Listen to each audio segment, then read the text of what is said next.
The unexpected awakening of the sign and system for Zhou Hao finds him lying low in the world of swallowing the starry sky, diligently cultivating his skills. At pivotal locations, such as the shell of the golden horned giant beast and the ship of the fallen ink star, he signs in to reap the abundant gifts of time, space, and various primordial laws, while also unlocking immortal secret arts and unique avatars. He witnesses the growth of Luo Feng, foregoing the tremendous opportunity to seize the golden horned giant beast's essence, solely to safeguard the tranquility of Earth. With the backing of the system and meticulous planning, Zhou Hao's human avatar specializes in the laws of time, while his Ice Mountain Beast avatar delves into the laws of space and water. Progressing steadily along the path of cosmic cultivation, he relentlessly advances toward the goal of becoming invincible at his level and ultimately vying for supremacy in the universe. Chapter 086, The Terrifying Genius of Laws. Moments later, within a bar adjacent to the Cosmic Mercenary Alliance's base, Zhou Hao, Luo Feng, and Hong Lei Shun are seated at a table, while 4 guards including Ao Gu and Tai Nanhe occupy another. After ordering some drinks, the 4 begin to peruse the task introduction for the upcoming apprentice mercenary assessment. As per the original plot, the task involves entering the realm of the Lord of Kanglan Star, obtaining 3 wind hornstones and a single horn from a unicorn iron rhinoceros, and presenting them to the staff stationed at the exit of the Lord's realm to complete the assessment. Such tasks are almost invariably encountered by every participant in the apprentice mercenary assessment. Furthermore, the realm of Kanglan Star serves as an exclusive venue for task assessments conducted by the Cosmic Mercenary Alliance within the Black Dragon Mountain Star domain, prompting many to engage in various businesses related to the assessment, such as selling maps of the task world and providing precise locations of task items like the wind hornstones. Zhou Hao and his companions purchased 2 maps and discovered that the environment within the Lord's realm would change over time. Alarmed, they carefully reviewed the assessment rules. That same day, they swiftly boarded a spaceship bound for Kanglan Star. With Zhou Hao, a genius of laws, among them, Luo Feng and Hong Lei Shun felt a sense of security, appearing far more relaxed than other teams participating in the assessment. The Lord's realm is situated within a villa in Thunder City on Kanglan Star, equipped with an auxiliary light brain to provide accurate maps. The 8 of them took little time to traverse from the docking port to the vicinity of the villa. Numerous stellar-level participants in the apprentice mercenary assessment hail from prestigious factions, including 2 major holy places, as well as elite recruits from organizations such as the Black Dragon Society, 3 Axe Mountain, Hunter Tiger Tower, and North Dragon City. Each of these stellar elites possesses dedicated escorts, and those familiar with one another often form small teams. However, the elimination and mortality rate in the apprentice assessment is exceedingly high. A significant portion of these individuals will perish within the Lord's realm. Over countless years, the Thunder Lord's realm has witnessed the demise of numerous elite geniuses, yet every assessment still attracts a multitude of stellar-level participants. It is well understood that those who fear death will never become formidable. Zhou Hao possesses an immortal spaceship from the mechanical race, allowing him to calmly retreat into the vessel even when besieged by thousands of stellar-level adversaries. Meanwhile, Luo Feng wields the fallen ink star ship, with his soul concealed within the core of the golden horned giant beast, rendering him effectively invulnerable to any life-threatening dangers. Their trump cards are arguably the strongest among all participants in this assessment. Upon entering the 2nd floor of the villa, they encounter a woman clad in gleaming silver armor with purple patterns adorning her face, stationed at the door of a room. Her name is Qi Tan, the apprentice of the commander of the 3rd Legion of the Qianwu Cosmic Nation, with significant connections. Inside the room lies the Thunder World. Qi Tan states, opening the door. Instantly, a powerful pulling force emanates, prompting Zhou Hao, Luo Feng, and the others to grasp each other's hands and swiftly enter the Thunder World. Several days later, beside the Demon Moon Lake in the Thunder World, Zhou Hao and his companions have been patiently lying in wait for several days.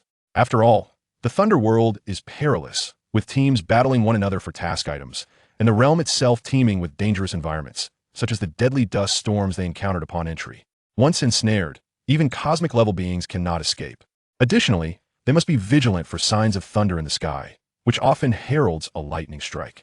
Being struck by lightning can obliterate even the weakest domain lords.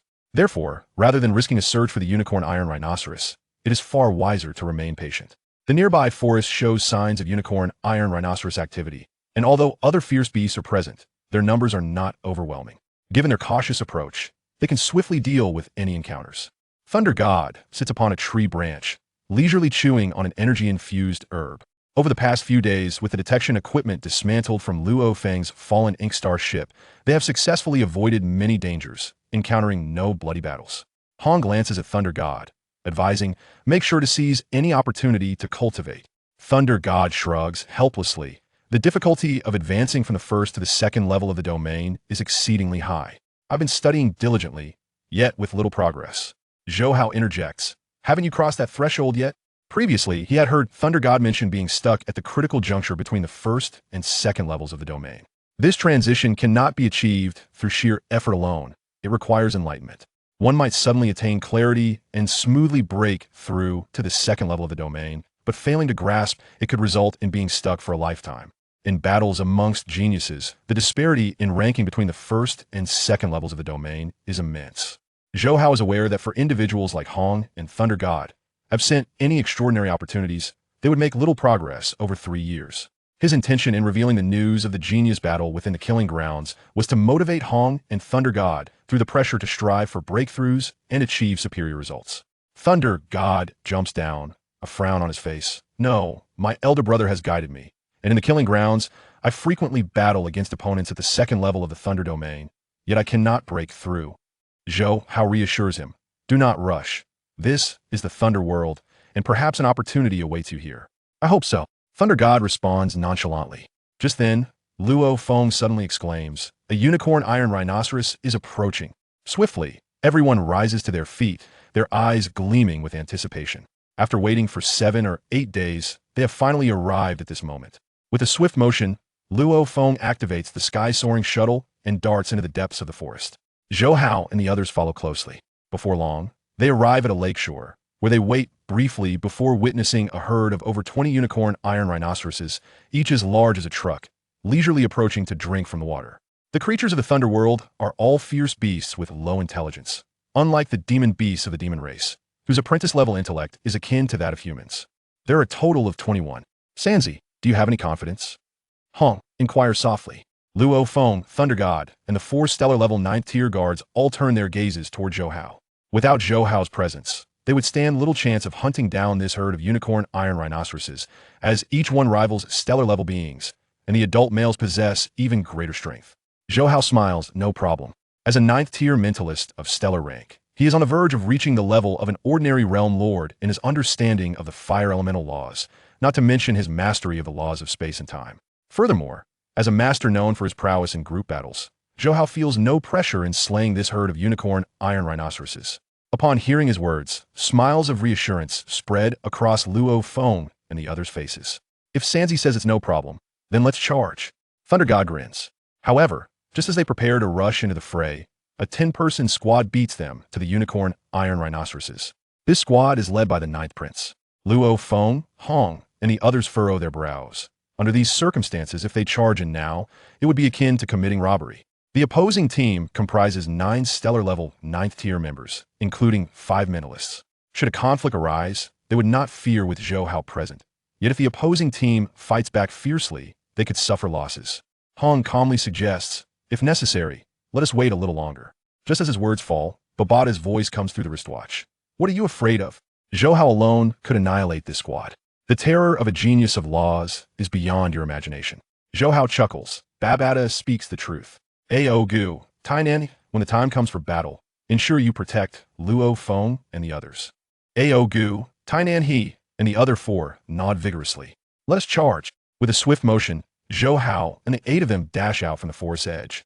The 9th Prince's squad moves quickly, and by the time Zhou Hao and his group arrive at the lakeshore, half of the unicorn iron rhinoceroses have already been slain.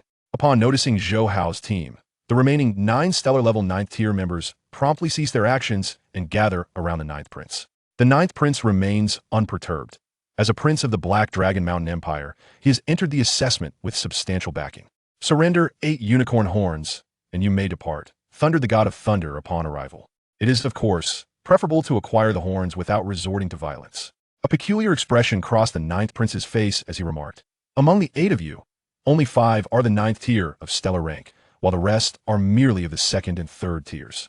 I, however, am accompanied by 9 stellar beings of the 9th tier. If there is to be any plundering, it should be I who robs you. Zhou Hao replied nonchalantly. A greater number does not equate to superior strength. Hong interjected. 3rd son, do not waste words with them. Engage them directly. It was not solely their 2 teams who were observing the lakeside. No one was foolish enough to be unaware that the unicorn iron rhinoceroses would approach the riverside. Suddenly, the earth trembled violently within the forest. This is not good. It is a larger herd of unicorn iron rhinoceroses. The expression of the ninth prince's guard shifted drastically, mirrored by Luo Feng's changing countenance. Yet, Zhou Hao remained composed, declaring, "You have 3 seconds. If you do not surrender the unicorn horns, you may be left behind." The ninth prince immediately cursed. "Have you lost your mind? If we do not flee now, we will never escape." 3. Throw them to them. The ninth prince gritted his teeth. His guards hastily discarded the collected horns, and then seized the ninth prince, fleeing in a frantic dash. The charge of the unicorn iron rhinoceroses was indeed terrifying. Third son, third brother. Seeing Zhou Hao remain motionless, Luo Feng and Hong Lei also stayed still. They trusted Zhou Hao's prowess. "Master, we must flee at once." A.O. Gutian, and he was in a state of acute anxiety. Over 50 unicorn iron rhinoceroses charged forth, stirring up a cloud of dust, presenting a menacing sight. The fleeing ninth prince's team turned back to witness the other team still standing by the lakeside, their faces displaying astonishment. Have they been rendered speechless by fear? Pondered the anxious guards of the ninth prince, perplexed. However, with Zhou Hao's team drawing the ire of their foes, they found themselves in a safer position. Yet soon, the ninth prince and his entourage witnessed a breathtaking spectacle. A psionic weapon suddenly manifested at the lake's edge, transforming instantaneously into a vividly lifelike peacock. In an instant, resembling a cascade of golden flames, the stunning peacock unfurled its plumage, engulfing the charging herd of over 50 unicorn iron rhinoceroses. With a series of muffled thuds, the once fearsome herd lay scattered across the ground. The faces of the ninth prince's team were blank with shock. A prodigy of the laws. It must truly be a prodigy of the laws. As they regained their composure, the ninth prince's eyes widened in disbelief, his voice tinged with both awe and fear. It was no wonder that the 5 stellar beings of the ninth tier felt emboldened to rob them. They were in the presence of such a terrifying prodigy. The other stellar ninth tier guards exchanged glances, their eyes betraying a shared sense of relief and trepidation. It was truly horrifying. Fortunately, the sudden appearance of the unicorn iron rhinoceroses compelled them to relinquish the horns, for had a conflict arisen, their fate would have mirrored that of the herd. "We must not provoke them.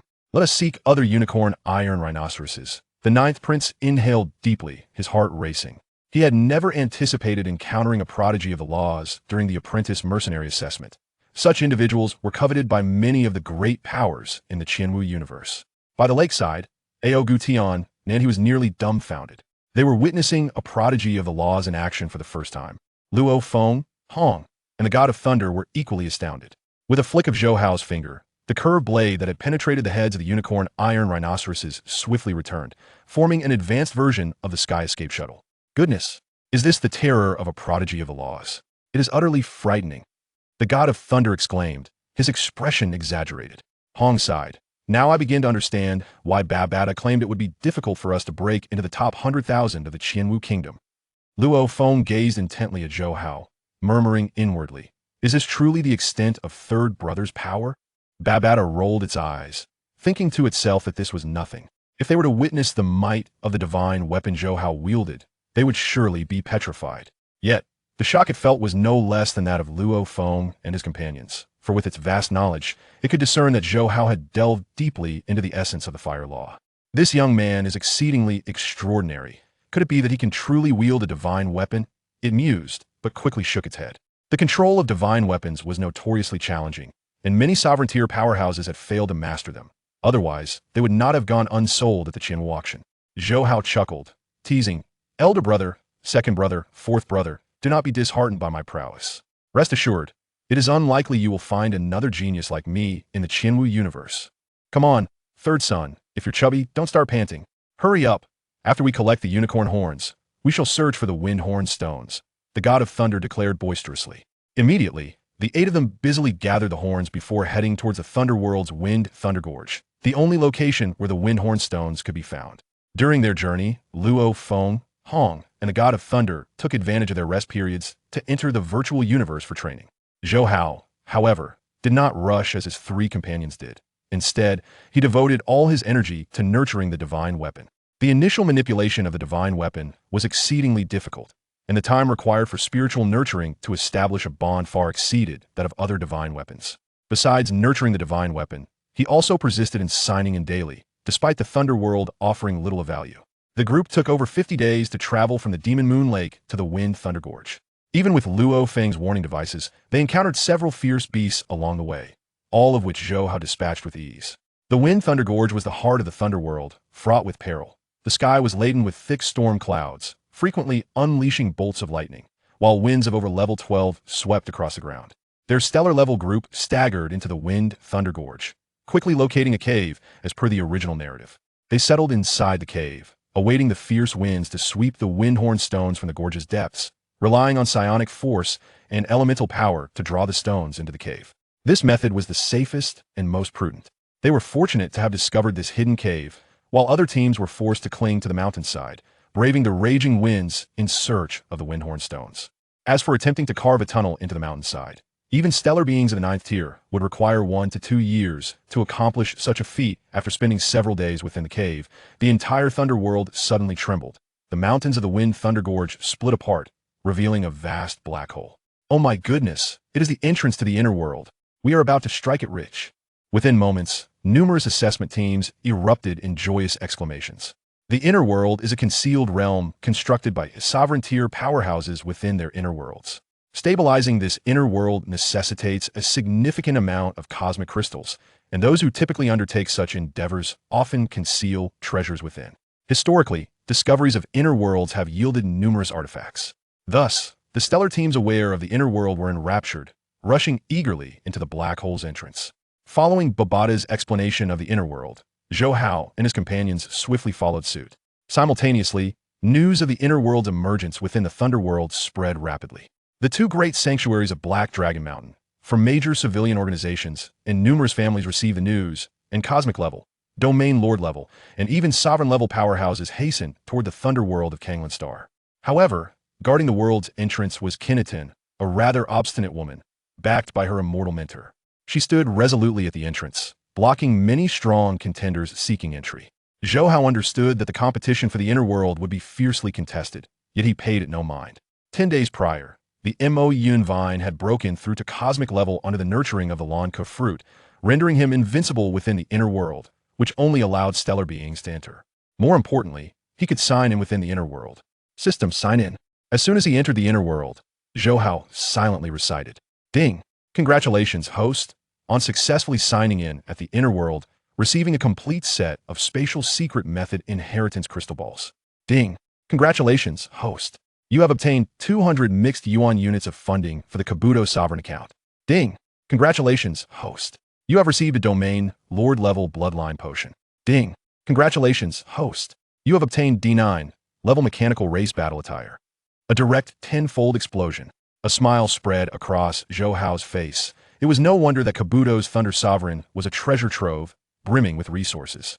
Not to mention the other items, the account funds alone amounted to 200 mixed yuan units, surpassing everything he had sold during his 10 years of signing in on Earth. Of course, he had not sold certain items, such as the mechanical race's immortal spaceship. A 10-fold explosion in one go. It seems I can thoroughly exploit the resources here. He mused, realizing that the treasures left by the Kabuto sovereign totaled 68 types and 312 items, and at this rate of rewards, he could completely exhaust them in just over a month. Chapter 087. The Might of the Divine Weapons. 8 days later, nightfall. In the serene realm of the inner world, Zhou Hao and his companions, having just completed their laborious extraction of cosmic crystals, lay sprawled on the ground, utterly exhausted and oblivious to their appearances. The extraction of cosmic crystals is indeed a physically demanding endeavor. However, Thor and Hong Luo Feng wore expressions of sheer delight. 1 unit of cosmic crystal equates to 1,000 cosmic coins, and a single cosmic coin can be exchanged for over 3,000 Shenwu coins. A total of 3,000 cosmic crystals can be traded for a staggering 10 billion Shenwu coins, which is the sum left to Luo Feng by the master of the fallen ink star, Huyin Bo, in his initial account. This is why, over the past few days, Luo Feng and his companions have been almost frenzied, neglecting their cultivation to tirelessly extract cosmic crystals without rest. System, sign in. Zhou Hao silently intoned while lying on the ground. Ding! Congratulations, host, you have received a life fruit. Ding! Congratulations, host, you have obtained a Heart of the Stars. Ding! Congratulations, host, you have acquired a set of Thunder Secret techniques. Ding! Congratulations, host, You have received a D6 level laser cannon. Ding! Congratulations, host. You have obtained 10,000 units of cosmic crystals, a five-fold reward.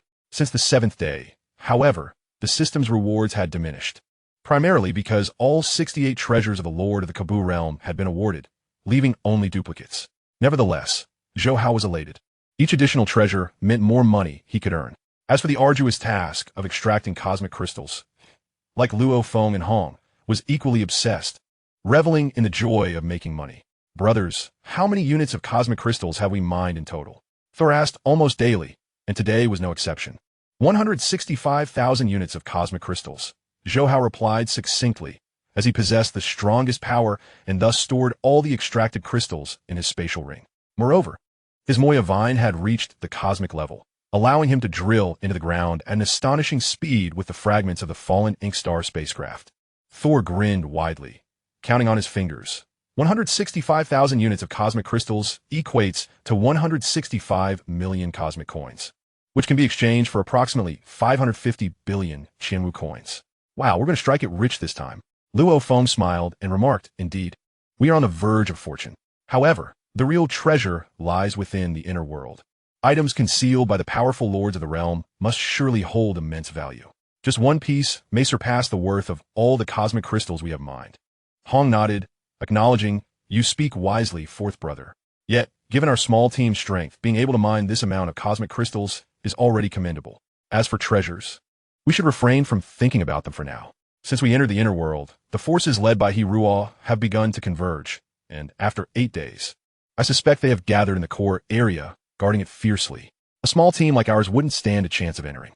Zhou Hao felt a stir in his heart upon hearing this. Due to his previous decisions, he had not recruited a domain master-level powerhouse like Mingyu, but rather the head of the slaughter arena, Man Luo. Hence, it would pose some challenges for Luo Feng and Hong Thor to venture into the core area to exchange for treasures and bring them out. While relying on He Ruo's affiliation with Beilong City was possible, taking treasures outside would require protection. After some contemplation, he entered the virtual universe and arrived at the slaughter arena's hall. Man Luo often lounged in a corner, nursing a drink, but upon seeing Zhou Hao approach, he perked up with renewed energy. He held Zhou Hao in high regard. Zhou Hao, is there something you require my assistance with? He inquired with a cheerful demeanor. Getting straight to the point, Zhou Hao promptly recounted the happenings within the inner world. Man Luo's eyes sparkled with interest. The Thunder World belongs to the Lord of Kabo. After his demise, it was transformed by the Cosmic Mercenary Alliance into a testing ground. I had no idea the treasures of the Lord of Kabu were hidden in the inner world. Since you intend to hone your skills there, I shall refrain from interference. I'll inform Mingyu to allow you to join the Sanfu Mountain team. I'll send an email to Jiang Tianchun, ensuring your small team leads the Sanfu Mountain expedition. Upon hearing this, Zhou Hao hastily replied, my lord, that might not be appropriate. Man Luo chuckled, fear not, Jiang Tianchun will grant this favor. I suspect news of the inner world has reached him, and he will likely come to oversee you. As for the treasures within the inner world, whatever you manage to obtain is yours. Others will not snatch them from you. Thank you, my lord. Zhou Hao felt a wry smile form. He understood that Man Luo was extending a favor, effectively investing in their relationship. However, the treasures in the inner world were not as simple as Man Luo imagined. Strength alone would not guarantee possession. Within the inner world, Zhou Hao returned his consciousness and saw Luo Feng and the others gazing at him. He succinctly shared his recent encounter in the virtual universe. What? We are to lead the Sanfu Mountain faction? Luo Feng and his companions were taken aback. Hong quickly added, this is an opportunity, but it comes with its drawbacks. If we suddenly join Sanfu Mountain as leaders, it will surely provoke dissatisfaction among other stellar-level teams. Luo Feng and Thor nodded in agreement, sharing the concern. Babata, however, scoffed. What is there to worry about? Jiang Tianchun is a lord-level powerhouse. If he speaks, who among the Sanfu Mountain forces would dare defy him? Besides, who leads makes little difference. Since Man Luo has stated that any treasures you acquire belong to you, Jiang Tianchun will have no objections. This situation contains a personal favor. He would actually prefer that you obtain more treasures. Hearing this, Hong, Luo Feng, and Thor found the reasoning sound. Zhou Hao rose to his feet, declaring, if that is the case, let us set forth to the core area at once. At that moment, the core area was teeming with stellar-level formations. As Zhou Hao and his companions arrived, He Ruo approached them. Whoa, I was just looking for you. All factions have discovered the location of the treasure, and are preparing to enter. The more participants, the better. So everyone is recruiting free-spirited adventurer teams. Joining Beilong City will grant you protection. Zhou Hao apologetically replied, Hiruo, we have decided to join Sanfu Mountain. Hiruo frowned. Sanfu Mountain? Their numbers are quite limited this time. They have basically been excluded from this venture. Sanfu Mountain is indeed powerful, but they do not recruit stellar-level individuals. The minimum requirement is cosmic level, so the participants in this assessment are primarily cosmic-level disciples. Hong succinctly explained the situation to Hiruo. Understanding dawned on Hiruo. So that's how it is. You have the opportunity to associate with such significant figures. Very well, proceed to the Sanfu Mountain formation. And should we all survive this endeavor within the inner world, I invite you to share a drink with me at the slaughter arena. Thus, Zhou Hao and his party of 8 made their way to the Sanfu Mountain formation. Compared to other factions, Sanfu Mountain had only a few thousand stellar-level members. But the number of 9th-tier stellar-level guards was relatively high. You must be Zhou Hao, a robust man with purple skin greeted them. Having been informed by his superior that Zhou Hao would be in charge of the treasure hunt within the inner world, his teacher had emphasized the importance of following Zhou Hao's orders, hinting that it was a directive from the superpower Jiang Tianchen himself, which astonished the purple-skinned man. Realizing the significance of his guess, Zhou Hao replied, You are too kind. We lack experience in this area, so we will rely on your assistance. The purple-skinned man smiled. Rest assured, I will keep you informed of any important details. Following the original narrative, the 9th Prince, after uniting with the stellar-level 9th-tier team hastily dispatched by the Black Dragon Mountain Empire, grew increasingly boldly proclaiming that the treasures of the inner world belonged to him, threatening death to anyone who dared to seize them. While other factions found this declaration displeasing, they were aware of the 9th Prince Brolin's reputation. Acknowledging that his power was indeed formidable, Thor was particularly irritated, remarking, This guy is insufferably arrogant. Last time in the Demon Moon Lake, he had no choice but to hand over the unicorn Iron Rhinoceros. Hong sighed in resignation. He has the strength to be arrogant. Let's hope he has forgotten about that incident. Damn it. What is there to be afraid of? We have our own backing now, Thor retorted, speechless. Brother, we have our origins, yet consider the forces of the 3 Axis Mountain. They number merely in the thousands. Moreover, have you not heard the whispers of others? In 7 days, over 1 million stellar-level beings will descend upon this realm. At that juncture, the 9th Prince will leverage his advantages, making it exceedingly difficult for other factions to contend with him, Luo Feng lamented. The Thunder God immediately fell silent. Zhou Hao remained reticent, aware that the 9th Prince, Borlin, harbored intentions to monopolize the treasures of the Kabuk realm. Indeed, as the 9th Prince commanded the opening of the castle gates, a grotesque, ancient intelligence emerged in a cascade of light, having awaited this moment for millennia. Little ones, do you aspire to the treasures within the castle? You may, provided you can procure a substantial quantity of thunderstones in exchange for any treasures your hearts desire. The spectral figure proclaimed, unveiling a list of 312 treasures. The various factions gazed at the items, their eyes nearly bulging from their sockets. Luo Feng and the Thunder God found themselves breathless. Each treasure was worth a king's ransom. It was evident that the Kabuk realm had once been the abode of an immortal legacy, for how else could so many treasures exist? Babata exclaimed in astonishment. Conversely, the 9th Prince Borlin wore a grim expression, caught off guard by this unforeseen turn of events. After revealing the Thunderstone map, the spectral figure laughed heartily. Go forth. Little ones, strive to unearth Thunderstones. Whether you engage in fierce battles or resort to thievery, as long as you acquire Thunderstones, you may return to me for treasures. Boom! Legions of stellar-level formations surged toward the locations indicated on the map. Zhou Hao had no desire to lead any faction of the 3 Axis Mountain. After a brief exchange with the burly purple man, he joined Luo Feng and the others in their quest for Thunderstones. As per the original narrative, armed with advanced detection devices from the meteor star, their team excavated Thunderstones with remarkable speed, outpacing many smaller squads. Furthermore, with Zhou Hao occasionally intervening, they faced off against rival teams without fear, accelerating their accumulation of Thunderstones.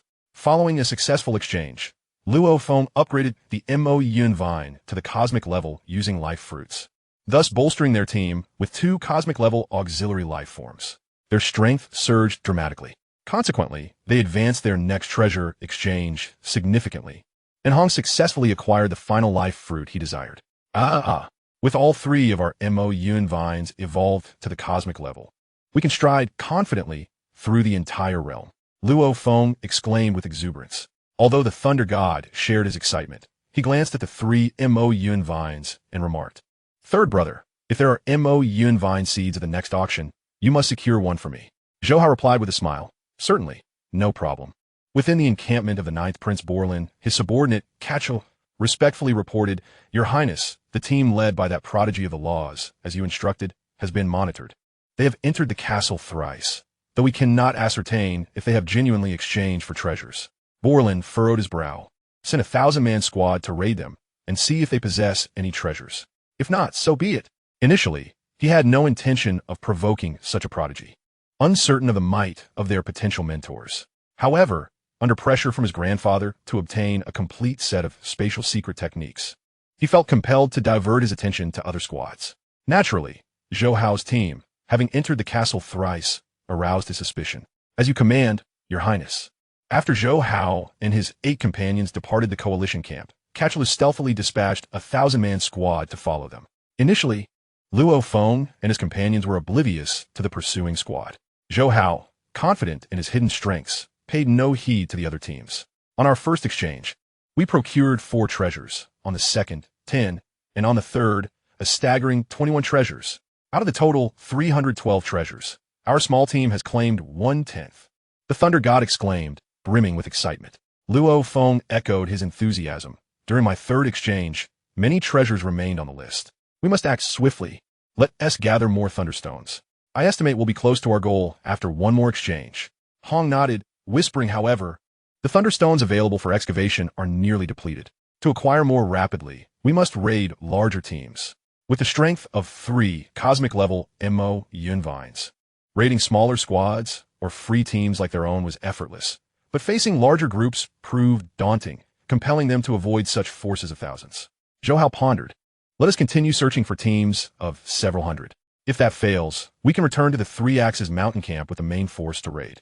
The trio nodded in agreement. Yet, as they prepared to raid others, they noticed a 1,000-man squad trailing them. Initially, they paid it no mind, accustomed to the frequent presence of such formidable forces in the coalition's core area. However, as they distanced themselves from the coalition, the persistent pursuit of this squad caused their expressions to shift dramatically. A 1,000-man squad and a 10,000-man squad were adversaries they could not afford to provoke. While 3 cosmic-level Yun vines could contend with several hundred stellar-level 9th-tier foes, they would be at a disadvantage against 1,000. "They are after us," the Thunder God observed, anxiety flickering in his eyes. "Ahead lies a mountainous forest. Let's accelerate and see if we can escape," suggested Luo Feng. In an instant, the 8 of them soared through the air. "This is bad. They realized we're trying to flee." "Chase them," cried the leader of the 1,000-man squad. As a wave of stellar-level 9th-tier beings unleashed their full speed, transforming into streaks of light in pursuit. Luo Feng, the Thunder God, and Hong's expressions paled. Their comparatively lower strength left them far outpaced. The 4 stellar-level 9th-tier guardians of the Ironbone River swiftly grasped at the Thunder God and his companions as they fled. Yet they could not shake off their pursuers, who were closing in evermore.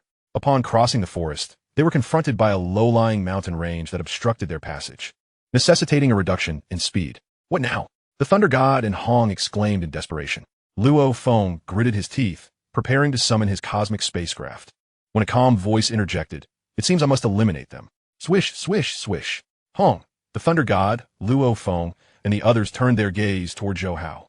"Third brother, what do you intend to do?" the Thunder God asked urgently as Zhou Hao slowed his pace. "Do not take risks. There are over 1,000 stellar-level 9th-tier foes." Hong shouted in alarm. Zhou Hao shook his head, a smile suddenly gracing his face as he regarded the approaching squad. "You all rush into the mountains. Do not concern yourselves with me." Third brother, Hong, the Thunder God, and Luo Feng were all frantic. Bobata's eyes widened as if coming to a realization, and he shouted through the wrist communicator, "Luo Feng." Heed Zhou Hao's words, quickly. Luo Feng's entire being trembled as he gritted his teeth and urged Hong and the Thunder God, "Go." Both Hong and the Thunder God similarly gritted their teeth and swiftly plunged into the low-lying mountains. Meanwhile, Zhou Hao leisurely unwrapped the divine weapon he had carried on his back. His decision to remain was not impulsive. Rather, he sought to test the might of the divine weapon he had nurtured for over 2 months. Even during their flight, his spirit had sensed the weapon's yearning. As the foremost of the 9 divine weapons, it bore its own pride. "Kill him," commanded the leader of the pursuing 1,000-man squad. Seeing Zhou Hao slow his pace without hesitation, Swish, swish, swish. The mentalists within the squad unleashed their mental weaponry upon Zhou Hao. Instantly, weapons rained down upon him like a deluge of arrows. Witnessing this, Luo Feng, the thunder god, and Hong's eyes burned with fury. Babata, you had better provide me with a compelling reason.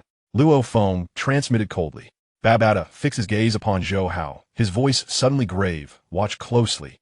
Luo Feng was momentarily taken aback, his gaze shifting once more to Zhou Hao. Before him, an unexpected dark purple light and a brilliant blue light manifested. Suddenly, the entire spatial fabric of the cosmos began to warp, as if time itself had come to an abrupt halt. The arrow-like projectiles of mental energy weaponry slowed dramatically.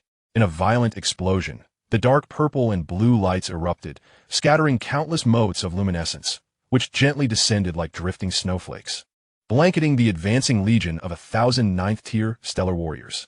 At that moment, a serene voice resonated throughout the realm. The myriad purple and blue particles, akin to snowflakes, soudainement exuded en incroyably fier sera. The very essence of time and space transformed into voracious weapons. Countless light points coalesced, resembling a torrential downpour of summer thunder, instantaneously engulfing the entire 1,000-strong ninth-tier stellar battalion. Clang, clang, clang. The 1,000-strong stellar legion met their demise with smiles still adorning their faces. Yet the mental warriors' weapons fell to the ground, producing a sharp, resonant sound. Following this cacophony, under a shroud of profound silence, the lifeless bodies of the 1,000 ninth-tier stellar warriors lay strewn across the ground. Chapter 088, The Avatar of the Ancestor Tree. In this moment, the god of thunder, Luo Feng, was rendered utterly speechless. Ao Gu, Tainanha, and the other 4 ninth-tier stellar guardians were struck with a dazed look, their eyes betraying an overwhelming shock. This was 1,000 ninth-tier stellar warriors. Under their onslaught, even a cosmic-level powerhouse would have to retreat from their brilliance. Yet in the blink of an eye, they were annihilated by a single ninth-tier stellar mentalist. What unfathomable terror was this? In the wristwatch's spatial compartment, Babata's blood-red eyes widened in astonishment. The first level of the divine weapon, he truly unleashed it? The two most inscrutable fundamental laws of the universe, time and space, he had grasped both. Having accompanied the immortal powerhouse Huyen Bo, master of the fallen ink star, through the cosmos for millions of years, Babata had witnessed countless cosmic geniuses, including those ninth-tier stellar prodigies who had comprehended fundamental laws. Yet, he had never encountered a talent as monstrous as Zhou Hao. Oh, why didn't I persist a little longer? Perhaps that rascal Zhou Hao would have suddenly mustered the courage to enter the spaceship. This was a prodigy capable of grasping the laws of time and space. How could I have let this opportunity slip through my fingers? Babata lamented, pounding his chest in frustration, his mind raging. Swish, swish, swish. Under the manipulation of mental energy, the purple and blue light points that erupted in the cosmos swiftly converged, forming an oval-shaped weapon reminiscent of Tai Chi, and flew back to Zhou Hao. Observing the fallen bodies of the ninth-tier stellar warriors, Zhou Hao caressed the divine weapon, exhaling a sigh of relief. Though he felt confident in the power of the first level of the divine weapon, he harbored uncertainties prior to unleashing it. Had he failed to annihilate the 1,000-strong battalion instantaneously, he would have been compelled to don his D9-level mechanical battlesuit in a heartbeat. Of course, with the protection of the cosmic-level auxiliary life form, the Moya Vine, he could have survived long enough to don the mechanical battlesuit. It was precisely due to this ace up his sleeve that he dared to experiment with the power of the divine weapon. Otherwise, he would never have acted so impulsively without ample preparation.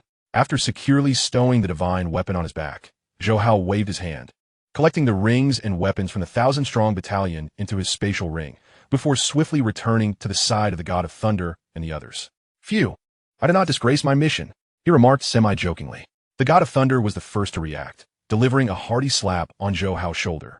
His expression exaggerated to the extreme. Damn it, Sanzi, I know you're formidable, but this is just too monstrous. That was 1,000 ninth-tier stellar warriors. Hong took a deep breath, his gaze fixed on the mental energy weapon behind Zhou Hao, unable to restrain his curiosity. What manner of weapon is that? Luo Feng also stared intently at Zhou Hao, recalling his mention before their arrival that this was one of the 9 divine weapons, which he too would eventually wield. The mere thought that he could possess such a powerful mental energy weapon like Sanzi's made his breath quicken. Zhou Hao smiled. This is the divine weapon, a weapon only usable by those who have comprehended the fundamental laws. Luo Feng's eyes instantly lit up. His reincarnated golden-horned beast possessed an innate talent for the law of gold. No wonder Sanzi said he would eventually wield it too. On shuked, cultivating aos shuldi. Sanzi, you did wonderfully. The god of thunder erupted in a hearty laughter, jesting. Sanzi, if you had acted sooner, we wouldn't have had to run so far. Worrying all the while, Zhou Hao rolled his eyes in exasperation. They wouldn't just stand around waiting for me to unleash the divine weapon. I had to keep them on their toes to ensure a sudden eruption. At this, Hong and Luo Feng both burst into laughter. Ao Gu and Tai Nanha regarded Zhou Hao with profound admiration. They suddenly felt that serving such a genius as a guardian was an immense honor. Moments later, the group traversed the mountains, arriving at the edge of canyon. During their rest, they began to discuss their upcoming raiding plans. With Sanzi around, we can certainly target those 1,000-strong battalions. This is the quickest way to accumulate thunderstones, Hong proposed. The god of thunder concurred. Elder brother is right. With 3 cosmic-level Moya vines and a monstrous killer like Sanzi, those 1,000-strong battalions won't take us seriously, presenting us with an opportunity for a sneak attack. If we injure a few hundred of them, the rest will surely comply with our demands for thunderstones. Luo Feng nodded but expressed his concerns. Elder brother, second brother. Sanzi, this plan is sound, but once we raid too frequently, other teams will undoubtedly become aware of our strength, and we might find ourselves besieged by 10,000-strong battalions. Or they might simply avoid us entirely. The fourth brother's worries were not without merit. Zhou Hao pondered for a moment. How about this? We primarily focus on 100-strong teams, occasionally raiding those 1,000-strong battalions. Additionally, I can recruit some phalanxes from Sanfa Mountain to serve as cover. We can even offer a bit of compensation for their cooperation. Hong laughed. Recruiting a phalanx is the safest bet. Besides, Sanzi, you owe them a favor, so why not take advantage of it? Within the tent of the Ninth Prince, Brolin, upon hearing the report from his subordinate Katuro, displayed a glimmer of shock in his eyes. What did you say? Over 1,000 men lost contact in an instant? Katuro, filled with shame, replied, I had maintained communication with the captain of that battalion in the virtual universe, but suddenly, all communication was severed. I didn't dare investigate immediately, waiting over half an hour before dispatching a team, only to discover their corpses. Brolin felt a cold sweat trickling down his back. To annihilate over 1,000 ninth-tier stellar warriors in an instant was something he could not accomplish even with a sea-level laser gun. Katuro glanced at the Ninth Prince. Clenching his teeth, he murmured, Your Highness, it seems the opposing side possesses a trump card capable of mass destruction. With the competition for thunderstones intensifying, if we focus our efforts on them. Brolin interrupted, raising his hand, I understand. No more retaliation or surveillance. Order the other teams to search for thunderstones with all their might. Yes. Just as Katuro reached the entrance of the tent, Brolin suddenly called out, Caution is paramount. Ensure all teams comprise over 1,000 members. Katuro trembled slightly, responding quickly, Yes, Your Highness. The opposing side possessed the capability to annihilate a 1,000-strong battalion. Even if such a trump card could not be employed frequently, it still represented a significant threat. As time progressed, the map of thunderstones released by the eccentric white-bearded elder was thoroughly excavated by numerous stellar teams. Consequently, the struggle for thunderstones escalated into a fierce bloodbath. Devoid of the previous harmony, the death toll mounted and animosities deepened. Occasionally, 2 teams would engage in frenzied combat, even when they were aware that no thunderstones were present. A month passed. In a cavern amidst the mountains of the realm within realms, Zhou Hao, Luo Feng, and the thunder god gathered, while Ao Gu and Tai Nanha guarded the entrance. Hong sighed, They have all gone mad, blinded by bloodlust. The closer we approach the core, the more bodies litter the ground. The thunder god lamented, I never anticipated such ferocity in this mercenary assessment. The mortality rate may indeed be the highest in history. Zhou Hao remarked, The allure of treasures is irresistible. Even domain masters stand watch outside, let alone the stellar class. Just one item could elevate one's wealth exponentially. Equivalent to a lifetime of toil, it is only natural for chaos to ensue. Zhou Hao waved dismissively. Let us not concern ourselves with others. We should first tally our gains. Upon hearing this, Hong, the thunder god, and Luo Feng could not suppress their laughter.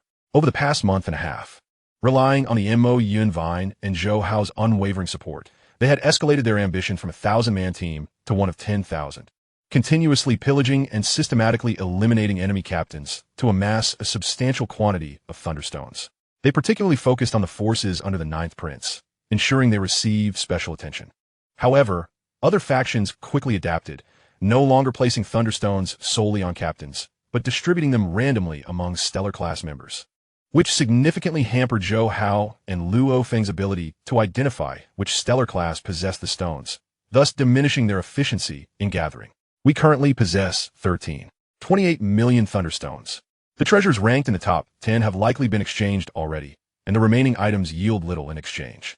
With our vast number of thunderstones, we are sufficiently prepared, Zhou Hao stated with a smile. Indeed, it suffices. After such a lengthy period, there can hardly be many treasures left. We might as well clear them out. Only exclaimed. Yes, let us deplete the treasures, the thunder god grinned. Luo Feng chuckled. That old man with the white beard will surely be taken aback, but I propose we send Ao Gu or Tai Nanha to exchange, as they need not inspect the treasures, just exchange everything that remains. Zhou Hao nodded. Agreed, let us proceed thus. They swiftly made their way to the core area. The atmosphere was rife with conflict, yet Zhou Hao had preemptively notified the forces of Sanfu Mountain to provide assistance, allowing them to enter the allied camp unscathed. Zhou Hao, my brother, how have your gains fared? Inquired Ben Di, who had broken through to cosmic level within the realm. Although he commanded a significant troop in Sanfu Mountain, he remained humble in Zhou Hao's presence, fully aware of his domain master background. Zhou Hao replied with a smile, not bad. We have acquired some thunderstones, but can only exchange for lower-ranked treasures. Their squad's 3 previous incursions into the fortress could not remain concealed, and rather than shroud their success in secrecy, it was wiser to acknowledge it. After all, with Man Luo's connections, even if Tian Chun were to learn of it, he would adhere to the established protocols. Ben Di expressed envy. To exchange for even one treasure is a significant profit. I serve under Lord Mingyu, who has instructed me to heed your commands now that he is aware of your presence in the realm. Furthermore, he mentioned that should you wish to sell any treasures, you may do so through him, guaranteeing you a satisfactory price. Zhou Hao nodded, offering a brief reply before heading toward the camp. Having already owed Man Luo a favor, he preferred to utilize Luo Feng's esteemed 5-star account under Huyin Bo for the transaction. 2 hours later, Tai Nanha returned from exchanging treasures. The group entered the virtual universe, where no one dared to engage in combat within the allied camp. What news? The Thunder God eagerly inquired.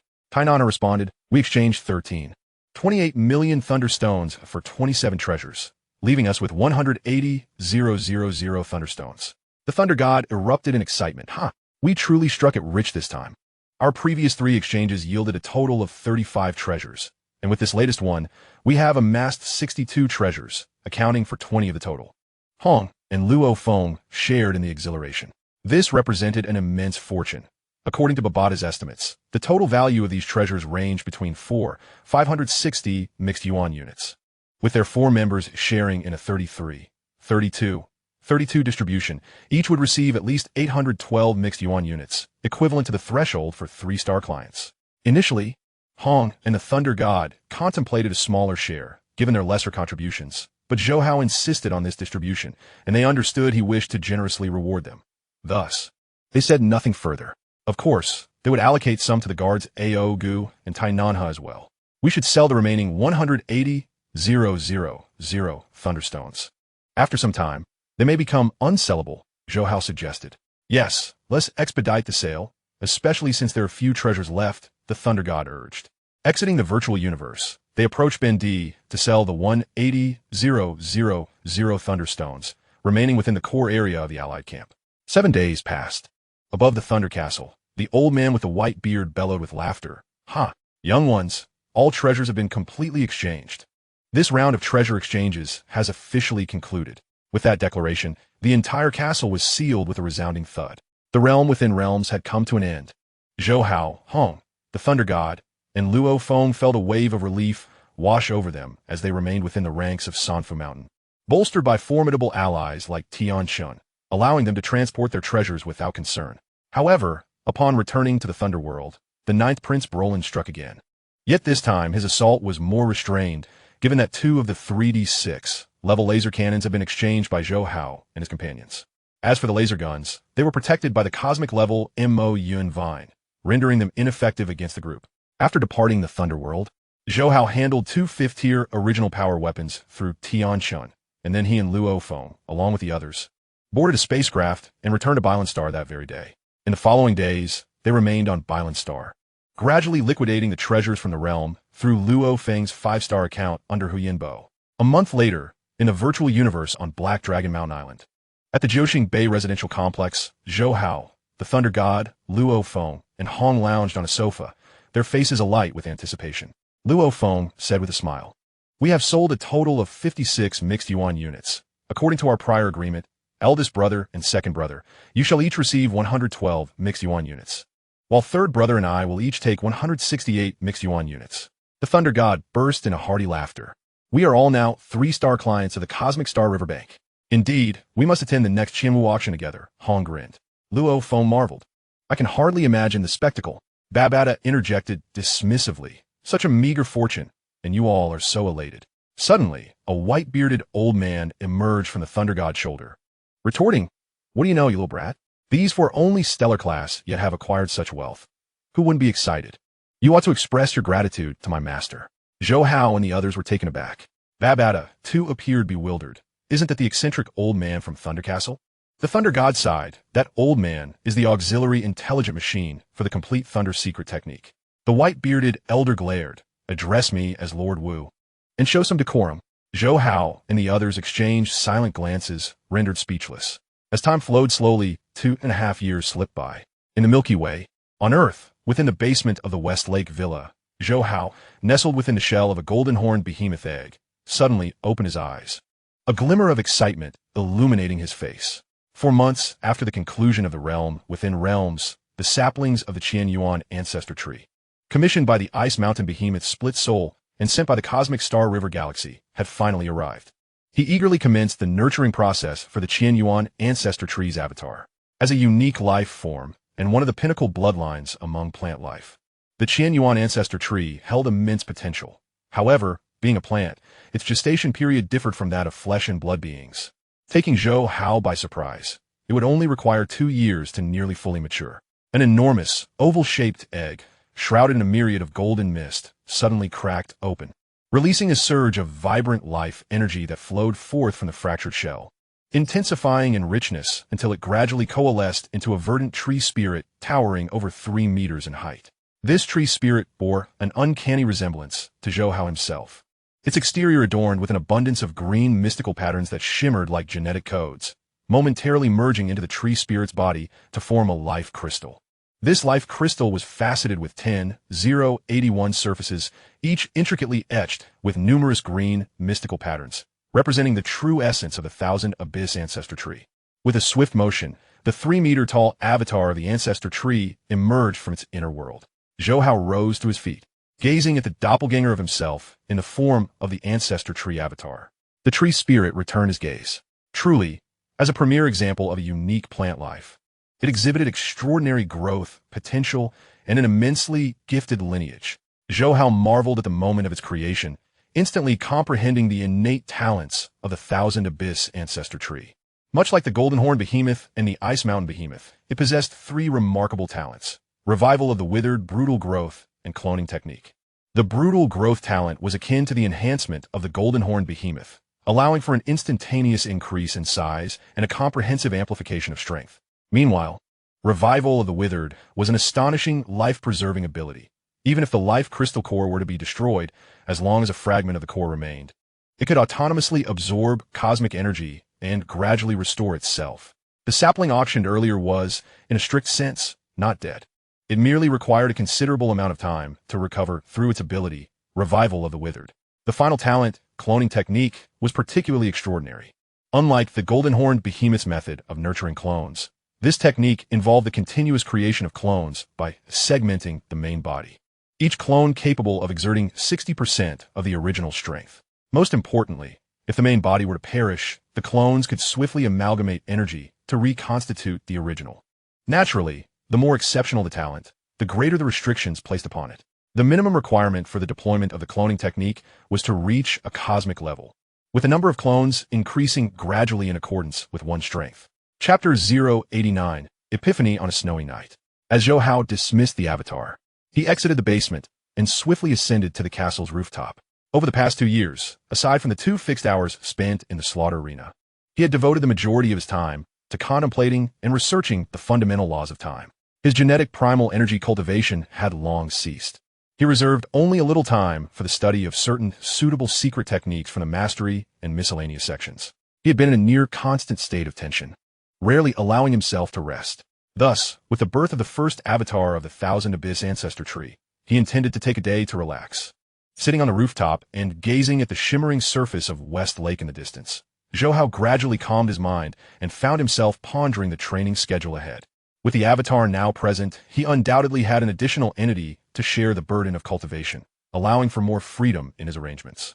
Firstly, due to the innate talent associated with the laws of time, he could now simultaneously delve into the study of these laws, including comprehension and secret technique cultivation, while proficiently mastering the first 2 levels of divine weapon control. Secondly, the soul fragment of the Ice Mountain Behemoth, originally focused on the laws of space with the laws of water as a supplement, could now shift to prioritize the laws of water, with the laws of space serving as a secondary focus, primarily for comprehension without incorporating the myriad threads flow secret technique. Lastly, the avatar of the Thousand Abyss ancestor tree could primarily engage in the cultivation of myriad threads flow, while occasionally practicing the mastery and miscellaneous sections. Thus, his time would no longer be as tightly constrained as before, and he would also have leisure to spend with his family, alleviating his mind.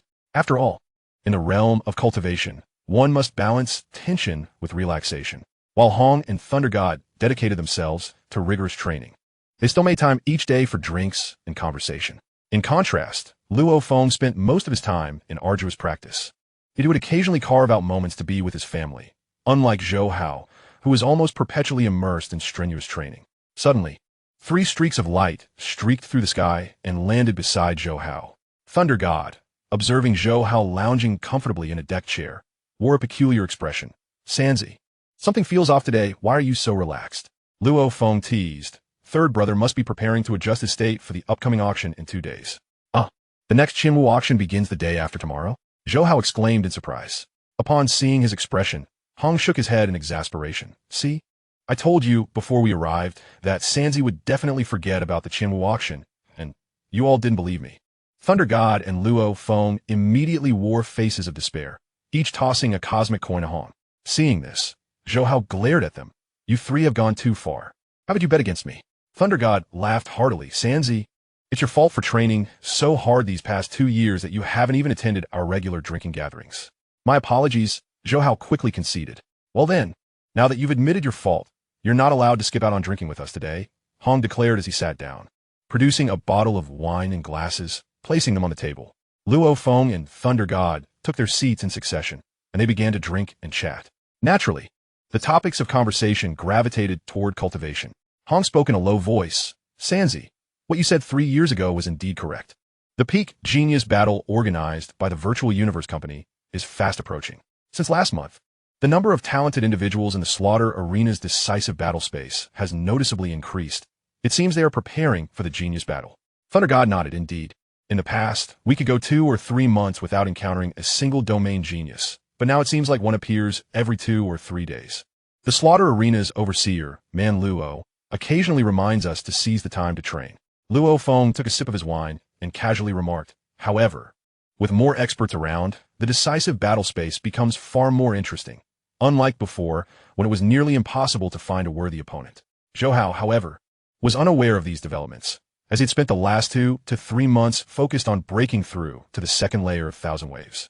Even when visiting the Slaughter Arena, he had not ventured into the decisive battle space. After all, given his strength, he could hardly find any opponents of his level.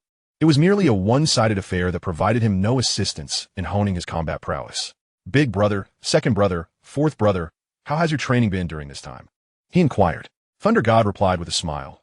"That old man with the white beard, while strict and eccentric, is indeed a superb teacher. I have already broken through to the 4th level in my domain." The voice of the white-bearded elder echoed. "Young one, you should address me as Lord Mist."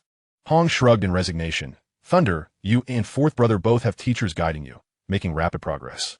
As for me, my progress has been slower, but I'm close to breaking through to the 6th level in my domain." Luo Feng chuckled. "Big brother, second brother, you both are advancing quickly. I'm still only at the 2nd level in my domain." "It's all right, fourth brother. You're still young, and there's ample room for growth," Thunder God teased to comfort him. Luo Feng grinned. although I have barely grasped some concepts regarding the laws. Since his golden-horned behemoth form broke through to the cosmic level, his understanding of the laws of gold had surged, yet he still struggled with the laws of space. Thunder God's eyes widened in disbelief. Come on, fourth brother. Are you doing this on purpose? The white-bearded elder's voice resounded again. Young one, your fourth brother is younger than you and has already grasped the laws of the source. What about you? You've wasted so many years. From tomorrow onward, I shall intensify your training. Lord Mist, please don't. I've already been working hard enough. Thunder God lamented dramatically. Hong, Luo Feng, and Zhou Hao all burst into laughter. By the way, Sanzi, are you going to the auction the day after tomorrow? Hong asked in a low voice. Without a moment's hesitation, Zhou Hao replied, Of course I will attend. It's simply too exhilarating to miss such an event. The Lanka fruit I purchased last time is nearly all consumed, and this time I intend to acquire several more units. After all, I have the funds. As for anything else, I won't let suitable opportunities slip by. Thunder God exclaimed casually, I hope they auction off some MOU and vine seeds. I still have not forgotten about them. The next day, in the virtual universe, Black Dragon Mountain Island, 9-Star Bay Community. The four individuals informed their families and then boarded the celestial steed to arrive at the teleportation point of the Qianwu continent, eventually reaching the floating city. As they queued, they attracted the attention of several realm masters, for it was evident that the four shared a close bond, and under such circumstances, their eligibility to participate in the auction suggested an impressive background. At the auction, as per the original storyline, items such as the Divine Soldier and the incomplete skin of the Demon Slayer clan made their appearances. However, Zhou Hao did not vie for the incomplete skin of the Demon Slayer clan. Instead, after the auction concluded, he logged in to acquire it directly during the item trading on the White Orchid Star. Although he had the opportunity to cultivate a clone, he refrained from doing so hastily. The first clone represented a unique form of life, transcending mortality, and its innate divine body was significantly larger than that of a human. With 2 remaining slots, he needed to deliberate carefully. The spatial rule talent of the Demon Slayer clan and the ability to replicate their reverse talent were indeed enticing and would offer substantial assistance for him at present. Yet, should he attain immortality, the efficacy of the Demon Slayer clone would diminish considerably. Hence, after much contemplation, Zhou Hao resolved to wait. If he did not encounter a superior option for a second clone, he would then proceed with the cultivation of the Demon Slayer. Of course, being only at the 9th tier of stellar rank, he was currently incapable of cultivation. On the 15th day of the first lunar month in 2066, during the Lantern Festival, the atmosphere in Huaxia was imbued with the spirit of familial reunion. Zhou Hao on this day chose not to engage in cultivation, but instead remained at home to accompany his mother and elder sister. Speaking of which, his elder sister, Zhou Ying, had now reached the 8th tier of planetary rank, her breakthrough endowing her with ice-based abilities. However, in comparison to Luo Feng, Hong Lei, and the others, Zhou Ying's innate comprehension was rather average. She had yet to grasp a domain. Ever since her advancement to planetary rank, she had adopted a more laid-back approach, no longer exerting herself as she had in the past, and instead dedicating more time to managing the Hope Martial Arts School established by Zhou Hao. Over the span of several years, the Hope Martial Arts School had far surpassed the Extreme Martial Arts School and the Thunder Martial Arts School, boasting over 100 planetary-level council members. The number of planetary-level mentalists had also reached 32, rendering it a colossal force akin to a titan on Earth. In the evening, Shen Hong arrived. Like Zhou Ying, she had focused her energies on the management of the martial arts school. Although Shen Hong had developed a penchant for adventures in various virtual games, frequently dragging Zhou Ying along for gaming battles. The two had even established a women's team within the game. Sister Shun, didn't you spend the day with family? Zhou Hao inquired with a smile. Shen Hong, though unmarried, had adopted a daughter who had since started her own family. Upon seeing Zhou Hao, Shen Hong exclaimed, Master, you are here too? I thought I would come and keep Inger company, as I was worried she might be bored alone. Zhou Hao nodded, saying, All right, then you can chat with my sister. I shall take a stroll. With that, he departed. On the night of the Lantern Festival, snowflakes began to fall from the sky. He ventured away from the bustling metropolis, heading towards the secluded wilderness. Given the current strength of martial artists on Earth, they had long since eradicated the majority of beasts in the vast wilderness, leaving only a portion to serve as a warning to future generations. As he walked down the streets of the wilderness, the flourishing weeds were thick, and buildings and shops were overrun with verdant plants. Occasional roars of beasts echoed from afar, yet none dared approach within a 1,000-meter radius of him. Observing the snowflakes descending from the heavens, Zhou Hao suddenly flipped his hand, grasping a battle knife, and began to practice his sword technique in solitude. Since acquiring his telekinetic weapon, he had seldom wielded a physical weapon, and his swordsmanship had become rather neglected. However, tonight, he felt an unusual urge to hone his blade skills. With each step he took, his sword technique varied, at times sharp as metal, at others fervent as flames, and occasionally flowing like water. Simultaneously, the street began to fill with phantasmal projections. Upon closer inspection, one would notice the streets were densely populated with numerous Zhou Haos, amounting to thousands, all performing identical movements. In an instant, amidst the silver-white, snow-covered landscape, the gleam of the sword shone as brightly as daylight. The flurries of snow fell more slowly, as if caught in slow motion, while the blades moved with increasing speed. Zhou Hao's sword technique, though somewhat crude, resembled the playful antics of a child, producing a series of metallic sounds as if cleaving the air. Yet, when these thousands of sounds converged, they resembled a cascading torrent, akin to a symphony of metal clashing, and suddenly, akin to a raging inferno. Upon closer listening, the sounds were as silent as tender sprouts breaking through the earth. Distinct sounds overlapped and reverberated, causing the snowflakes falling from the sky to slow to a near standstill. Suddenly, Zhou Hao ceased his movements, and the multitude of projections converged into one. He lifted his gaze once more to the myriad of snowflakes, a knowing smile gracing his face. The battle knife vanished from his hand as he turned and stepped away.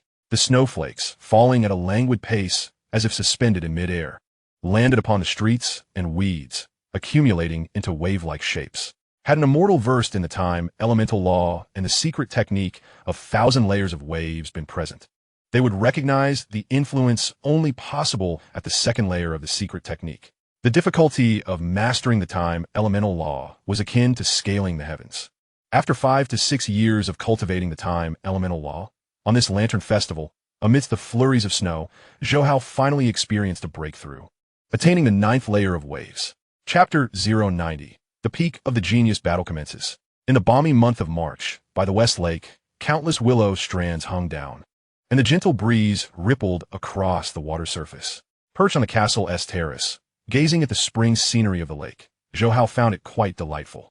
Reclining languidly on a deck chair, he relished a freshly brewed cup of tea on the wooden table beside him, the steam curling upward and releasing a fragrant aroma. Ever since his breakthrough on that snowy night, he had embraced a more leisurely pace. Whether in the realms of spatial or temporal elemental laws, his insights had deepened, making it nearly impossible to achieve significant progress through mere arduous training in a short span. Thus, aside from his daily routine of signing in for cultivation, he occasionally set aside an hour or two to unwind and appreciate the beauty around him. This relaxed state of cultivation had garnered much envy from his friends Thunder God and Hong, as well as Luo Feng, who had previously lamented Zhou Hao's intense training.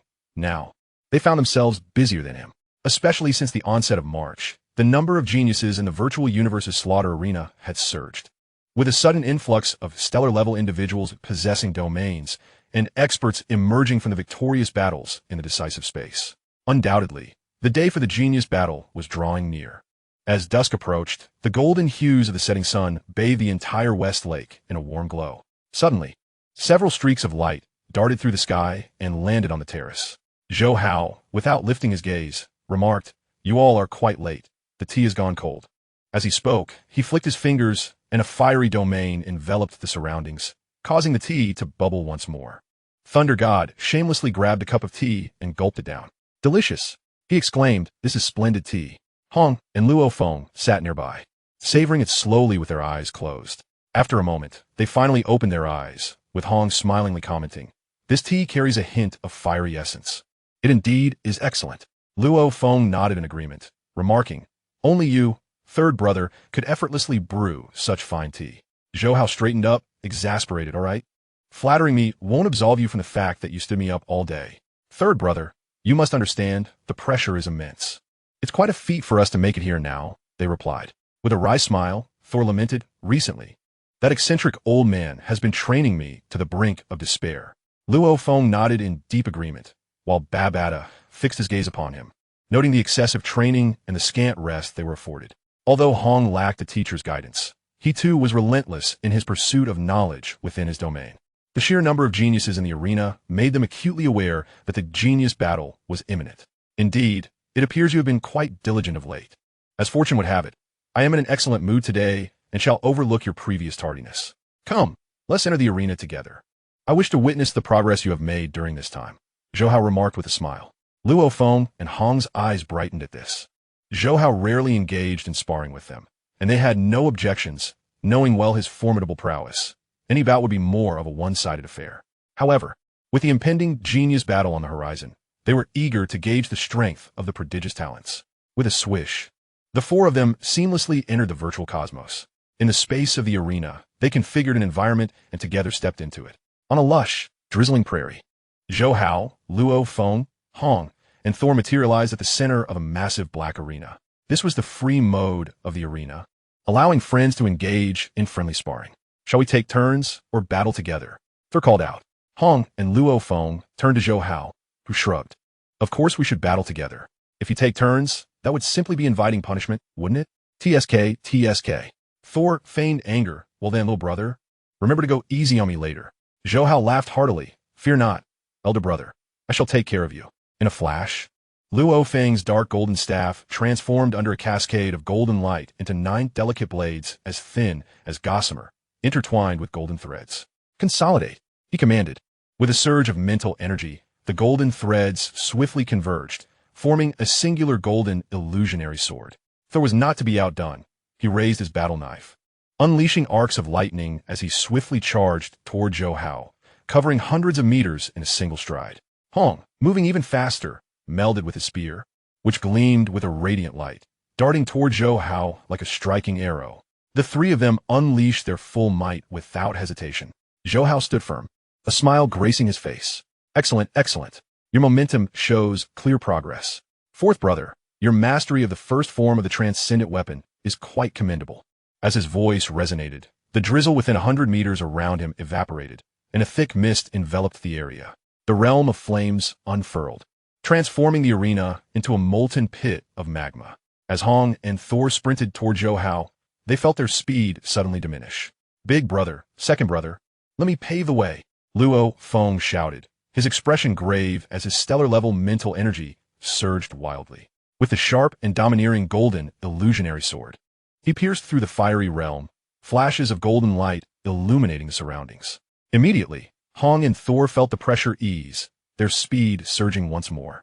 Zhou Hao, witnessing this, couldn't help but smirk as he conjured the bending blades of the celestial shuttle, swiftly forming a vivid fire phoenix. Go, he exclaimed, with a gentle command. The fire phoenix spread its plumage, showering the arena with a dazzling golden rain of flames that bore down on Luo Feng, Thor, and Hong. Clang, clang, clang. The trio hurriedly defended themselves. Thor swung his battle knife, conjuring arcs of electricity to repel the golden rain. Hong transformed his spear into a shield, charging forward while simultaneously defending. Meanwhile, Luo Feng's golden illusionary sword trembled under the bombardment of the fiery downpour, the golden threads beginning to unravel.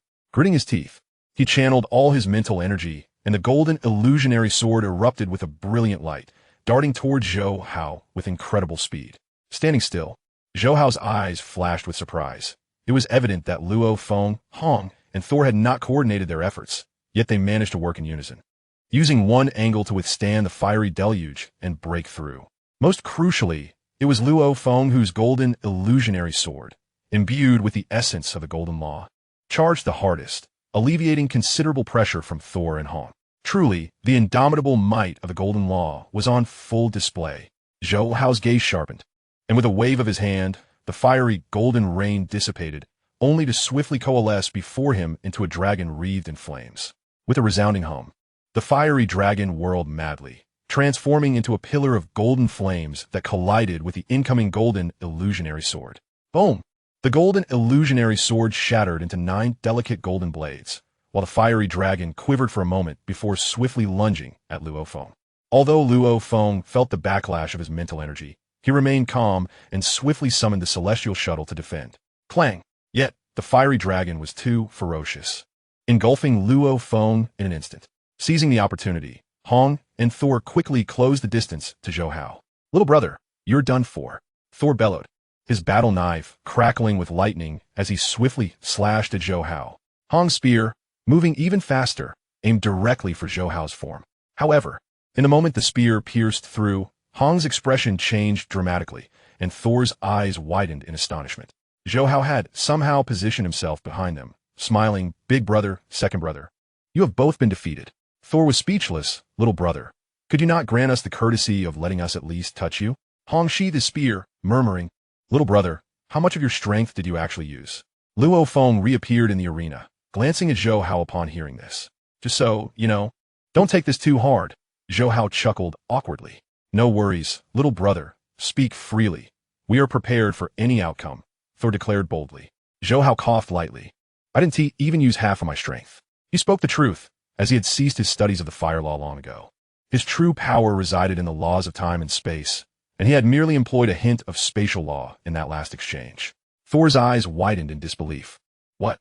Little brother, how can you be so merciless? We went all out, and you didn't even utilize half of your strength." Sigid. That's indeed a bit disheartening. Luo Feng, too, was taken aback. "Third brother, you really know how to impact morale. It was you who prompted me to say it." Zhou Hao replied helplessly, raising his hands in a gesture of peace. "However, despite me not using even half my strength, your progress has been remarkable. You should be capable of breaking into the top 100,000 of the Qianwu nation, especially you, fourth brother. Your mastery of the illusionary sword style is so stable. You undoubtedly possess the potential to reach the top 1,000. The four departed from the arena space, returning to the main hall. Thor continued to brood, "Little brother, thankfully not all prodigies are as monstrous as you. If they were, what chance would we ever have?" Luo Feng replied awkwardly, "Second brother, it's possible my skills are just lacking." Fourth brother, do not heed Thor's nonsense. Babata has stated that little brother's strength is unparalleled throughout the entire Qianwu nation. The fact that you can wield the transcendent weapon is already quite impressive, Hong chimed in with a smile. As the four settled down, they overheard the excited discussions of many nearby. "Haha, the pinnacle of genius battles is upon us. All stellar-level geniuses from the universe are clashing. This is beyond madness. Such a cosmic event cannot be missed. This is insane. Hurry and register." In just a brief moment, hundreds of billions have already signed up. Wow, this is incredible. This event is hosted by the Virtual Universe Company. The rewards will undoubtedly be substantial. Zhou Hao, Luo Feng, Hong, and Thor all stood up and exited the hall. Indeed, upon raising their heads, they beheld the resplendent floating leaderboard that spanned the entirety of the Black Dragon Mountain Island. The leaderboard glimmered with lines of text. The Universe-Humanity Pinnacle Genius Battle, held once every 10,000 years. Coming soon, hosted by the Virtual Universe Company in conjunction with all cosmic nations. Are you a genius? Can't find a rival of equal standing? Then come and participate in the Pinnacle Genius Battle. Upon gazing at the colossal announcement, Zhou Hao and his companions exchanged glances, their eyes igniting with fervor. They had long been prepared for the Cosmic Humanities Pinnacle Genius Battle, and now, the moment had finally arrived. Chapter 091, Hunking Objectives, in the Virtual Universe. On the Isle of Black Dragon Mountain, within the 9-Star Bay community, Zhou Hao and his three companions could hardly contain their excitement as they accessed the official website of the Virtual Universe. Delving into the dedicated section on the Cosmic Humanities Pinnacle Genius Battle, the battle is divided into 2 stages. The first stage comprises the Cosmic Nations Selection Battle, wherein 1,008 Cosmic Nations will select the top 1,000 stellar geniuses from within their realms. The second stage is the Grand Final Showdown, where the geniuses who advance from the first stage will converge to compete for the overall cosmic ranking. Ultimately, the top 1,000 stellar geniuses will be awarded 3 significant prizes. The first is a monetary reward valued at 10 mixed yuan units, totaling 10,000 mixed yuan units. The second is a coveted quota for entry into the initial universe, and the third grants the opportunity to become a core member of the Virtual Universe Corporation. These rewards are indeed substantial, with the quota for the initial universe being the most precious, fiercely contested even by many immortals. The Thunder God could not help but take a deep breath, reflecting on their arduous efforts in the Realm of Realms, which had only yielded a meager wealth of over 50 mixed yuan units, while the lowest reward for the top 1,000 in the Genius Battle is a staggering 10 mixed yuan units. Babata scoffed. What is so surprising about that? This is the Virtual Universe Corporation, one of the 5 major powerhouses, a sanctuary of human technology. Such rewards are quite normal. The monetary and core member rewards are rather standard, with the initial universe quota being the only remarkable one. The old man with the white beard unusually refrained from engaging in a dispute with Babata as his master. Lord Kabu had never even brushed against the threshold of immortality. All right, let us hurry and register. The number of applicants is likely to be immense. Zhou Hao clapped his hands and navigated to the registration page on the website. That very day, the four of them registered to participate in the Pinnacle Genius Battle. All stellar beings within the cosmic nation could partake in the competition. Thus, the registration period alone would span several months. A month later, Zhou Hao and his companions received emails from the Virtual Universe Corporation almost simultaneously. The content of the emails closely mirrored the original narrative. This time, the number of stellar beings from the Qianwu cosmic nation registering surpassed 800 billion, given the varying strengths of the participants. The virtual universe would classify all competitors at the 9th tier of stellar rank, permitting them to select any force weapon or telekinetic weapon, not exceeding 10 items, while the force armor could not exceed the 2nd tier. The selection battle within the Qianwu cosmic nation is bifurcated into 2 stages, the elimination round and the arena battle. Ultimately, over 800 billion stellar competitors will vie for 1,000 slots to advance to the final showdown. The elimination round will be divided into 100 world zones. The top 1,001 from each world zone will progress to the subsequent arena battle. Notably, the first-ranked individual in each world zone will automatically advance without needing to participate in the arena battle, while the remaining 100,000 will engage in fierce contests to secure 900 spots. After briefly perusing the email, Zhou Hao exited the virtual universe. Sitting on the rooftop, he caressed his oval weapon. His understanding of the spatial origin law had already reached the level of 100-line flow, and the fully unleashed illusionary form surpassed thousands. While his comprehension of the temporal origin law had broken through to the 2nd layer of 1,000 heavy waves. The synergy of these 2 laws was more than sufficient for him to wield the 2nd tier of the divine weapon. The 1st tier, Silk Rain, merely required an understanding of the law by the wielder. As long as they achieved a certain level of comprehension, they could manipulate it. However, the 2nd tier was different.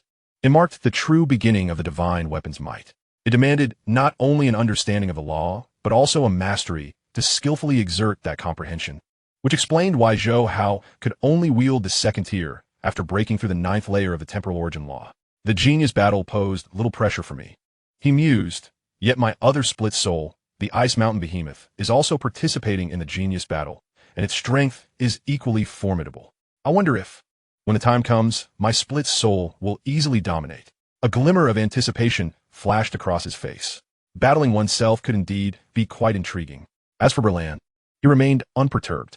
In the ancient wheel cosmic nation, on Water Spring Star, within a sprawling estate, Zhou Hao's Ice Mountain Behemoth split soul, disguised as Siri, sat quietly in meditation.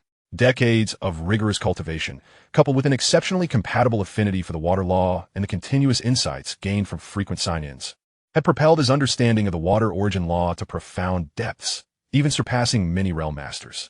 Nevertheless, the Ice Mountain Behemoth excelled in close combat. Thus, he had devoted his energy over the years to the martial arts secret technique Galaxy, which was entirely based on the water origin law, suitable for both the Ice Mountain Behemoth and human practitioners. Comprising 9 layers, he had now reached the 5th layer.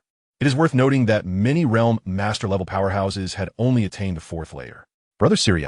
Suddenly, several figures descended from afar, landing within the estate. Zhou Hao's Ice Mountain Behemoth split soul opened his eyes, a smile gracing his face. Ban Xiao, by you, what brings you to my abode? Estates like this on Water Spring Star required considerable wealth, and typically only cosmic-level beings could afford them. After purchasing the estate, he naturally befriended several stellar beings with significant backgrounds on Water Spring Star, primarily to unwind and share a drink occasionally. Ban Xiao, towering nearly 3 meters, handsome and striking, possessed a domain, ranking among the top 3 in strength among his peers on Water Spring Star. He had been courted by many factions. Yet ever since Zhou Hao defeated him in a spar, he had longed to regard Zhou Hao as an elder brother. Brother Siri, the Cosmic Pinnacle Genius Battle is about to commence. The official website has announced the specific date. It's just 3 days away. Soon, we'll know the exact distribution of the world zones. My teacher said that if I can break into the top 10,000 of the ancient world nation this time, he will reward me with over 100 medium-sized life planets from his holdings and recommend me for training within the royal faction of the ancient wheel nation. Beside him, Bai Yu and several other young men and women looked at Ban Xiao with envy, aware that his teacher was a realm master. As Ban Xiao spoke, he clenched his fists tightly. The top 10,000 is still quite a daunting task for me. I'll give it my all, and perhaps I can make it. Brother Siri, what target has your teacher set for you? For me? Zhou Hao replied with a smile. Of course, it's to rank within the top 1,000 of the ancient wheel nation. Bai Yu and the others couldn't help but laugh. They naturally assumed Siri was jesting, as the I-Star Empire had not seen a genius break into the top 1,000 in many generations. Yet Ban Xiao earnestly encouraged, keep pushing, Brother Siri. I believe you can achieve it. Zhou Hao casually remarked, let us hope so. Little did they know, Zhou Hao's aspirations extended far beyond merely entering the top 1,000.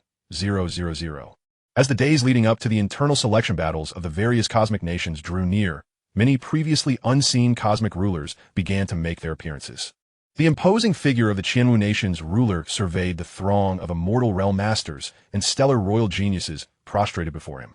A voice that sent shivers down one's spine resonated. You are the most exceptional geniuses under my command this year.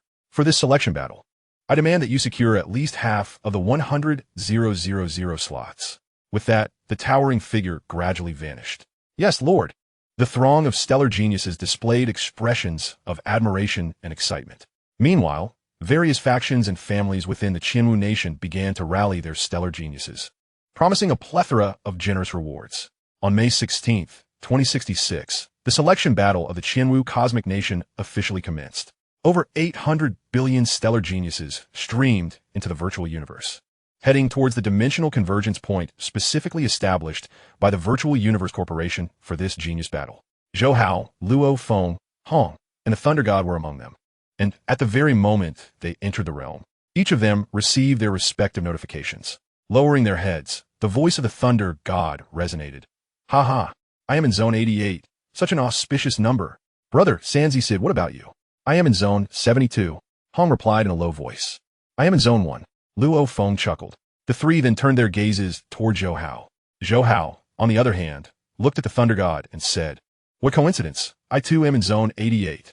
Chapter 092. This territory is my kingdom. A broader smile spread across the Thunder God's face. TSK, I told you.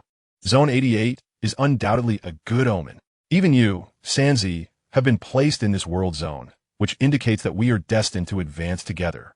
Hong couldn't help but tease. Thunder, if we were talking about good omens, Sid Zone 1 is even better, and Sanzi has absolutely no pressure to advance. As for you, perhaps you should strive harder to avoid elimination. Brother, I am still quite formidable. Besides, I have Sanzi to back me up. The Thunder God laughed heartily. Naturally, everyone understood that his remark was merely a jest. The ranking in the world zones correlates with points, and even if he converges with Zhou Hao within the zone, it merely ensures that he is not eliminated prematurely. To truly advance, one must rely entirely on their own capabilities. As the four engaged in casual conversation, an authoritative voice echoed throughout the expanse of the dimensional continent. Attention, everyone. The preliminary competition is about to commence.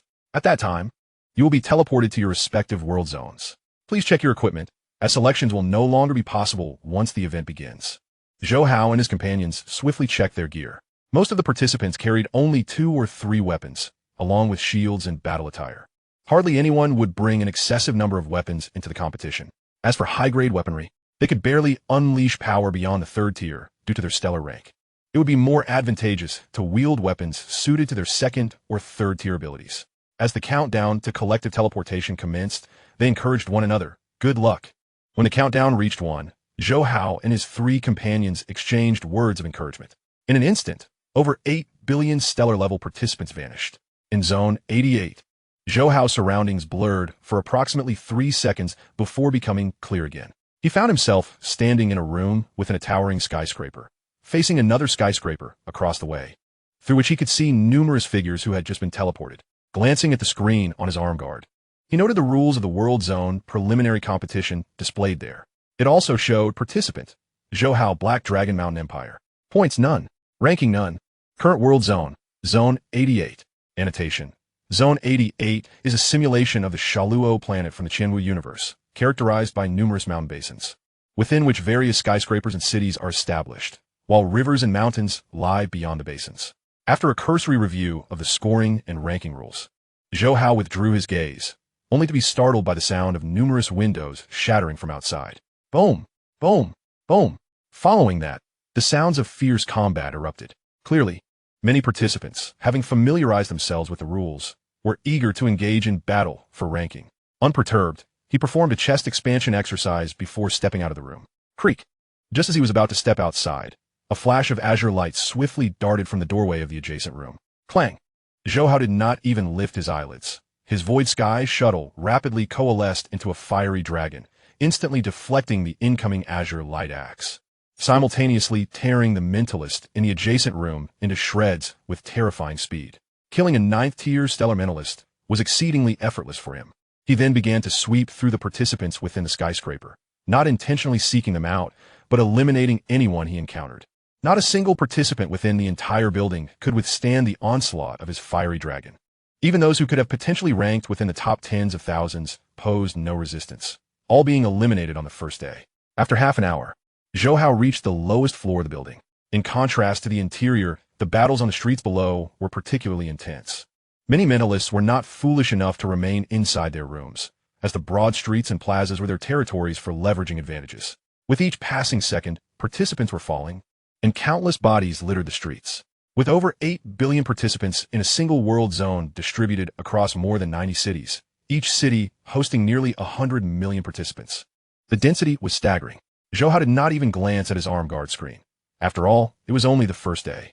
Regardless of how impressive his kills were, it held little significance. Exiting the skyscraper and stepping onto the street, he had barely taken a few steps when several mental weapons shot towards him from various rooms on the second floor. They all aimed to ambush Zhou Hao, the participant who had just emerged from the building. Puffed, puffed, puffed. Alas, they had miscalculated their chances. The fiery golden light rampaged with astonishing speed, sweeping across the vicinity and thoroughly cleansing the second floor of several adjacent skyscrapers. Come out, all of you! Zhou Hao, disinterested in searching for individuals, stood in the center of the street and amplified his voice through his innate power, instantly resonating across several buildings. Whoosh, whoosh, whoosh. Participants in the surrounding buildings quickly took notice of Zhou Hao. Yet, none dared to take action. To shout so boldly on the first day of the preliminary competition and walk safely into the middle of the street, he was undoubtedly a formidable opponent. Seeing that no one dared to act or show themselves, Zhou Hao furrowed his brows, realizing that no one was foolish enough to take the bait. Not even a single reckless fool was present. If he called out again, he would merely be a fool himself, continuing to stride forward along the street. He believed that eventually there would be a fool willing to engage. Indeed, upon reaching the next street, numerous participants were hiding in their rooms, preparing to launch surprise attacks. Their fate, however, would soon mirror that of the previous assailants. Swift elimination.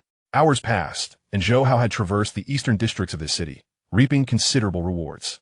Given the initial ferocity of the battles, he often stumbled upon chaotic skirmishes involving numerous stellar-level participants, providing him ample opportunities for harvesting. As the day concluded, he casually found a street shop to rest. Casting a glance at his arm guard screen, he noted, Participant, Zhou Hao, Black Dragon Mountain Empire. Points, 31, 872. Hunking, 47, 903. His expression remained calm. Accumulating over 30,000 points on the first day was quite commendable. In reality, few experts like him, capable of sweeping through such a wide area, existed. The density of participants was simply too high. Even some overly confident, strong individuals would refrain from revealing themselves, wary of being ambushed, as they lacked the strength to withstand an overwhelming assault. However, Zhou Hao harbored no fear of being besieged. His peacock spreading tail technique was inherently a method of area-wide slaughter, and his profound comprehension of spatial primal laws allowed him to effortlessly eliminate even thousands of assailants simultaneously. Moreover, he was equipped with divine weaponry. The following day, he planned to remain on the lookout, saving the trouble of running back and forth. He murmured to himself before closing his eyes.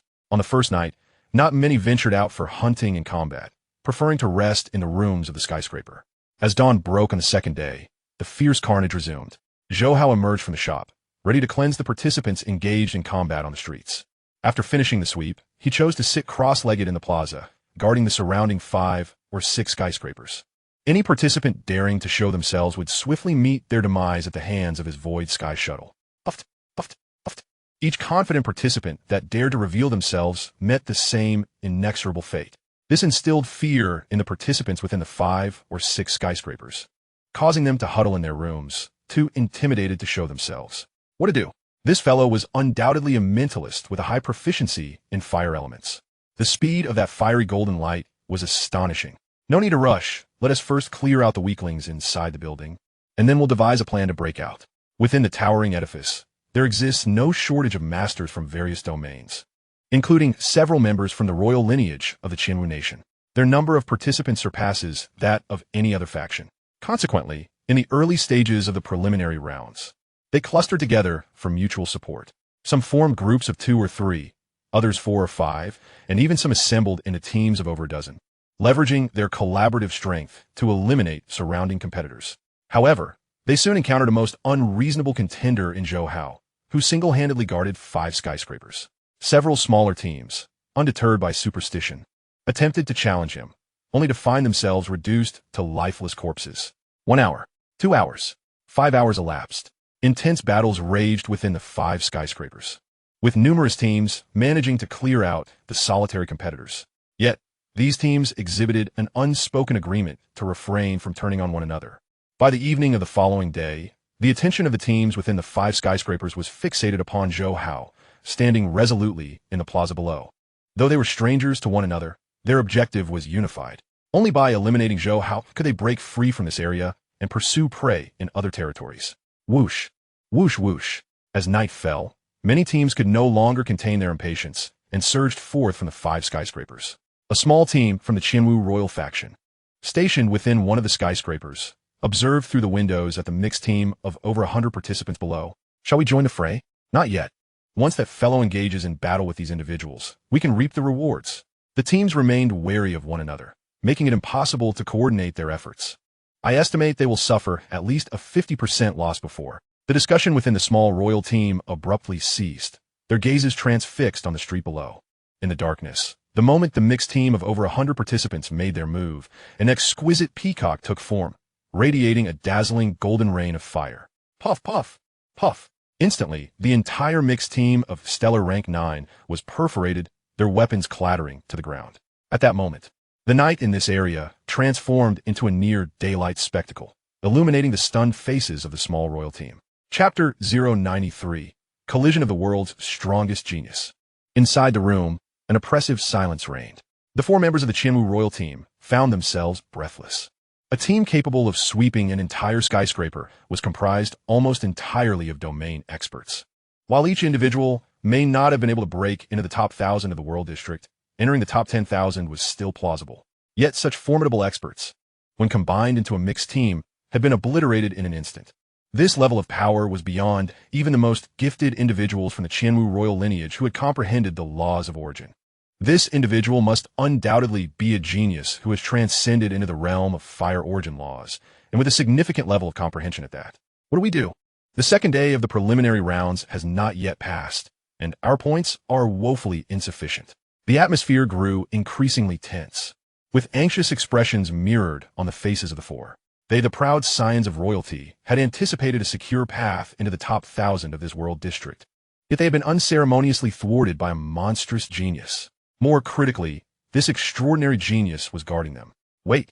Continue to wait. Such a genius must aim for even higher rankings. He cannot possibly remain in this area to guard. The strongest member of the royal team, a talented royal, spoke through gritted teeth. The others fell silent.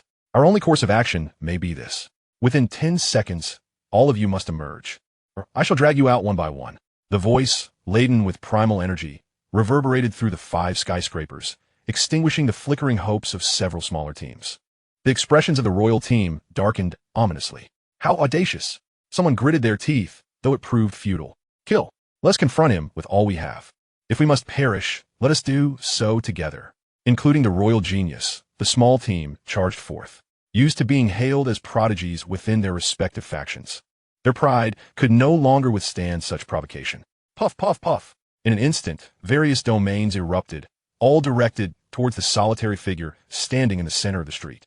60 or 70 domain experts, some being 7th or 8th layer geniuses, unleashed their powers. Yet, following the golden rain of fire, the area surrounding the 5 skyscrapers fell eerily silent. The streets lay strewn with countless corpses. Whoosh, whoosh, whoosh. The small swords adorned with golden patterns returned, coalescing once more into the elusive sky shuttle. Zhou Hao surveyed the 5 skyscrapers, releasing his primal energy to sweep through, ensuring no competitors remained before proceeding to the next area. His point ranking soared dramatically. Above the 88th World District, beyond the barrier, within a spaceship, Wang Rong, Zhou Inga, Shen Hong, and others, along with the family members of the Thunder God, gathered in a hall. Truly, he reigns as the world's foremost powerhouse, the Sword Light Speaker. In merely 5 days of the preliminary rounds, his point ranking has surged into the top 1,000. Indeed, his ascent has been meteoric throughout these 5 days. The points of Master Zhou have continued to soar. The family of the Thunder God could not help but express their astonishment. Shen Hong remarked, that once adorable little child has now grown to such heights. It is truly hard to believe that he has entered the top 1,000 in a world district with over 8 billion stellar ranks. Zhu Yingye softly replied, my brother has always been exceptional. I knew from the moment of his birth that he was destined for greatness. Shen Hong nodded, then added, third speaker, Master Lei, is also impressive, having surged into over 20,000. It seems he too may breach the top 1,000, outside the barrier of the first world district. Luo Feng's family sat within a spaceship. Wow, Uncle Zhou is incredibly impressive. In just 5 days, he has entered the top 1,000. Luo Hai's youthful voice rang out. Why is Dad's ranking still lagging behind? Hurry up, Luo Ping snorted. Father is certainly concealing his true strength. Who in the entire world district could rival him? Why conceal his power? Charge forward, just like Uncle Zhou, and break into the top 1,000. Luo Hai zipli indi gang di. Ha, Luo Honggu, Luo Hu, Su Xin, Su Gang. And others could not help but laugh. Above the 66th world district, many royals from the Qianwu Universe Nation gathered. As Zhou Hao's point ranking continued to soar, numerous royals took notice. Bro Lin, your Zhou Hao from Black Dragon Mountain is astonishing. He began his ascent on the very first day of the preliminary rounds and has not ceased for 5 days. He has advanced another 300 places, entering the top 500. He must have encountered other talented experts. Even if he were to perish now, he would ultimately rank within the top 1,000. Indeed, the early stages of the preliminary rounds are fiercely contested. One misstep could lead to being besieged. Yet, Zhou Hao's continuous ascent indicates he is unfazed by such attacks. At least an 8th or even 9th layer genius. Many princes and princesses exchanged opinions. The 9th prince, Bro Lin, laughed heartily, secretly pondering whether this Zhou Hao might be the genius he encountered in the thunderworld of Kanglan Star. Zhou Hao's rapid ascent in points garnered the attention of many formidable factions within the Qianwu Universe Nation, prompting numerous powerful individuals to investigate Zhou Hao's background. In the slaughter hall, an emptiness prevailed, with only a few cosmic-level beings occasionally entering. In a corner, the green-skinned elder man Luo, eyes twinkling with a smile, mused, this little fellow is indeed progressing swiftly. I wonder if he can ultimately claim the #1 rank in this world district. To be ranked first in the world district grants one direct qualification for the pinnacle battle, bypassing subsequent arena matches. However, to contend for the top spot, one must possess not only formidable strength, but also a stroke of fortune. On the 12th day of the preliminary rounds, Luo Feng and Hong began to unleash their full potential, with point rankings skyrocketing. Meanwhile, in the center of city number 7 in the 88th World District, a plethora of stellar corpses lay piled high, the stench of blood saturating the air. All of you emerge. The voice, imbued with primal energy, echoed relentlessly in all directions. In a vast expanse of the city, the countenance of several skilled individuals shifted dramatically as they hastily retreated into the rooms of tall buildings. No matter how provocative the voice echoed, they resolutely refused to step outside. After 12 days, the majority of the remaining contestants were formidable experts. Yet in comparison to the monstrous figure at the center of the street, they appeared as mere fireflies beneath the full moon, utterly insignificant. Countless newly emerged powerhouses, unable to withstand the provocation, ventured towards the city center, but none returned. This grim reality instilled a profound fear among many of the experts. Atop a mound of corpses, Zhou Hao shielded himself from the stench of blood with his mental fortitude, casting his gaze towards the screen on his arm. Contestant, Zhou Hao, Black Dragon Mountain Empire. Points, 5, 123, 890. Ranking, 231. Upon seeing this, he furrowed his brow slightly. The relentless carnage over the past 12 days, despite his overwhelming dominance, made it increasingly challenging to ascend the ranks. Particularly, his formidable display of strength deterred many powerful individuals in City Number 7 from engaging him in combat, as a fatal misstep would result in the loss of half their points, jeopardizing their standings within the top 1,000. Moreover, with the preliminary round merely at its 12th day, many experts, no matter their self-assurance, would be reluctant to clash with other prodigies so early in the competition. Of course, primarily, Zhou Hao was disinclined to seek out each opponent individually. Otherwise, he could very well traverse from district to district, eliminating those with high scores. And his ranking would undoubtedly soar. Let us wait a while longer. If no one approaches, I shall commence my search, he murmured. As the preliminary round reached its midpoint, Zhou Hao refrained from hunting at night, choosing instead to remain in his room to recuperate, thus allowing formidable experts from various districts to rise, including some who had come from other cities specifically to hunt powerful foes. On the 17th day of the preliminary round, torrential rain fell relentlessly. The streets flowed with rainwater, washing away pools of dried blood into the sewers lining the sides. The entire city was enveloped in a misty haze. In such weather, many contestants stayed indoors, avoiding the fray. Is this the so-called invincible super expert of this city? A towering figure emerged through the downpour, surrounded by crackling lightning that repelled the cascading rain, exuding an aura of immense power, with eyes ablaze with battle fervor. Seated within a shop, Zhou Hao slowly opened his tightly shut eyes upon seeing the silhouette before him. A smile crept across his lips. Interesting. You dare to seek me out. It seems you possess quite a few points. The imposing figure paused momentarily, then laughed in return. With a thunderous roar, he swung the 6 blades he wielded, arcs of electricity swirling around him, creating explosive sounds in the air. I am a Thunderblade Bloodcliff, he proclaimed, unleashing his power through the downpour. Many experts within the city were stirred by the revelation. It's the Thunderblade. He is a super expert from city number 8. Huh. This invincible one is about to meet his match. Numerous experts hurried to rooftops or street corners, stealthily observing the impending clash of titans. Zhou Hao rose, stepping forward, as the celestial blades hovering before him disassembled into 1,008 curved blades, assembling with a mechanical clatter. As he exited the shop, a vividly lifelike peacock soared around him, its eyes ignited with flames, evaporating the torrential rain and dispersing mist into the air. The Thunderblade Bloodcliff, with his 6 arms, narrowed his purple pupils. The sheer finesse with which Zhou Hao manipulated his psychic weaponry far surpassed the mentalists he had previously defeated, and the weaponry was imbued with the force of flame laws. Zhou Hao's calm voice resonated. If you can withstand my next strike, then you may earn the right to know my name. The Thunderblade erupted into hearty laughter. Good, as expected of one who dares to call himself invincible. You are audacious. With that he moved. A powerful realm of lightning radiated outward, parting the torrential rain. The Thunderblade leaped forward, his 6 blades crackling with electricity, striking towards Zhou Hao. Boom! The air shattered, the sound echoing like thunder, causing the rain to momentarily halt. Although Zhou Hao remained stationary, the fiery peacock had already flitted behind the Thunderblade, while a figure gradually solidified. The Thunderblade's expression tightened, astonished. What incredible speed! When did he move? Despite his shock, he reacted swiftly, slicing through Zhou Hao's afterimage, then pivoting with explosive speed to charge at Zhou Hao once more. However, at that moment, the fiery peacock above had fully spread its plumage, dazzling golden light shimmering. Subsequently, a tempest of golden, flaming blades hurled towards the Thunderblade, each projectile ablaze, the intense heat distorting the very air around them. This unmistakably signified a profound comprehension of the elemental laws of fire, beginning to warp space itself. The Thunderblade swiftly recognized this peril, unleashing his full power as he wildly swung his 6 arms, merging the blades into a radiant shield of lightning laws. Clang, clang, clang. Instantly, a barrage of searing golden blades struck against the lightning shield, the metallic clangor resounding. Each golden blade bore the power of fire laws, causing the Thunderblade's arms to tingle and burn. His speed in wielding the blades began to diminish. Block it! Block it! He roared in desperation. Despite his frantic efforts, the cumulative impact of the golden blades only grew more formidable with each strike.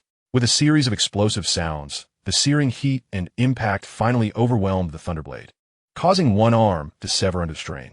This loss triggered a chain reaction, causing the remaining arms to falter, ultimately leading to their shattering. The unstoppable golden blades pierced through the Thunderblade's body and skull. Clatter! The 6 blades dropped to the ground. With a resounding thud, the Thunderblade Bloodcliff, a super expert from city number 8, met his demise at Zhou Hao's hands on the 17th day of the preliminary round. The city was left in the echo of the rain's relentless patter. Those who had witnessed the battle fell into a profound silence. The Thunderblade had clearly been a genius who understood the laws of lightning, yet he perished beneath the fiery, golden rain. What they had observed today was a firestorm unlike any they had seen before. It was evident that, despite the relentless assaults over the past half-month, Zhou Hao, the so-called invincible, had yet to unveil his true prowess. Gazing at the lifeless body of the Thunderblade before the shop entrance, Zhou Hao shook his head gently. What a pity! You lack the strength to compel me to reveal my name. Casting a glance at the screen on his arm, he noted, Contestant, Zhou Hao, Black Dragon Mountain Empire. Points, 9, 631, 288. Hunking, 125. With the defeat of the super expert from city number 8. He had amassed over 4 million points in a single stroke, advancing more than 100 places in rank. A smile crept across his face. Indeed, vanquishing these super experts yielded a bountiful reward. Yet he could not help but marvel quietly. In merely 17 days, the Thunderblade had accrued over 8 million points. The number of experts who had perished at his hands was surely substantial. Moving forward, Zhou Hao began to sweep through the various districts of city number 7, systematically eliminating the fortified experts he had allowed to thrive. His ranking continued to rise. On the 24th day of the preliminary round, he finally broke into the top 80 of the world rankings, drawing the attention of several super experts who relished the thrill of hunting down powerful foes. On the 25th day, Zhou Hao once again dispatched a super expert who had ventured into city number 7, garnering over 12 million points and propelling himself into the top 50 of the world rankings. Having just vanquished a formidable opponent in the realm, the Thunder God cast his gaze upon the screen, perusing the profiles of the top 100 experts. Upon encountering Zhou Hao's invincible title, a grin spread across his face. The prowess of this three sons was indeed monstrous. However, his points seemed rather meager, likely due to his languid disposition, remaining idle in a single city. The Thunder God was well acquainted with Zhou Hao's character, essentially a reclusive individual devoted to arduous training. Even now, as he entered the preliminary world qualifiers, he remained unchanged in this regard.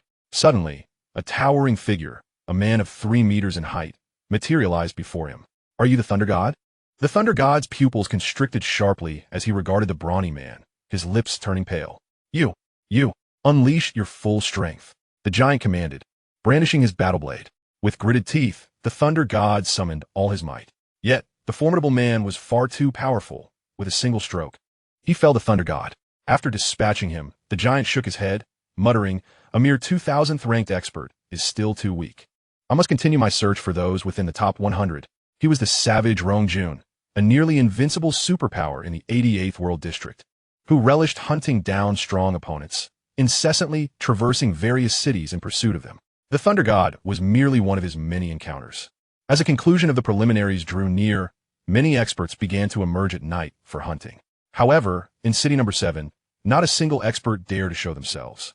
They preferred to hide rather than venture out, for anyone discovered while hunting met a grim fate. This invincible being offered no respite. While superpowers from other cities ventured out to hunt, this one remained ensconced within the city, never leaving. Truly a stroke of bad luck to encounter such a powerhouse. Had it not been for their inferior strength, many would have fled long ago. From a distance, many experts observed Zhou Hao patrolling the streets, and they cursed him in their hearts, but despite their grievances, they swiftly retreated. On the 28th day of the preliminaries, Zhou Hao strolled along the cracked streets, patrolling as usual. Any expert he encountered or sensed with his mental prowess would be swiftly eliminated. A glance at the screen revealed that his point ranking had ascended into the top 30, yet with only 2 days remaining in the preliminaries. If he did not encounter any superpowers from other cities, this ranking would likely stagnate. After all, the point differences among the top 50 were measured in millions. Crack! Stepping upon a decaying corpse, the sound of shattered bones echoed. Yet, Zhou Hao abruptly halted, lifting his gaze toward a 3-meter-tall silhouette at the end of the street. The figure returned his gaze. Are you the invincible one? A voice imbued with primal energy resonated. And you are the savage? Zhou Hao replied calmly. The savage Rongjun laughed heartily. Let us battle. Zhou Hao responded with a smile. Indeed, let us engage. The two words, imbued with primal energy, reverberated across the city. The remaining experts, still alive within the city, were struck with astonishment. It is the savage ranked 3rd in the world district. He has come to our city. Who could emerge victorious when two such superhuman entities clashed? One ranked 3rd, the other 30, but this invincible being had remained within the city, never venturing out, making it difficult to predict the outcome. Many experts pondered this in their minds. Chapter 094, The Final Rankings. Whoosh! The wind howled. The streets, littered with decaying corpses, no longer reeked of blood. Yet the two combatants' fighting spirit intensified. Swish! The escape sky needle rapidly coalesced into the form of a magical dragon. Boom! Simultaneously, a torrent of blazing flames erupted, igniting the air, streets, and corpses alike. Zhou Hao, with a calm demeanor, observed the towering figure before him, who was now enveloped in a heavy, earthy energy. With a flick of his finger, the fire dragon whirled madly, emitting a resonant hum, and transformed into a streak of golden light that shot forth. Ha ha! The 3-meter-tall figure, the savage Rongjun, laughed heartily as he brandished his short blade, charging directly towards the golden light. Each step he took felt like 1,000 pounds, causing the streets and buildings to tremble as if an earthquake had struck. Bang! In less than a breath's time, the golden light, which had transformed from the fire dragon, collided with the advancing, savage Rongjun clang. The once unstoppable fire dragon was, astonishingly, instantly cleaved away by the savage's short blade, causing it to disintegrate and sending numerous curved blades flying, piercing through nearby shops and buildings. With another powerful stride, Rongjun covered hundreds of meters, arriving before Zhou Hao. However, instead of delivering a direct strike, he swiftly sidestepped and leaped onto the rooftop of a nearby building, striking down towards the air with lightning speed. Almost simultaneously, the air began to rapidly condense into a series of curved blades, forming a sword shield. Zhou Hao, who had been standing on the street, vanished, reappearing behind the sword shield. Clang! The savage Rongjun's blade struck with tremendous force, sending Zhou Hao, along with the sword shield, hurtling through the air, crashing into another street and scattering debris in all directions. You are quite impressive. Rongjun stood atop the rooftop, not hastening to attack again, but instead observing Zhou Hao, who had regained his footing. He grinned. Not only have you comprehended the laws of fire, but you have also grasped the laws of spatial origins. Truly astonishing. Zhou Hao chuckled in response. Savage, you are also commendable. The fact that you could anticipate my next position is impressive. I hope you can withstand my true strength. Rongjun's pupils constricted. True strength? He was inwardly astonished as he realized that the invincible one before him was not deploying his full power. If you can withstand this attack, then, savage, you shall have the privilege of witnessing my true strength. As Zhou Hao's words echoed, he conjured a fiery peacock before him. Many experts witnessing this scene were taken aback, their spirits ignited. Here it comes. The most formidable move of this invincible being is about to be unleashed. They all yearned to see if the third-ranked savage Rongjun could withstand this onslaught. Go! The fiery peacock spread its plumage, unleashing a torrential rain of golden flames. The air ignited. Rongjun's eyes burned with an even fiercer combat spirit. Ha! Well done. No wonder you dare to claim invincibility. Your comprehension of the fire's origin laws is on par with my understanding of the Earth's origin laws. Encountering an opponent of your caliber is truly exhilarating. Amidst his laughter, he swung his short blade, the earthy energy swirling around him. Clang, clang, clang. His heavy, grounded swordplay successfully blocked the entirety of the fiery golden rain. Rongjun felt his arms grow numb, his fingers scorched. He stared at Zhou Hao, shaken. What a terrifying impact from the fire laws. I nearly failed to withstand it. Many experts, witnessing this, were even more exhilarated than Rongjun. He has blocked it. Someone has truly withstood this invincible being's fiery peacock technique. On the street, Rongjun leaped from the rooftop, the force of his landing shattering the already cracked pavement. Feel free to unleash any methods you desire. To encounter an expert of your caliber in the preliminaries is genuinely delightful. His surrounding earthy energy radiated outward, his voice brimming with eager combat spirit. He was eager to witness the true strength of the mentalist before him. Swish, swish, swish. Curved blades reassembled into the escape sky needle. Zhou Hao ascended slowly into the air, gazing down at Rongjun Savage. You are indeed formidable. Now, let me show you my true strength. As his words fell, the oval weapon behind him gradually split into two halves, one dark purple and the other azure, swirling around Zhou Hao. In the city, numerous formidable experts widened their eyes in astonishment. What, pray tell, is that telekinetic weapon?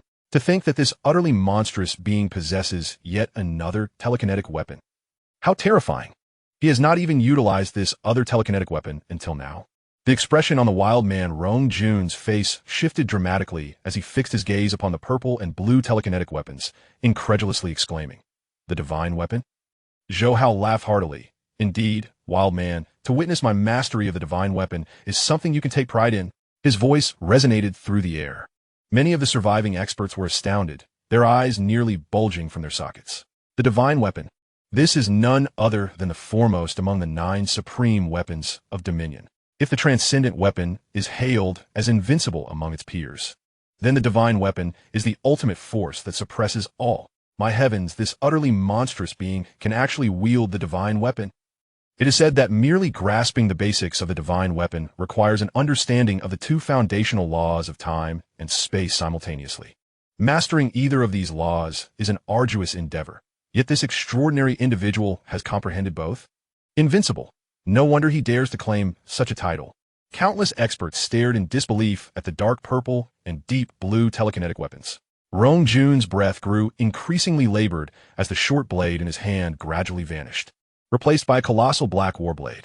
Who would have thought that a mere preliminary match in the Qianwu Kingdom would compel me to draw my Earth Shatter Blade? Yet, in the face of the divine weapon, I truly lack confidence without it. As he spoke, the battle intent burning in his eyes reached its zenith. Gome, let me witness the might of the divine weapon, to see if it is as fearsome as the rumors suggest. His entire being surged with energy, the earthy aura around him growing heavier, his mental fortitude soaring. Confronted with the divine weapon, even Rong Jun, who boldly proclaimed his intent to vie for the title of the supreme being in the universe, was compelled to engage with all his might. As you wish. Boom! The half-dark purple, half-deep blue telekinetic weapon erupted violently. Countless purple and blue light particles cascaded like raindrops, instantly enveloping a vast area of several thousand meters. The howling winds ceased in that moment. Time itself seemed to come to a standstill. The entire realm was left with only these luminous points. The first layer of the divine weapon's silk rain. Go! With a soft command, the purple and blue light particles, akin to summer rain, transformed into filamentous droplets, swiftly descending upon Rong Jun shrouded in the earthy aura. The dense and solidified domain of the Earth's foundational law was penetrated in an instant. The light particles, imbued with the forces of space and time, surged forth with reckless abandon. Clang, clang, clang. Rong Jun's body split into 2 as he wielded the Earth Shatter Blade with great speed, attempting to fend off the relentless barrage of attacks. He could only defend, unable to break free. The filamentous droplets appeared to fall vertically, yet as they neared Rong Jun, they curiously shifted to the side, their direction of attack elusive and unpredictable, with their speed varying, making them nearly impossible to anticipate. This is the true terror of the divine weapon. The attacks carry the profound intricacies of time and space, rendering it nearly insurmountable for foes unless they have grasped either foundational law. In this moment, Rong Jun, with his deep comprehension of the law of space, could conjure 2 illusory forms and adeptly wield his blade to accurately counter the positions of the filamentous droplets. However, alas, there were simply too many droplets. In an instant, they overwhelmed him completely. Puff, puff. Several filamentous droplets pierced through the gaps in his defense, penetrating Rong Jun's body. Puff, puff, puff. Merely seconds later, he bore numerous wounds, blood gushing forth. His blade technique slowed, his reflexes dulled. Ultimately, as the last of the light points wreaked havoc, he collapsed, propping himself up on the shattered pavement with the Earth Shatter Blade, gasping for breath. Swish, swish, swish. The purple and blue light points swiftly coalesced into an elliptical telekinetic weapon. Zhou Hao descended gracefully upon his sky-soaring shuttle, observing Rong Jun in silence. Rong Jun coughed repeatedly, blood spilling from the corners of his mouth. Yet a smile graced his face. I have been defeated in the preliminary match. The divine weapon truly deserves its title as the foremost among the 9 supreme weapons. My defeat is not unjust. With that, he collapsed on the ground. On the 28th day of the preliminary matches, the superlative powerhouse Rong Jun, ranked 3rd in points, perished at Zhou Hao's hands. Many experts in City 7 were filled with a sense of lamentation. They had not anticipated witnessing such a thrilling battle so close to the end of the preliminary matches. Yet ultimately, this monstrous being proved even more formidable. The power of the divine weapon opened their eyes to new horizons. After vanquishing Rong Jun, Zhou Hao glanced at the screen on his arm. Participant: Zhou Hao, Black Dragon Mountain Empire. Points: 87, 212, 218. Ranking: 3. Upon seeing this ranking, Zhou Hao couldn't help but shake his head with a wry smile.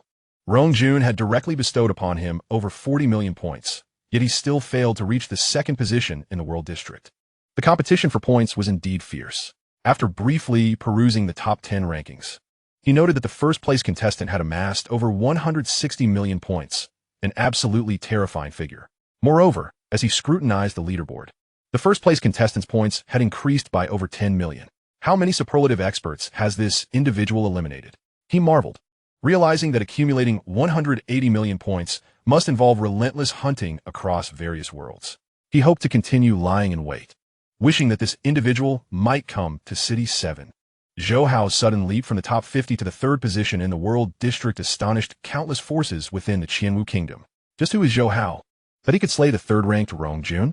He must undoubtedly be a super genius who has transcended into the foundational laws. Such a talent would be impossible to recruit.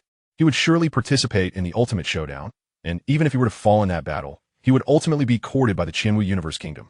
Many powerful factions sighed in resignation. In every World District, those who manage to break into the top 3 are typically geniuses who have entered the realm of foundational laws. Such luminaries, if they do not join the Virtual Universe Company, will invariably be taken under the wings of the royal families of various cosmic nations, a tradition upheld for countless years. Meanwhile, within the Grand Hall of the Black Dragon Mountain Empire's royal ship, over 1,000 officials erupted in exuberance. Your Majesty, rejoice! Rejoice! Our Black Dragon Mountain Empire has unexpectedly produced 2 super geniuses within the top 100. There are even 4 within the top 1,000. That Luo Feng is already impressive with his double-digit ranking. Yet Zhou Hao has astonishingly surged into third place. Many officials, while praising, genuinely felt joy. The Black Dragon Mountain Empire, so remote, previously saw few geniuses even breach the top 10,000. Yet this time, 4 have emerged, including one with a single-digit ranking. Based on past talent contests, those who rank in single digits are assuredly capable of entering the top 1,000 of the Qianwu Universe Kingdom. The Emperor of the Black Dragon Mountain Empire laughed heartily, his 2 Realm Lord-level experts beside him also smiling. Though Luo Feng holds a double-digit ranking, his entry into the top 1,000 remains uncertain. However, Zhou Hao's single-digit ranking is undeniably secure.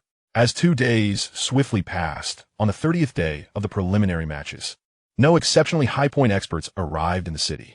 Zhou Hao ceased his patrols, retreating into a shop to quietly gather his thoughts and await the conclusion of the preliminary matches. From the very first day, he had been engaged in killing, though it was indeed a massacre. The sheer volume of lives taken stirred within him an unsettling thirst for blood, a sentiment that could taint his mindset. Thus, on this final day, he sought to calm his spirit. After Zhou Hao sheathed his blade, the remaining elite of the city finally breathed a sigh of relief. In the final hours, they frantically sought out opponents to battle, striving to improve their rankings. As the countdown echoed across the city, many experts who had yet to breach the top 1,000 were consumed by anxiety. However, in the last minute, they found themselves out of time. With a flash, the countdown reached 0, marking the definitive end of the preliminaries, and all surviving participants were teleported away. Zhou Hao, Luo Feng, and Hong were transported to the skies above Black Dragon Mountain Island. The 3 regained consciousness, disconnecting from the virtual universe, and then reconnecting, appearing directly at the entrances of their respective suites in the Jiuxing Bay community. Big brother, second brother, fourth brother, thundered Thunder God. Zhou Hao, Luo Feng, and Hong instinctively approached him. Thunder God lamented, I was so unfortunate to encounter the third-ranked savage. That guy is as monstrous as the third one, dispatching me with a single strike. As he spoke, he turned to Zhou Hao, excitement lighting up his face. But you were incredible, eliminating that savage. You've avenged me. Zhou Hao chuckled. That savage was indeed formidable, but he was simply unfortunate to cross paths with me. Damn, you really don't hold back, Thunder God exclaimed. Then shook his head. Big brother, fourth brother, you both made it into the top 1,000, yet here I am with such bad luck. But honestly, with my strength, even if I hadn't faced that savage, breaking into the top 1,000 would have been a stretch. His strength lagged behind Hong S, who barely scraped by at the bottom ranks. Hong patted Thunder God on the shoulder. Enough of the gloom. Passing the preliminaries is merely the first stage. The key lies in the upcoming second stage of the arena tournament. Luo Feng nodded in agreement. The arena tournament relies purely on strength. Luck plays no part. Just then, a throng of people appeared. It was the families of Zhou Hao, Luo Feng, Thunder God, and Hong. Their faces were aglow with excitement. Huh, it's perfect that we're all here. Let us go celebrate with some drinks, Thunder God proposed. Let us go. The conclusion of the preliminaries granted a month for participants to rest.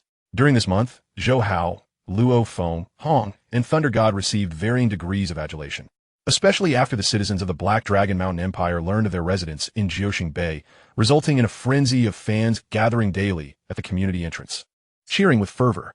Simultaneously, numerous factions from the Qianwu Universe Kingdom and the Black Dragon Mountain Empire sought to invite them into their ranks, offering increasingly generous terms. Luo Feng received the most invitations. Ironically, Zhou Hao, due to his high ranking, attracted fewer factions. While most invitations for Thunder God and Hong came from the Black Dragon Mountain Empire, including the 2 major sanctuaries and the 3-Axe Mountain, as well as North Dragon City. On the 16th day post-preliminaries, the Emperor of the Silver Blue Empire and a representative from the Black Dragon Mountain Empire arrived. Unlike the original narrative, this time the representative granted Zhou Hao dominion over the Milky Way, elevating him to the status of Lord of the Milky Way. After all, his world district ranking was 3rd, with a 99% likelihood of entering the top 1,000 of the Qianwu Kingdom. Such a genius, provided he did not falter, was destined to become a powerful ruler among the elites. The representative of the Black Dragon Mountain Empire, in addition to granting the Milky Way, presented an abundance of information on the elite contenders from the 100 world districts of the Qianwu Kingdom. This information was unattainable by ordinary factions. Yet the royal family of the Black Dragon Mountain Empire had access to it. However, most of the footage consisted of top-tier experts overwhelming other talents, while clashes involving geniuses like Zhou Hao and Rong Jun were conspicuously absent. Once the Emperor of the Silver Blue Empire and the representative from the Black Dragon Mountain Empire departed, Luo Feng, Hong, and Thunder God eagerly began poring over the video data of other experts. The top 10 from each world district were crucial for them to study, enabling them to avoid potential encounters during the chaotic early stages of the arena tournament. Upon viewing Zhou Hao's footage, which showcased him defending 5 buildings, Thunder God laughed exaggeratedly. Those poor souls who encountered you, third brother, were indeed more unfortunate than I against the savage. They were directly thwarted by your defense. Luo Feng and Hong turned their heads to see the video, joining in laughter, teasing, third brother, they must be cursing your name. Many among them possessed domains. Without Zhou Hao's defense, they might have made it into the top 10, or even contended for the top 100. Zhou Hao shrugged. They can only blame their misfortune. The savage indeed possessed remarkable strength. The dual sword wielder had an overwhelming command of the light domain, far superior to Zhou Hao, and he also wielded divine weapons. Luo Feng and Hong continued to browse through the material. Before long, the date arrived, July 16th, marking the official commencement of the arena tournament. Chapter 095, Complete Eruption, Astonishment. Within the virtual universe's Grand Conference Hall, 100 individuals who had passed the preliminaries were densely seated. A cacophony of voices filled the air. After a brief moment, a man clad in silver robes appeared at the front of the hall. As the audience quieted, he began to announce the rules and arrangements for the arena tournament. Among the stipulations, the first-place finisher from the preliminaries would be granted automatic advancement, while the remaining 100,000 would vie for 900 coveted slots. The specific arrangement was to divide them into 1,000 groups, each consisting of 100 participants, with only 10 survivors permitted from each group. This process would ultimately yield 10,000 victors. These 10,000 victors would then engage in one-on-one battles, with 4 consecutive matches determining the final 625 winners. The remaining 375 defeated participants would be relegated to the losers bracket, commencing a grueling 3-year cycle of battles, culminating in the selection of 275 victors. It was evident that the arena tournament was far more brutal than the preliminaries. In the preliminaries, one could rely on luck and teamwork. However, in the arena, only individual strength mattered. Lacking sufficient power would render advancement impossible.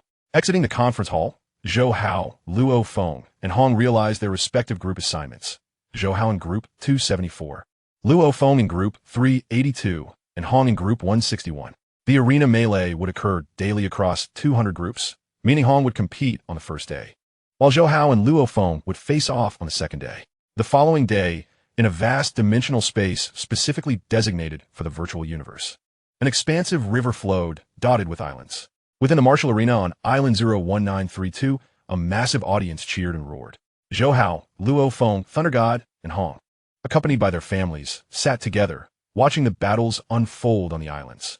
The arena spanned several dozen kilometers, capable of accommodating 1 billion spectators. Today, They watched as a contestant from the Black Dragon Mountain Empire, who had emerged from the preliminaries like Hong, faced off in the arena melee. Despite a valiant effort, he was ultimately eliminated. Next up was Hong's match. His mastery of the light domain had reached the 6th level, and with a spear in hand, he executed his techniques with remarkable finesse. Unfortunately, the arena melee only allowed for 10 survivors, and most contenders were experts at level 8 or above in their domains. Although Hong managed to survive until the end, the shrinking confines of the arena forced him into combat with other formidable 8 and 9 level domain experts, culminating in his defeat when only 15 participants remained. Big Brother performed exceptionally, but alas, the disparity in raw strength led to his elimination, Zhou Hao remarked, shaking his head. Luo Feng shared in the sentiment of regret. Thunder God sighed. During the Great Nirvana period, both Big Brother and I fought our way through monsters without any guidance or secret techniques. We had to rely solely on our self-created methods. It wasn't until we discovered ancient civilization ruins that things improved, but that also consumed a lot of time. Zhou Hao and Luo Feng fell silent, acknowledging the truth in his words. Both Hong and the Thunder God possess remarkable insights, coupled with an elevated state of mind. Had they been exposed to the arcane realms of knowledge from the very beginning, their accomplishments would undoubtedly have far surpassed their current standing. However, Zhou Hao understands that even without penetrating the core of the virtual universe company, both of them have nonetheless embarked upon their own formidable paths. The second day of the arena melee has arrived. Zhou Hao participates, and within his group, there are only 2 prodigies who have begun to grasp the laws, both merely on the threshold of understanding. With a mere display of the flame peacock, he utterly dominates this group, instilling fear in the other contestants who keep their distance from him in awe of his invincibility. This spectacle ignites a fervor among the over 1 million citizens of the Black Dragon Mountain Empire, who erupt in a frenzy of cheers that reverberate like a tidal wave. The other spectators from various empires are equally exhilarated by Zhou Hao's overwhelming presence. The Thunder God, amidst the deafening roars, exclaims in astonishment, "These spectators are indeed fervent." Hong chuckles, remarking, "It appears that many citizens of the Empire relish such domineering and overwhelming battles." Luo Feng reflects, "Third Brother's power is indeed monstrous. With just the fire law, he can crush numerous talents. If he were to unleash the divine weapon, the entire arena filled with billions of spectators would surely go wild." The Thunder God glances at Luo Feng and jests, "Aren't you also a prodigious talent? When your turn comes, once you summon the divine weapon, you too can incite the same fervor among the citizens of the Black Dragon Mountain Empire." Luo Feng quickly responds with humility, "My strength pales in comparison to Third Brother's." Hong shakes his head, "Fourth Brother, there is no need to compare yourself with Third Brother. You are already quite exceptional." As the day's arena battles draw to a close, Luo Feng takes the stage and, much like Zhou Hao, crushes his opponents of the same rank, forcing several royal prodigies to evade his prowess. This emergence of a top contender excites the citizens of the Black Dragon Mountain Empire as well. After the melee in the Qianwu universe concludes, the arena chaos in the Ancient Wheel universe begins its first day. Among the Ice Star Empire's participants entering the top 100, only 2 have made it. Zhou Hao's Ice Mountain Beast splits soul and Ban Xiao, who considers himself a subordinate. Thanks to these 2, the Ice Star Empire has 1 million citizens watching the competition. Brother Sayer, merely qualifying for the preliminary rounds is a stretch for me. I have no confidence in this melee. Ban Xiao confesses before entering the preparation hall, his rank being at the tail end, having relied solely on luck to pass the preliminaries, and he is certain to be eliminated in the melee. Zhou Hao splits soul offers words of comfort, knowing full well that Ban Xiao is already quite pleased with himself. As expected, Ban Xiao is eliminated early in the melee, his weaker strength making him an easy target for others. The arena battle for Group 178 is about to commence. Within the preparation hall, 100 talented individuals appear in succession. Zhou Hao's split soul hold a modest rank in the world zone and has not made a deliberate effort to push for a higher position, remaining inconspicuous among the crowd, while his group comprises 2 highly ranked prodigies. As time passes, the enthusiastic voice of the arena host resonates into the preparation hall. "Ladies and gentlemen, the first contestant from Group 178, hailing from the Ancient Wheel universe, is Ji Shan, with a preliminary rank of 5th in the world zone. The 8th contestant, also from the Ancient Wheel universe, is Liao Shi, with a preliminary rank of 7th in the world zone." With each announcement, the arena erupts with thunderous cheers from the respective empires of the contestants. The 32nd contestant from the I-Star universe, Sayer, with a preliminary rank of 127th in the world zone. Sayer, go for it. Brother Sayer, you can do it. The citizens of the Ice Star Empire, numbering 1,000,000, cheer wildly, their enthusiasm peaking. Many high-ranking officials from the Ice Star Empire, including domain masters, keenly observe the broadcast from the arena. Sayer's rank of 127 is not particularly impressive, especially with 2 prodigies in his group who have grasped the fundamental laws. Survival in the melee appears daunting. Indeed, after reviewing the video material, they note he possesses the domain of water, which does not confer any significant advantages in combat. The domain masters of the Ice Star Empire sigh, lamenting the absence of talents who can break into the top 10,000 in recent years, resulting in a dwindling pool of resources allocated to the Ice Star Empire from the ancient Wheel universe. The Emperor of the Ice Star Empire silently roots for Zhou Hao's split soul. In the audience, Ban Xiao and others, who share a close bond with Zhou Hao's split soul, fervently cheer him on. As the countdown concludes with a resounding boom, all members of Zhou Hao's group emerge onto the arena. The arena, with the largest number of prodigies nurtured by the royal family of the ancient Wheel Kingdom, begins to form alliances, targeting those from lesser civilized nations, with Zhou Hao's split soul becoming one of their prime targets. The arena islands initially cover a considerable area. 5 prodigies from the ancient Wheel Kingdom surround Zhou Hao's split soul from all directions.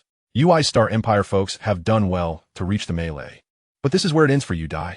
The 5 prodigies charge towards Zhou Hao's split soul simultaneously. Witnessing the scene, the citizens of the Ice Star Empire erupt in anger. Ban Xiao and others grit their teeth, finding this assault on Brother Sayer utterly unacceptable. Sayer is finished now. Against 5 equally talented opponents, he stands no chance. The royal family of the Ice Star Empire shares their concerns. On the arena island, as the 5 domain prodigies advance toward him, Zhou Hao's split soul wears a subtle smile, having no intention of concealing his strength. Thus, he unleashes his full potential. With a flash, a single clone transforms into 2, then 100, then 300. The number of clones continues to multiply. In less than a few seconds, the arena island is suddenly filled with 1,000 clones. Countless forms of Zhou Hao manifest, and with a flourish of his battle blade, a dazzling starry river hangs above the island, beautiful and resplendent. The multitude of clones execute the starry river technique, enveloping a significant area of the arena island in a magnificent and radiant illusion. With a series of muffled thuds, the 5 members of the ancient Wheel Kingdom, who were attacking Zhou Hao, find themselves engulfed by the starry river. Meanwhile, the other contestants, engaged in their own battles, are momentarily stunned by the sudden eruption of 1,000 clones, their minds blank in shock. Jishan and Liao Shi, the 2 highly ranked law prodigies, stand agape, their faces etched with disbelief. At that moment, the entire arena falls silent. A hush descends upon the crowd. The sight of 1,000 clones utterly astounds every spectator. Sayer. After a brief moment of silence, the citizens of the Ice Star Empire erupt in a collective frenzy, rising to their feet and shouting with all their might. Other spectators, regaining their senses, recognize that the terrifying prodigy who has just unleashed this astonishing display is named Sayer. The uproar grows, akin to a tsunami, as billions of spectators rise in unison. The sheer spectacle of 1,000 clones leaves even the powerful domain masters of the Ice Star Empire in a state of bewilderment. They understand that the ability to manifest clones signifies profound comprehension of the space origin law. Yet, to unleash 1,000 clones indicates a mastery at the 100-line flow level and a deep understanding within that realm. Some immortal experts from the ancient Wheel universe, who were casually observing the group 178 melee, are now roused to attention. Had it not been for the royal-nurtured law prodigies Jishan and Liao Shi in this melee, they would not have paid heed. However, upon witnessing Zhou Hao's sudden manifestation of 1,000 clones, each one stands in astonishment, their eyes betraying an incredulous expression. Which unparalleled genius has been nurtured to such heights? To unleash 1,000 clones signifies an understanding of spatial origin laws that surpasses many domain masters. The comprehension of the stellar level and the fundamental laws of space has reached such an astonishing level that it is truly beyond belief. It is utterly unexpected that this generation has produced such an extraordinary genius, who not only possesses profound insight into the laws of space, but has also achieved remarkable mastery in the water source law with his galaxy technique. Such a prodigy is a rarity, perhaps only one appearing in 1,000 generations. Without a doubt, this pinnacle genius battle is unequivocally the foremost event. The immortal figures, having lived through countless ages and witnessed many talents, found it difficult to be astonished. Yet the power unleashed by Zhou Hao's split soul completely left them in awe. Chapter 096, Arrangements. The chaotic battle on the arena has concluded. The remaining 9 fortunate geniuses from the island gazed at Zhou Hao's split soul as if he were a monster. They had never anticipated that their group would host such a freakish talent. Sai Li. The citizens from various empires in the martial arena were in an uproar. The countless citizens of the Ice Star Empire were especially ecstatic, celebrating as if the entire nation was rejoicing. The thousands of star domains across the ancient wheel universe, broadcasting the event, erupted with cheers for Sai Li. The emergence of such a prodigious genius from a cosmic nation undoubtedly filled every citizen with pride. Seated in the audience, Ban Xiao and others remained in a state of disbelief. So, it turns out that Brother Sai Li truly possesses the strength to rank within the top 1,000 of the ancient wheel nation. Ban Xiao and the others recalled Zhou Hao's split soul's goal prior to the preliminaries, which now appeared to be a modest understatement. The ancient wheel nation's arena competition concluded after 5 days, while the one-on-one battles of the Qianwu Cosmic Nation were nearing completion. As per the original narrative, Luo Feng and the wildman Rong Jun were scheduled for the first match, attracting the attention of numerous significant figures. Among them, Rong Jun's explosive performance and Luo Feng's execution of the divine weapon ascension technique caught the eyes of many immortals. In the end, Luo Feng was defeated by Rong Jun. Faced with Rong Jun, who had comprehended both Earth and space source laws, Luo Feng's hard power fell short. Relying solely on his formidable will and calm judgment to inflict serious injury upon Rong Jun. Many immortals who witnessed this match were not only astonished by Rong Jun's prowess, but were also left in disbelief at Zhou Hao's ability to eliminate Rong Jun during the preliminaries. After all, many immortals believed that Rong Jun had a solid chance of breaking into the top 10, and anyone capable of defeating him undoubtedly had the potential to secure a place among the top 10 in this virtual universe company genius battle. Consequently, numerous immortals flocked to watch Zhou Hao's arena match, but regrettably, Zhou Hao's opponent in the 4th match barely crossed the threshold of the water source law and was easily defeated by fire-based attacks, showcasing a complete mismatch. This overwhelming display left some immortals frowning, as they longed to witness Zhou Hao's true capabilities, only to find that he had not exerted even a fraction of his strength. With the arena matches concluded, the lengthy cycle of reincarnation battles commenced, lasting nearly 3 years. Meanwhile, Han formally became a disciple of Time, Realm Master Luo, embarking on a journey through the universe alongside him. After securing a place within the top 1,000 of the Qianwu nation, Zhou Hao returned to a state of intense cultivation. As time swiftly passed, over 2 years slipped by. On Earth in the Jiangnan Bay City, atop the Westlake Castle rooftop, a streak of light descended. Zhou Hao, resting on a lounge chair, stirred slightly as a voice, tinged with surprise, echoed, "Sister, you actually came here?" Zhou Inger, clad in ice-blue battle armor, possessed a figure that was both curvaceous and elegant. Despite her not-so-young age, her breakthrough to stellar level made her appear even younger, particularly with the naturally cold aura she exuded, which added a unique charm to her presence. "I came to escape for a while," she softly replied, settling into the lounge chair, mimicking Zhou Hao's relaxed posture and closing her eyes. Zhou Hao smiled silently. His sister's ethereal demeanor had only grown more pronounced, and he hoped that many of the promising planetary-level disciples at the martial arts school were pursuing her openly and discreetly. His mother had repeatedly suggested that Zhou Inger choose a marriage partner soon to secure a grandchild, yet Zhou Inger had consistently remained unresponsive, a matter his mother wished him to address. On the rooftop, the spring breeze caressed them, and the sun's warmth enveloped the scene. Initially, neither spoke, but after a moment, Zhou Hao suddenly inquired, "Sister, what are your plans?" Zhou Inger gently shook her head. "I don't know." Her talent and comprehension were average. Her ascension to stellar level was purely a result of resource accumulation. While genetic potential could be enhanced through resources, the cultivation of secret methods was an entirely different endeavor. Aware of this, Zhou Inger had mentally relinquished the path of a warrior, choosing instead to focus her energy on nurturing the promising younger generation at the martial arts school or joining Shen Hong in establishing a force within a virtual universe gaming world. In reality, she still committed to training, albeit with minimal time investment. To Zhou Hao, this seemed akin to lacking a goal or a direction for striving forward. In fact, ever since Zhou Inger learned that he was the chairman of the Swordlight Council, she had adopted this more laid-back attitude. "Sister, venture into the universe," Zhou Hao gently encouraged. Although the adventures of the cosmos would entail various life-threatening crises, they often unveiled one's true potential. Having been born on Earth, his sister's soul was unique. While her current talent appeared ordinary, once her potential was awakened, a breakthrough would surely follow. All right, Zhou Hao readily agreed, as if she had been awaiting Zhou Hao's words. The next day, she swiftly delegated all matters concerning the Hope Martial Arts School to her guards and set off with Shun Hong and the members of the Rose Squad, including Zhang Yi and the similarly single Li Min, leaving Earth behind. However, before departing, Zhou Hao gifted her a spatial ring containing numerous resources, including life fruits. Additionally, he utilized his other avatar, the cosmic-level Qian Yuan ancestor tree, to perform the secret method of avatar separation, creating a first offspring that he shrank into a seedling for her to carry. Even so, Zhou Hao felt it was insufficient and procured 2 cosmic-level slaves to accompany Zhou Hao and Shun Hong as bodyguards, along with a flowing silver protector. This allocation of resources ensured that even in the face of a domain master-level threat, Zhou Hao would be able to preserve her life. Time flowed swiftly, and 4 years had passed since the arena competition.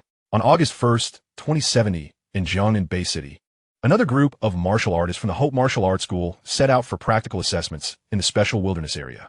In the present day, Earth was abundant in resources. Many students easily reached the warrior level upon graduating high school, with the more exceptional individuals attaining the battle general level. The previously wild wilderness areas had long been transformed into human habitats, with only certain special regions still harboring numerous monsters. The regulations for martial artists participating in practical assessments remained unchanged, as the 3 major martial arts schools and the HR Alliance still mandated real combat against monsters. As Zhou Hao soared through the sky, observing the clumsy maneuvers of these fledgling warriors as they battled monsters, a gentle smile emerged on his face, and the frustrations that had built up during years of arduous cultivation began to dissipate. Whoosh! A flash of light appeared as Luo Feng landed beside Zhou Hao. "Third brother, what brings you out today?" Zhou Hao smiled and replied, "With just over a month until the Pinnacle Showdown, my intense training has yielded little effect, so I thought it would be good to relax. How about you? How has your progress been over the past 4 years?" Before Luo Feng could respond, Babata's voice came through his wristwatch. "Well, I still haven't fully mastered the divine weapon illusion sword technique, and I've barely crossed the threshold of the space source law. Compared to you, Luo Feng, I'm still quite far behind." Luo Feng sighed. "Babata, you always know how to bring me down. I've made considerable progress over these 4 years. If I were to battle the wild man Rong Jun again, I would undoubtedly emerge victorious." Babata retorted, "Just because you've improved doesn't mean others haven't, let alone the peculiar Zhou Hao, who has undoubtedly become even more extraordinary over the past 4 years. Third brother, what level have you reached with your divine weapon now?" Luo Feng inquired with curiosity. "My 4th brother, are you certain you wish to know?" Zhou Hao teased. Luo Feng instantly wore a wry smile and decided to let it go, as if he had not asked at all. Whoosh! At that moment, another streak of light descended. The emblem of the bald thunder god came into view, and he exclaimed, "You two really are quite idle, coming here to watch a bunch of little brats battle monsters. Hurry up, I'm craving some fun. It's rare to find both of you slacking off. Let us head to the virtual universe for a drink." Luo Feng's eyes lit up. "Big brother, you're here too?" Since the thunder god mentioned the virtual universe, it meant that Hong was likely present as well. Over the past 4 years, Hong had been wandering the mainstream of the time realm, rarely entering the virtual universe. The thunder god nodded. The 3 of them promptly returned to the rooftop of the West Lake Castle and entered the virtual universe. Chapter 097, The Astonishment of the Immortal. On September 5th, across the various continents and islands of the virtual universe, over 1 million unparalleled geniuses who had passed the first phase gathered at the designated location. Zhou Hao and Luo Feng were no exception. They arrived at the teleportation point above the floating island of the Qianwu Universe Nation. There, cosmic-level staff members organized the gathering of talents like them to a nearby plaza. Upon their arrival, numerous geniuses approached to greet them, including the likes of Wildman Rongjun, Madman, and Thunderblade. Zhou Hao and Luo Feng reciprocated the greetings in turn. Wildman Rongjun shifted his gaze to Zhou Hao, saying, "Invincible Zhou Hao. Every time I call you by that title, I can't help but wish to have another match with you." Zhou Hao laughed heartily. "Fear not. When the time for competition arrives, there will be opportunities. However, after 4 years, I hope you've made significant progress, enough for me to use half of my strength. Your bravado remains as consistent as ever, perfectly in line with your nickname." Thunderblade chuckled. 1,000 geniuses gathered in small circles, engaging in light-hearted conversations. Boom! An invisible pressure enveloped the entire plaza, casting a pall over the faces of all the geniuses, including Zhou Hao. A giant clad in scaled armor approached, exuding an aura of immense terror. His cold gaze swept across the crowd, and he spoke in a detached tone. I, the 13th Lord, will be leading the 1,000 geniuses from the Qianwu Universe Nation. Afterward, he turned his attention to Wildman Rongjun and Zhou Hao, adding, Rongjun, Zhou Hao, you two are the most promising talents from the Qianwu Universe Nation, and the national leader has high hopes for you. Do your best. Shortly thereafter, the scaled giant led a group of geniuses through the teleportation point to the newly established dimension of the virtual universe. The vast continent was home to 1,000 towers, where the participants from each universe nation would reside. Surrounding the central area was a massive plaza. Zhou Hao, Luo Feng, and the other geniuses from the Qianwu Universe Nation were assigned to Tower 0825. Once the scaled giant departed, many geniuses familiarized themselves with their rooms before heading to the central plaza. Inside the plaza restaurant number 1, immortals like the scaled giant gathered and engaged in conversation. Upon the 13th's arrival, many familiar immortals greeted him. Immortals, some of whom had only met once every million or even 10 million years, maintained their connections despite the long intervals, cherishing their rare friendships forged over their extensive lifespans. As these immortals congregated, their discussions naturally gravitated towards the extraordinary talents poised to shine in the upcoming arena competition. The scaled giant 13th could not help but exclaim, Blood Cry. I've heard that the genius named Sayer from your ancient Wheel Nation has been recognized as the foremost talent this time. Blood Cry, who led the ancient Wheel Nation, nodded coldly. Indeed, Sayer unleashed over 1,000 phantoms during the arena competition, mastering the water source law of galaxy and even manifesting the third river of stars, surpassing that prodigy from the Noah Universe Nation. Hiss. The moment his words fell, many immortals gasped in astonishment. They had only heard whispers of an unparalleled genius emerging from the ancient Wheel Nation, unaware of the specifics. Now, the revelation of Sayer's 1,000 phantoms left many immortals in shock. The scaled giant's eyes widened. The prodigy from the Noah Universe Nation, who had comprehended spatial laws to that extent, had already surpassed most realm masters. To think this Sayer was even more exceptional. Sephra, the immortal leading the Noah Universe Nation, sighed. Indeed, I initially believed that this Berlan would definitely secure the top spot. It seems there is someone even more remarkable this time. Truly, this generation of geniuses is astonishing. 13th, aren't there two of your own from the Qianwu Universe Nation who could potentially break into the top 10 this time? The white-robed immortal Trelov inquired with a smile. The scaled giant nodded. Yes, there are indeed two. One is Rongjun, and the other is Zhou Hao. An immortal cannot help but say, 13th, I know of Rongjun and have seen his match against another young fellow, Luo Feng. But as for Zhou Hao, I didn't observe any strength during the arena matches. Please enlighten us on why this young man is recognized by your Qianwu Universe Nation as a contender for the top 10. Blood Cry and the other immortals turned their attention to the scaled giant, their curiosity piqued. After all, judging solely from the arena matches, Zhou Hao seemed only to possess considerable insight into the fire source law, a talent not entirely unique among the million participants. A smile graced the scaled giant 13th's face. 13th actually smiled. You cold-hearted fellow can also smile? It seems this genius named Zhou Hao is indeed quite exceptional. Some immortals jested. The scaled giant then continued. Although Zhou Hao did not showcase much during the arena matches, he defeated Rongjun head-on in the elimination matches of the preliminary rounds. It makes sense now. No wonder he could defeat Rongjun. His strength must indeed be capable of contending for the top 10. The immortals nodded in realization. The scaled giant added, moreover, the weapon he employs is a divine weapon. At this declaration, the murmurs among the other immortals in the restaurant ceased, and they turned to gaze at the scaled giant with rapt attention. The white-robed immortal Trelov could not help but ask, a divine weapon that requires the comprehension of both time and spatial source laws to wield? Indeed, one must comprehend both time and space simultaneously. The scaled giant responded, his tone laced with awe. When he first witnessed Zhou Hao's duel against Rongjun during the preliminary rounds, he was left utterly astonished. Divine weapons, the pinnacle among the 9 supreme weapons. Yet, very few wielders could master such a formidable weapon, and even at the auctions of the Qianwu Universe Nation, divine weapons often went unsold, as did those in other universe nations. The reason? Simply put, the difficulty in controlling divine weapons was exceedingly high. Most realm masters below the immortal level, even if they could comprehend the laws of time and space, would not waste their efforts on both, as devoting time to just one would already consume countless hours. With their limited lifespans, how could they possibly pursue both? And for those above the immortal level, they were even less inclined to employ such weapons. While they lacked the constraints of mortality, the enhancement provided by divine weapons to an immortal strength was minimal. They would prefer to wield other weapons rather than struggle with the complexities of divine weapon mastery. This situation, while giving divine weapons a grand reputation, left many unwilling to question their formidable might. Thus, when they heard that Zhou Hao, a mere stellar-level talent, could control a divine weapon, the immortals were taken aback. However, being well acquainted with the extraordinary, the immortals quickly regained their composure. Sayer, Berlan, and Zhou Hao, this generation of geniuses truly is remarkable. Ah, how splendid the upcoming competitions shall be. Indeed, even the wielders of divine weapons have made their appearance. Although the divine weapons possess formidable power, it is only when the second tier is employed that their full potential is unleashed. I still believe that Sayle is a definitive first. Sayle is undoubtedly the foremost, while the position of the second place remains uncertain. Berlan still has a chance at second place, as the first tier of the divine weapon does not have significant strength.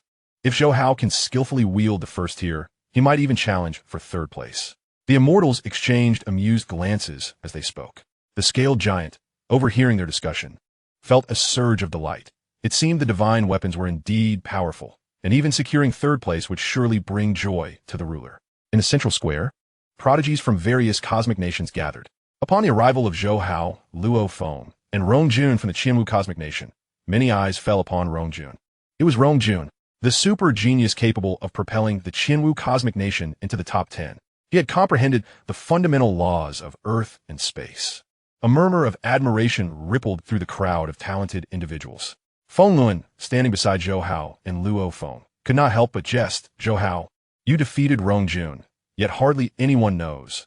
All that other cosmic nations are aware of is Rongjun. Hearing this, Rongjun turned slightly, saying, I would prefer to remain unknown to them.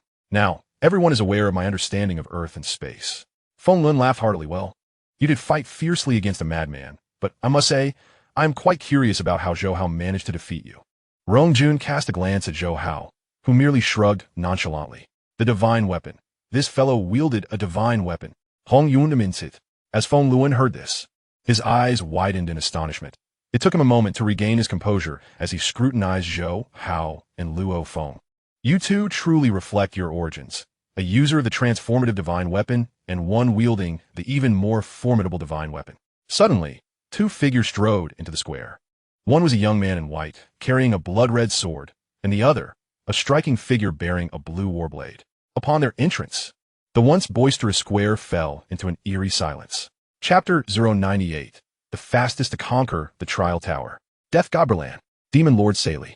These two emerged as the most astonishing and formidable prodigious talents in this tournament, particularly the Demon Lord Sayle, whose mastery of spatial illusions was so extensive it induced a sense of despair. Many immortal figures declared Sayle to be the undisputed first. No prodigy dared to contest this claim. To reach such an alarming level of comprehension of the spatial law at the stellar level left many prodigies gazing up in awe. The bloodsword youth, Berlan, disregarded the surrounding talents, his gaze fixed intently on the handsome man with the blue warblade. Demon Lord, Death God. The only sounds in the vast central square were those of the two individuals. Berlan, with a glint of cold battle intent in his eyes, declared, I shall defeat you in our final confrontation. Zhou Hao, disguised as Sayle, flashed a wild grin, exuding an air of unrestrained confidence among over 1 million prodigies. I have but one opponent, and you are not among them.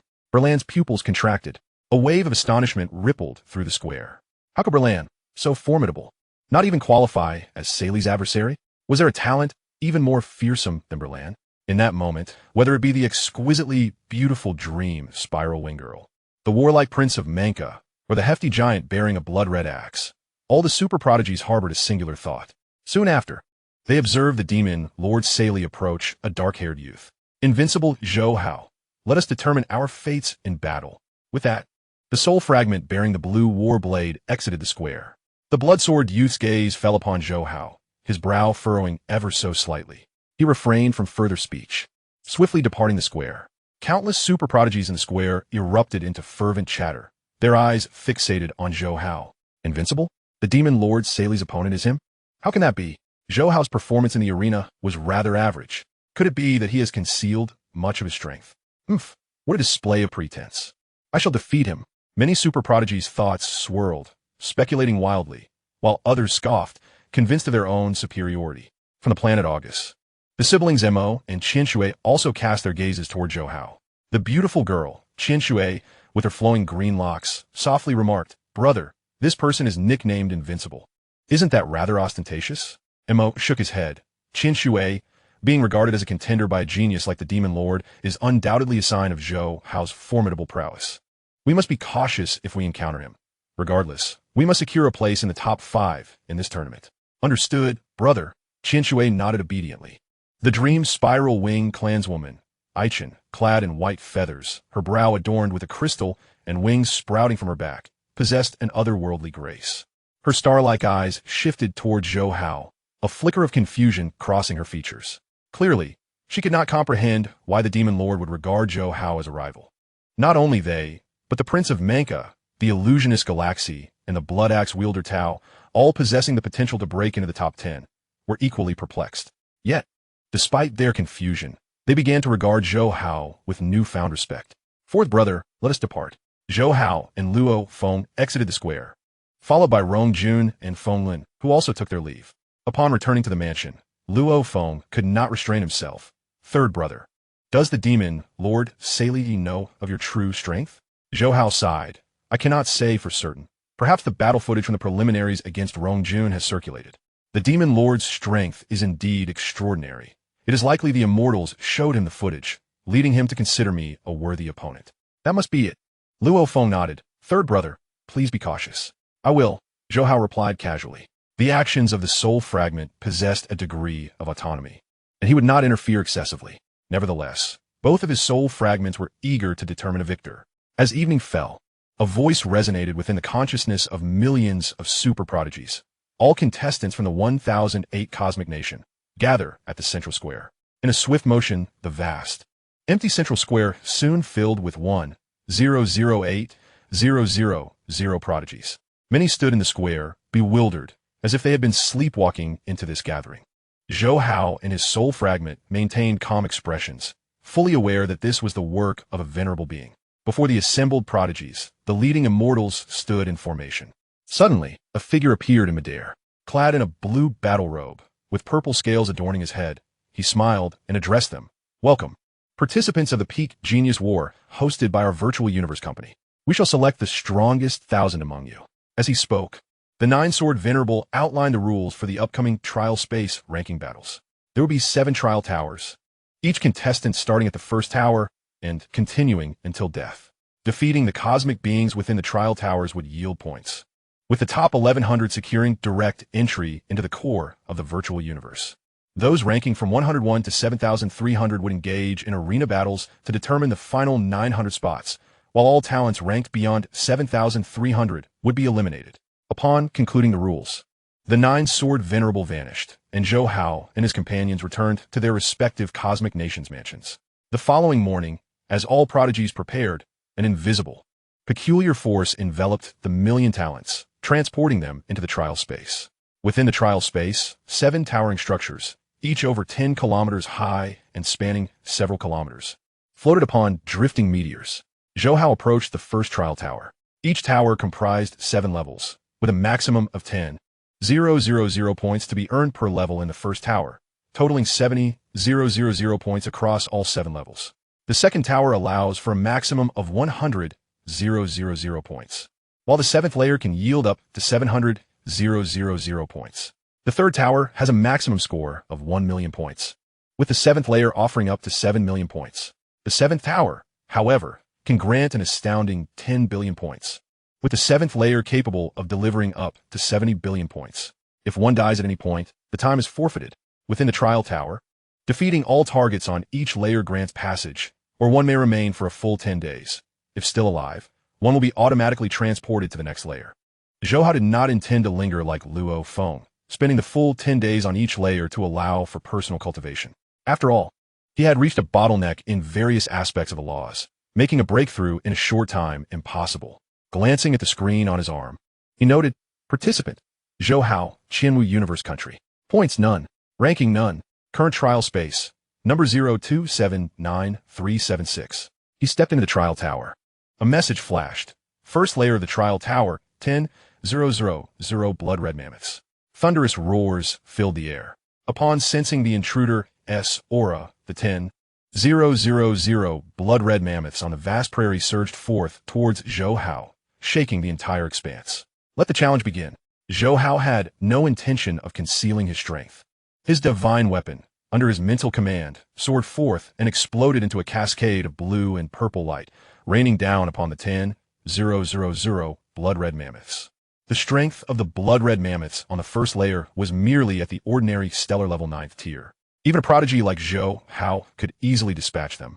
And among the over 1 million talents present, they would also find it effortless to eliminate this foe. In less than a minute, Zhou Hao cleared the first layer. The second layer featured 9-headed serpents, highly intelligent adversaries. Though still of ordinary stellar level 9th tier strength, the 9-headed serpents began a coordinated assault. However, under the might of the divine weapon, Zhou Hao passed through this layer swiftly as well. The third layer consisted of metallic life forms, the Luo warriors, numbering only 1,000. Yet their overall strength had significantly increased. Faced with Zhou Hao, they were annihilated in under a minute. The fourth layer introduced the cosmic oddity, the Fei Xian, also numbering 1,000, yet they too fell within the same time frame. In the fifth layer, Zhou Hao faced 100 mechanical brutes, and this time he took even less time, dispersing them with a wave of light. The sixth layer presented 10 colossal beasts of the starry sky, which also fell swiftly under his assault. The seventh layer housed a single Zerg mother nest, which rapidly birthed Zerg warriors. Yet the first layer was of such low strength that it was obliterated in a single wave. Zhou Hao's speed through the trial tower was unparalleled. He completed the first tower in merely 5 minutes, as the divine weapon's first form was inherently designed for mass extermination. Compared to mental energy masters like Death God Bran and Demon Lord Seer, who operated at a comparatively slower pace as they had to eliminate foes one by one. Even Seer, with his ability to manifest thousands of illusions, could only take down 1,000 at a time. In the second tower, where the overall strength had increased, Zhou Hao still maintained a 5-minute completion time. The third tower saw a sharp rise in difficulty, and while defeating the Zerg Mother Nest, there took him an additional 10 seconds. He finished in 5 minutes and 10 seconds. The fourth tower presented a significant escalation and challenge. The first layer alone contained 10,000 mammoths, some of which rivaled those who had grasped a sliver of law. Particularly in the seventh layer, the Zerg Mother Nest began producing over 10,000 Zerg warriors right from the start. Zhou Hao completed this tower in 7 minutes and 30 seconds. The fifth tower posed an extreme challenge, with the vast majority of the over 1 million talents failing at the first layer. Only a handful managed to traverse the entirety of tower. Zhou Hao, relying solely on the first form of his divine weapon, could no longer crush his foes as effortlessly as at the beginning. He needed to skillfully manipulate the first form's raindrops to concentrate their attacks. Ultimately, he took 15 minutes and 43 seconds. Upon reaching the first layer of the sixth tower, the difficulty surged tenfold. Zhou Hao unleashed his full potential. The first form of his divine weapon, the Rain of Silk, under his command, transformed the raindrops into a living force, at times dense as a tempest, at others coalescing into massive elliptical blue-purple orbs that spun violently, obliterating everything in their path. The 10,000 mammoths succumbed to this explosive onslaught, falling like harvested wheat upon the prairie. He expended 18 minutes and 27 seconds on this layer. The subsequent 6 layers of the sixth tower did not present a significant increase in difficulty compared to the first. However, Zhou Hao did spend 10 times the duration on the 7th layer's Zerg Mother Nest, totaling 3 hours, 4 minutes, and 30 seconds. There was no alternative. The Zerg Mother Nest was extraordinarily formidable, birthing Zerg warriors at a pace almost matching Zhou Hao's own killing speed. Having conquered the previous 6 towers, Zhou Hao had spent nearly 6 hours in total. He stepped onto the first layer of the 7th tower, where astonishingly, none of the over 1 million talents had been eliminated yet, with most still struggling in the first tower. Even the swiftest among them, Bran and Seer, had only progressed to the 4th tower, as the majority of participants completed a layer and glanced at the arm screen for point rankings. They could not help but rub their eyes in disbelief, fixating on the top score. Zhou Hao, Qianwu Universe Country, points 777, 770, 000. Chapter 099, Zhou Hao's complete eruption. In the 2nd tower, 5th layer, on the desolate planetary environment, The towering figure of Prince Ukah from the Manka star swung his heavy axe, sending the 100 attacking mechanical puppets flying. However, a multitude of mechanical puppets soon surged forth again. With a resounding thud, Ukah's axe struck down, causing significant internal collapse within the second puppet he struck. After dispatching all the mechanical brutes, he muttered, "This trial tower is indeed a challenging endeavor. It's only the second tower. Yet the mechanical brute's defenses have escalated so dramatically. After 2 axe strikes, some remain operational, but my pace should be commendable. It's only been 6 hours, and I've reached the 5th layer of the second tower." With that thought, he grinned and glanced at the screen on his arm. Upon reviewing his score and casually opening the leaderboard, his smile abruptly faltered. Simultaneously, in the second tower, 7th layer, in the vast desert, at the center of a green expanse stood a colossal sphere, its surface oozing toxic liquid and emitting poisonous gas, riddled with numerous 1-meter-deep pits from which slimy green armored insects crawled forth. Before the sphere stood a breathtaking figure clad in a white feathered robe, wielding a long sword that left behind a flurry of afterimages. She radiated a dazzling white light, slicing through the ranks of Zerg warriors as she charged towards the massive sphere. With a swift slash, the Zerg Mother Queen within the colossal sphere was utterly vanquished. Aichen sheathed her long sword, her pair of wings pure white, untouched by the green slime. After defeating the Zerg Mother Queen, she cast her starry gaze towards the screen on her arm. Upon seeing the top score, her dreamlike eyes suddenly widened in shock. Not only Ukah and Aichen, but also exceptional talents like the illusionist Galaxy, Chen Shui, Wang Mo, and Rong Jun, all capable of vying for the top 20 spots, were left dumbfounded upon witnessing Zhou Hao's score. Only 6 hours had elapsed. Even these prodigies were still battling in the second tower. Yet, Zhou Hao had already conquered 6 towers. Such a pace left them utterly astonished. It should be noted that the total number of targets across each tower exceeded 20,000, with the sum across 6 towers surpassing 130,000. Not to mention that each tower posed increasing difficulty, even if one eliminated 5 targets per second, continuously dispatching over 130,000 targets would require 7 to 8 hours. How on earth had he accomplished this? This was utterly monstrous. While mental energy masters are quick in slaying monsters, was he truly annihilating them all with sheer force? The difficulty of each level within the trial tower escalates dramatically. The first layer of the 6th tower is likely even more formidable. Yet, this has not deterred Zhou Hao in the slightest. Truly, he is deserving of the title Invincible. It comes as no surprise that even the Demon Lord regards Zhou Hao as a worthy opponent. The astonishment of over 1 million prodigies is palpable. In the virtual universe, a grand central plaza encircled by towering edifices hosts the immortals from the 1008 Universe Nation, who casually observe the floating screens above, occasionally offering their commentary. 13. Your Qianhui universe has truly demonstrated exceptional prowess this time. Zhou Hao's speed in navigating the trial tower is astonishing.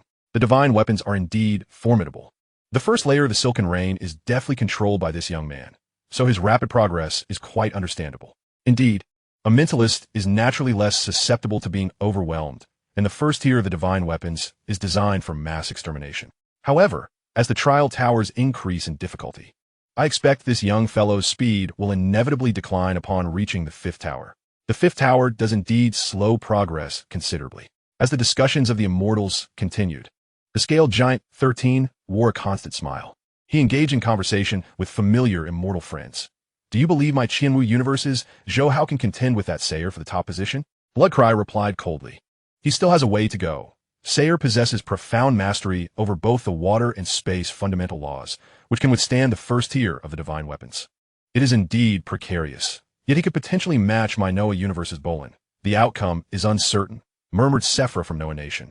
The others nodded in agreement, their gazes sharp. After all, the first tier of the divine weapons, while primarily offensive, lacks the immense power required for such confrontations. As time passed, Zhou Hao's speed in the 4th tower diminished. Many immortals wore expressions of acceptance. Upon reaching the 5th tower, his pace slowed further. Yet, no one dared to continue their discussions. They were transfixed by Zhou Hao, for this deceleration seemed far too minimal in their eyes. Upon entering the 6th tower, his speed again waned. This time, the immortals widened their eyes in disbelief. When Zhou Hao finally conquered the 6th tower, they could no longer contain their astonishment. Good heavens! Are the warriors birthed from the Zerg Mother's nest merely made of paper? Is that truly a divine weapon in his grasp? He completed the 6th tower's 7th layer in just over 3 hours. Surely this shatters all previous records. The last record stood at over 30,000 sessions ago, set by an unparalleled genius who took over a day. That genius had unleashed 5,000 illusory forms. My word, when calculated, this fellow took merely 6 hours for the first 6 towers. Are the divine weapons truly that powerful? Let us continue watching. He is about to tackle the first layer of the 7th tower. The first layer of the 7th tower is rarely surpassed by any prodigy.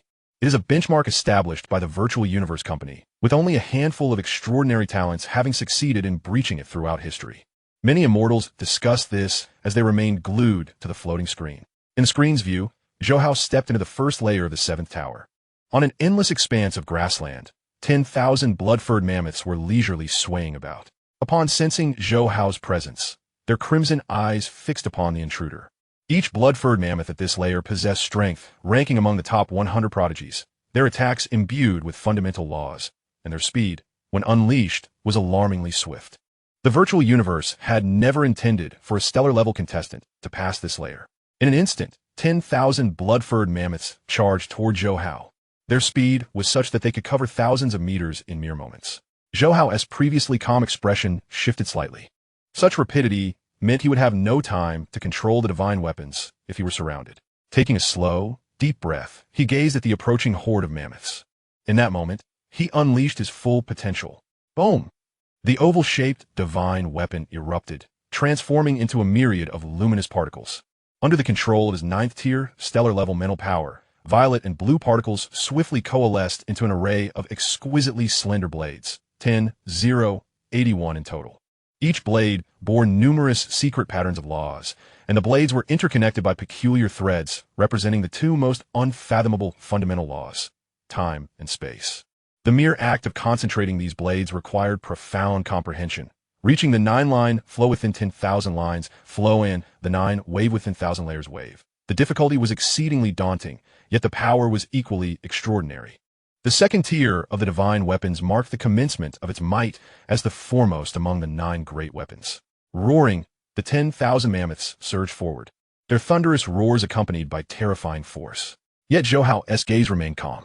He parted his lips slightly, buzzing. The 10, 0, 81 slender blades quivered.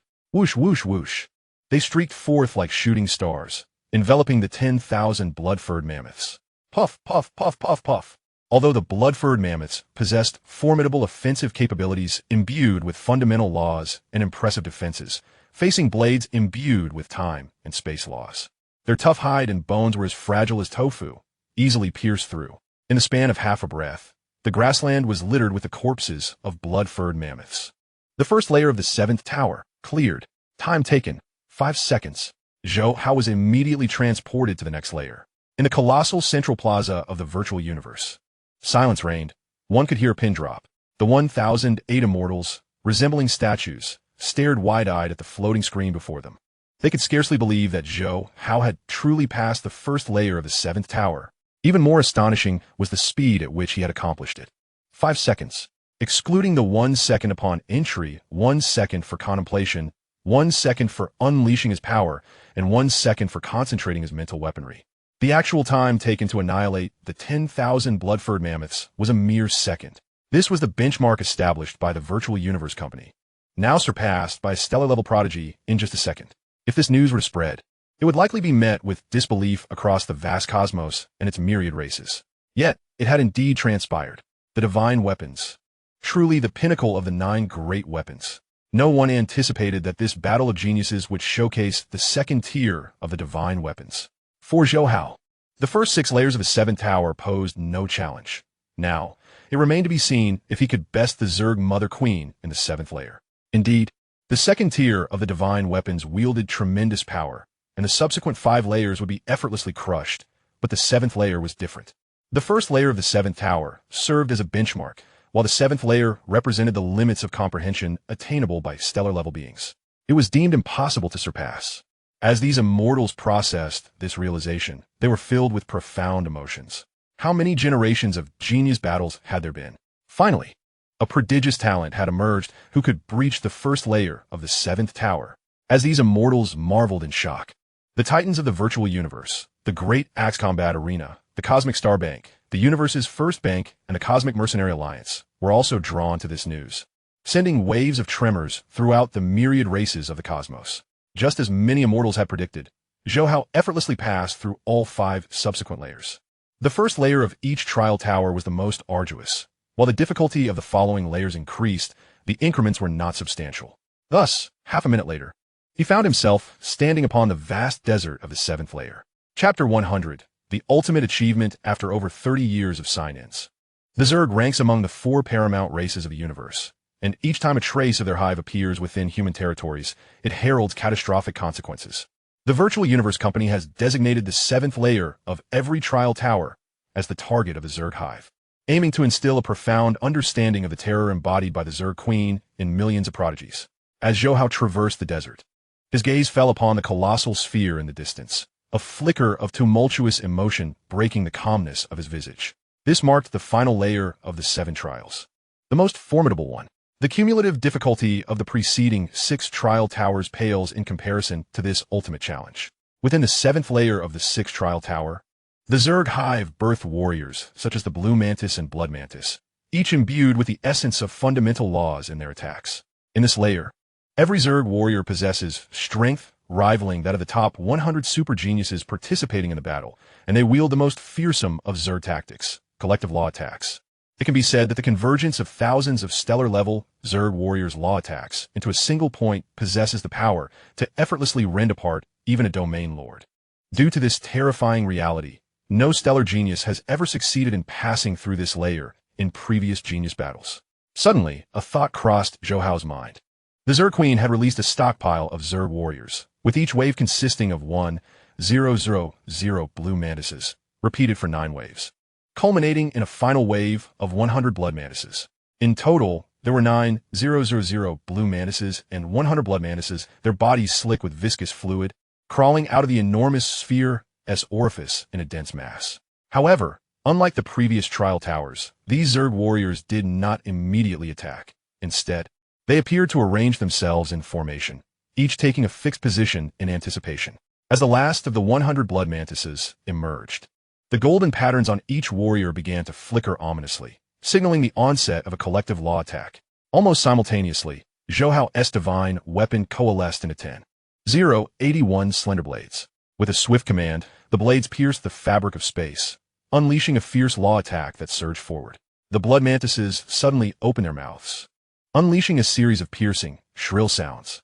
The sound waves, infused with soul attacks, traveled at an astonishing speed, racing towards Zhou Hao before the blades could reach the 9,000 blue mantises.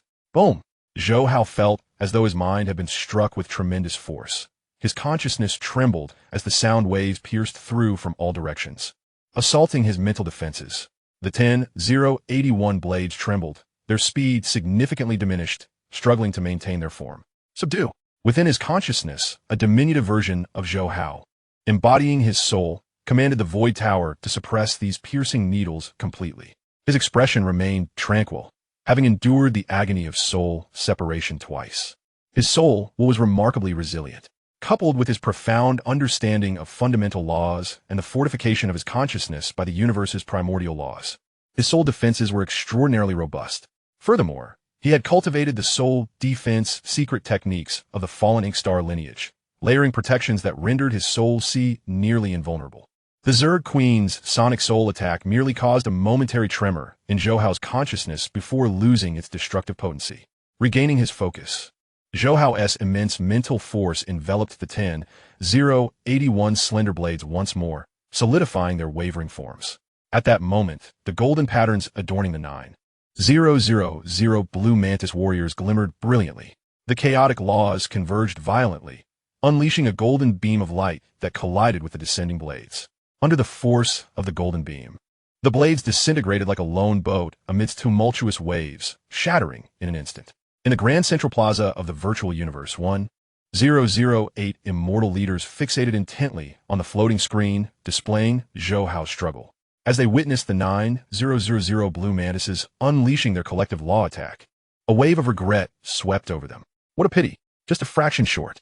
It was indeed remarkable that Zhou Hao could recover so swiftly from the Zerg Queen's soul attack, but her true intent was not merely to eliminate him. She sought to buy her warriors that crucial fraction of a second to execute their collective law attack, although the 100 blood mantises did not partake in the law attack. Significantly diminishing its overall potency, it remained beyond the capacity of a stellar genius like Zhou Hao to withstand. The difficulty of this trial tower's 7th layer was indeed fearsome. A mere martial artist would stand no chance of resistance. Indeed, no matter how swift a martial artist might be, or how many phantoms they could manifest, it would be futile. They would never have the time to eliminate the Zerg warriors. In reality, each Zerg queen typically emerged accompanied by a significant horde of Zerg warriors, rendering the current setup not an intentional increase in difficulty. The powerful immortals lamented, engaging in discussions about why no genius throughout history had ever succeeded in passing all trial towers. The answer lay in the Zerg queen of this final layer. The collective law attack of the Zerg warriors was far too terrifying, and it was this perfect execution of collective offense that allowed the Zerg to dominate the universe, securing their place as one of the 4 pinnacle races. Observing the scene, several prominent figures from the 5 major conglomerates of the Virtual Universe Company felt an overwhelming sense of regret. Many once glorious prodigies had faltered at this very layer.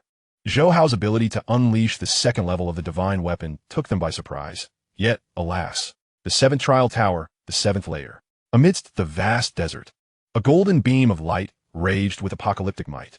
Everyone believed Zhou Hao had met his demise. However, in that critical moment, a voice echoed across the desert sky. Divine weapon, 3rd level. Arg, disk, gualasha. The fragmented divine weapon, now reduced to motes of light, reformed before Zhou Hao with astonishing swiftness, enveloped by his formidable will and mental force. A multitude of blue and purple motes quickly coalesced into a massive arc disk, adorned with peculiar patterns of law. As these patterns flickered, the rampaging golden beam seemed to slow down, as if in slow motion. Meanwhile, the entire arc disk began to spin wildly. The powers of time and space intertwined, causing the rotating arc disk to subtly converge into a shield reminiscent of Taiji. Boom! The golden beam descended, impacting the arc disk shield, which trembled under the force as countless law energies clashed. Zhou Hao's consciousness roared as his body felt as though it had been struck by a high-speed freight truck, instantaneously propelled backward, his form nearly disintegrating. Yet, the potency of the golden beam had also waned significantly at that moment.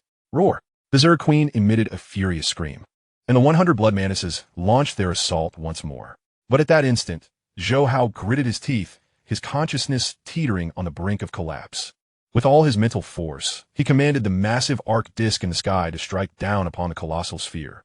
The Zerg Queen, inherently frail, succumbed to the might of the 3rd level of the divine weapon, shattering under the force of her own anguished screams. Almost simultaneously, the score displayed on Zhou Hao's arm screen changed to 77, 777, 770, 000. In a virtual universe plaza, a profound silence fell. All 1,008 immortal leaders turned their gazes toward the sudden appearance of a stellar figure. Death within the trial tower resulted in immediate transportation to the central plaza. Yet, Zhou Hao had slain the Zerg Queen of the 7th layer, just before his demise. This meant he had successfully overcome all 7 trial towers, becoming the first stellar genius in human history to conquer all trial towers in the genius battle. The scaled giant from the Qianwu Cosmic Nation could not contain his exuberant laughter, appearing directly before Zhou Hao. Well done, Zhou Hao. You have emerged as the first genius to exit the trial tower, and simultaneously the first in the history of a genius battle to complete all trial towers. As he spoke, his voice resonated with a deep-seated joy that was difficult to contain. You are the pride of our Qianwu Universe Nation. The Sovereign has sent me an email, declaring that henceforth, your homeland within the galaxy will forever be your fiefdom. Zhou Hao was momentarily taken aback, quickly responding with utmost respect, "Thank you, Lord 13, and thank you to the Sovereign. Haha, this is what you rightfully deserve. Now, take the time to rest well. I anticipate many distinguished figures will reach out to you. Do not rush your decisions. After the genius battle concludes, you will enter the initial universe of the Virtual Universe Corporation, and at that point, you may deliberate on your choices." The voice of the armored giant was exceedingly gentle. Yes, Lord 13. Zhou Hao understood well that having conquered all the trial towers would undoubtedly create considerable waves, potentially attracting many immortal beings, even those of kingly stature, eager to take him as a disciple. Given the words of the armored giant, it seemed the sovereign of the Qianwu universe would intervene to shield him from such pressures. After all, he was merely at the stellar level, and facing so many prominent figures would surely be overwhelming. The armored giant encouraged him, "Keep up the good work. The genius battle is merely the beginning." With that, he returned to his original position.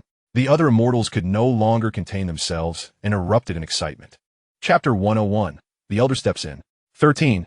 You are pushing it a bit too far. Such a talent must have a mentor to guide him for quicker growth. Indeed, to wield the third level of divine armament at the stellar level is an unparalleled genius that cannot be delayed. 13. As old friends, may I request a recommendation? Rest assured, the individual I recommend will be fully capable of mentoring Zhou Hao. I have already sent an email to the sovereign. I trust a response will arrive shortly. This is the first genius among humanity to conquer all trial towers. 13. Can you bear to hinder his growth? 808 immortals swiftly encircled the armored giant. They understood that the armored giant's words were not only advice for Zhou Hao, but also directed at them. After all, mastering the third level of divine armament requires profound comprehension of the laws of spatial origins to reach the level of 100 lines flow, and a near mastery of the laws of temporal origins to approach 100 layers wave. Such stringent requirements are unimaginable, even for a realm master who has studied the laws for 1,000,000 years. Yet Zhou Hao, a mere stellar being, had achieved this. Everyone knew what this signified. It could be said that as long as Zhou Hao did not falter along the way, once he breaks through to immortality, he would undoubtedly become a superpower among immortals, with even a glimmer of a chance to ascend to the rank of an elder. Of course, the path to becoming an elder is fraught with challenges. Given Zhou Hao's current display of talent, there exists merely a faint possibility. Nevertheless, even this is exceedingly rare. Therefore, the armored giant was aware that the other immortals would not remain idle and would alert many prominent figures, eager to take a genius like Zhou Hao as their disciple. It is well known that within the human race, the bond between master and disciple is the most steadfast. Should Zhou Hao become a disciple, such an extraordinary talent would inevitably become their right-hand ally, enhancing their strength as they traverse the cosmic realms. Thus, the armored giant hurriedly messaged the sovereign of the Qianwu universe and also sent an email to the leading elder of the genius battle, the Nine Swords Elder. Both the sovereign and the Nine Swords Elder promptly replied, leading to the armored giant's earlier remarks. Calm down, Bloodcry.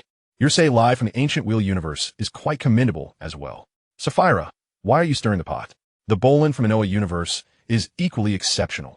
The armored giant 13 responded with a smile. The immortals were momentarily speechless.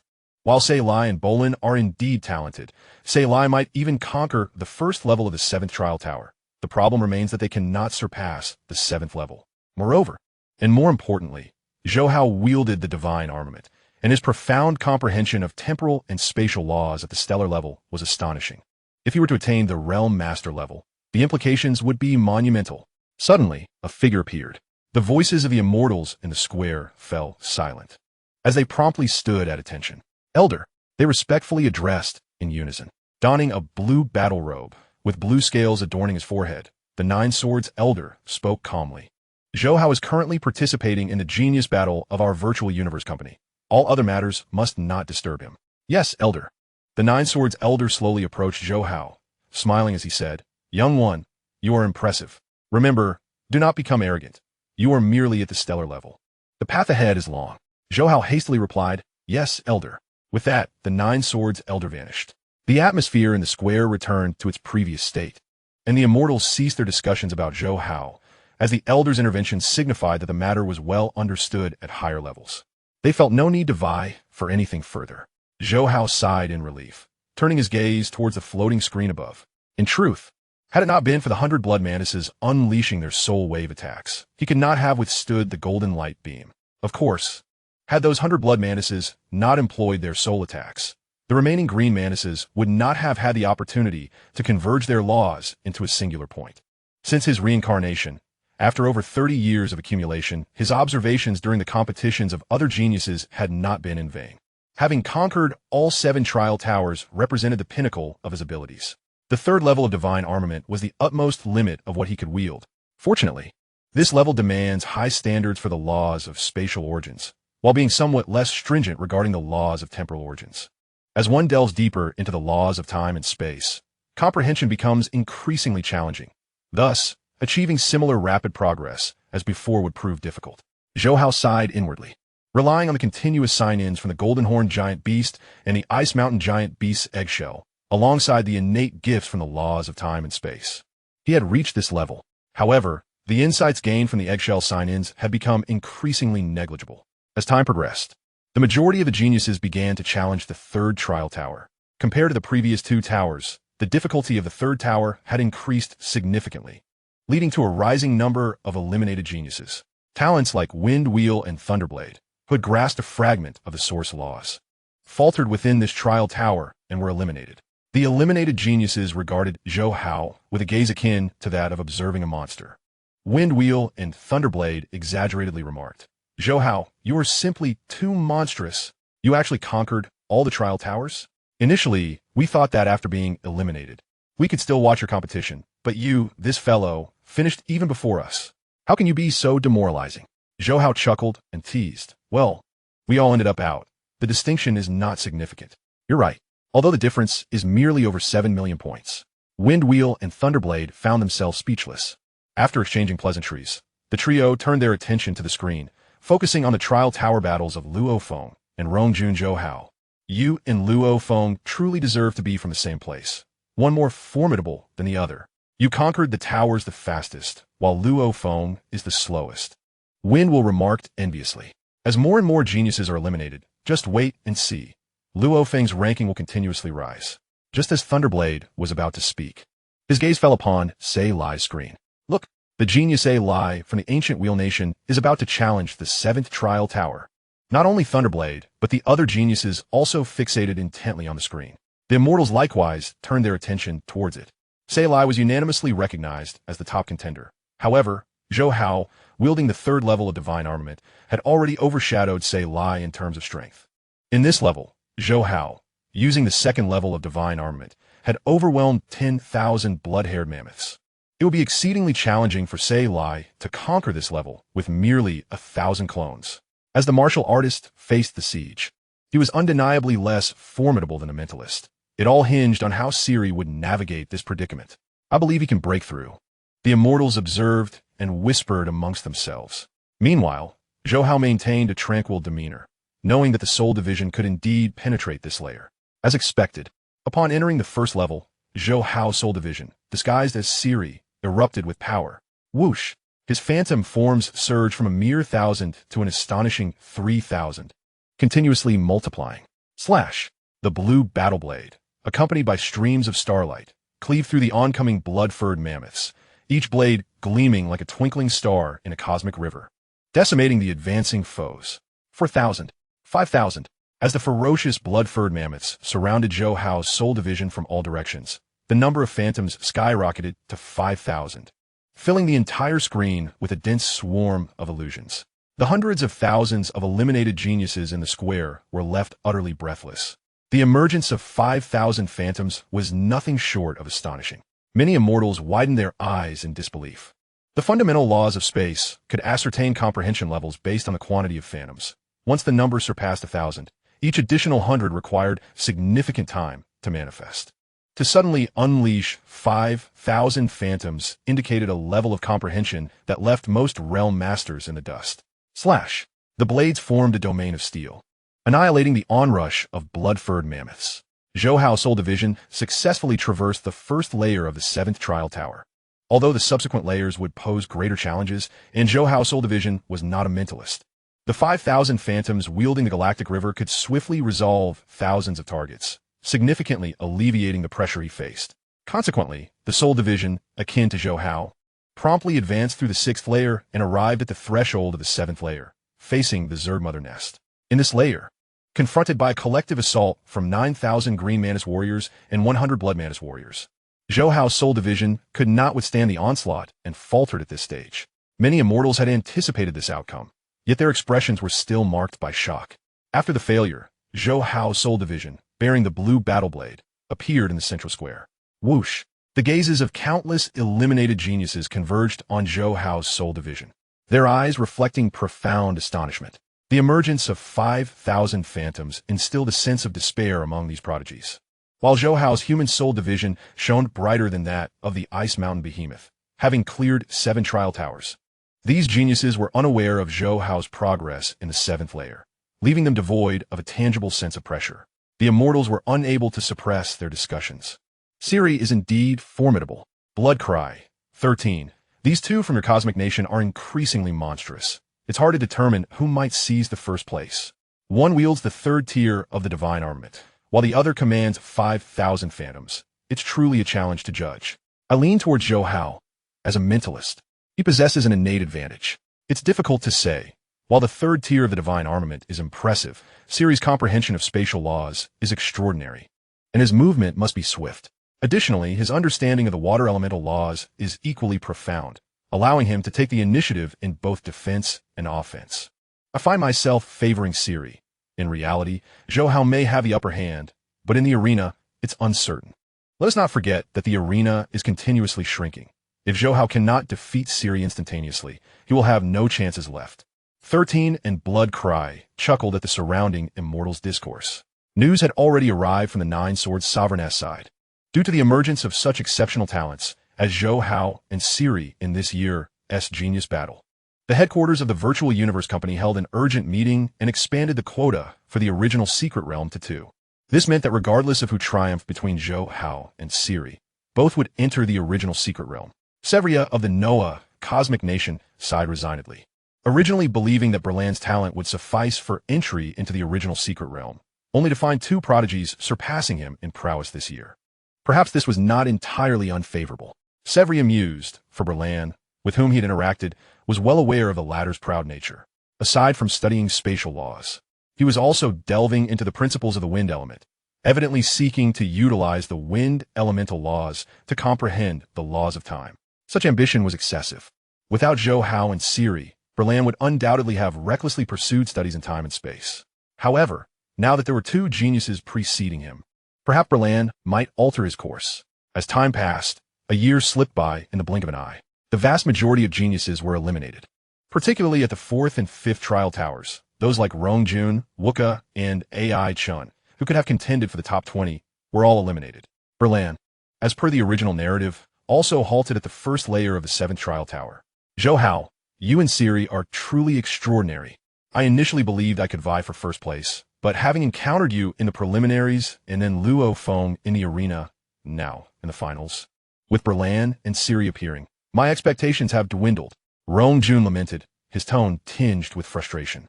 He was confident, yet possessed sufficient self-awareness. Whether it was Zhou Hao, Siri, or Berlan, their strength far exceeded his own. Zhou Hao chuckled, you've lost hope for the top 3, but there is still a chance for 4th place. Rongjun was speechless. You, my friend, are utterly unreserved. As they spoke, he gazed at the floating screen. At that moment, Luo Feng erupted with power, summoning 9 phantoms, causing a stir. Luo Feng has made significant strides in recent years. If we were to face off again, I wouldn't have confidence in winning, Rongjun admitted. Feeling the pressure intensify, Zhou Hao nodded, remaining silent. The trajectory of Luo Feng's growth had changed significantly due to Zhou Hao's presence. Yet the inner drive of the latter remained unaltered. Even under the shadow of such a brilliant genius, Luo Feng continued to advance. Arriving at the 1st layer of the 6th trial tower, Luo Feng was eliminated. Upon his emergence, Zhou Hao, Rongjun, Feng Lun, and Ben Lei Dao all approached him. Congratulations, well done. Zhou Hao smiled. Feng Lun and Rongjun also extended their congratulations. Third brother, you truly startled me. When I was at the 1st layer of the 1st trial tower, you had already cleared the trial tower. Luo Feng exclaimed upon seeing Zhou Hao. Compared to you, my achievements seem trivial. Rongjun glared at Zhou Hao. Let us not compare ourselves to this freak. Feng Lun and Ben Lei Dao echoed. Exactly. No need to compare with the freak. Just as Zhou Hao was about to speak, the voice of the scaled giant resonated. All of you, return to the assembly point in front of the residential building. Simultaneously, the immortals leading other cosmic nations instructed the geniuses gathered in the square to return to their respective residences. Soon, 1,000 geniuses from the Qianwu nation gathered in front of Building 0825. The scaled giant, in good spirits, spoke in a much gentler tone. The elimination round of this peak battle by the Virtual Universe Company has concluded, and we of the Qianwu nation performed admirably. Zhou Hao, Luo Feng, and Rongjun have made it into the top 100, with 3 others also breaking into the top 7,300. For the remainder of you, your journey in the genius battle ends here. However, do not be disheartened. Those who have reached this point possess considerable talent. I trust you have received my Qianwu Nation's invitation. You will soon join the Qianwu Secret Realm, where you can continue your endeavors. Stellar class is merely the beginning. Your journey ahead is long. He concluded, now, you may depart the virtual universe and return to reality, where you may choose to remain here for a while. Eventually, the virtual universe system will transport you back to your respective cosmic nations. Having spoken, the scale giant turned to Zhou Hao and the other 6. Follow me. Zhou Hao, Luo Feng, Rongjun, and the other 3 followed the scale giant into a room on the first floor. The scaled giant smiled and remarked, in this trial elimination, 7 of the top 10 psychic masters emerged victorious, while the remaining 3 were martial artists. Hence, the results of this trial do not convey much significance. Do not allow yourselves to bask in complacency. Nonetheless, your high scores reflect, to some extent, your capabilities. As for tomorrow's qualification battle, I urge you to give your utmost effort and perform commendably. Afterward, the scaled giant specifically retained Zhou Hao, Luo Feng, and Rongjun, offering them words of encouragement. As they returned to the corridor outside their room, Feng Lun and Ben Lei Dao awaited them. Zhou Hao, Luo Feng, Rongjun, we are about to depart. It is regrettable that we could not break into the top 7,300, yet we shall not concede defeat. Feng Lun stated earnestly. Indeed, we shall not yield. You may be strong now, but the future remains uncertain. Ben Lei Dao nodded affirmatively. Zhou Hao chuckled, stepping forward to embrace the 2, urging them on. Luo Feng joined in the embrace as well, while Rongjun exchanged fist bumps with each of them. Let us keep pushing forward. With a final glance at the towering structure and the plaza, Feng Lun and Ben Lei Dao gradually faded from view. The following morning, the remaining 7,300 prodigies gathered in the plaza. The 9-sword sovereign appeared, emanating an aura that involuntarily evoked a sense of submission within the hearts of those present. He surveyed Zhou Hao and the other talented individuals, smiling as he declared, the trial has concluded. Congratulations to the 1,100th ranked contestants. You will directly obtain qualifications to join the Virtual Universe Company. Of course, anyone who wishes to decline this opportunity may voice their decision. The crowd remained silent. No one was foolish enough to forego joining such a formidable entity as the Virtual Universe Company. Without the genius battle, it would have been exceedingly difficult for these stellar-level individuals to become core members of the Virtual Universe Company. The 9-sword sovereign continued, excellent.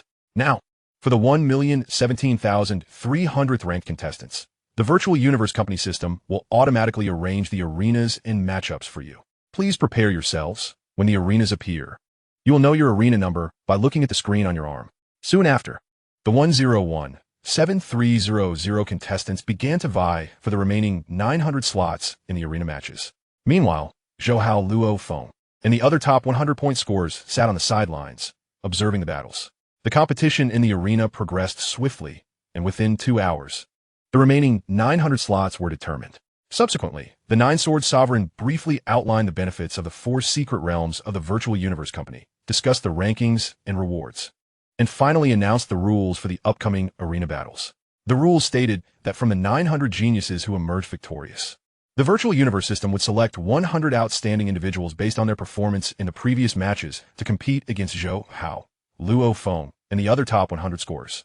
The winners would then see 20 of the most exceptional geniuses selected for one-on-one duels to contend for the top 10 positions. The top 10 would gain access to the primordial secret realm of the Virtual Universe Company. The top 2 would enter the original secret realm. The next 11100 would enter the celestial secret realm, while the remainder would be admitted to the apocalypse secret realm. Such draconian rules left many prodigies feeling a sense of injustice. Yet the Virtual Universe Company remained indifferent to their grievances. Even the 9-sword sovereign stated that those dissatisfied could choose not to join the company. This unwavering stance left many of the geniuses dumbfounded. Luo Feng, Hongyun, and their peers could only shake their heads in astonishment, reflecting, ultimately, geniuses are still geniuses. Until they have fully matured, it is prudent to remain humble. On the second day, the arena matches for the coveted slots in the 4 secret realms commenced. Naturally, Zhou Hao, Luo Feng, and Rongjun effortlessly triumphed over their opponents, securing their places in the top 100 and gaining entry to the celestial secret realm. As they awaited the announcement of the top 20 names, both Luo Feng and Rongjun grew increasingly anxious.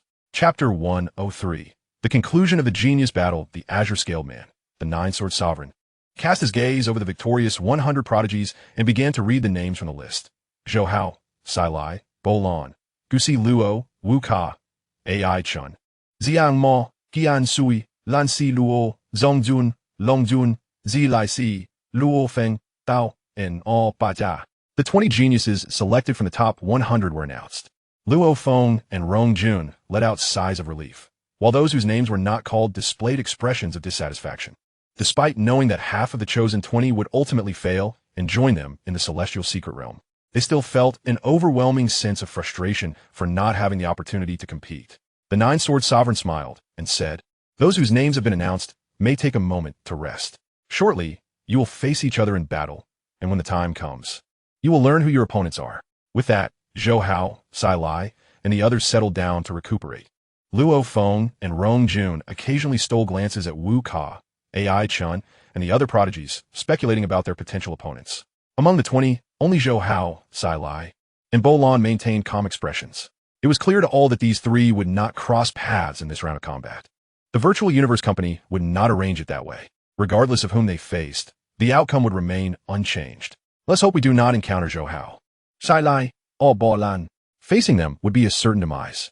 As time passed, Wu Ka, Ai Chun, Qian Shui, and others grew increasingly tense. Half an hour later, the battle roster was unveiled. Opatra versus Zhou Hao, Lan Si Luo versus Sai Lai, Dao versus Bo Lan.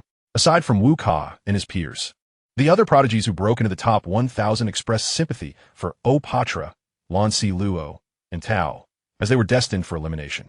Although there was some discussion about Luo Feng facing Jia Lai Shi, it was minimal. After all, in terms of misfortune, Opatra and the others were the most unfortunate. In no time, the battles commenced. Zhou Hao, Sai Lai, and Bo Lan each easily overwhelmed their opponents, finishing their fights with remarkable speed. Zhou Hao, being a psychic master, was the first to conclude his battle. Bo Lan, harnessing the powers of wind, space, and speed, was the second to finish. Zhou Hao split soul Sai Lai claimed the third spot. The remaining battles of Luo Feng, Wu Ka, Rong Jun, and others subsequently concluded, with the sequence of completion being Zhou Hao, Sai Lai, Bo Lan, Qian Shui, Luo Feng, Jiang Yamo, Wu Ka, Ai Chun, Long Yun, and Rong Jun.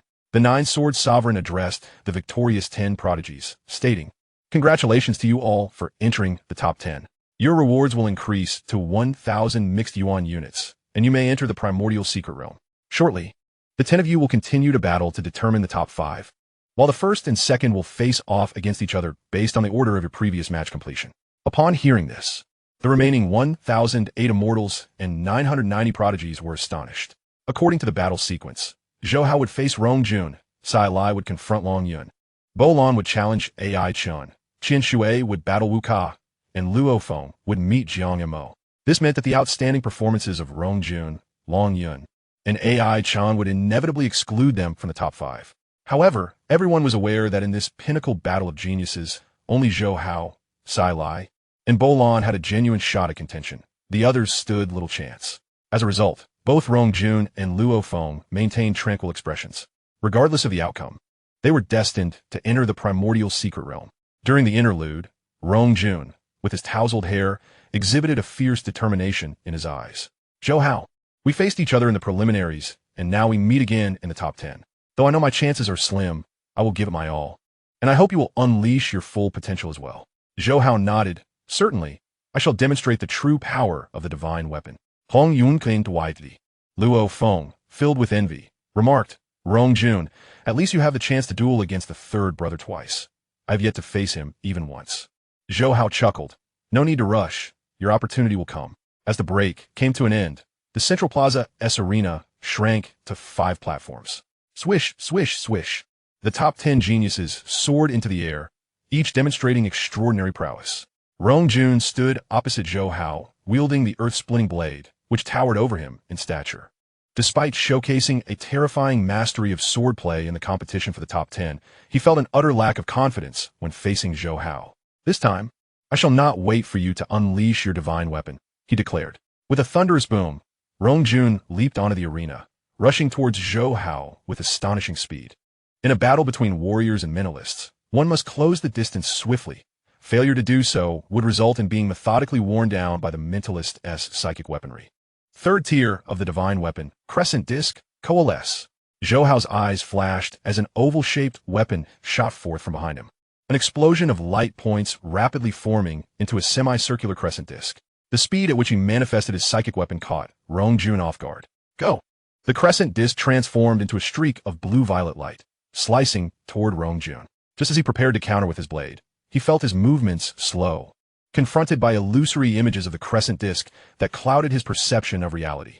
He realized he was under the influence of the laws of time and space. Break free! He roared, unleashing the Earth's primal domain, saturating the area with an oppressive weight. He executed a fearsome sword technique, as if cleaving the heavens themselves, warping the very fabric of space. Yet, the crescent disc remained unaffected, darting through the gaps in his assault before halting ominously at Rong Jun's head. With a resounding thud, Rong Jun's heavy weapon struck the ground, and he gazed at Zhou Hao with a wry smile, acknowledging his defeat. Many of the onlookers shook their heads, recognizing the terrifying nature of Rong Jun's swordplay. For a stellar-level warrior to create such techniques is a formidable feat. However, even the greatest swordplay cannot compensate for the disparity in raw strength. As Zhou Hao and Rong Jun's battle concluded, the remaining fights in the arena came to a close.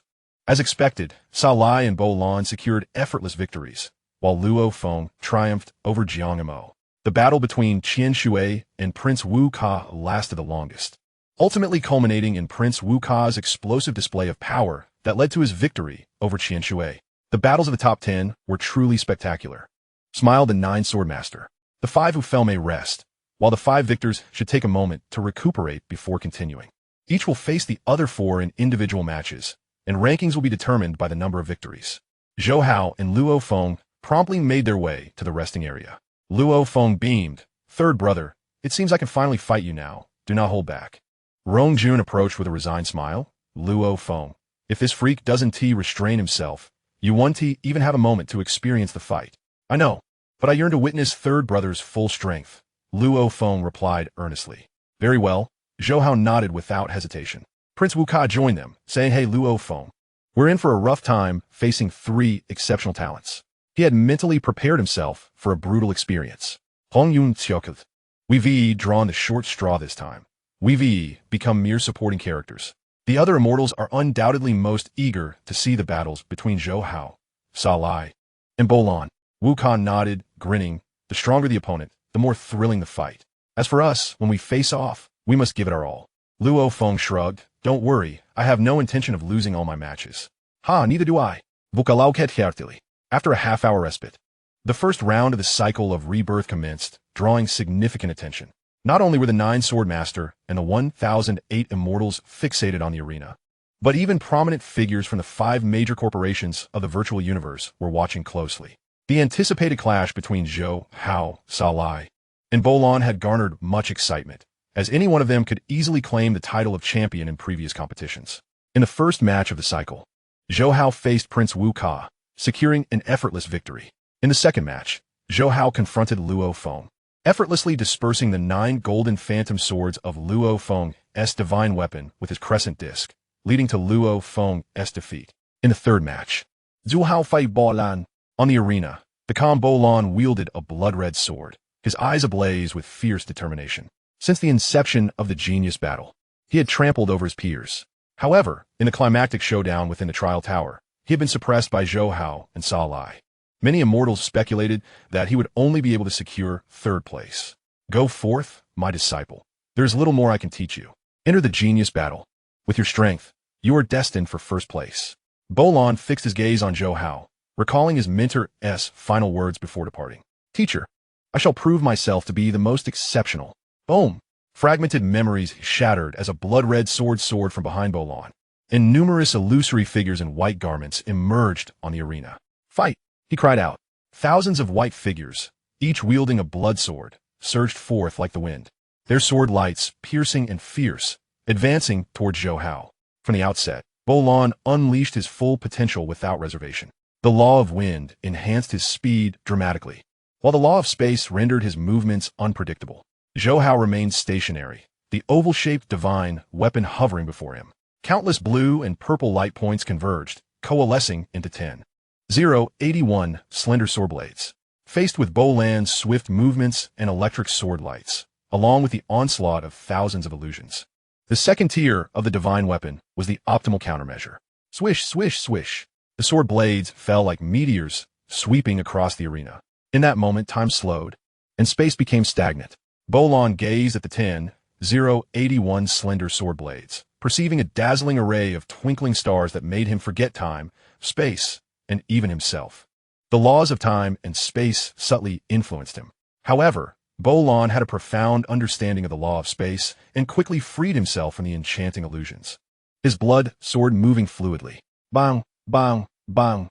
Thousands of illusory figures swung their blood swords simultaneously, unleashing a torrent of sword light that coalesced into a sweeping image of a white-clad painting, where the blood sword's glow resembled ink, crafting mesmerizing lines imbued with lethal intent. Countless sword blades were deflected by the blood sword, some even shattered, dispersing into blue and purple light points. Zhou Hao observed this scene with a smile, acknowledging Bolan's strength. He understood this was the pinnacle of Bolan's abilities. Divine weapon sword blade, second form, coalesce. At the moment of numerous sword blades collapsing, a voice escaped Zhou Hao's lips. Countless light points converged before him, forming a massive sword blade adorned with azure and dark purple patterns. Go, he commanded. The colossal sword blade plummeted like a meteor, its brilliance distorting the very fabric of time and space within the arena. Bolan was on the verge of defeat. This was the might of the divine weapon. Zhou Hao had not yet mastered the second form of the third tier, making this choice of using the sword blade against Bolan the most strategic. Indeed, Bolan had a deep understanding of the law of space and might have had a chance to intercept the crescent disk's attack. Zhou Hao's insightful application of the divine weapon showed a profound comprehension of its capabilities.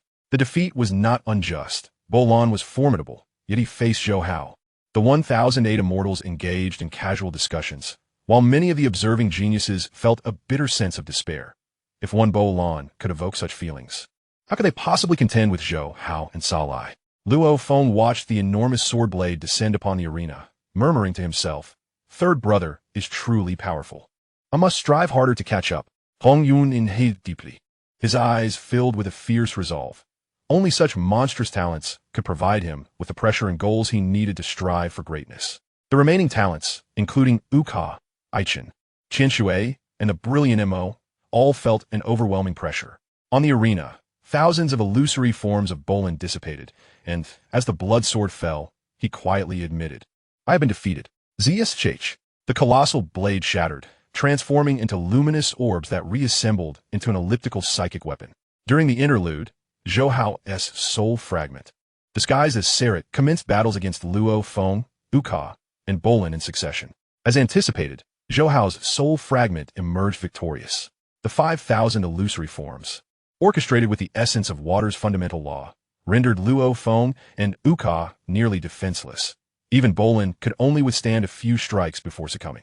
While Sarat rested, Bolan faced off against Luo Feng and Uka, and the outcome was predictable. Subsequently, Luo Feng and Uka engaged in the longest duel, the arena's confines steadily contracting. Initially, Uka held the upper hand, but with Luo Feng's imperturbable composure, he seized a fleeting opportunity and concluded the battle with a golden phantom sword. Uka, exasperated, remarked, "Damn it, Luo Feng, you possess an abundance of patience." Luo Feng chuckled, "Uka, it seems I must apologize for your last place finish. But a last place is still a position. Now, we await the spectacle of the two formidable anomalies, Zhou Hao and Sarat." Uka nonchalantly replied, "Indeed, those two are truly extraordinary." Luo Feng nodded, his gaze shifting to the arena. At this moment, the 9-sword sovereigns, along with 1,008 immortals and the remaining 998 prodigies, all focused intently on the final arena. The mental energy observing the scene in the square had noticeably increased. In the climactic finale, Zhou Hao faced Sarat. They stood across from one another, both deeply aware of each other's limits as they shared the same soul. "Whoever triumphs shall claim the title of first," Sarat declared, gripping his azure battle knife. Zhou Hao remained silent, fully comprehending the intent of his soul fragment. "Master, could we change the arena to one of ice and snow?" he called out. "Certainly," replied the 9-sword sovereign with a smile, prompting the other immortals to share a knowing grin. Amidst the vast expanse of snow, Sarat murmured, "In truth, I prefer rain." Zhou Hao replied coolly, "That is merely your illusion." As they conversed, their consciousness began to intertwine with the fundamental laws. Swish! As snowflakes drifted down, numerous illusory forms emerged from thin air. Sarat brandished his azure battle knife, conjuring a cascade of starry rivers that surged forth alongside 5,000 illusory forms. He refrained from moving, understanding that the soul fragment excelled in the laws of water and void, and could not possibly close the distance before Zhou Hao manifested his psychic weapon. Thus, he opted for a defensive strategy, slowly advancing, confident that he would ultimately prevail as the arena shrank. Zhou Hao was acutely aware of this plan, calculating the odds. Then let us see if you can withstand the onslaught of the divine weapon. Blade coalesce. Swish. 10-0-81 slender blades rapidly formed, covering the area with a powerful strike. Bang! The 5 starry rivers conjured by Sarat, under the weight of the 5,000 illusory forms, coalesced into a vast galaxy, successfully blocking the oncoming blades. Zhou Hao's expression remained unchanged as the 10-0-81 blades instantaneously merged into a colossal sword, thrusting fiercely toward the expansive galaxy. Boom! Like a comet colliding with Earth. The immense galaxy quaked violently, and the number of Sarat's illusory forms plummeted, stabilizing at just over 1,000. Swish! The illusory forms erupted anew, summoning another 5,000. Third form of the divine weapon, Arc Disc. Coalesce. The massive sword disintegrated, swiftly reforming into a semicircular arc, striking down upon the vast galaxy. However, Sarat's azure battle knife suddenly shifted mid-swing. Within the vast galaxy, 2 additional starry rivers emerged, rapidly integrating into the galaxy and sending it into a frenzied spin, causing the arc's edge to collide violently with the swirling mass. 7th level of the Starry River. The profundity of Sarat's understanding of the water's fundamental law was indeed astonishing. The Starry River's secret method comprised 9 levels, and, at the stellar level, he had grasped the 7th. Should he break through to the cosmic level, would he not fully master the Starry River? Not only had he reached the 7th level, but his comprehension of the Starry River was also remarkably profound, showcasing a flawless execution. The immortals observing the match were left utterly astounded. Boom! The arena erupted as torrents of law power clashed, unleashing a tempest that scattered the snow accumulated on the arena. The swirling galaxy, imbued with a fierce tearing intent, not only withstood the arc's assault, but also caused cracks to appear on its surface. For the first time, Zhou Hao's calm demeanor shifted. Crack, crack, crack. The massive arc gradually shattered over time, ultimately collapsing into a multitude of luminous orbs. Swish! The swirling galaxy surged forward at an astonishing speed. Gritting his teeth, Zhou Hao commanded the luminous orbs to coalesce back into the arc, which rapidly spun, forming a blue and purple yin-yang motif. Witnessing this, the 1,008 immortals in the square shook their heads in unison. He has lost. A prolonged defense inevitably leads to defeat. No one had anticipated that Sarat, facing the foremost of the 9 masters, the divine weapon, could still claim victory. It was indeed unexpected. Sarat's mastery over the water's fundamental law was simply exquisite. Zhou Hao's decisive reaction had been astute, but there was no recourse. As other prodigies listened to the immortals' discourse, their eyes widened in disbelief. The divine weapon has fallen? Luo Feng clenched his fists, fixating on the arena. Third brother, give it your all. The 9-sword sovereign's countenance remained serene, regardless of the victor, as the leading sovereign. He had already profited immensely from this cohort. On the arena, time flowed slowly. As many immortals had noted, a prolonged defense leads to inevitable defeat. As the arena's boundary shrank, Zhou Hao's brow furrowed slightly. He understood that once the arena contracted to a certain extent, his defeat would be certain. Yet in this moment, the soul fragment capitalized on the arc's fragmentation, closing the distance rapidly, and no matter his actions, he would be ensnared. What was to be done? Was he truly destined to lose to the soul fragment? Zhou Hao struggled to maintain control of the divine weapon, his mind racing. The impact of the swirling galaxy colliding with the arc generated waves of law power, distorting the surrounding space. Give up. Your defeat is inevitable. Sarat's soul fragment murmured softly. I shall not lose. Zhou Hao retorted defiantly, channeling a surge of mental energy that sent the arc spinning ever more frantically. The comprehension of the laws of time and space reached its pinnacle in that moment. The blue and purple patterns on the arc flickered incessantly. Simultaneously, the arena continued to shrink. 3,000 meters, 1,000 meters, 700 meters, 500 meters. At such a diminutive distance, even if Zhou Hao could withstand it, he would ultimately succumb. Many prodigies, witnessing Zhou Hao's unwavering determination, silently cheered him on. The immortals were similarly moved. In this scenario, everyone recognized that Zhou Hao could not possibly win, yet he persisted. Buzz. The arc spun wildly, steadfast against the vast galaxy. Zhou Hao strained to control the divine weapon. Suddenly, through the distorted space where the arc clashed with the galaxy, he glimpsed snowflakes affected by the law power in the distance. A significant snowfall, caught in the tumult, drifted away, yet the sky continued to release its flurry. The boundary between the two blurred, with flakes mingling, akin to a solitary boat struggling amidst turbulent waves. Time flowed like an unrelenting river, never to return. To grasp the essence of time, one must seize that fleeting moment upon the cresting wave. In that instant, a flood of information regarding the 1,000 waves surged into Zhou Hao's mind, as if he had shattered some form of restraint. The world within his gaze transformed anew. Fixing his eyes once more upon the face of the soul fragment Sarat, he smiled, proclaiming, "The snow has slowed." The countenance of Sarat changed abruptly. Third form of the divine weapon, arc disc, second form, heaven and earth as the disc. Boom! The frantically spinning arc disc suddenly expanded, resembling a grinding stone as it barreled forward. The vast galaxy, shaped like a tornado, collapsed instantaneously. As the arena shrank to a mere 100 meters, Zhou Hao emerged victorious. Chapter 104. The Immortal Guardian Leader. In the central square, an eerie silence enveloped the atmosphere. Neither the Nine-Sword Sovereign nor the 1,008 Immortal Leaders, alongside the 998 prodigies, had anticipated that the ultimate victor would be Zhou Hao, with the arena reduced to a mere 100 meters, offering no apparent chance of victory. Zhou Hao managed a remarkable turnaround, defeating Sayer. This battle left numerous prodigies astonished and broadened their horizons. "Haha, third brother is magnificent. I knew he would win," Luo Feng exclaimed, his laughter brimming with excitement. "Incredible. Zhou Hao actually triumphed." Rong Jun gasped in disbelief. Uka could not contain his curiosity, asking, "What exactly was that final strike?" Many other prodigies also inquired about the details of the climactic moment, yet no one had answers, primarily due to their unfamiliarity with divine weapons. The immortals exchanged mutual exclamations of awe. Truly spectacular. Zhou Hao managed to break through the foundational laws of time. Achieving a breakthrough in battle is not unheard of, but to do so under such dire circumstances speaks volumes of his unyielding spirit. I am increasingly optimistic about this young lad. The third level of the divine weapon arc disc possesses its true might in its second form, the heaven and earth disc, with the power to suppress all. Zhou Hao is not far from mastering the fourth level. Indeed, though Sayer may have lost, his strength is equally formidable. Both young men are impressively powerful. Thoughts exchanged in the ether above the square. This iteration of the Virtual Universe Company has truly struck gold. Such prodigies should not all be monopolized by the Virtual Universe Company. It is rare to find one such extraordinary talent. Yet this time we have two. We must seize one.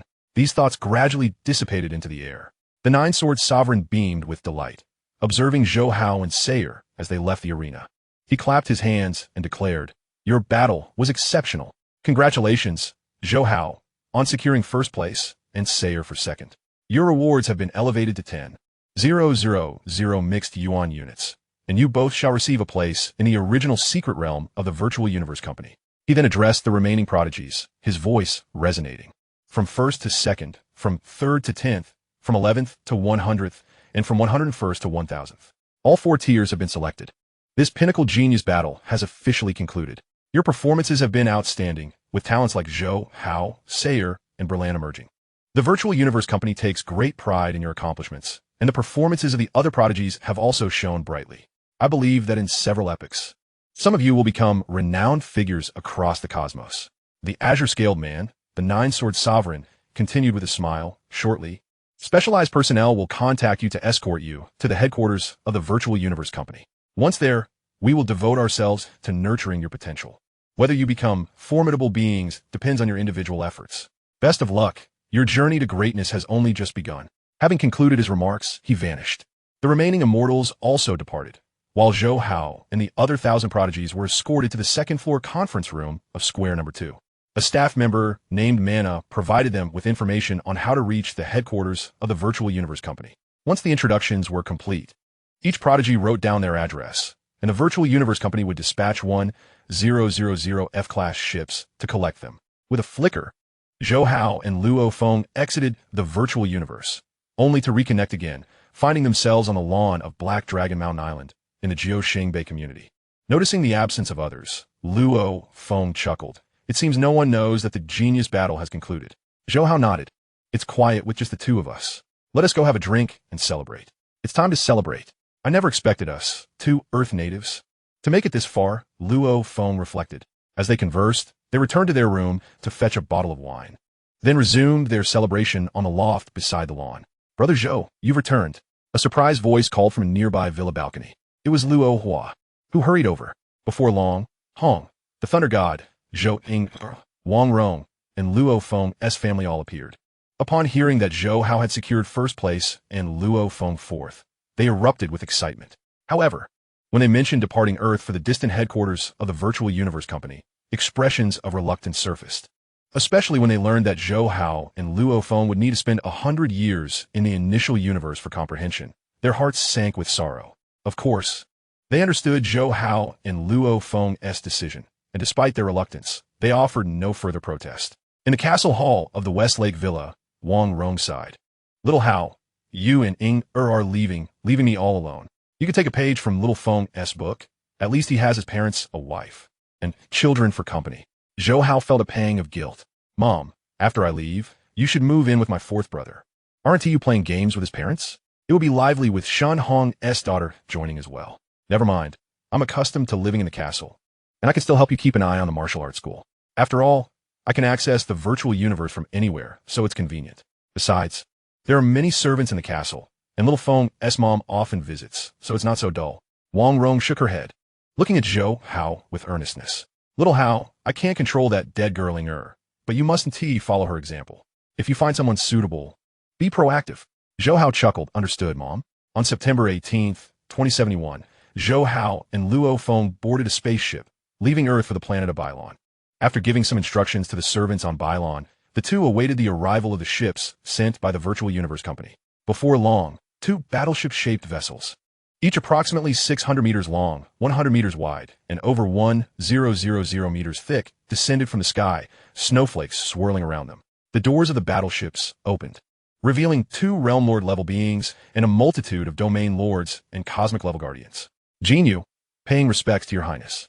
Shawu, paying respects to your highness. The two Realm Lords, recognized by the laws of origin, approached Zhou Hao and Luo Feng respectfully, while a throng of Domain Lords and Cosmic-level Guardians bowed in unison, exclaiming, "We pay our respects, your highness." Luo Feng appeared puzzled, while Zhou Hao maintained a calm demeanor. "Your highness, let us discuss inside the ship." Thus, Zhou Hao and Luo Feng entered the two ships. Jinyu explained some terminologies regarding the four secret realms of the Virtual Universe Company before guiding them into the virtual universe. Arriving at the headquarters located in the Rain Aspect Mountain. Rain Aspect Mountain boasts a diameter of 890,000 kilometers, exceeding Earth's diameter by sevenfold. It is divided into 5 major districts: Primal, Primordial, Heaven and Earth, Apocalypse, and Public. Each of these 5 areas is of equal size, yet the population differs significantly. The Apocalypse district houses the largest population, with millions residing in towering skyscrapers, whereas the Heaven district accommodates over 10,000 individuals in villas. The Primordial district holds just over 1,000 inhabitants, living in grand estates, while the Primal district is home to only 120 residents, residing in a vast, luxurious manner. The disparities in treatment among the 4 secret realms are stark. Both the Primordial and Primal districts feature dedicated training facilities and unique learning spaces, with the Primal district even hosting immortal beings for long-term residency. In contrast, the Heaven and Apocalypse districts lack such amenities. The Virtual Universe Company's allocation serves to incentivize competition among prodigies from different regions. Under Jinyu's guidance, Zhou Hao arrived at the area designated for the Primal district. Standing outside the Primal Zone, Jin Su paused. "Your Highness, beyond this point lies the Primal Zone. I cannot accompany you further. Designated personnel will guide you to the manor." Zhou Hao nodded and stepped into the Primal Zone, where he soon encountered an elderly man clad in white robes, radiating warmth. "Your Highness, I am Eider, responsible for the mundane management of the Primal Zone. Should you require anything in the future, feel free to seek my assistance. I shall remain here in the Primal Zone." The elderly man spoke in a gentle tone. "Now, let us proceed to your manor." Before long, Ida led Zhou Hao to the entrance of Manor 113.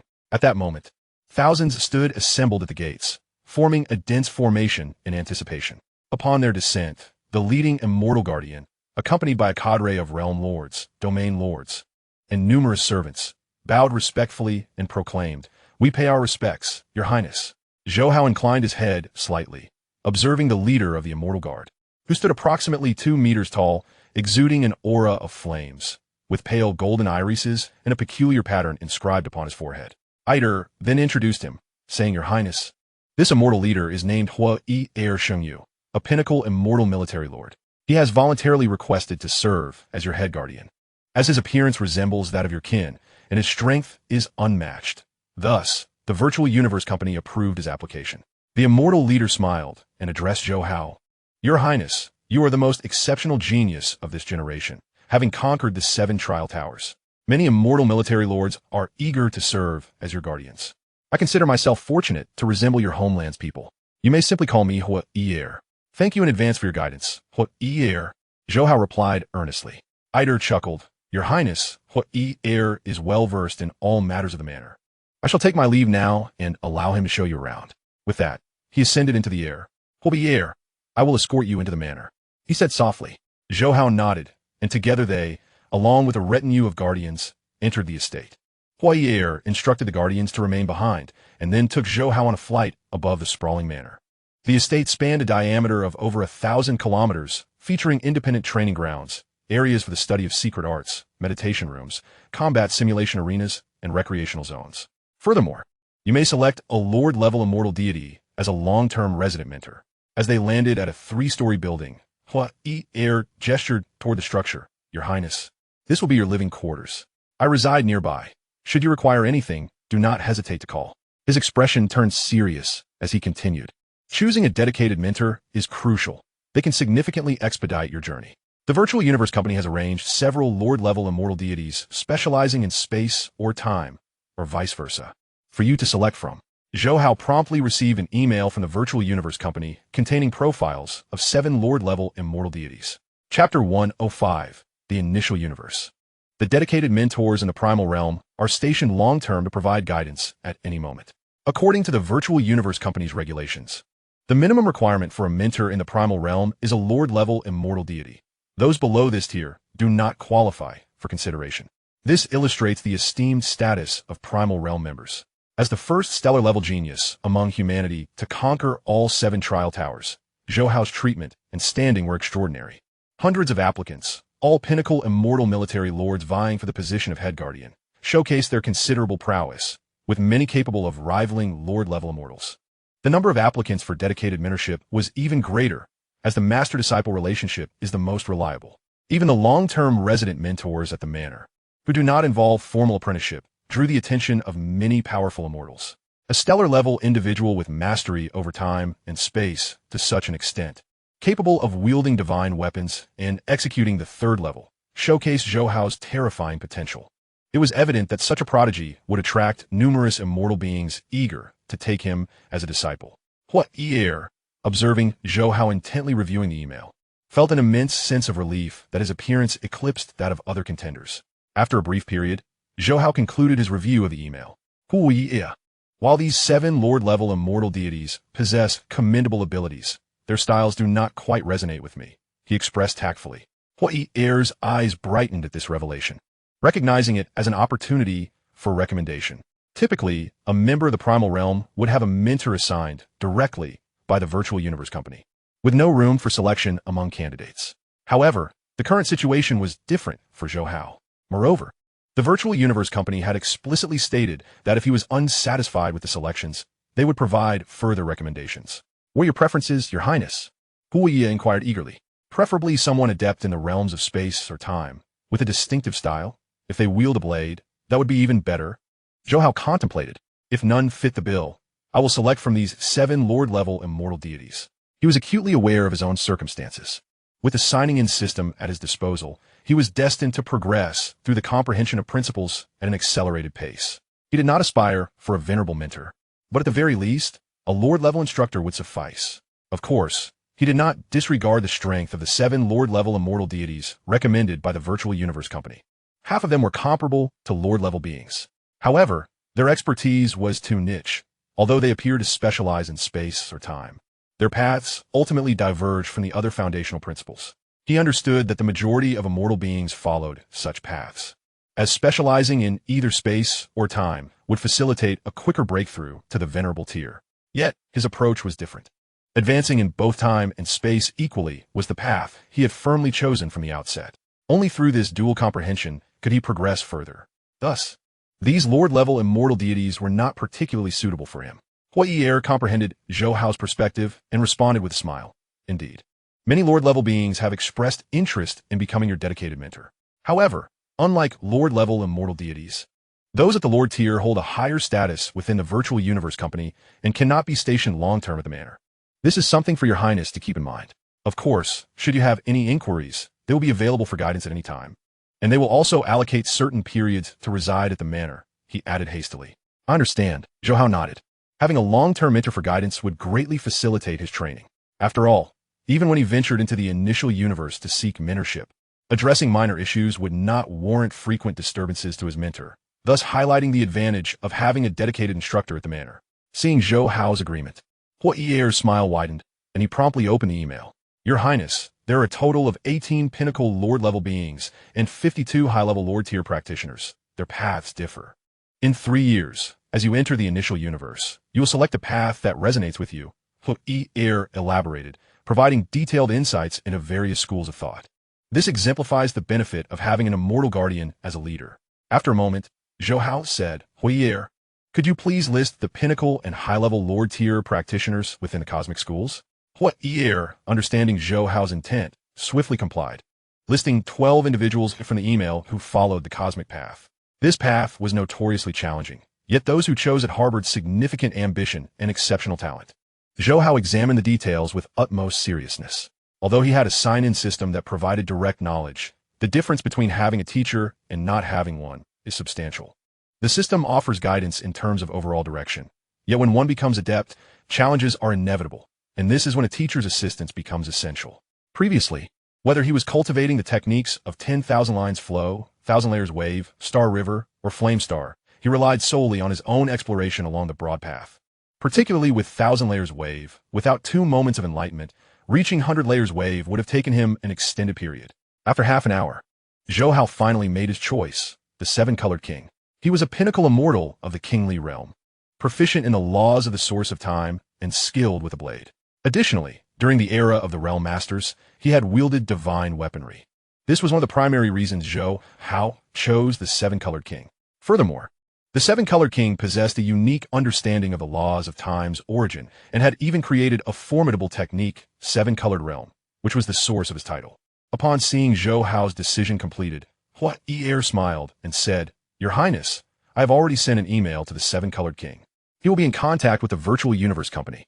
You simply need to await further developments. Moreover, as a member of the original Secret Realm, you will receive 100,000 points from the Virtual Universe Company free of charge.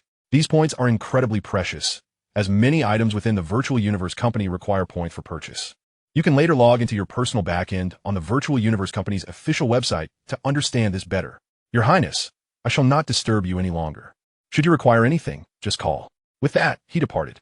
Zhou Hao then entered a 3-story building and instructed the intelligent life form to convert the entire room into a style reminiscent of Earth. He settled before a transparent desk and lightly tapped his fingers. Suddenly, a virtual interface appeared on the desk surface as he logged into his personal backend. The first thing that greeted his eyes was the treasury. Upon opening it, he found categories such as secret techniques, weapons, rare treasures, and technological armaments, encompassing a vast array of items. Zhou Hao was not surprised by this. With 100,000 points, there were numerous items he could purchase. However, he was not in a rush, as points were exceedingly valuable. At that moment, an email notification flashed. It was a message from a Virtual Universe Company, largely similar to the original plot, primarily detailing the uses of points and suggesting that Zhou Hao purchase some secret technique for cultivation during his 3-year journey, while advising against wasting time on cultivating genetic primal energy. The Virtual Universe Company would directly enhance his genetic primal energy to the 9th level using a nutrient pod. After casually browsing, Zhou Hao reopened the treasury to examine the categories of secret techniques, weapons, and rare treasures more closely. He possessed a considerable number of secret techniques and weapons, sufficient for his needs, but had few rare treasures, especially those capable of rapidly cultivating the Thousand Abyss ancestor tree. Thus, he began purchasing various lower-tier rare treasures suitable for the Mo Yun vine and the Thousand Abyss ancestor tree. In addition, he sent an email to Luo Feng, reminding him to save some points for future use. As time passed, the 3 years flew by. Many prodigies, upon receiving points and the opportunity to purchase from the treasury, diligently cultivated during these 3 years, each making remarkable progress. Your Highness, the spaceship is about to engage in cosmic traversal. Are you prepared? Jin Yu's voice resonated. Zhou Hao exited his cultivation state, and the spaceship trembled as it swiftly completed its cosmic journey. As the transparent shield of the spaceship's hull opened, an endless continent came into view. Although he had mentally prepared himself, the sight of this land suspended amidst the vast starry sky still left him in awe. It felt akin to standing by a canal, witnessing an enormous oil tanker pass by, overshadowing the entire world. Beside him, Jin Yu remarked, "Every time I visit the headquarters of the Virtual Universe Company, I am struck by a sense of wonder. This continent spans 10 light years in diameter, making the stars and planets before it appear as mere grains of sand." Zhou Hao nodded in agreement. Indeed, the overwhelming spectacle was truly astonishing. As the spaceship navigated into the entry passage, its speed gradually decreased. At that moment, Luo Feng's spaceship also entered the passage, and both vessels came to a near-simultaneous halt. The hatches opened, and Luo Feng joyfully exclaimed, "Third brother." Zhou Hao stepped forward and embraced Luo Feng. During the journey, he had mostly remained in the estate, occasionally chatting with Luo Feng, Uka, and Rong Jun in the public areas. Outside the passage, over 10 men and women in uniforms had already been waiting. After Zhou Hao, Luo Feng, and Sha Wu bid farewell to Jin Yu, they followed the group into an oval-shaped hall. Inside the hall, one could gaze upward and behold the stunning scenery of the Virtual Universe Company's headquarters. "Haha, madman. Zhou Hao, you two have finally arrived." Uka, Long Yun, Jiang Mo, Qian Shui, and Bolin all welcomed them. Zhou Hao had earned the title of champion in the Genius Battle, yet his amicable nature allowed him to forge good relationships with Uka, Qian Shui, and others. Although Bolin's demeanor was haughty, he frequently mentioned Zhou Hao in connection with their shared membership in the Primordial District, fostering exchanges among them. "And Rong Jun?" Luo Feng inquired. "That fellow is almost here. Come, let us sit over there," Uka cheerfully replied. Among the group of prodigies, Uka was notably lively, while Qian Shui, Jiang Mo, Ai Chun, and Long Yun seldom spoke. It was precisely Yuka's energetic presence that drew everyone together, fostering a harmonious atmosphere. Uka chuckled, "Luo Feng, you've made significant progress over the past 3 years, right?" I asked Qian Shui, Ai Chun, and they all purchased secret techniques, making astonishing advancements. Luo Feng grinned. "Everyone has improved. Once we have time, we should spar with each other." "Absolutely. This time, I am determined to defeat the little prince." Qian Shui teased playfully. "Luo Feng, I will defeat you as well." Jiang Montak Laokit. Uka thumped his chest. "Qian Shui, Jiang Mo, I and Luo Feng are not so easily defeated. Except for the 2 monstrous geniuses, Zhou Hao and Bolin." At that, Qian Shui, Jiang Mo, Long Yun, and Ai Chen all burst into laughter. Bolin couldn't help but retort, "Uka, I am not a monster. Someone else is." Zhou Hao cleared his throat and glanced at Bolin. "Bolin, don't let Uka lead you astray. What are you all chatting about so merrily?" Rong Jun entered the hall and, upon seeing Zhou Hao and the others gathered together, approached them. "Rong Jun, you made it." Zhou Hao and Luo Feng greeted him. Before long, 1,000 prodigies had assembled. "Everyone, please follow me," a tall, slender man in an elegant white robe, his voice hoarse, beckoned, leading Zhou Hao and the 1,000 prodigies to the spaceship parked on the lawn. All aboard. The 1,000 prodigies entered the spaceship, and upon learning that it was crafted from the essence of an immortal-level life form, they were all astounded. In the spaceship's hall, the prodigies once again encountered the Nine-Sword Master, clad in a blue battle robe. He stood as if a projection of the void, and, smiling, declared, "Now that everyone is here, let us depart for the primordial universe." Boom! The spaceship vanished swiftly. Zhou Hao felt an uncontainable anticipation rising within him. Though he had made progress over these 3 years, it paled in comparison to Luo Feng and Rong Jun, mainly because he had reached a bottleneck in both time and space, requiring a significant duration of diligent cultivation to break through. However, arriving in the primordial universe would be a different matter. There, he could frequently observe the threads of the laws in the sky and study the inscriptions left by various immortal beings on the platform. Additionally, there was the Chaos Monument for comprehension.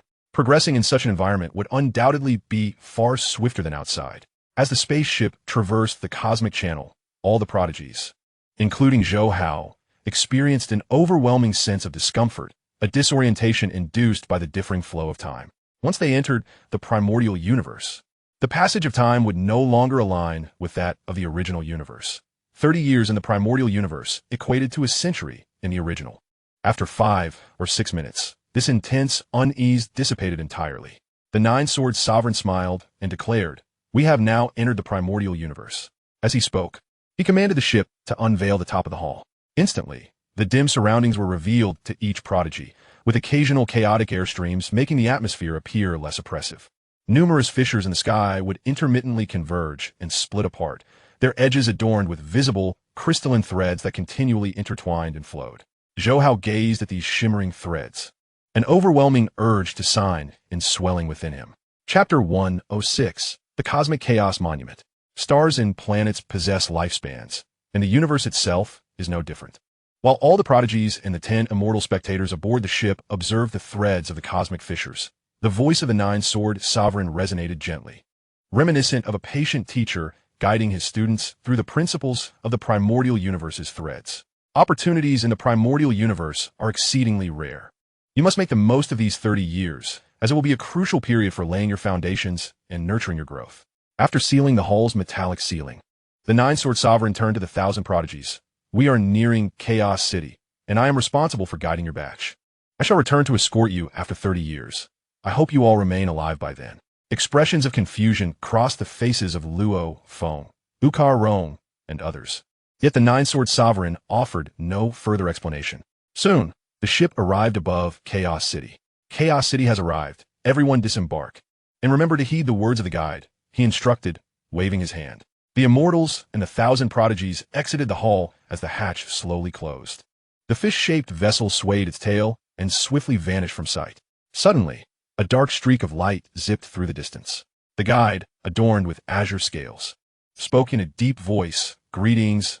I am the guide of Chaos City, and this city before you has existed far longer than most cosmic nations. Follow me." Immediately, the 1,000 prodigies descended from the sky, landing on the streets of Chaos City. Zhou Hao surveyed the rows of small buildings lining the streets and silently thought, "System. Sign in." Simultaneously, the colossal beast of the soul fragment began to sign in as well. Ding. Congratulations to the host for successfully signing in on the streets of Chaos City in the primordial universe, earning a 50 in the time origin law talent. Ding. Congratulations to the host for acquiring a 50 in the space origin law talent. Ding. Congratulations to the host for obtaining a 50 in the gold origin law talent. Ding.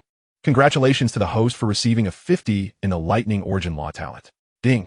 Congratulations to the host for gaining a 100 in the comprehension of the time origin law. Ding. Congratulations to the host for achieving a 100 in the comprehension of the lightning origin law. A direct 20-fold explosion. All rewards pertain to the 10 foundational origin laws. Moreover, the sign-in location was specific to the street, unmistakably indicating that the very structures of Chaos City could yield rewards when signed in. Despite his preparations, Zhou Hao could hardly contain his exhilaration. The combined talents and insights from the 2 soul fragments vastly surpassed what he could achieve within the life source of the giant egg by 10-fold or even 20-fold.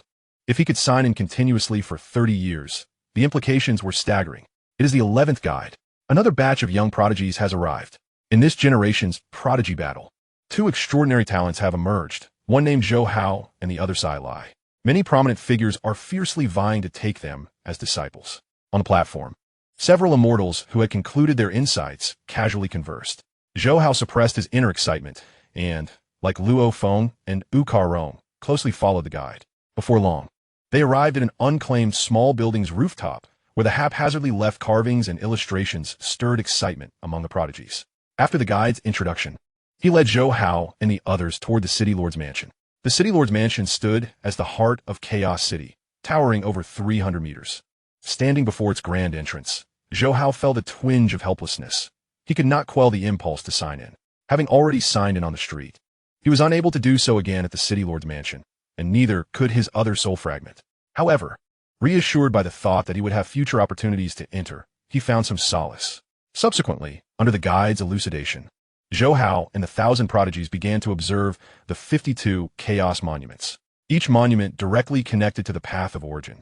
Wukelong, Yun, and Luo Feng eagerly studied the chaos monuments. Zhou Hao had already made his choice, positioning himself before the illustration of the cosmic chaos monument.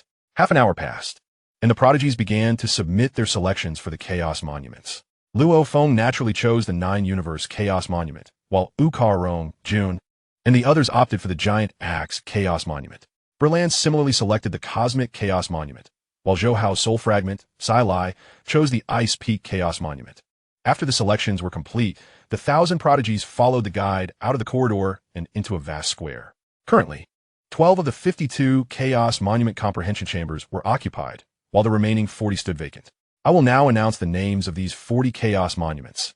Yinshan Chaos Monument. Heartscar Chaos Monument.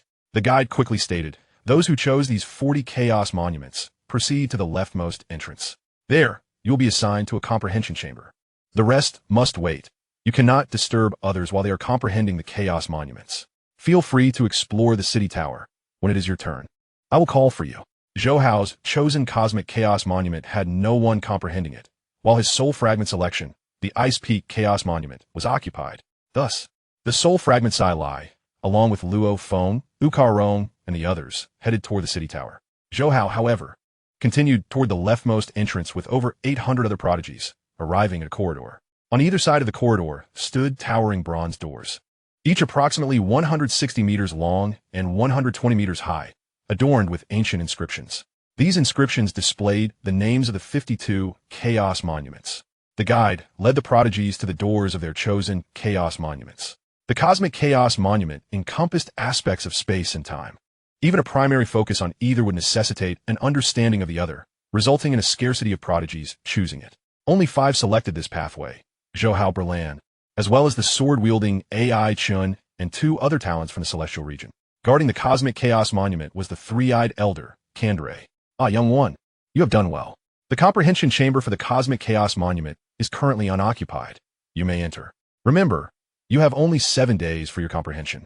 When the 7 days elapse, the door will open and you must exit. Zhou Hao and the others respectfully replied, yes, Lord Kandre. Soon, he entered the comprehension chamber. It was vast, enveloped in swirling, chaotic energy. As Zhou Hao and the others approached, they beheld the grand cosmic monument encircled by chaotic airstreams. The monument towered 100 meters high and was equally wide, adorned with 11 intricate patterns. The first pattern depicted scattered, flickering flames, a total of 9 fireballs ablaze. The second pattern showcased a cluster of flames, numbering 36. The third pattern illustrated a massive inferno, with dark clouds looming above, intermittently revealing flashes of lightning. Totaling 108 fireballs, with 12 distinct bolts of lightning visible upon closer inspection. The fourth illustration depicts the lightning star pattern, showcasing a planet breaking free from the dense embrace of a nebula, where lightning crackles with ferocity, illustrated by 24 formidable bolts. The fifth illustration continues the theme of the lightning star, now featuring an increased count of 3 planets. The sixth illustration transitions to a depiction of a star, a blazing celestial body liberating itself from the shackles of a stormy nebula, now punctuated by a total of 48 lightning strikes. The seventh illustration retains the star motif, yet introduces an additional 5 stars, with 6 celestial bodies revolving harmoniously amidst the thick tapestry of crackling lightning.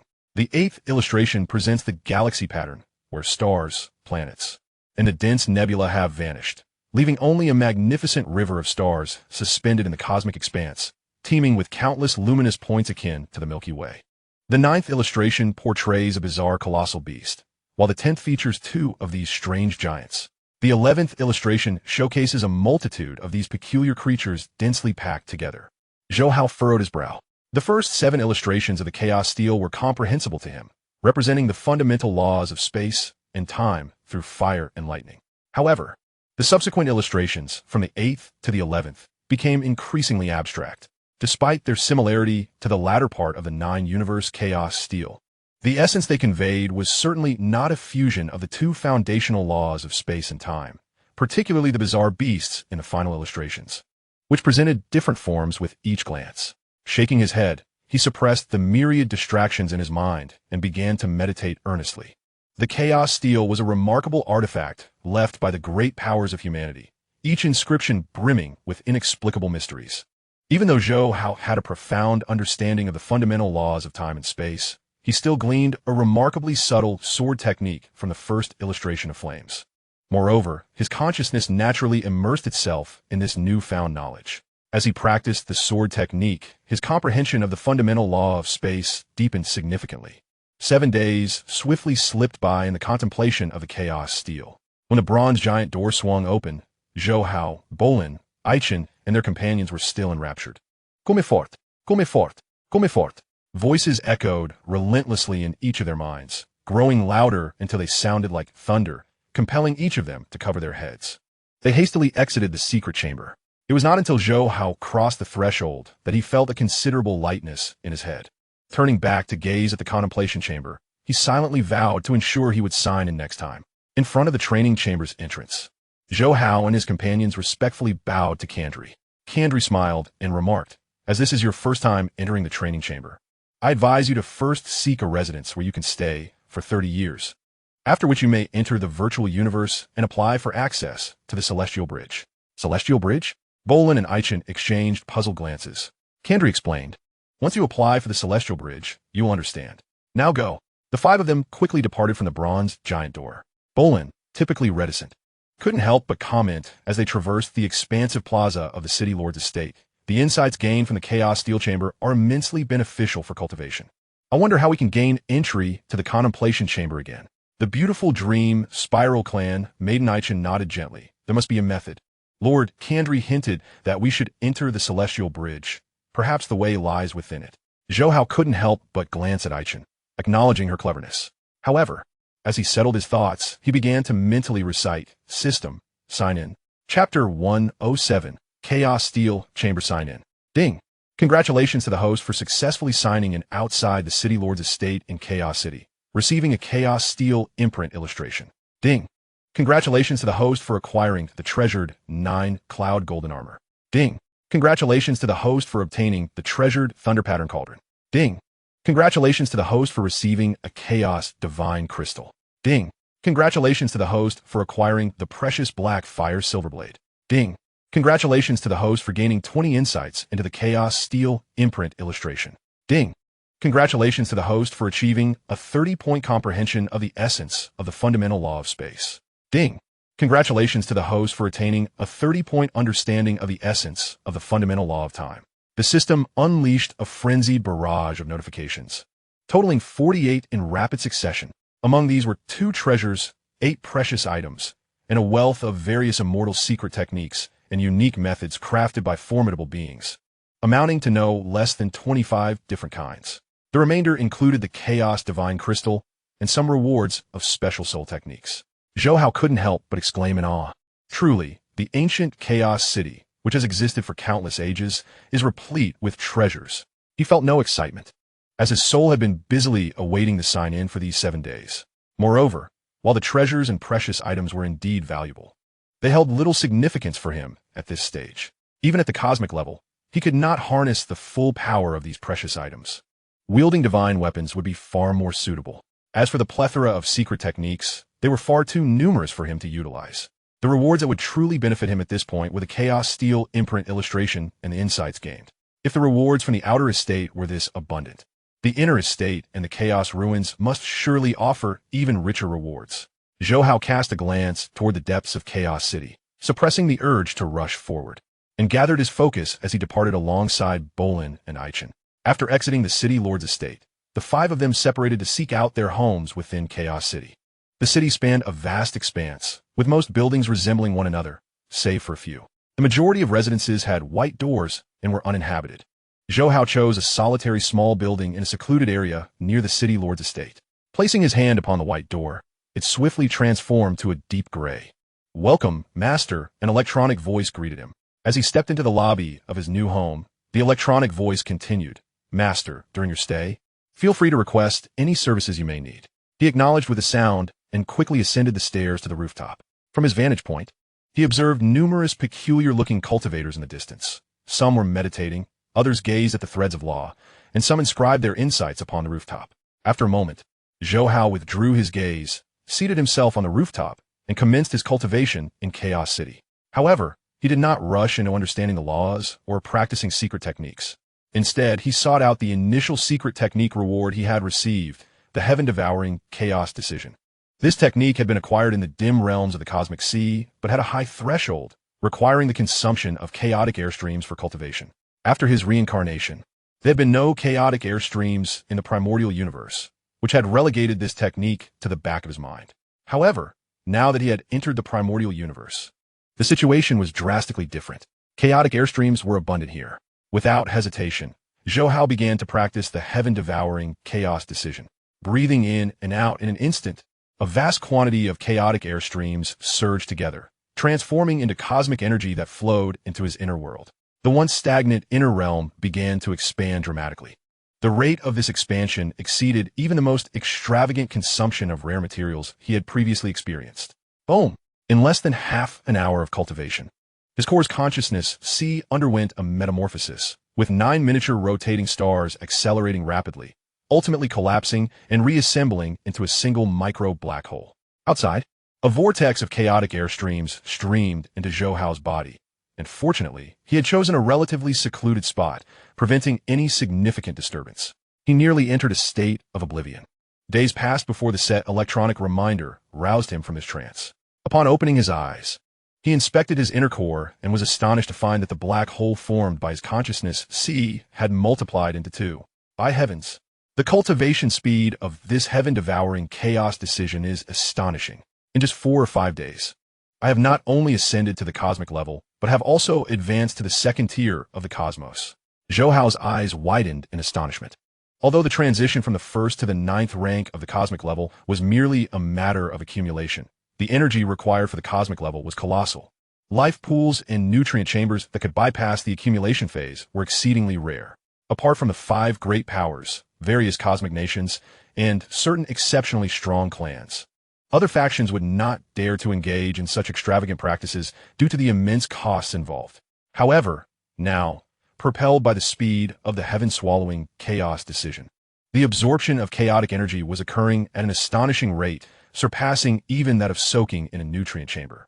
Previously, he had been concerned about the safety of his true self, dwelling in the murky depths of the cosmic sea, but now all those worries had dissipated.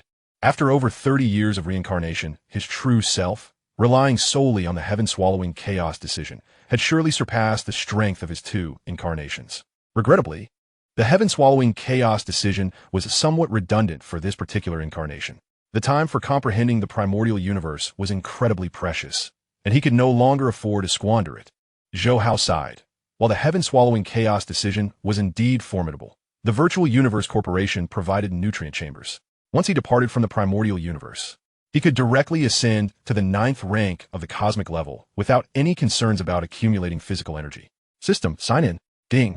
Congratulations to the host for successfully signing in at the rooftop of the cultivation residence number 0127772158 in Chaos City, earning a time origin law talent of 40. Ding. Congratulations to the host for acquiring a space origin law talent of 40. Ding. Congratulations to the host for obtaining a space essence comprehension of 10.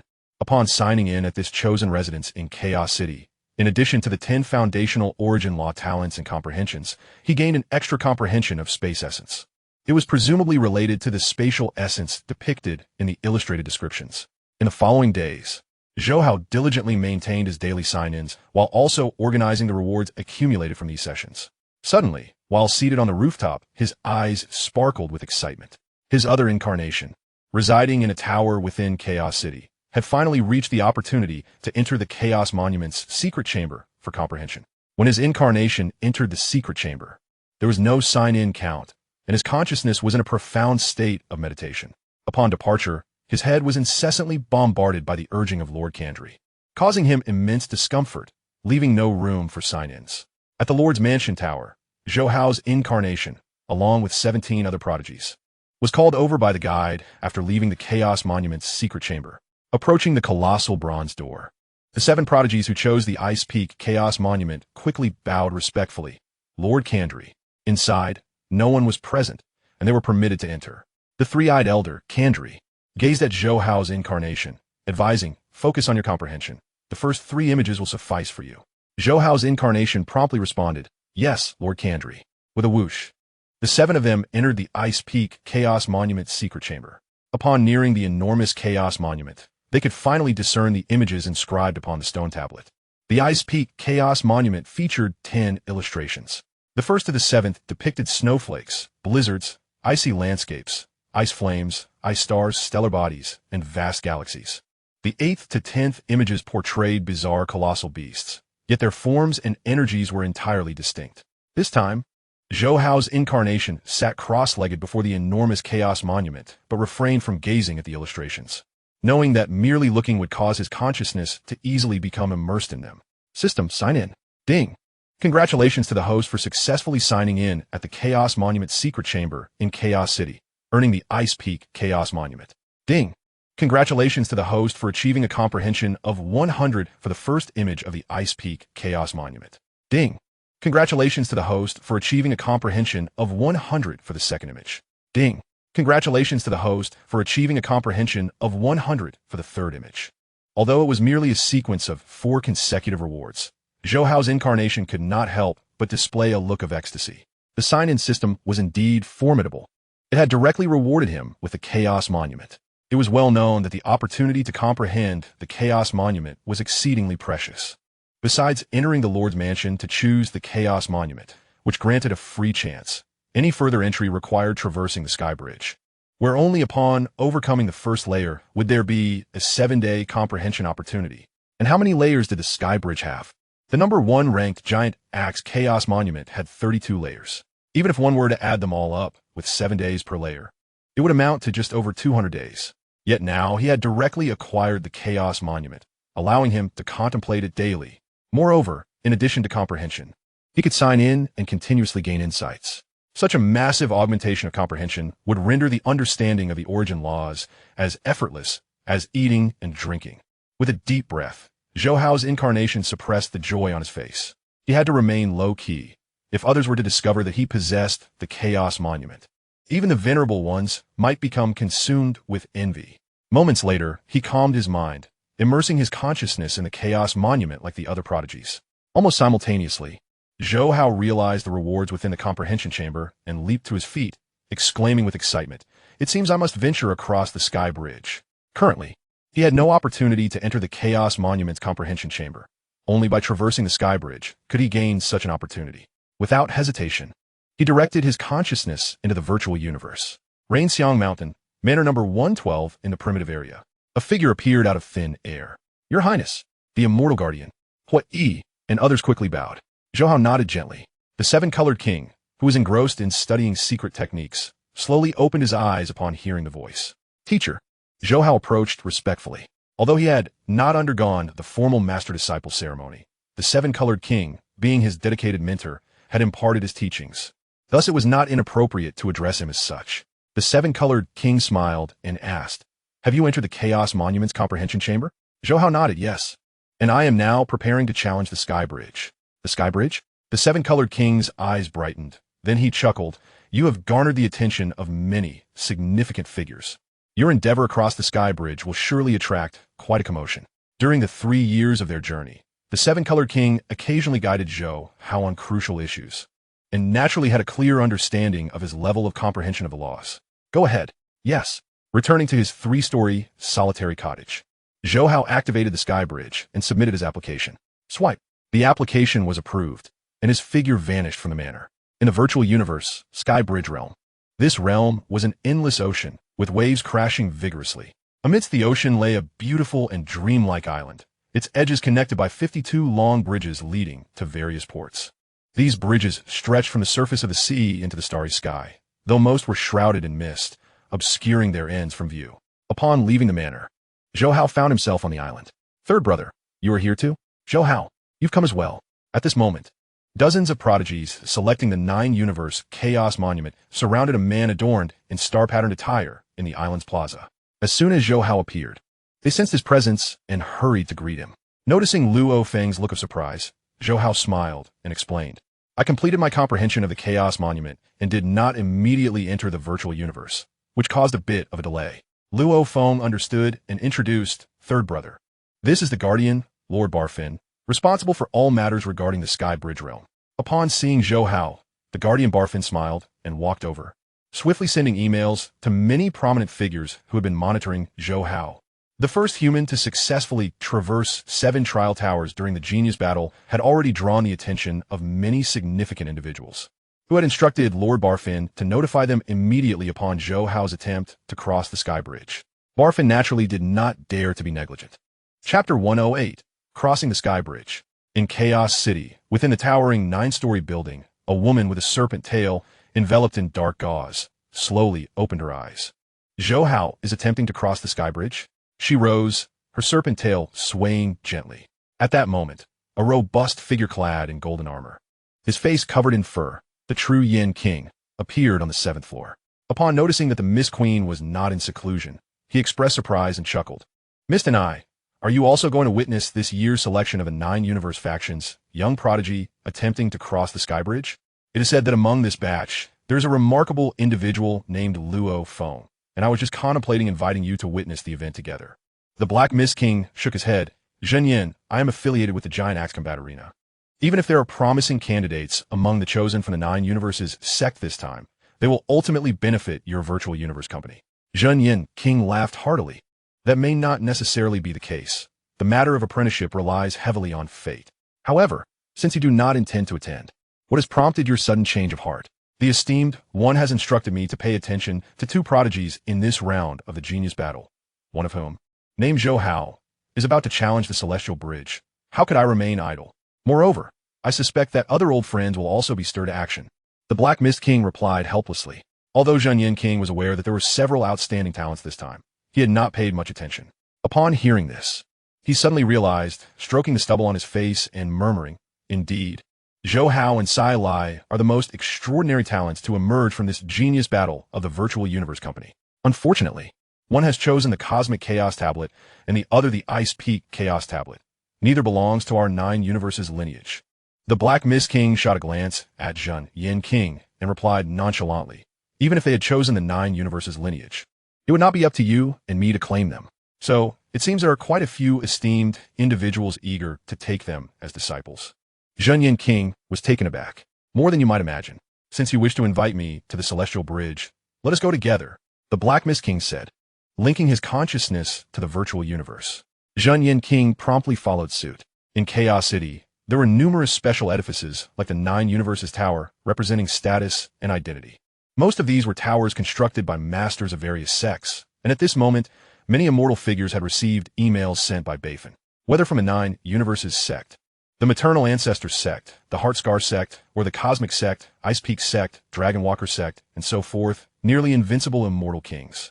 Just like the Black Mist King, all connected their consciousness to the virtual universe and entered the realm of the Celestial Bridge.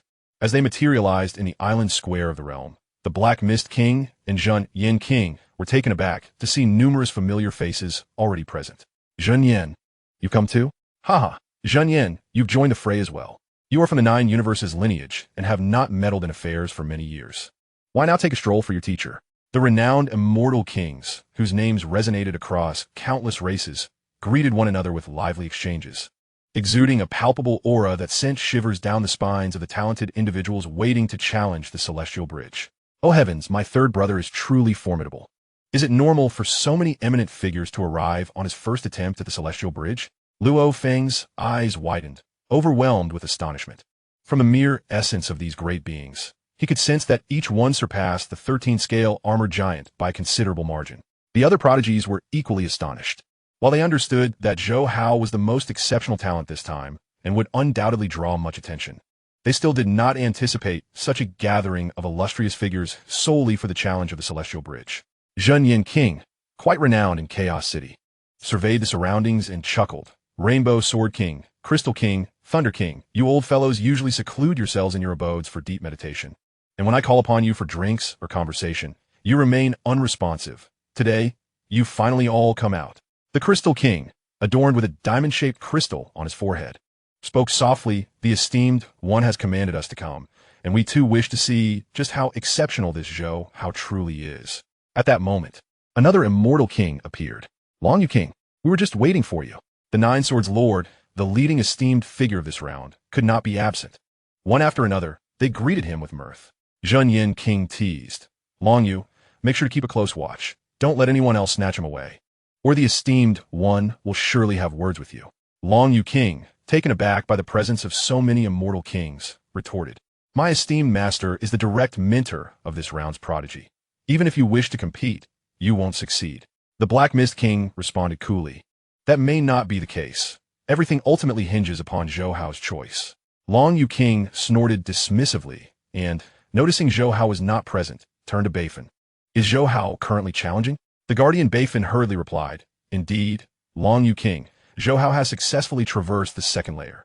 He has just cleared the third and is now soaring towards the fourth layer. So swiftly? Long Yu King exclaimed in surprise. Quite normal. This young lad can wield his divine weapon to the third level of the heavenly disk. His profound comprehension of the two fundamental laws of space and time means that the first four layers pose no challenge for him, the Thunder King stated calmly. The Crystal King nodded in agreement. Indeed, while comprehension of the laws does not equate to combat prowess, which also depends on how well one can wield those laws, Zhou Hao's understanding is exceptionally strong. He can likely pass the first four layers with ease. The fifth layer may take him a bit longer, but I estimate he will probably halt at the sixth layer. Long Yu King chuckled. Well, speculating here is futile. Beifan, please display the footage of Zhou Hao's challenge on the celestial bridge. At once, Beifan promptly gestured, and a large virtual screen materialized in the air. The screen displayed Zhou Hao navigating the fourth layer of the celestial bridge.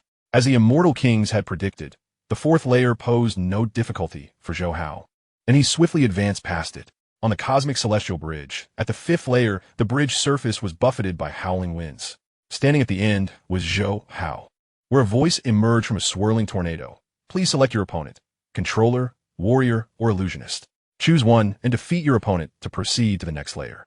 Controller, he declared without hesitation. With a whoosh, a figure emerged from the swirling vortex, clad in black battle attire and black boots, entirely shrouded in a black mask. His icy gaze swept toward Zhou Hao, a cosmic-level individual attempting the fifth layer. You possess quite the confidence. Strike, and should I engage? You will have no means of retaliation. Zhou Hao activated his sky-soaring shuttle, and an oval-shaped telekinetic weapon shot forth, detonating with a resounding boom under the immense control of his mental energy. Numerous points of light materialized, and as his telekinesis communicated with the fundamental laws, the points swiftly coalesced into an arc disk. Buzz! The arc disk spun rapidly, suddenly forming a massive circular pattern. Divine weapon, third level, second form, heavenly disk. He was acutely aware of his own strength and immediately unleashed his most potent form, effortlessly crushing the first four layers. The black-clad man's cold eyes flickered with surprise. He could indeed summon the heavenly disk. Impressive. As he spoke, the oval weapon behind him swiftly disintegrated, transforming into a colossal arc disk. The guardian of the cosmic celestial bridge was employing a divine weapon as well, and the limit of the fifth layer's guardian was the first form of the third-level divine weapon. However, the power exhibited by the guardian was altogether different. The massive arc disk morphed into a crescent blade, moving with astonishing speed as it struck Zhou Hao's condensed circular pattern of the heavenly disk. Boom!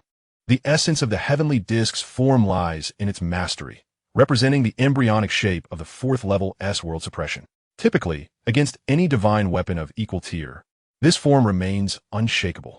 Yet, the crescent blade unleashed by the guardian caused the heavenly disk's form to tremble violently, stabilizing the oscillating massive circular pattern.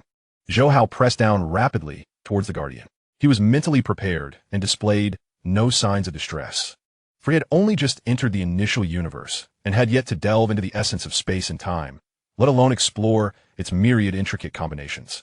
Though he had condensed the form of the heavenly disk to the guardian, who wielded a divine weapon with equal mastery, this form was rife with vulnerabilities. Boom! The guardian wielded the divine weapon arc disk, delivering relentless strikes that sent the circular pattern into a violent tremor. After only 4 or 5 blows, the immense design coalescing within the disk began to show signs of imminent collapse. Zhou Hao struggled to maintain control, infusing the principles of time and space into his efforts, allowing the heavens and earth to continuously condense into a disk-like form. At last, under the unyielding bombardment of the guardian's arc disk, the heavens and earth pressed down upon him. With a resounding crash, the disk spun wildly, ensnaring time and space in a near-impenetrable cage, resembling a completed chessboard that rendered the guardian's resistance futile. Swiftly, countless points of light, akin to banners, densely formed into slender arc blades beneath the disk. Descending in an instant, the Guardian's body disintegrated under the assault. The fifth layer was breached. On the dimensional plaza, the kings observing Zhou Hao's challenge shook their heads gently. His utilization of the divine weapon was far too crude. To have passed the fifth layer was already a considerable feat. Yet the sixth layer's Guardian would undoubtedly wield the same divine weapon, the arc disc, with far greater finesse. One should not set expectations too high.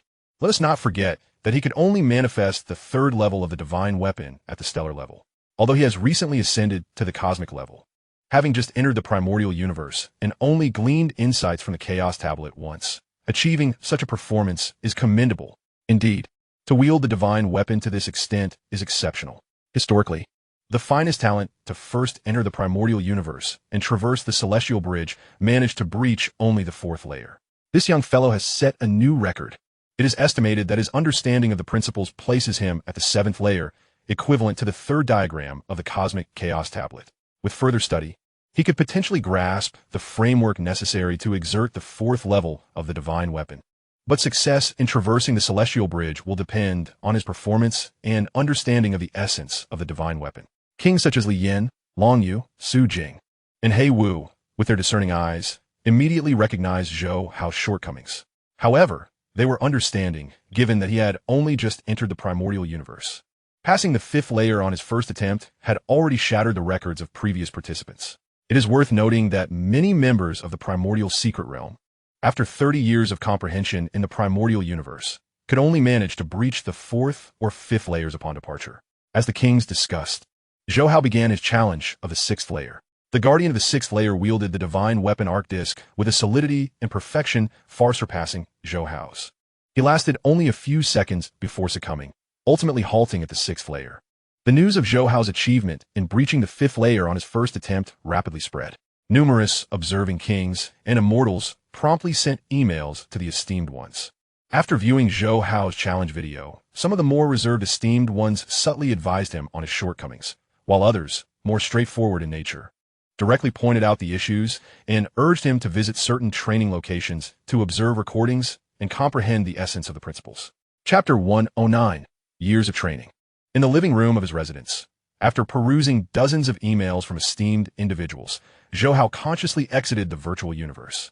Following his traversal of the celestial bridge, the number of esteemed ones who reached out to him exceeded 100, with 37 specifically highlighting issues, and several subtly expressing a desire to take him on as a disciple.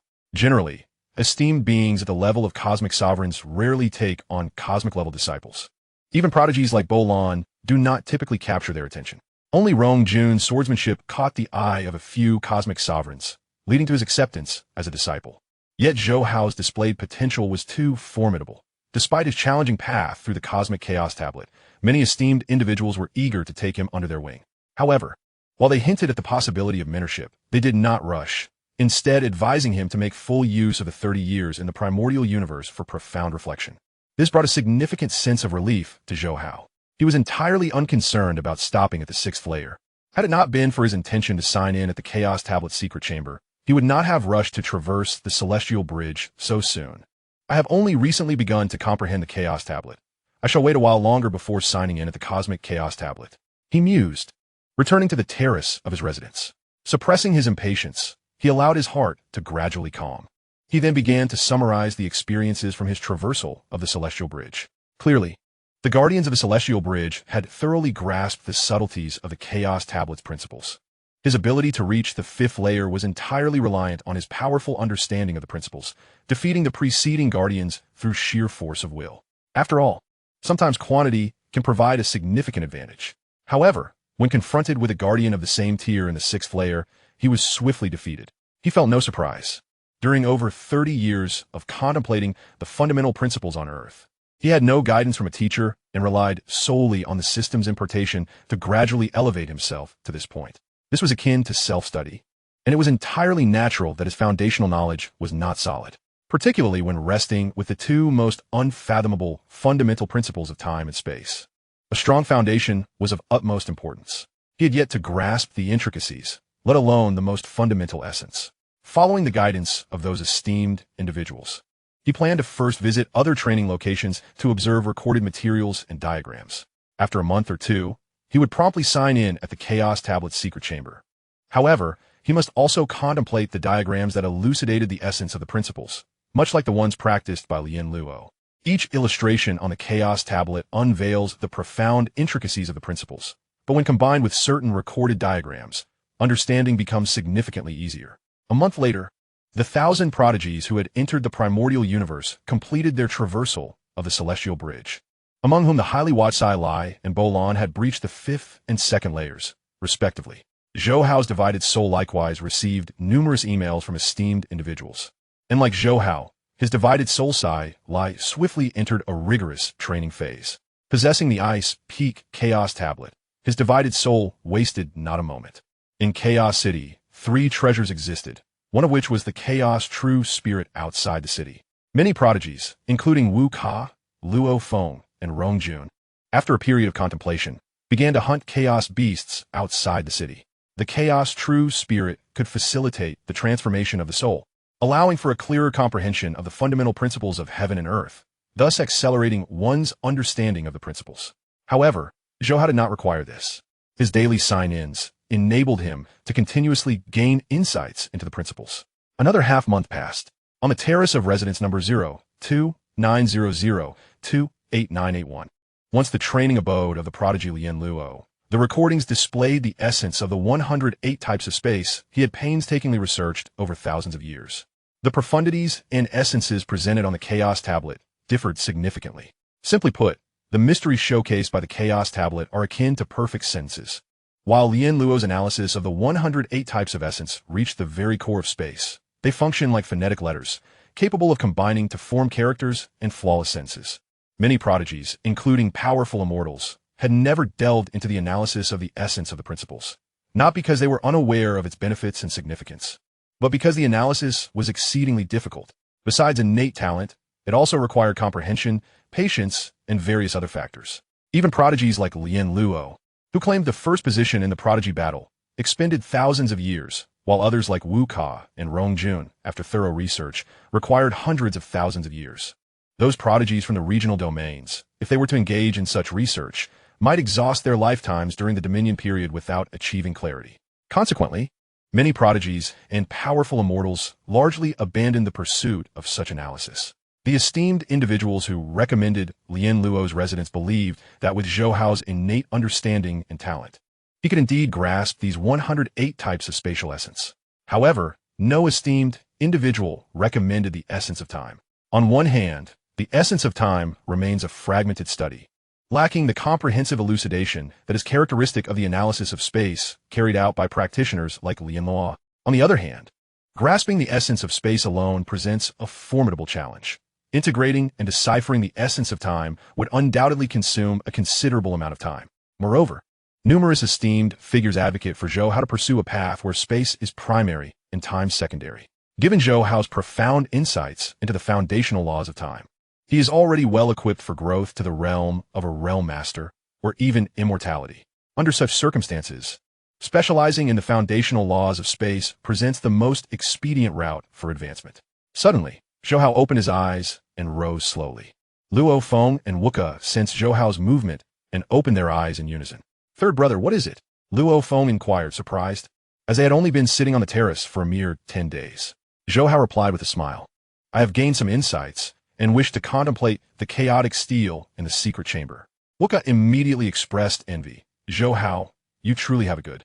You've traversed 5 levels of the celestial bridge and earned 5 additional opportunities to contemplate the chaotic steel, unlike us, who Haven T even conquered the first level and can only obediently observe the illustrated engravings.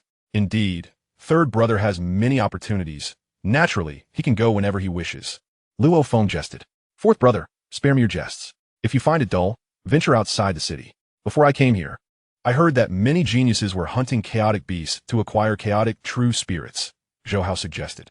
"However, do exercise caution. Hunting chaotic beasts comes with significant dangers." Upon hearing this, Wu Ka sprang to his feet, exclaiming, "I'm off right now." "Luo Feng, do you wish to join? This analysis of Lian Luo's 108 essences is truly arduous. I'll go gather some chaotic true spirits and see if I'm suited to continue." Luo Feng nodded and rose as well, reflecting, "Indeed, it's quite challenging. Our mere comprehension is so difficult. I can hardly imagine the trials this genius Lian Luo faced during his research." Thus, the three leaped down from the terrace and parted ways. Moments later, Zhou Hao arrived at the city lord's mansion. He first signed in outside the mansion before entering the massive bronze door. Standing before the cosmic chaotic steel, he bowed respectfully, saying, "Lord Kandri, I wish to contemplate the chaotic steel." The three-eyed elder Kandri closed his eyes, then opened them, affirming, "You have 5 extra opportunities for contemplation. The cosmic chaotic steel secret chamber is currently unoccupied. You may enter." Understood. With a swift motion, Zhou Hao entered the secret chamber, and the bronze door closed behind him. He immediately closed his eyes and awaited the moment. Having already utilized his sign-in opportunities for the first day, as the second day dawned, he began to mentally recite, "System, sign-in, ding. Congratulations to the host for successfully signing in at the Cosmic Chaotic Steel Secret Chamber, receiving 1 Cosmic Chaotic Steel. Ding. Congratulations to the host for gaining a comprehension of 100 from the first illustration. Ding. Congratulations to the host for gaining a comprehension of 100 from the second illustration. Ding. Congratulations to the host for gaining a comprehension of 100 from the third illustration." A sequence of 4 notifications echoed in his mind. Despite his previous experience, he could not suppress the excitement that illuminated his face. After all, this was the chaotic steel. Taking several deep breaths, Zhou Hao subdued his inner exhilaration and turned his gaze toward the colossal chaotic steel, allowing his consciousness to immerse itself within. 5 days later, a voice echoed in Zhou Hao's mind, "Come out, come out, come out." It was Kandri's voice, reverberating repeatedly, making Zhou Hao clutch his head in response to the pain and rush toward the bronze door. Upon crossing the threshold, a wave of relief washed over him. Kandri observed Zhou Hao with a smile and reminded, "Little one, opportunities for contemplation in the chaotic steel secret chamber are exceedingly precious. Although you have traversed 5 levels of the celestial bridge and gained 5 additional opportunities, you must cherish them and not squander them." Not even 2 months had passed when Zhou Hao returned for contemplation again, which Kandri deemed a waste of opportunity. Contemplating the chaotic steel is most effective when one is deeply perplexed and has accumulated questions to a significant extent. Zhou Hao hastily replied, "Yes, Lord Kandri."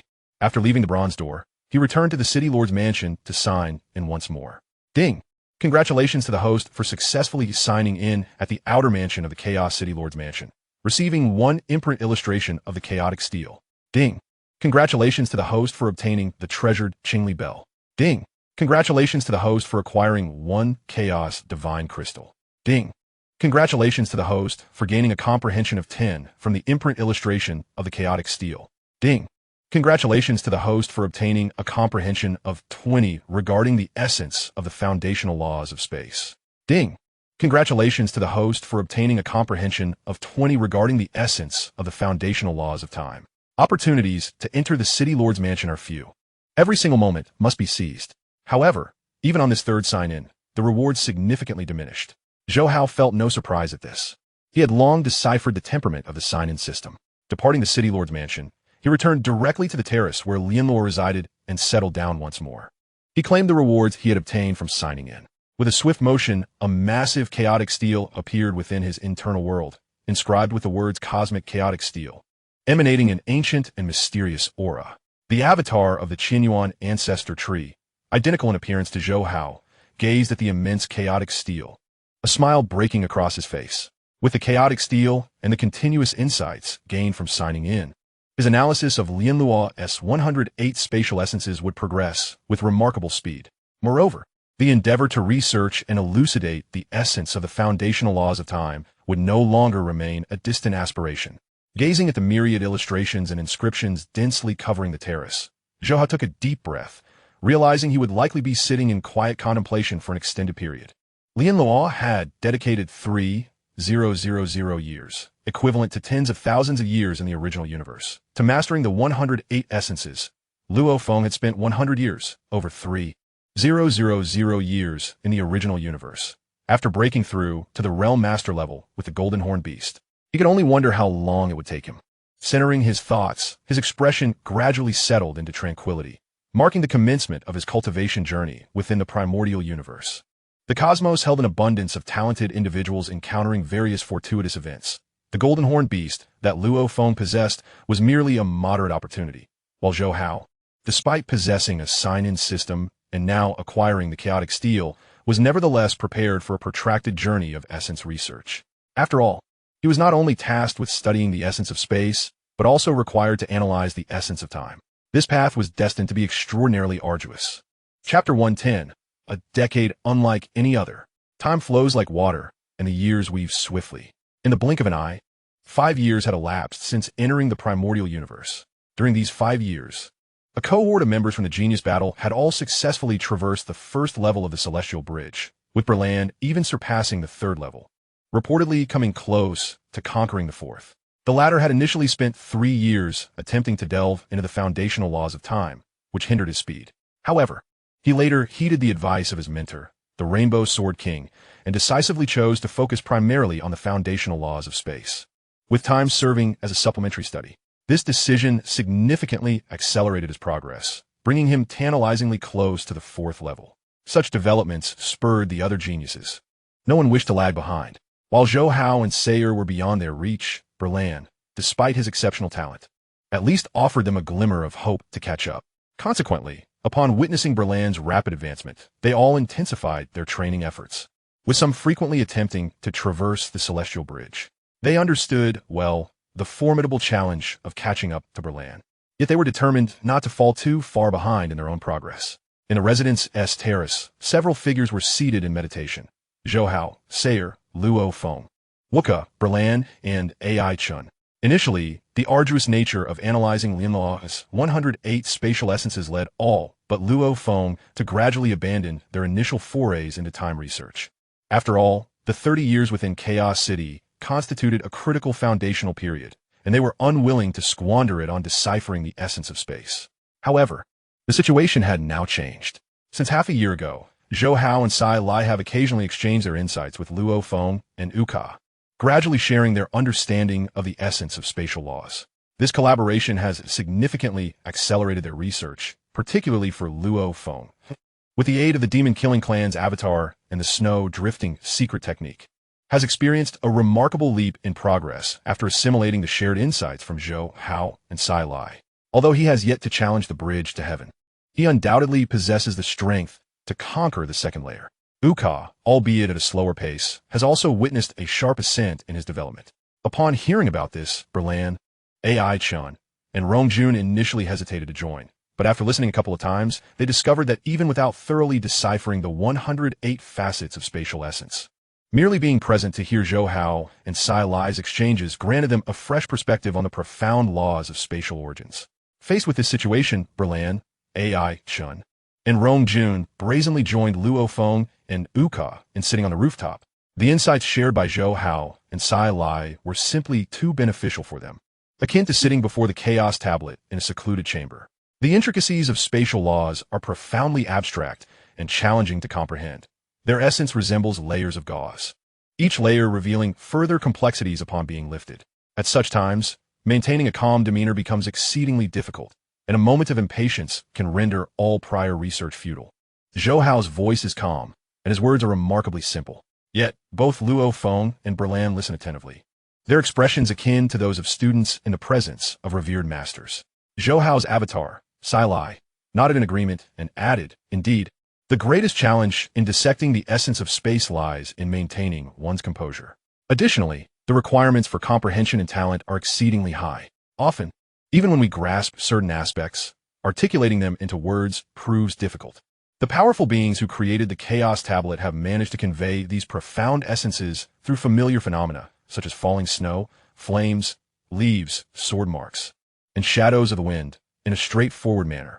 What is termed as an exchange of insights is, in essence, primarily a reflection of the dialogue between Zhou Hao and Sai Lai, with others like Luo Feng, Uka, and AI Chun primarily serving as listeners, while Berlan occasionally interjects with his own reflections. In this regard, Luo Feng, Uka, and AI Chun are immensely grateful.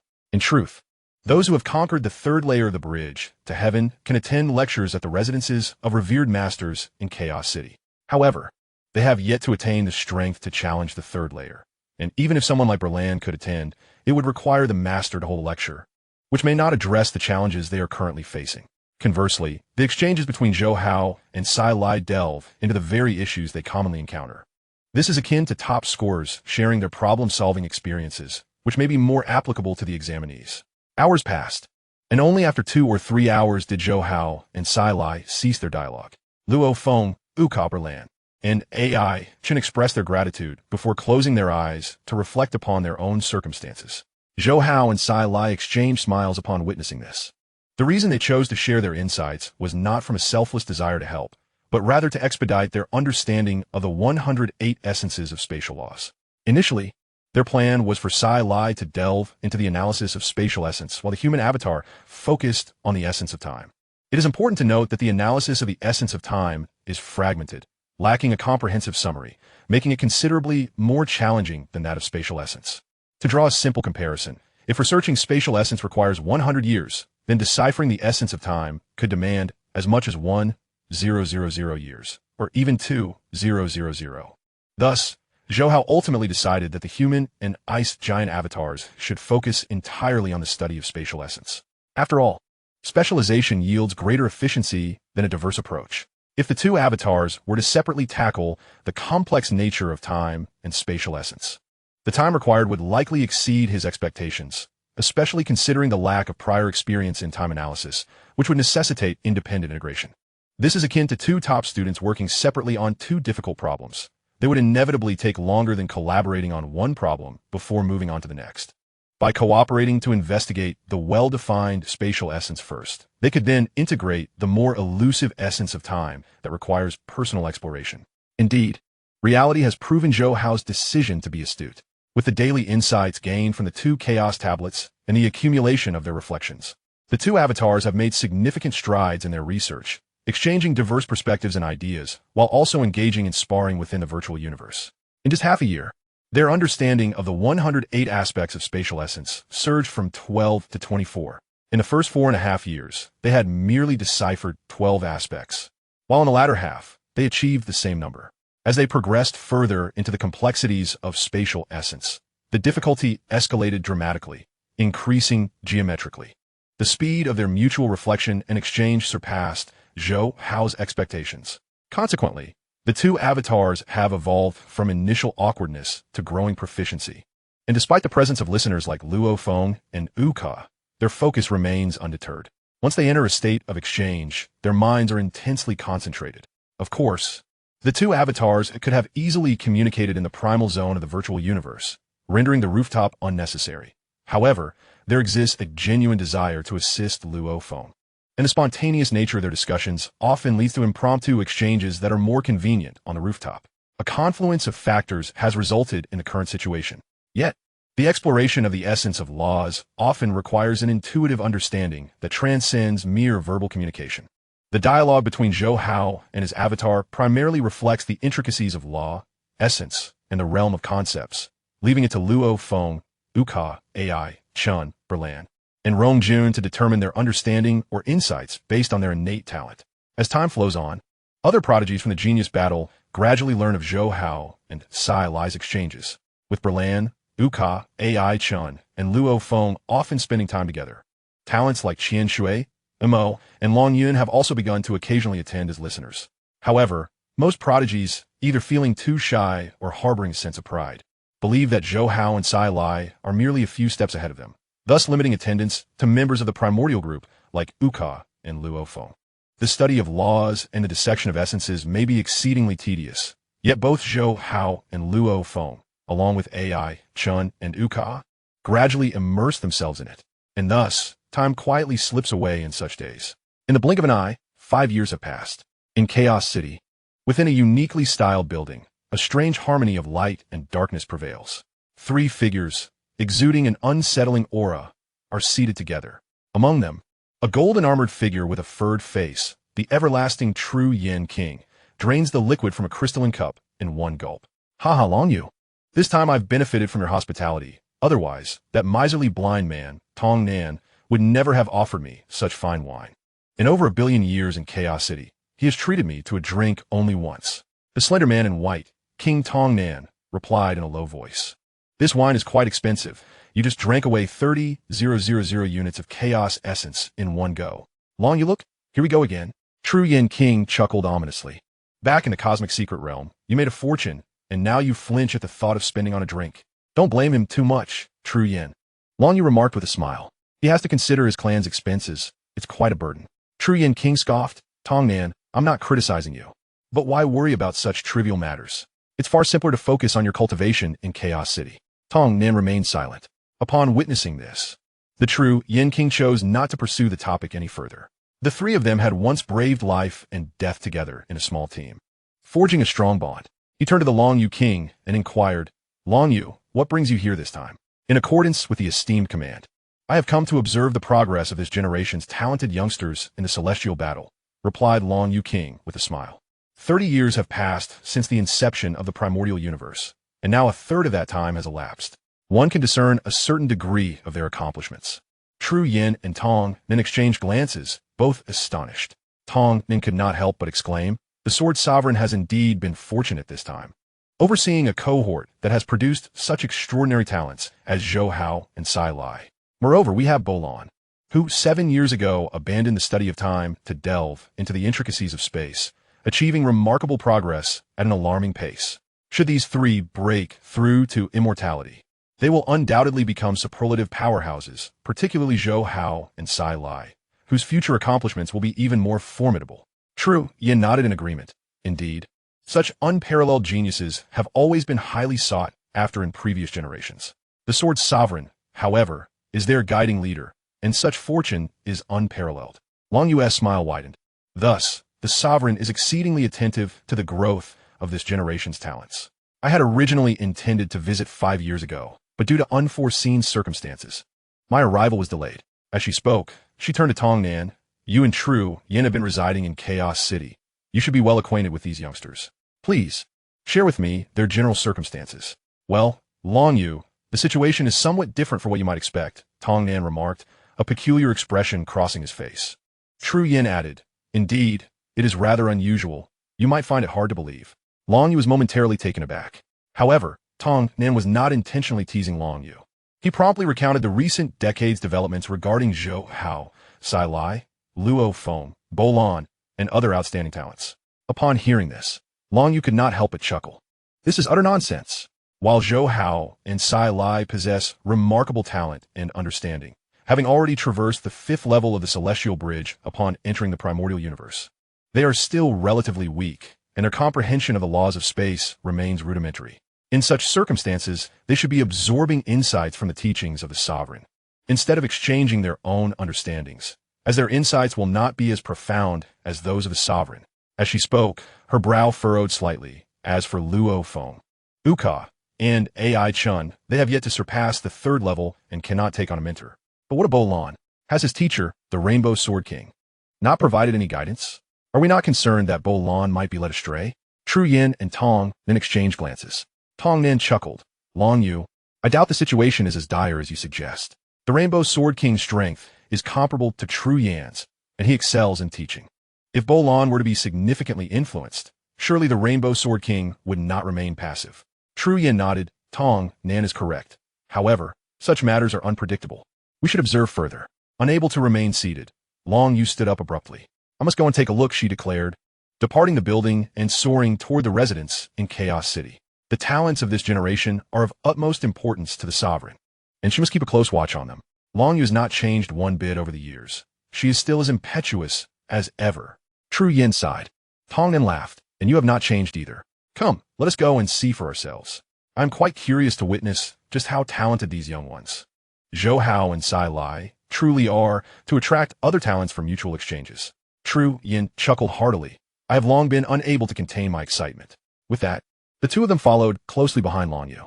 In truth, they were not alone. Several sovereigns in Chaos City, upon hearing of Zhou Hao and Sai Lai's exploits, were equally bemused. Some discreetly sent messages to Zhou Hao and Sai Lai, advising them to focus their energies on comprehending the laws first, and to engage in exchanges of insights only after leaving the primordial universe. Of course, these sovereigns, being esteemed leaders, did not disapprove of such exchanges. On the contrary, they welcomed this behavior, as it could foster the enhancement and progress of these young talents. One must remember that without the ancestor summation and sharing of insights, humanity would never have ascended to become one of the four pinnacle races in the universe. Take, for instance, the 52 Chaos Monuments, which were created by powerful individuals of humanity to facilitate the cultivation of their descendants, encapsulating past insights into the laws, into images and texts, ultimately forming 52 schools of thought, leading to the emergence of numerous formidable human warriors. It can be said that among the human race, the greater the power, the less likely they are to hoard their wisdom. The former Flame Emperor, for instance, was deemed selfish by many powerful humans, leading to widespread disdain. On the terrace of his residence, Zhou Hao gradually opened his eyes, a smile gracing his face. 5 years prior, he had fully comprehended the first 24 of the 108 fundamental aspects of space. However, delving deeper into the subject had proven increasingly arduous, especially when tackling the 35th and 36th aspects, which took him a full 2 months to navigate. Fortunately, with 2 Chaos Monuments at his disposal for daily contemplation, despite the diminishing returns from his sign-in rewards, the Chaos Monument, renowned as one of the treasures of Chaos City, had proven invaluable to Zhou Hao. Thanks to the insights gained from the Chaos Monuments and the exchanges between his 2 divided souls, over the past decade, he had completely grasped 54 aspects of space, effectively mastering half of the fundamental laws of space. Moreover, he had fully understood the first 2 images of the Cosmic Chaos Monument 4 years ago when he comprehended 36 aspects of space, and he had already deciphered half of the 3rd image pertaining to the 108 aspects. Back then, it had taken him 3,000 years to study the first 3 images of the 108 aspects of space. While integrating and studying was indeed more challenging, even at a reduced pace of 10-fold or 20-fold, it would still require 300 or 150 years. Yet Zhou Hao had achieved mastery of half in merely 10 years. Such a pace, if made known, would undoubtedly cause an uproar, for it involved a complete dissection of the essence of space, far surpassing the difficulties associated with understanding the first 3 images of the Chaos Monument. System, sign in. Ding. Congratulations, host, for acquiring a talent of 10 in the Law of Time. Ding. Congratulations, host, for acquiring a talent of 10 in the Law of Space. Ding. Congratulations, host, for gaining an insight of 1 in the essence of space. Ding. Congratulations, host, for acquiring a 10 in the talent insight of the Law of Time. After 10 years of signing in on the terrace of his residence, the rewards had dwindled significantly. Nevertheless, Zhou Hao maintained his daily sign-in routine. He utilized odd-numbered days for signing in at his residence and even-numbered days at the Chaos Monument within his internal world, with his divided soul, Sai Lai, doing likewise. Both divided souls effectively maximized their sign-in rewards, while signing in at the Chaos Monument allowed for continuous insights regarding the first 3 images and even the latter 3 images. Zhou Hao was unwilling to forego the talents accrued from signing in at his residence. He firmly believed that with the continuous accumulation of talent, there would ultimately come a moment of qualitative change. At that moment, suddenly, Bolan, who had been contemplating the laws of the heavens, rose to his feet. At his movement, Luo Feng, Uka, Ai Chun, and the other talents opened their eyes in unison. Bolan Sopti Hoklim. I have exhausted my opportunities for contemplation at the Chaos Monument, and am preparing to challenge the Celestial Bridge once more before heading to the City Lord's mansion. Uka did not appear surprised, nor did the other talents. While the leap from the 3rd to the 4th level of the Celestial Bridge was a significant one, surpassing the combined difficulty of the first 3 levels, Bolan had nearly overcome the 4th level 5 years ago. With 4 additional years of experience, he was undoubtedly confident in his ability to conquer it now. Bolan leaped from the terrace and made his way toward the City Lord's mansion. However, soon after, shock spread across the faces of Luo Feng, Uka, Ai Chun, and the others. Bolan has actually succeeded in traversing both the 4th and 5th levels consecutively. I must go and challenge it too. Count me in. Haha, Luo Feng, after sitting in silence for nearly 10 years. It's high time we also attempted to breach the Celestial Bridge. At that moment, Luo Feng, Wuka, Ai Chun, and others connected their consciousness to the Celestial Bridge. The kings Long Yu, Zhun Yin, and Tong Nin had just landed on the street not far from Lian Luo's residence. Observing the figure on the terrace, Long Yu found herself at a loss for words. It was indeed surprising that they were all gathered together. She shook her head. Chaos City contained numerous inscriptions and illustrations suitable for comprehension, and such terraces often attracted many prodigies, even diligent practitioners. However, It was rare to find individuals meditating in secluded locations like the terrace of Lien Luo's residence. Just as Tong Nan was about to speak, a look of astonishment suddenly crossed her face. Long Yu and Zhun Yin instinctively inquired, "What is it?" Tong Nan took a deep breath and exclaimed, "Just now, Berlan successfully passed through the 4th and 5th layers of the Celestial Bridge." "What? The 5th layer?" Long Yu was taken aback. Jin Yan's eyes widened in disbelief. They were well aware of the immense difficulty of the 5th layer. 5 years ago, Berlan had barely reached the 4th layer, yet now, not only had he conquered the 4th layer, but also the 5th. Such a rate of advancement was nothing short of terrifying. Zhun Yin could not help but remark, "Could be the influence of Zhou Hao and Sai Lai."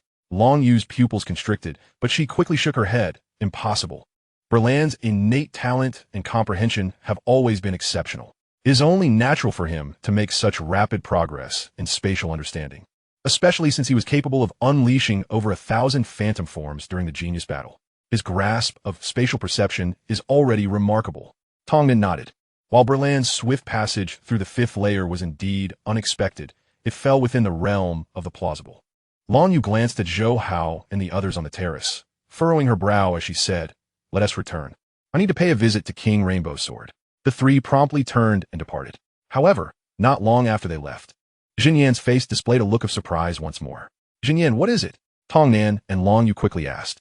Zhun Yan responded slowly, "Just now, Luo Feng engaged in close combat and successfully passed through the 2nd and 3rd layers, and on the 4th layer, he was mere moments away from defeating the Guardian."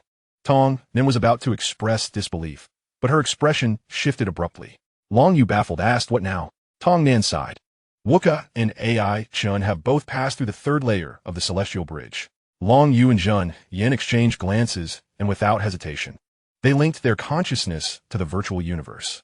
The fact that Berlan, Luo Feng, Wuka, and Ai Chun had all traversed the Celestial Bridge indicated that they were undertaking this journey together, which likely meant Zhou Hao and Sai Lai were also attempting the bridge. Moreover, while Berlan's progress through the 5th layer was comprehensible, the rapid advancement of Luo Feng, Wuka, and Ai Chun through the 3rd layer was nothing short of astonishing. Chapter 112, A Casual Overwhelm. In the virtual universe, at the Celestial Bridge, on the beautiful island surrounded by roaring waves, the Guardian Baffin, adorned in a star-patterned attire, bore an expression of undeniable astonishment. The caliber of this generation of prodigies is astonishingly high. In the past decade, within the initial universe, 6 individuals had successfully crossed the 3rd layer. Zhou Hao, Sai Lai, and Berlan were to be expected, given their extraordinary talents.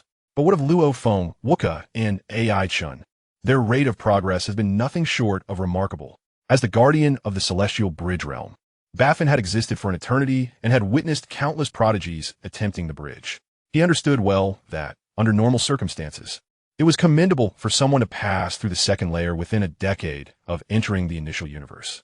Based on his estimations, it would be exceedingly difficult for talents like Luo Feng, Ai Chun, and Wuka to pass through the 3rd layer, even after 20 years of comprehension. Yet now, they had achieved this feat within just 10 years. Moreover, the most significant point was that their passage through the 3rd layer appeared effortless. This left Baffin utterly astounded. Disseminate this information widely.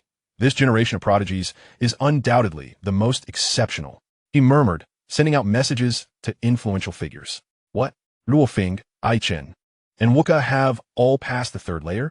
In a grand estate, the formidable King Immortal, emanating an aura of sharp metal, revealed shock upon receiving the email.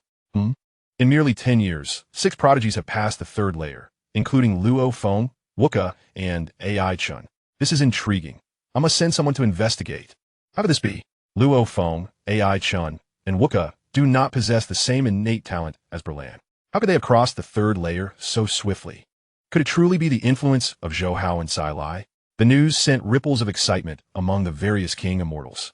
Upon receiving Baffin's email, they immediately linked their consciousness to the virtual universe. The other members of this exceptional generation also received the news. As a result, a multitude of individuals soon appeared within the Celestial Bridge realm. Prodigies like Glamour Demon Galaxy, Blood Axe Tao, and Gazuro, whose talents are on par with Wuka and Ai Chun, and who had been the first to pass the 2nd layer, surrounded Baffin, inquiring eagerly, "Lord Baffin, did Luo Feng, Wuka, and Ai Chun truly pass the 3rd layer?" Baffin nodded and smiled indeed. Additionally, let me inform you that Qian Shui, Jiang Mo, and Long Yun have also passed the second layer, while Rongjun has succeeded in the third layer. Galaxy, Tao, and Gazero's eyes widened in disbelief. They were well aware that in recent years, Wuka, AI, Chun, Qinshui, Jiang Mo, Rongjun, Berlan, Long Yun, and Luo Feng had been attending the exchanges and insights of Zhou Hao and Sai Lai. However, they had not paid it much heed. Furthermore, after leading the way through the second layer, they believed that Luo Feng and the others had taken a wrong turn. Yet now, it appeared that they had not only taken the right path, but had made astonishing progress. Not far away, Jin Yin, Long Yu, and Tong Nan, three king immortals concealing their auras, were not like Galaxy and the other prodigies, bustling around Baffin with questions.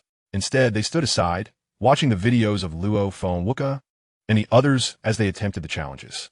Just then, formidable king immortals such as King Flame Dragon, King Rainbow Sword, King Crystal, King Jian Huang, and King Thunder appeared, emanating a palpable sense of dread. Long Yu, Zhan Yin, Tong Nan, you three are here as well? They greeted. Upon seeing King Rainbow Sword, Long Yu could not help but ask, Rainbow Sword, did Berlan's passage through the fifth layer result for the influence of Zhou Hao and Sai Lai? Zhen Yin and Tong Nan turned their attention to King Rainbow Sword. The other king immortals, including King Flame Dragon and King Crystal, were also aware of the matter. Thus they too looked toward King Rainbow Sword.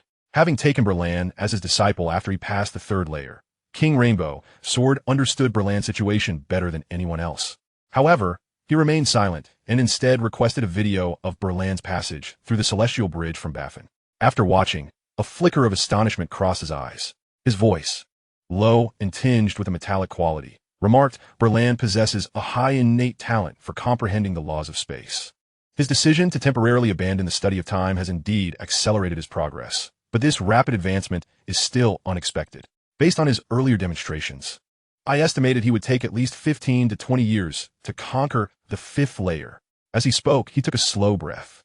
However, what truly astonishes me is not his achievement in passing the fifth layer, but rather the spatial comprehension he exhibited while doing so. It is far beyond what I believed he could achieve. His understanding of the intricacies of the laws of space has even approached a fundamental level. As Berlan passed through the first three layers, his movements were rather crude, and his grasp of the laws of space was merely average. However, the fourth and fifth layers were an entirely different story. Upon hearing this, the King Immortals, such as King Thunder and King Crystal, began to watch Berlan's video, along with those of Luo Feng, Wuka, and AI Chun. After viewing, they exchanged glances, astonished expressions evident in their eyes. Having traversed the 18th layer of the Celestial Bridge and nearing the unparalleled dominion of the Immortal Kings, they immediately discerned that Luo Feng, AI Chun, Wuka, and others possessed an exceptional comprehension of the laws of spatial origin. Particularly Luo Feng, whose mastery of spatial movement had approached the very essence itself, almost achieving perfection. Within a mere decade, reaching such a level is astonishing. If it were just one or two individuals, one might attribute it to remarkable talent and insight. But with 3 or 4 similarly exceptional, it becomes decidedly abnormal. Have you heard the insights exchanged between Zhou Hao and Sai Lai? Inquired King Long Yu, his tone tinged with disbelief. The Thunder King, Rainbow Sword King, and the other immortal kings shook their heads. How could these venerable masters of their realm pay heed to the musings of mere cosmic-level youngsters like Zhou Hao and Sai Lai? Zhou Hao has arrived. Yes, Zhou Hao. He too seeks to conquer the Celestial Bridge. Zhou Hao. Sai Lai is also here. Luo Feng Wuka, AI Chun, they have all come. At this moment, the talented individuals nearby erupted in excitement as they beheld the ethereal island suddenly graced by the presence of Zhou Hao, Sai Lai, and others. Enough speculation, chuckled the true Yin King. We shall soon find out. King Long Yu, King Tong Nan, and others nodded in agreement, perhaps influenced by Zhou Hao and Sai Lai. It would soon be clear that a decade prior, both had faltered at the 6th layer of the Celestial Bridge, their understanding of the primal laws rather mediocre. But how had their prowess evolved after 10 years? This was the burning question in the minds of the immortal kings. As the news spread that Zhou Hao and Sai Lai, the two most prodigious talents, were once again attempting the Celestial Bridge, more immortal kings appeared on the island. The overseer, Baffin, turned to Zhou Hao and Sai Lai, smiling. The cosmic Celestial Bridge is currently unoccupied. Zhou Hao, you may proceed. Sai Li, the Ice Peak Celestial Bridge is also free for you. Zhou Hao and the avatar of Sai Lai nodded in unison, and under the watchful eyes of numerous talents, they soared toward the edge of the island. In this moment, Not only did the aspiring talents hold their breath, but even the immortal kings began to intently observe the images unfolding in the air. At the terminus of the sixth layer of the celestial bridge, before the howling tornado, Zhou Hao closed his eyes to adjust his mental state. Please select your opponent. Controller, warrior, illusionist, resonated a voice from within the tornado. Controller, Zhou Hao declared. In an instant, a figure emerged from the swirling tempest, clad in a black battle suit and boots, wielding an oval-shaped psychic weapon. He cast a cold gaze at Zhou Hao. You failed at this layer a decade ago. Merely 10 years have passed, and you return with confidence. Show me your strength. Zhou Hao responded with a faint smile.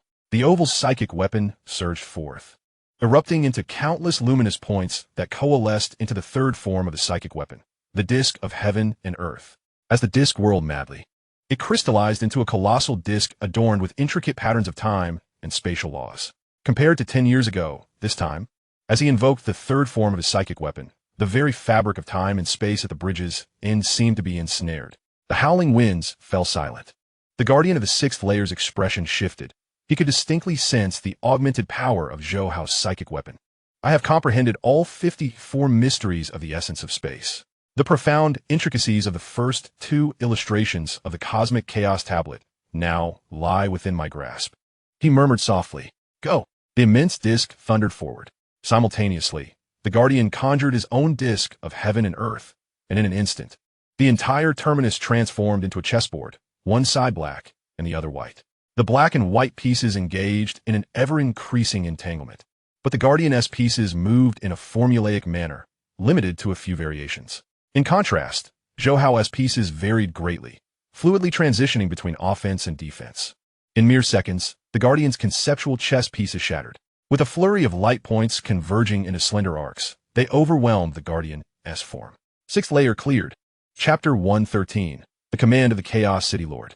The bridge to the seventh layer had extended into the boundless starry expanse. Zhou Hao flew to the end, gazing at the colossal meteorite, several kilometers in diameter, suspended before him. The meteorite emanated a voice. Please select your opponent. Controller, warrior, illusionist. Defeat any one of them, and you may pass the seventh layer. Controller, Zhou Hao replied. The meteorite split open, revealing a figure draped in dark purple battle attire, adorned with a black mask and purple boots. The figure's eyes locked onto Zhou Hao, a cosmic-level challenger at the seventh layer of the celestial bridge. You are impressive. Make your move. Without hesitation, Zhou Hao channeled his formidable mental energy to communicate with the primal laws, directly invoking the third form of the psychic weapon, the disk of heaven and earth. Over the past decade, he had dedicated nearly all his energy to dissecting the essence of space, while his training in the laws had not been neglected entirely, thanks to continuous sign-ins that ensured he remained proficient. Thus, the limit of his psychic weapon remained the disk of heaven and earth. As the disk, adorned with the shimmering secrets of time and space, materialized, an invisible pressure enveloped the entire bridge. Any talent of the same rank would need to exert their utmost just to withstand such pressure. Yet, the purple-clad figure stood firmly, sneering. If you can only wield the third form of your psychic weapon, I suggest you retreat and train for several more decades. As he spoke, the psychic weapon behind him erupted into a massive disk. However, unlike Zhou Hao's, the purple-clad figure's disk radiated waves of temporal and spatial law, instantly engulfing the entirety of the bridge's end. The swirling nebulae transformed into blue and purple currents, suffocatingly oppressive beneath their weight. This was the fourth form of the psychic weapon, world suppression. Within the domain of the massive disk, the purple-clad figure was nearly invincible. If the disk of heaven and earth was the nascent form of world suppression, then world suppression embodied the shadow of a Dominion Lord's power, wielding formidable authority. Though merely a layer apart, the potency of the psychic weapon had increased more than tenfold. One could say that to wield the fourth form of the psychic weapon placed one's combat prowess on par with that of a typical Dominion Lord. Boom! The blue and purple currents, akin to colossal dragons, surged toward Zhou Hao at breathtaking speed.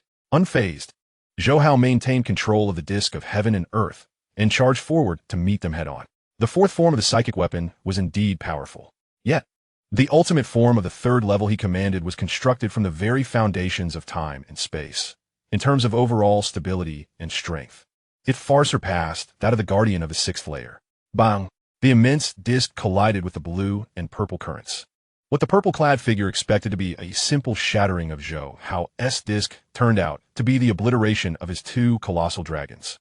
As Zhou Hao's disc of heaven and earth surged into the domain of world suppression, the entire area quaked violently, as if a tranquil lake had been struck by a tidal wave, rapidly collapsing under the pressure. Impossible, the guardian gasped. Perish. Zhou Hao's voice remained calm, as his mental energy surged, engulfing the disc of heaven and earth, accelerating its momentum. Boom! The world suppressed by the gatekeeper has ultimately collapsed. Level 7, cleared. Zhou Hao swiftly ascended to level 8, where the end was again an infinite starry sky. However, the gatekeeper of this level unleashed the fourth tier of the divine weapon, manifesting a world suppression that possessed the formidable power of a domain master, capable of thoroughly subduing the area it enveloped. After a few encounters, Zhou Hao found himself unable to endure. The disparity in strength was too great. Simultaneously, Zhou Hao's split soul, Sai Lai, had also successfully traversed the 6th and 7th levels of the bridge to the heavens. In the plaza of the bridge, the kings of immortality, Zhen Yen Wang, Long Yu Wang, Tong Nan Wang, and others, watched in silence as Zhou Hao and Sai Lai's bodies crumbled, halting at the 8th level. They believed that Zhou Hao and Sai Lai's passage through the 6th level was already an astonishing achievement, given the extreme difficulty of that level. As for the 7th level, they had never entertained the thought that even Zhou Hao and Sai Lai, with their prodigious talents, could succeed. After all, each 3 levels constituted a formidable threshold, with the challenge from the 6th to the 7th level surpassing the combined difficulty of the previous 6. Most cosmic-level elders in the primordial region, who had practiced for tens of thousands of years, were only at the 6th level, and only a select few had managed to breach the 7th. This meant that Zhou Hao's current strength had already surpassed the majority of the cosmic elders cultivating in the primordial region. Zhen Yen Wang and the other kings of immortality remained silent. Meanwhile, Luo Feng, Hong Yun, Wu Kei, Ai Tian, and others were astonished, yet genuinely delighted for Zhou Hao and Sai Lai. Over the years, as they listened and exchanged insights, they had mentally prepared themselves, understanding that Zhou Hao and Sai Lai's grasp of the laws far exceeded their own. They harbored no jealousy, for from the outset, Zhou Hao and Sai Lai had displayed talents more extraordinary than Berlan's. Gillespie, Gu Si Luo, and other prodigies exchanged knowing glances, as if perceiving each other's thoughts. Zhou Hao and Sai Lai had always been figures they looked up to. Their continuous breakthrough past the 6th and 7th levels over the past decade of understanding was a testament to their remarkable progress. Undoubtedly, they were on the right path. Remarkable. Truly remarkable, Zhen Yen Wang exclaimed. Thunder King nodded in agreement, acknowledging that Zhou Hao and Sai Lai had evidently not merely brushed against the essence of space, but had comprehended nearly half of its fundamental nature. Whether it was Zhou Hao's divine weapon or Sai Lai's ice flame blade technique, both began to genuinely influence space. There was no doubt that they were traversing the most accurate path of the laws. The ethereal Su Jing Wang softly remarked, to grasp nearly half of the essence of space in just a decade. Zhou Hao and Sai Lai are indeed the most astonishing prodigies of this generation. They surpass even the remarkable talents of the past. Pausing, a hint of suppressed astonishment colored her tone.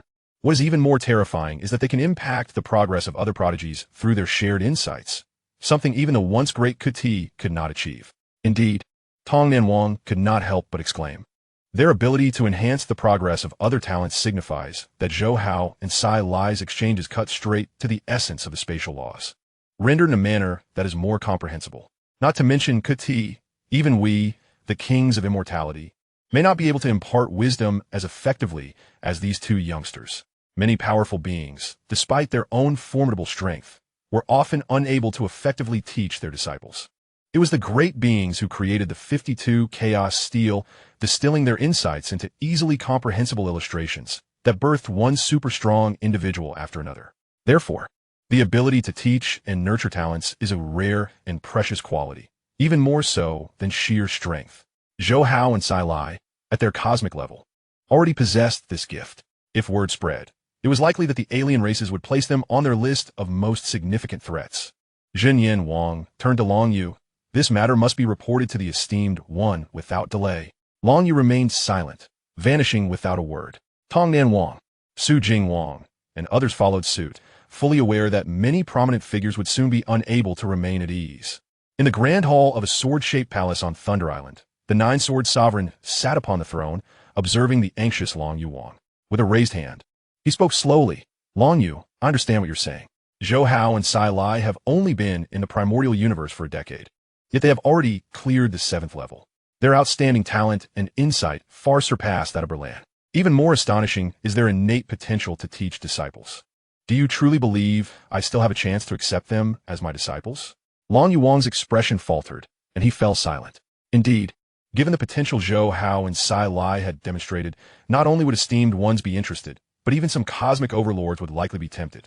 In comparison to the cosmic overlords, the nine-sword sovereign, despite being a direct subordinate of an esteemed one, found his advantages virtually non-existent. Suddenly, the nine-sword sovereign's expression shifted, and he chuckled wryly. A great figure has decreed that no one is to disturb Zhou Hao and Sai Lai. Long Yuan could not help but inquire, esteemed one, who possesses such power? The Lord of Chaos, came the reply. Chapter 114. Special sign-in task, half a year later. On the terrace of the Chaos City residence, since Zhou Hao, Sai Lai, Berlan, Luo Feng, Wu Ka, and Ai Chun had traversed the bridge to the heavens, the number of prodigies listening to Zhou Hao and Sai Lai's exchanges surged to 500 or 600. At its peak, nearly all surviving prodigies gathered to listen. The limited space of a small building's terrace could no longer accommodate everyone, prompting many prodigies to settle on the terraces of other unclaimed buildings. And some even sat in the streets, attentively listening. Zhou Hao and Sai Lai paid no mind to this influx. In fact, they amplified their voices slightly. After all, whether few people or a multitude listen made little difference. Many kings of immortality were intrigued, standing at a distance to hear what miraculous insights Zhou Hao and Sai Lai could share that enabled Berlan, Luo Feng, Wu Ka, and others to make such remarkable progress. On this day, Zhou Hao and Sai Lai resumed their discourse. What is space? It is an abstract construct formed by mountains, rivers, trees, earth, stars, and a myriad of natural phenomena. To comprehend the essence of space cannot be conveyed through mere words. This is why the Chaos Stele contains various illustrations that reveal the mysteries of space, depicting its wonders through the most fundamental representations. In the dim, chaotic currents far from the terrace, Zhenyan Wang, Tongnan Wang, and other kings of immortality listened quietly. Initially, they had no particular reaction. Zhou Hao and Sai Lai's exchanges seemed merely superficial explanations of spatial mysteries, and to the kings, it appeared rather rudimentary. However, as they continued to listen, each was taken aback. Zhou Hao and Sai Lai began elucidating step by step how to grasp the essence of space and the intricacies it composed. It is well known that the essence of space is highly abstract, difficult to describe or articulate. It is more akin to an ineffable comprehension. For this reason, many immortals and super-strong beings have abandoned the study of the essence of space. Yet now, Zhou Hao and Sai Lai were attempting to convey the essence of space through the most accessible imagery, which left each of them in awe.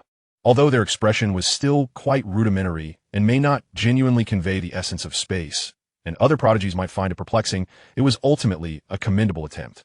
Remarkable, impressive, truly admirable. As long as Zhou Hao and Sai Lai do not fall, they are destined to become master-level super-strong beings. Zhenyan, Tongnan, and other masters of the King's realm exchanged heartfelt sentiments through their transmissions. Many prominent figures lacked such patience. However, Zhou Hao and Sai Lai, despite merely being at the cosmic level, exhibited an extraordinary level of endurance that commanded their respect. After all, human nature is inherently selfish. In the absence of personal gain, few would expend such effort and patience to share their insights and experiences.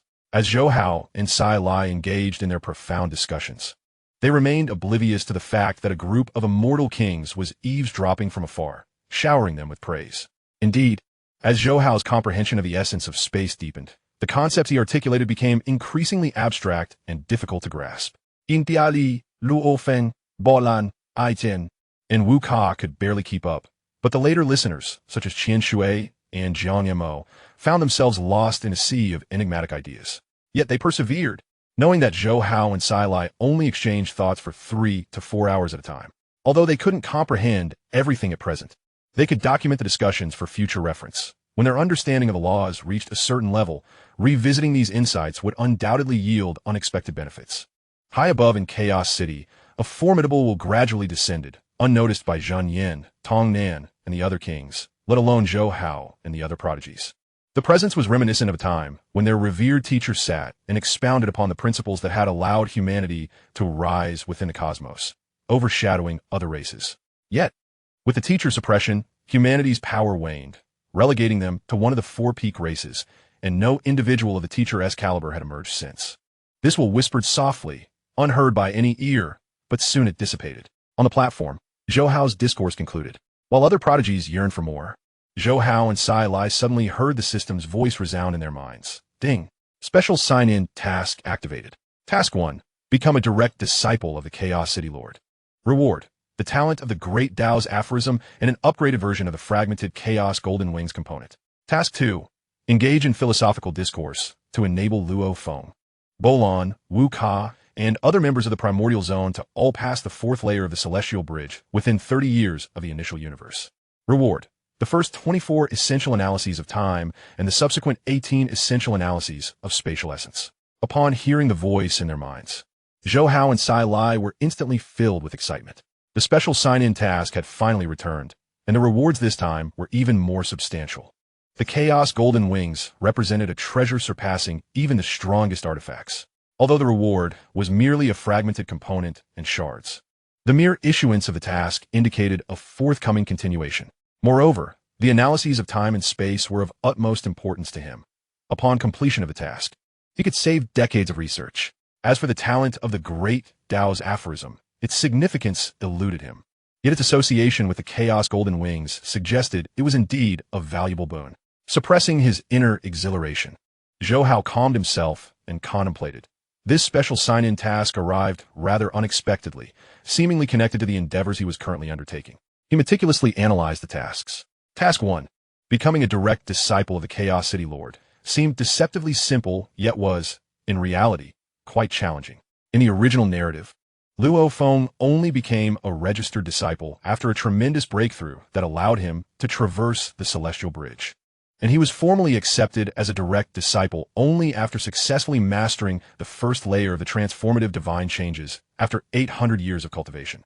This indicated that the Chaos City Lord had high expectations of his disciples, having encountered numerous geniuses throughout his existence. Zhou Hao, while exhibiting remarkable potential, was still at the cosmic level and had yet to traverse the primordial celestial mountain. Despite garnering attention, becoming a direct disciple remained a daunting prospect. At the very least, he had not received any communication on matter. Conversely, Task 2 was comparatively easier, involving the members of the primordial zone. Bolon, Luo Feng, Ai Chun, Qian Shui, Wu Ka, Jiang Mo, Long Yun, and Rong Jun. Among them, Bolon had already conquered the fifth layer, while Luo Feng was tantalizingly close to the fourth layer. Ai Chun, Wu Ka, and Rong Jun had merely attended as listeners, having only traversed the third layer. But they were likely to breach the fourth layer before leaving the initial universe. This left Qian Shui, Jiang Mo, and Long Yun, who had only recently joined as listeners. However, they were all at the second layer of the celestial bridge, and in terms of talent and comprehension, they were not inferior to Wu Ka and Ai Chun. Thus, it was evident that if Zhou Hao revisited the previously discussed principles, Qian Shui, Jiang Mo, and Long Yun could potentially have a breakthrough. The rewards of this sign-in task were even more enticing than before. The previous rewards received at the Lord's residence were already substantial, suggesting that the sign-in system was becoming increasingly robust. Zhou Hao felt a surge of joy. Although with his current accumulation of laws and talents, he could undoubtedly ascend to the level of a revered being without the system. He found such an aspiration rather mundane. He envisioned not merely becoming the strongest in the universe, but at the very least, the master of the cosmos. Moreover, his true self remained ensconced in the dim and obscure depths of the cosmic sea. Although he too was growing stronger, the greater his soul's power, the easier it would be to rescue his true self. Reining in his thoughts, Zhou Hao glanced at Luo Feng, Bolon, and the other prodigies, who were engrossed in their own reflections and couldn't help but smile silently, suspecting that the special sign-in task was indeed intertwined with his current actions. Suddenly, his expression shifted as his consciousness entered the virtual universe. Chapter 115, Conditions for Apprenticeship. In the primal zone of the virtual universe, manor number 112. With a flash, Zhou Hao's figure materialized. Your Highness. A host of guards hurriedly bowed in greeting. He waved his hand, then observed the Rainbow King and the Immortal Guard leader. What year? Respectfully welcoming 3 envoys.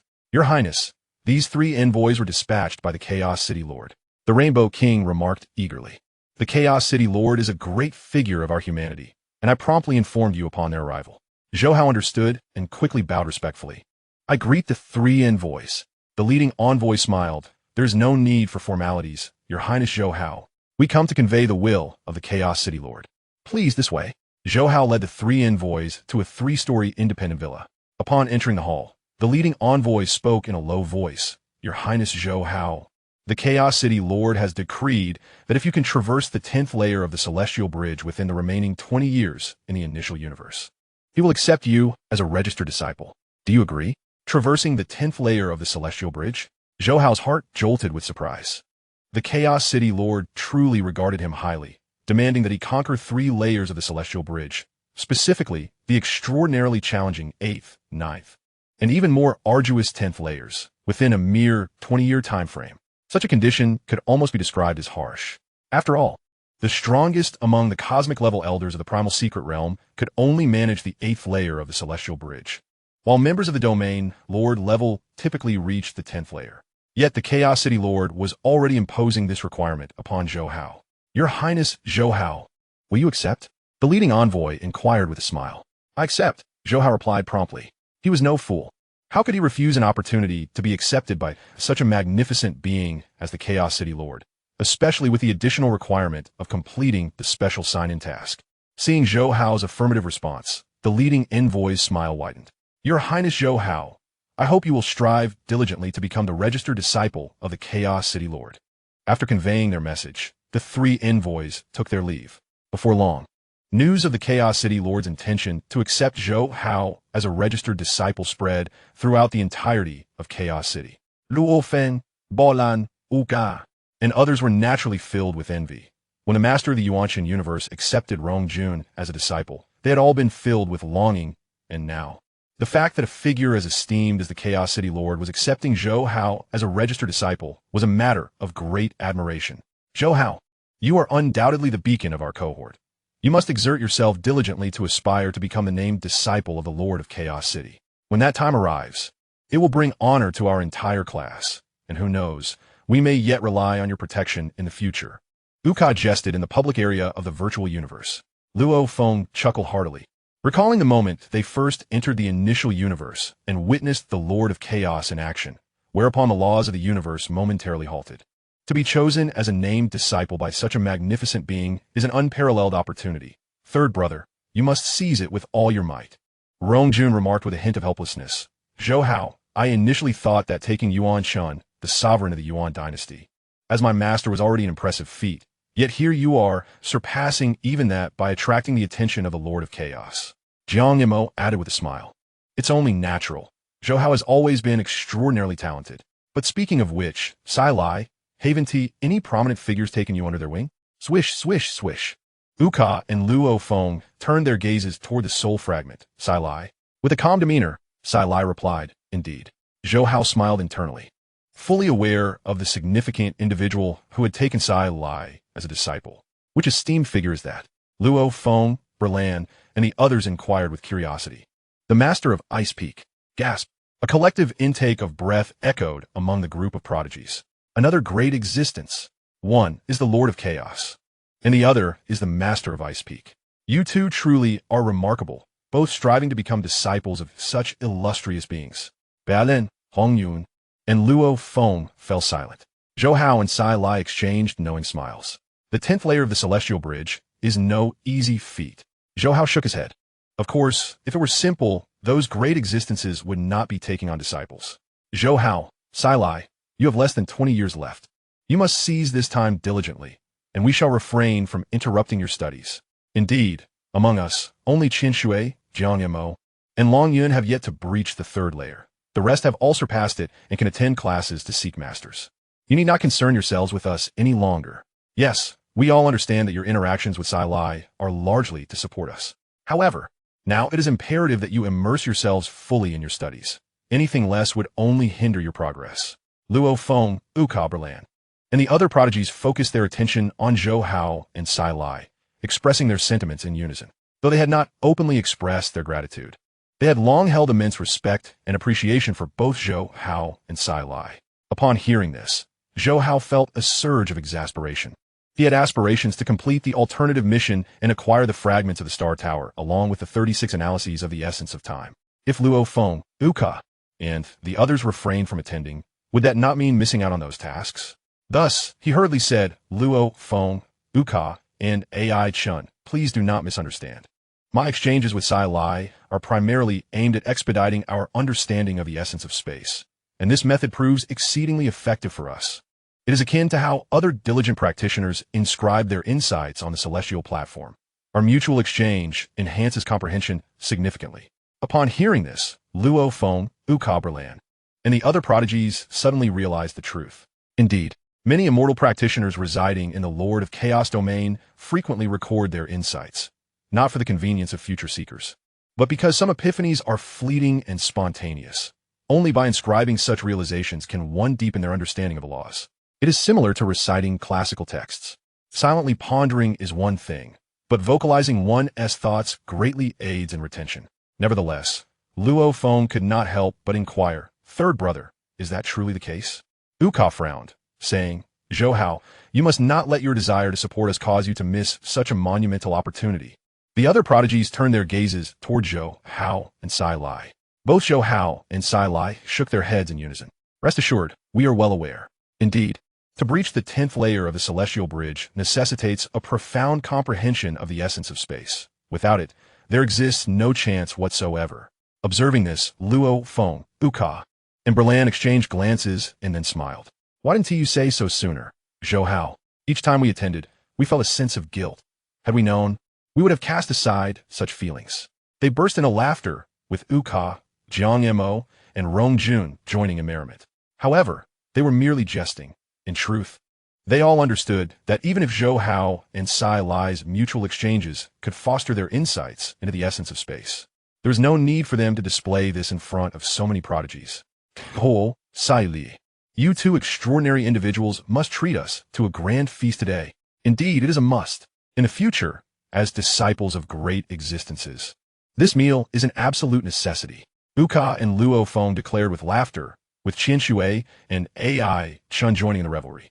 Zhou Hao and Sai Lai did not refuse. After all, they had amassed quite a significant amount of points.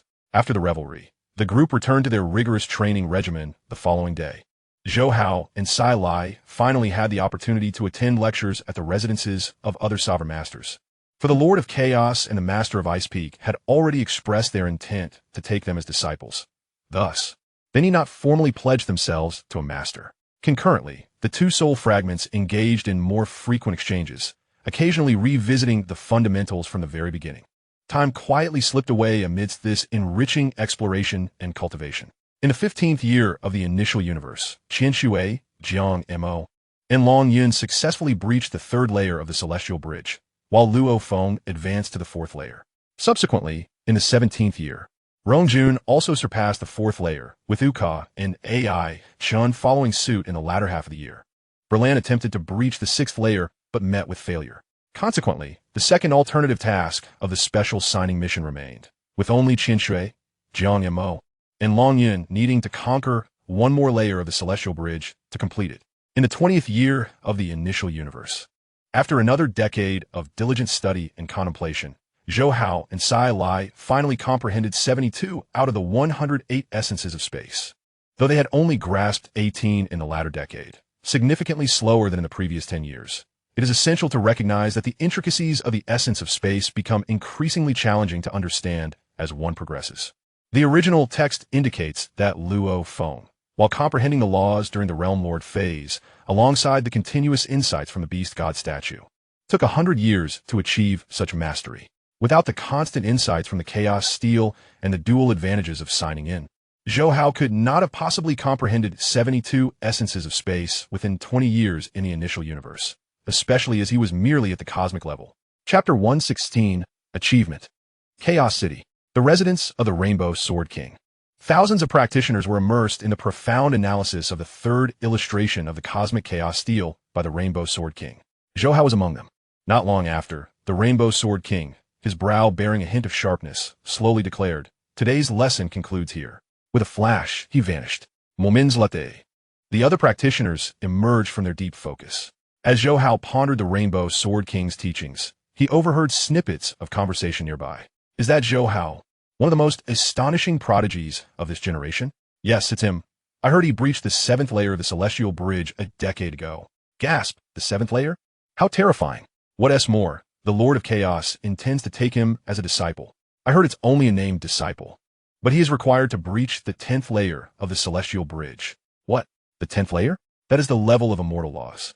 Indeed, Zhou Hao is merely at the cosmic level. Such a requirement is undeniably daunting. Many speculate he may fail. Listening to these discussions, he smiled faintly. Indeed, it was not just him. Many sovereign immortals also believed the conditions set forth by the Lord of Chaos were rather formidable. After all, the 10th layer signifies a mastery of immortal law, even after cultivating at the cosmic level for 100 or even 1,000 years. Achieving such prowess would be considered exceptionally commendable. However, traversing the 10th layer within the initial universe in merely 30 years is nearly inconceivable. It is crucial to acknowledge that within the initial universe, although there exist the Chaos Tablet and the threads of manifested laws for contemplation, accelerating progress far beyond that outside, these young beings have yet to undergo the resource and system cultivation of the virtual universe.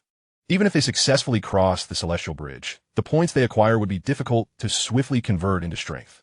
Consequently, throughout the history of the genius battles, the most exceptional talents have only managed to advance through the 7th layer upon departing the initial universe. Shaking his head, he stepped away from the estate. On his way back to the terrace of his residence, he silently chanted, "System, sign in. Ding. Congratulations to the host for acquiring the Time Origin Law Talent Level 5. Ding. Congratulations to the host for acquiring the Space Origin Law Talent Level 5. Ding. Congratulations to the host for attaining a comprehension of the Time Origin Law Level 10. Ding. Congratulations to the host for attaining a comprehension of the Space Origin Law Level 10. After signing in for 20 years, the rewards now resembled those received during his initial sign-in within the Colossal Egg. However, the daily accumulation of insights now offered far less benefit to Zhou Hao than it did at the beginning. Upon completing the sign-in, Zhou Hao was just preparing to ponder the essence of space when his footsteps suddenly halted, as if undergoing a metamorphosis. The spatial and temporal secret patterns on the surface of the world's core within him grew deeper, brighter, and exuded an indescribable profundity. Almost simultaneously, he instinctively lifted his gaze, observing the threads of law in the rift of the sky, the sensations clearer than ever before, magnified by dozens of times. He felt as if his body had transformed into a favored entity of space and time, akin to the demonic killing race, effortlessly perceiving the fluctuations of space and time without the need for deliberate awareness. After 20 years of talent sign-ins, had a qualitative change finally arisen from the quantitative accumulation? A smile involuntarily spread across Zhou Hao's face. The further enhancement of his talent signified that even if he ceased to sign in to gain insights, his understanding of the laws would progress rapidly, and his comprehension of the Chaos Tablet would also see a substantial increase. With a swift motion, he lightly stepped and soared to the terrace. With 10 years remaining, if he could fathom 18 more aspects of the essence of space, then lead Qinshui, Jiangma, and Longyun to conquer the 4th layer of the Celestial Bridge, he would be on the verge of comprehending all 108 aspects of the essence of space. In whispered contemplation, confidence glimmered in his eyes. Once he comprehended all 108 aspects of the essence of space, coupled with a portion of the essence of time, the first 3 illustrations of the Chaos Tablet would pose no challenge to him. Even grasping the 4th and 5th illustrations would merely be a matter of time. Continuing to focus his mind, Zhou Hao resumed his arduous training. Delving into the origin laws and analyzing the essence of space was destined to be a tedious endeavor.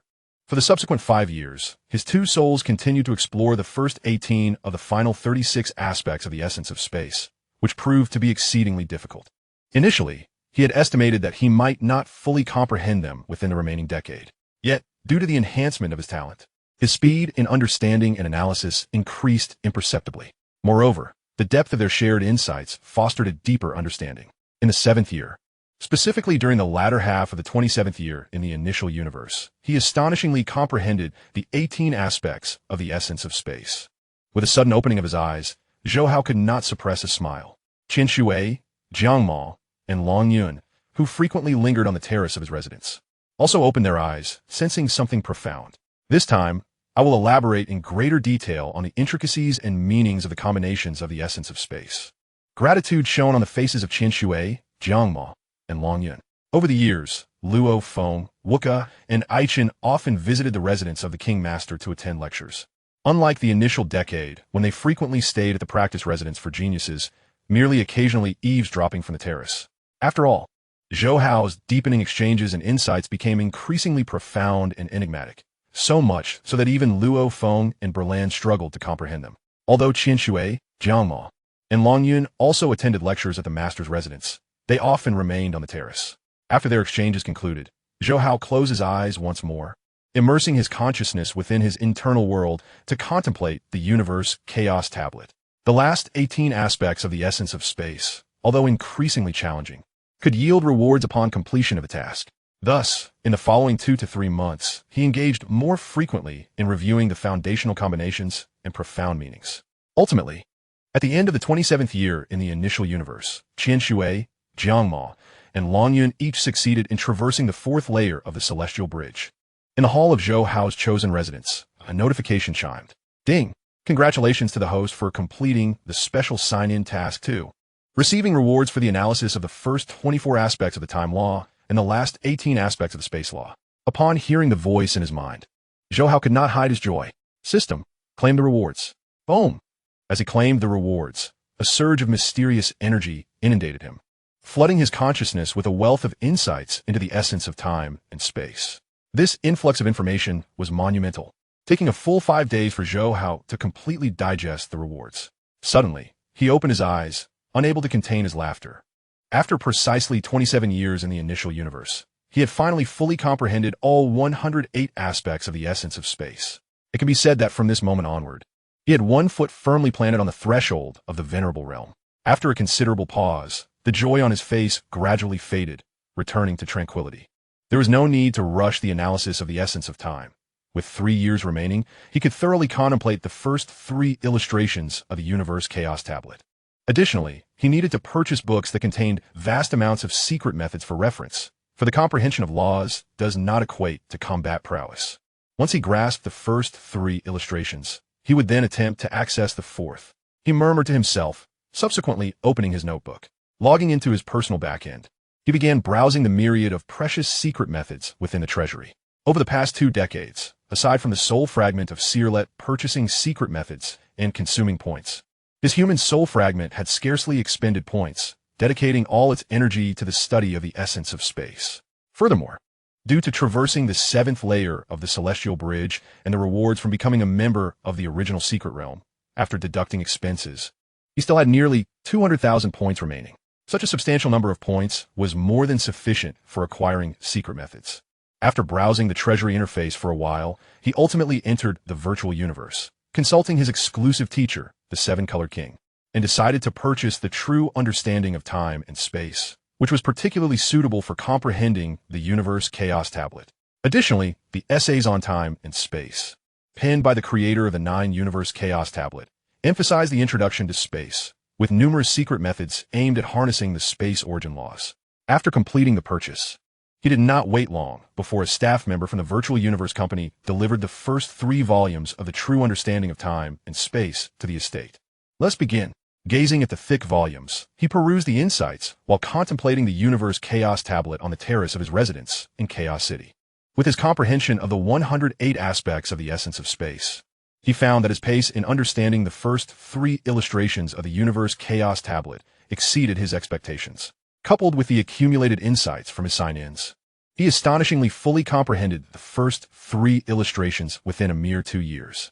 Though Zhou Hao had prepared himself mentally, he was still taken aback by such an astonishing rate of comprehension. As the final year approached, numerous geniuses participated in the Celestial Bridge, with this cohort witnessing a significant overall improvement due to Zhou Hao's influence. In the terrain region, 35 individuals had traversed the 3rd layer of the Celestial Bridge. Even the more advanced geniuses like Galaxy, Tao, Lancelot, and Gussel managed to cross the 4th layer in the first half of the final year. However, as the time to leave the initial universe drew near, many immortal kings, venerable beings, and numerous geniuses turned their attention toward Zhou Hao and Seerlet. Chapter 117. The Immortal Kings Lost Composure. In the realm of the Celestial Bridge, waves crashed against the beautiful, dreamlike island. Whoosh! Two figures appeared out of thin air. The two individuals in question are Zhou Hao and the Soul Splitter, Sai Lai. The Guardian, Baffin, upon seeing them, brightened with excitement. Oh, Sai Li. Other prodigies frequently traverse the Celestial Bridge, yet you two have not graced it once in the past 20 years. Are you planning to venture forth this time? Both Zhou Hao and Sai Lai nodded in unison. Baffin smiled. You seem quite confident. With just a month remaining before departing the initial universe, make sure to seize this opportunity. He then turned to Zhou Hao. The Celestial Bridge is unguarded. You may proceed. Subsequently, he glanced at Sai Lai. The Ice Peak Bridge is also free. You may embark as well. Whoosh! Zhou Hao and Sai Lai soared towards the Celestial Bridge and the Ice Peak Bridge, respectively. Baffin observed their departing figures and muttered. It seems that many significant figures are closely monitoring these two. They have instructed me to send an email immediately upon their successful traversal of the bridge. Though the Lord of Chaos City and the Lord of Ice Peak have expressed intentions of taking on disciples, should Zhou Hao and Sai Lai falter, these eminent individuals will seize the opportunity. Therefore, the number of esteemed ones keeping a watchful eye on them is only increasing. Soon, the Celestial Bridges Plaza became vibrant with activity. Whether it be the likes of Zhun Yin, Tong Nan, and other immortal monarchs, or prodigies such as Uka, Luo Feng, AI Chun, and Berlan, all rushed to the scene upon receiving the email. My, there are indeed many people, Uka remarked with a grin. Could there be any less? With merely a month left until we leave the initial universe, this attempt at the Celestial Bridge essentially determines whether they can successfully take on a master. Such excitement is not to be missed. Indeed, I sincerely hope Zhou Hao and Sai Lai succeed. If not for them, it's likely that very few in our cohort would have managed to breach the third layer of the Celestial Bridge. Absolutely. I have heard from our teacher that our cohort ranks among the top within the past 10,000. Indeed, all 8 of you from the Primordial District have surpassed the 4th layer, with Luo Feng even nearing the 5th layer, just a hair's breadth from the 6th layer. As for Rong Jun, he has also breached the 5th layer, while Berlan is hot on the heels of the 7th layer, closely pursuing Zhou Hao and Sai Lai, who traversed the Celestial Bridge 2 decades ago. The Heavenly District is not to be outdone either. Figures like Gu Si Luo, Jiao Lai Shi Tao, and Lan Suo have all surpassed the 4th layer. It is said that in previous years, only 2 or 3 managed to pass the 4th layer, with some not even achieving a single success. Numerous prodigies engaged in spirited discussions, their inherent pride shining through. It is rare for prodigies to acknowledge each other, as they often believe themselves to be superior. However, this time, all the prodigies genuinely respected Zhou Hao and Sai Lai. Meanwhile, Luo Feng and the others listened to the chatter, sharing in the amusement. In the boundless expanse of the 8th layer of the Celestial Bridge, a meteorite at the end of the long bridge fractured, revealing a figure cloaked in purple.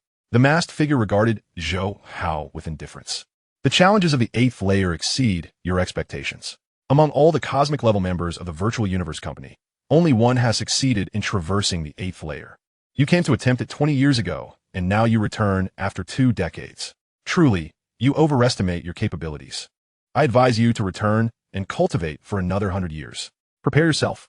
As the words fell, the Guardian unleashed the 4th level of the divine weapon, the World Suppression, bearing down on Zhou Hao. The might of the Guardian-S World Suppression was formidable enough to subdue even those with the power of the world. Yet Zhou Hao wore a smile.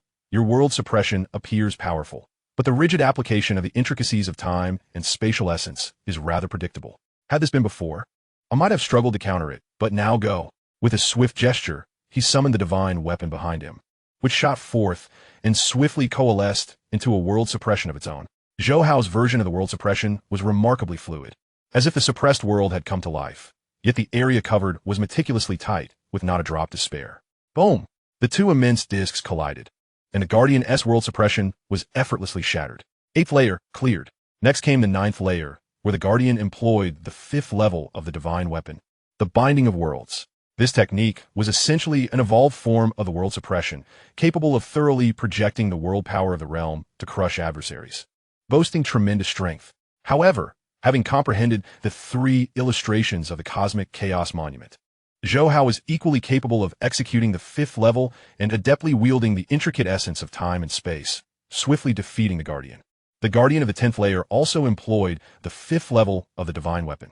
Yet in this layer, the true power of the binding was unleashed, allowing the Guardian to contend with immortals solely through this technique. Nevertheless, before Zhou Hao, who had grasped 108 types of spatial essence and 24 types of temporal essence. Able to freely combine the foundational principles and intricacies of the laws, the Guardian was ultimately vanquished. 10th layer, cleared. In the plaza, all the prodigies fell into stunned silence. Luo Feng, Uka, Berlan, and others gaped in disbelief, while they harbored hopes that Zhou Hao and Sai Lai would conquer the 10th layer. Their expectations were tempered by an understanding of the formidable challenges presented therein, gleaned through occasional insights from their masters. Hence, they had only anticipated that Zhou Hao and Sai Lai might barely manage to pass the 10th layer, which would have already been an extraordinary feat yet, to their astonishment. Zhou Hao and Sai Lai appeared to navigate the 10th layer with such ease. Indeed, it was effortless. It was as if they were crushing their opponents. The guardian of the 10th layer stood before Zhou Hao, offering no resistance whatsoever, swiftly defeated. This scenario was utterly unexpected for all present. Not far off, the immortal monarchs Zhang Yin, Tong Nan, and Su Jing each widened their eyes in astonishment. This was the 10th layer of the celestial bridge. It represented a complete understanding of the fundamental cosmic laws of gold, wood, water, fire, earth, lightning, light, and wind. Had Zhou Hao been an ancient elder who had cultivated for centuries or even millennia at the cosmic level, their surprise might have been mitigated. However, Zhou Hao had only recently entered the initial universe. What astounded them the most was that Zhou Hao had effortlessly surpassed the 10th layer. How could it be so easy? Indeed, far too easy. The Guardian's power, wielding the 5th level of the divine weapon, felt as flimsy as paper. Su Jing exclaimed, while the others echoed similar sentiments. Zhang Yin inhaled deeply, his eyes shimmering with astonishment. Is the might of the spatial essence and temporal essence at play, though both wield the 5th level?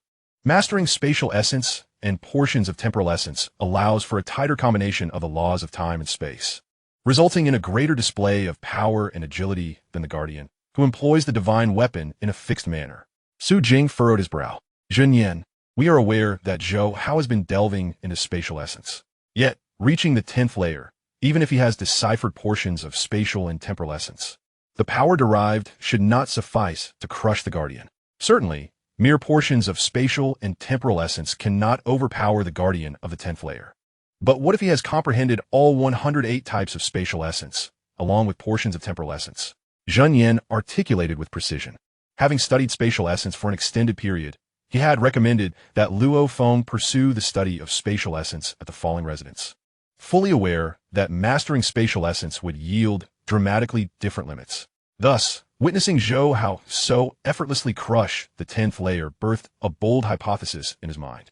At this, Su Jing, Tian Lei, and many other immortal monarchs widened their eyes in disbelief. Zhen Yan, are you suggesting that Zhou Hao comprehended all 108 types of spatial essence within 30 years in the initial universe, along with portions of temporal essence? This is impossible. The essence of space is notoriously intricate. Who among us remains unaware of this?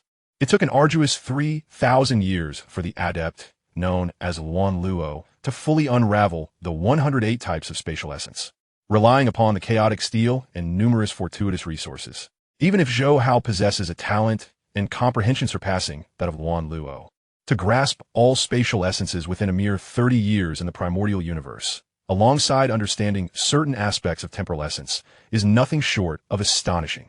Indeed, it is exceedingly exaggerated. Zhou Hao has yet to visit the headquarters of the Virtual Universe Company, and merely comprehending the 108 types of spatial essence in 30 years is already unfathomable, let alone the additional grasp of temporal essence. One by one, the Eternal Kings are left astounded. They concede that Zhou Hao and Seer are exceptionally gifted. Otherwise, the likes of the Chaotic City Lord and the Ice Peak Master would not entertain thoughts of taking them as disciples. However, they are acutely aware of what it signifies to fully comprehend the essences of space and time. Why is it so arduous to transcend to become the master of the universe? It is precisely because one must fathom all the foundational laws of spatial and temporal origins, a feat of immense difficulty. Even for the esteemed ones, who possess an almost eternal lifespan, fully comprehending an alternate form of time or space remains a daunting challenge. It is essential to understand that the esteemed ones can grasp either time or space, but lamentably fail to master the other. The primary reasons are twofold.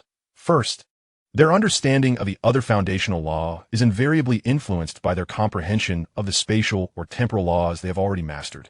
Second, They lack a thorough understanding of the true nature of time or space, leading to exponentially increasing complexity as they delve deeper. It is akin to stacking sheets of paper. Initially, it is effortless, yet as the layers accumulate, the task becomes increasingly formidable. The comprehension of either spatial essence or temporal essence is no less challenging than grasping the entire foundational laws of time or space. Zhou Hao, being at the cosmic level and having spent merely 30 years in the primordial universe, if he truly achieves such a level of understanding, his talent and comprehension might well defy verbal description. The true Yin King is undoubtedly aware of how absurd his conjectures may seem, yet he solemnly states, "Whether my deductions hold true will soon be revealed." Immediately, the Eternal Kings focus intently on the scene of Zhou Hao traversing the bridge to heaven. Chapter 118, A Sensation. The 11th layer of the bridge to heaven is situated within the magma layer of a planet. At the end of the long bridge, waves of heat wash over, and a voice emanates from the magma. Please choose your opponent, controller, warrior, illusionist. Defeat any one of them, and you may pass through this layer. Zhou Hao softly replies, controller. With a splash, a scalding mass of liquid erupts from the magma, swiftly coalescing into a guardian clad in crimson battle attire and crimson boots. Beneath his flaming mask, his cold eyes reveal astonishment. It has been many years since he encountered a cosmic-level challenger at the 11th layer. You are exceptionally talented. Make your move. Should I strike, you will likely have no chance to retaliate.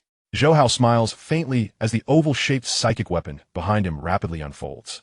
During his 30 years in the primordial universe, although most of his efforts were devoted to the laws of spatial origins, after comprehending the 108 types of spatial essence, his speed of understanding the laws of spatial origins can be described as meteoric. The secret technique 10,000 lines flow has been cultivated to its final layer in just 2 to 3 years, capable of unleashing over 10,000 illusory forms. However, the time is still too brief. Despite receiving a wealth of insights, without ample time to digest them, his level of understanding the laws of spatial origins barely allows him to meet the standards of the 11th layer of the bridge to heaven. His comprehension of the laws of time, too, has just reached the 10th layer. Had he not grasped all spatial essences, he would not have been overly confident against this layer's guardian. Swiftly, numerous points of light coalesce into his psychic weapon. The 6th level of the cosmic star control. The first form, River of the Setting Sun. With a roar, a mighty river emerges at the bridge's end, beneath which a golden-yellow setting sun casts its afterglow.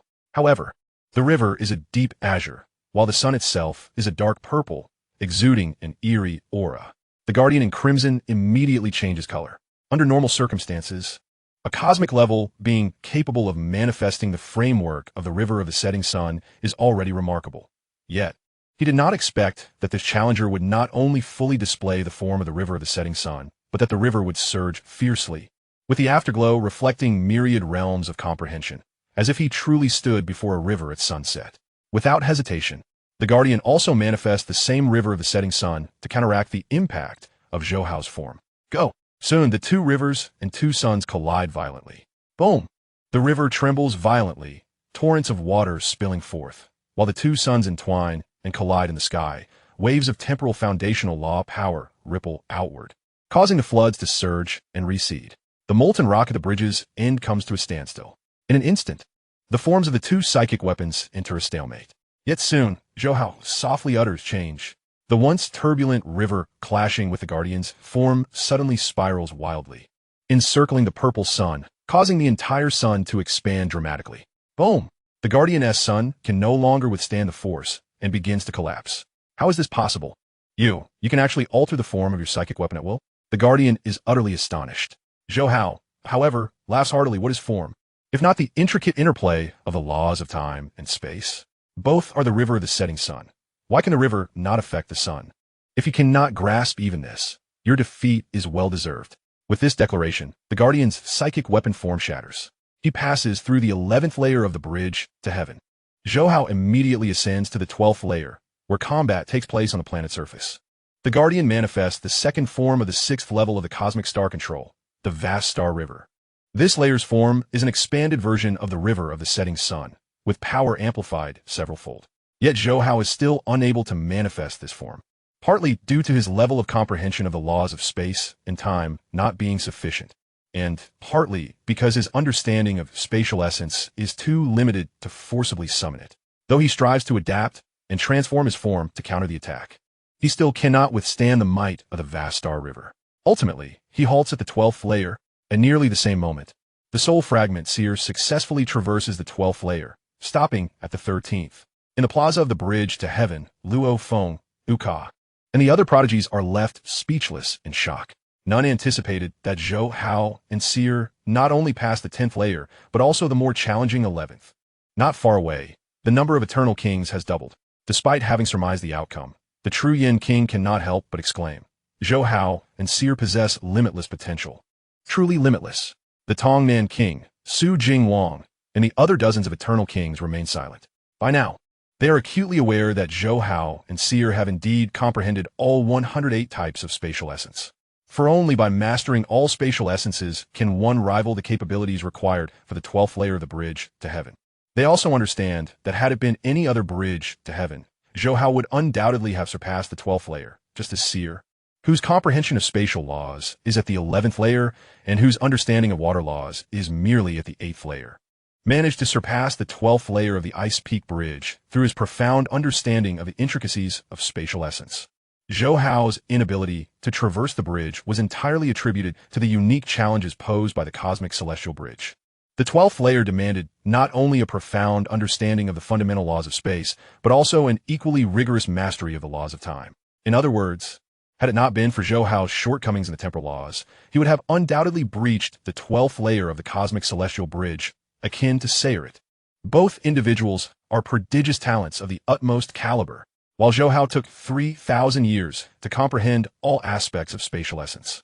Sayrit accomplished this in a mere 30 years, showcasing a natural aptitude that far eclipsed that of Zhou Hao, rivaling even the legendary genius Cody, and perhaps even surpassing him in sheer terror. In his prime, Cody had successfully navigated the cosmic celestial mountain across various realms, creating significant waves of excitement. Now, Zhou Hao and Sayrit, during the initial stages of the cosmos, have already conquered the 11th and 12th layers, respectively, their talents and insights undeniably more formidable than those of Cody. They belong to the rare breed of extraordinary geniuses emerging once in millions of epochs. For countless years, humanity had not witnessed such prodigious talents, and now, astonishingly, two have emerged simultaneously. After a moment of silence, the immortal kings expressed their profound sentiments, while figures like Berlan, who appeared once in a myriad of epochs, garnered interest from the kings. The esteemed elders were less concerned, as such talents still appeared frequently in talent battles throughout history. However, geniuses like Cody and the Fire Eater Elder, who emerged once in tens of millions of epochs, caused tremendous uproar, prompting many significant figures to vie for them as disciples. Such prodigies, provided they do not fall, are destined to reach the pinnacle of kinghood, and with a little effort and favorable circumstances, they achieve extraordinary feats. Yet, talents like Zhou Hao and Sayrit, who are even more terrifying than Cody and the Fire Eater Elder, are exceedingly rare, even within the human race. The appearance of such geniuses typically incites not only excitement among the upper echelons of humanity, but also stirs awareness among other factions, even distant realms. Thus, within less than a day, nearly all immortal deities in Chaos City, along with high-ranking officials for virtual universe corporations and various martial arenas, became aware of the emergence of these two extraordinary geniuses in the current talent battle. The entire human race was set abuzz. Within the spatial interlayer of the chaotic universe kingdom, concealed by the insect race, a divine realm thrummed with energy. Inside the grand hall of this divine realm, numerous immortal insect warriors roared with fervor. A figure clad in golden robes rushed into the hall, gazing up at the towering insect mother nest, and exclaimed, "Master, we just received news that during the talent battle from the Virtual Universe Company, Zhou Hao and Sayrit have comprehended 108 aspects of spatial essence within 30 years of entering the initial universe. Zhou Hao has navigated the 11th layer of the Cosmic Celestial Bridge, while Sayrit has breached the 12th layer of the Ice Peak Bridge." A gentle voice resonated from within the insect mother nest. If I recall correctly, there was once a genius from the Virtual Universe Company who took 3,000 years to grasp 108 aspects of spatial essence. The fact that Zhou Hao and Sayrit have achieved this in merely 30 years after entering the initial universe is astounding. The golden-robed figure replied urgently, "Indeed, Master. Comprehending the essence of space is exceedingly challenging. Zhou Hao and Sayrit have not yet undergone training from the Virtual Universe Company, yet they have achieved this. They're undoubtedly more formidable than Cody. The gentle voice fell silent for a moment, reflecting on the considerable cost the insect race had incurred to eliminate Cody as a threat. Now, with two geniuses even more fearsome than Cody emerging, it is imperative to extinguish their potential in the cradle, ensuring they do not mature. Zhou Hao and Sayeret must be placed at the top of our kill list. However, since Zhou Hao and Sayeret are still within the initial universe, even if they depart, they will remain at the headquarters of the Virtual Universe Company for training, a place where the insect race finds it challenging to infiltrate. Once they become domain lords or ascend to otherworldly battlefields, the opportunities for us to strike will increase significantly. The golden-robed figure nodded in agreement. Yes, master. At this moment, not only the insect race placed Zhou Hao and Sayeret on their kill list, but the demon race and mechanical race also took notice of these cosmic-level geniuses. Even distant factions began to hear whispers of this development. However, these factions were quite pleased to see the four pinnacle races, humans, demons, insects, and machines, engaging in conflict. In Chaos City, on the Residence's platform, Zhou Hao, having just been defeated, was acutely aware that his full display of 30 years of cultivation would generate considerable excitement.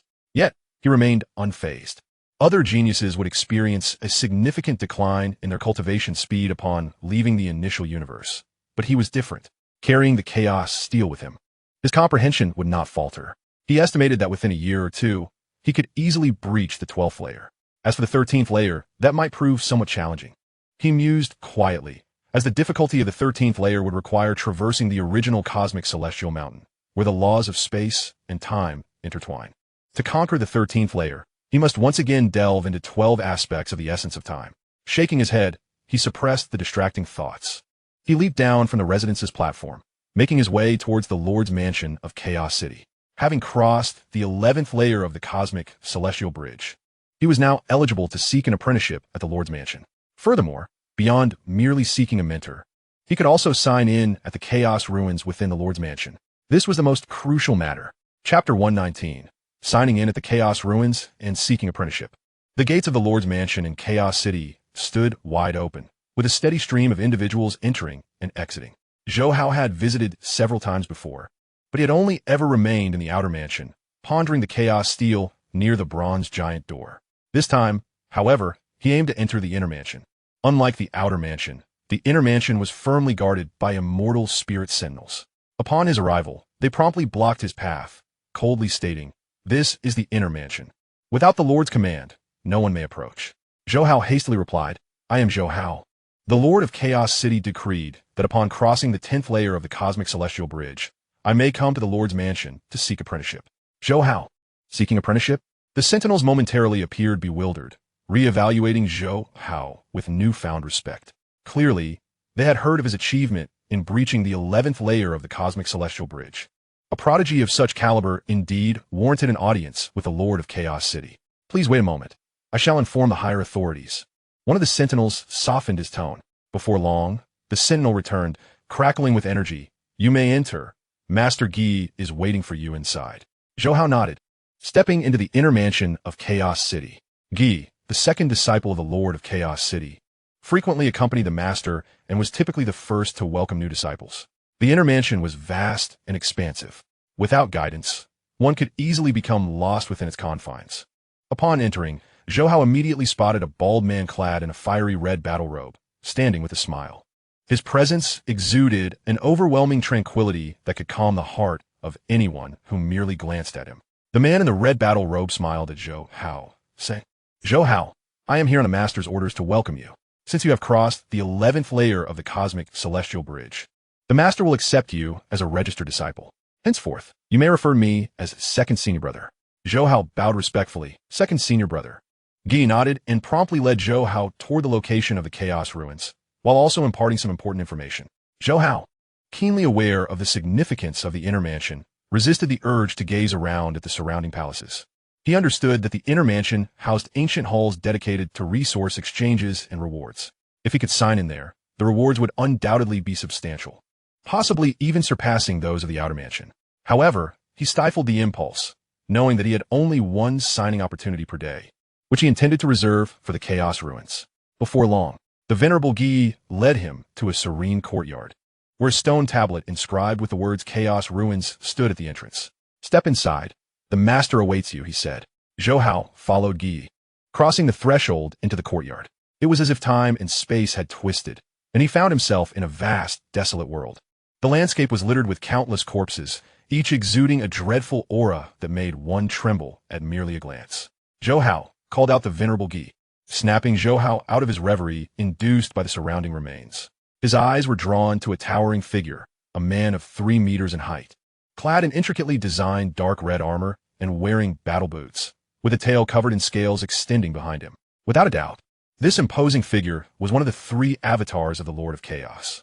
The Lord of Chaos's eyes resembled the very laws of the universe, as if he could peer into Zhou Hao's soul in an instant. Zhou Hao felt a surge of anxiety prior to his arrival. He had entrusted the Chaos Tablet and the avatar of the Qianyuan ancestor within his internal realm to his soul fragment, Sei. As for his soul, safeguarded by the system, he believed he would encounter no significant issues, especially since the system had previously concealed his true form from the billion beasts of the dim realm.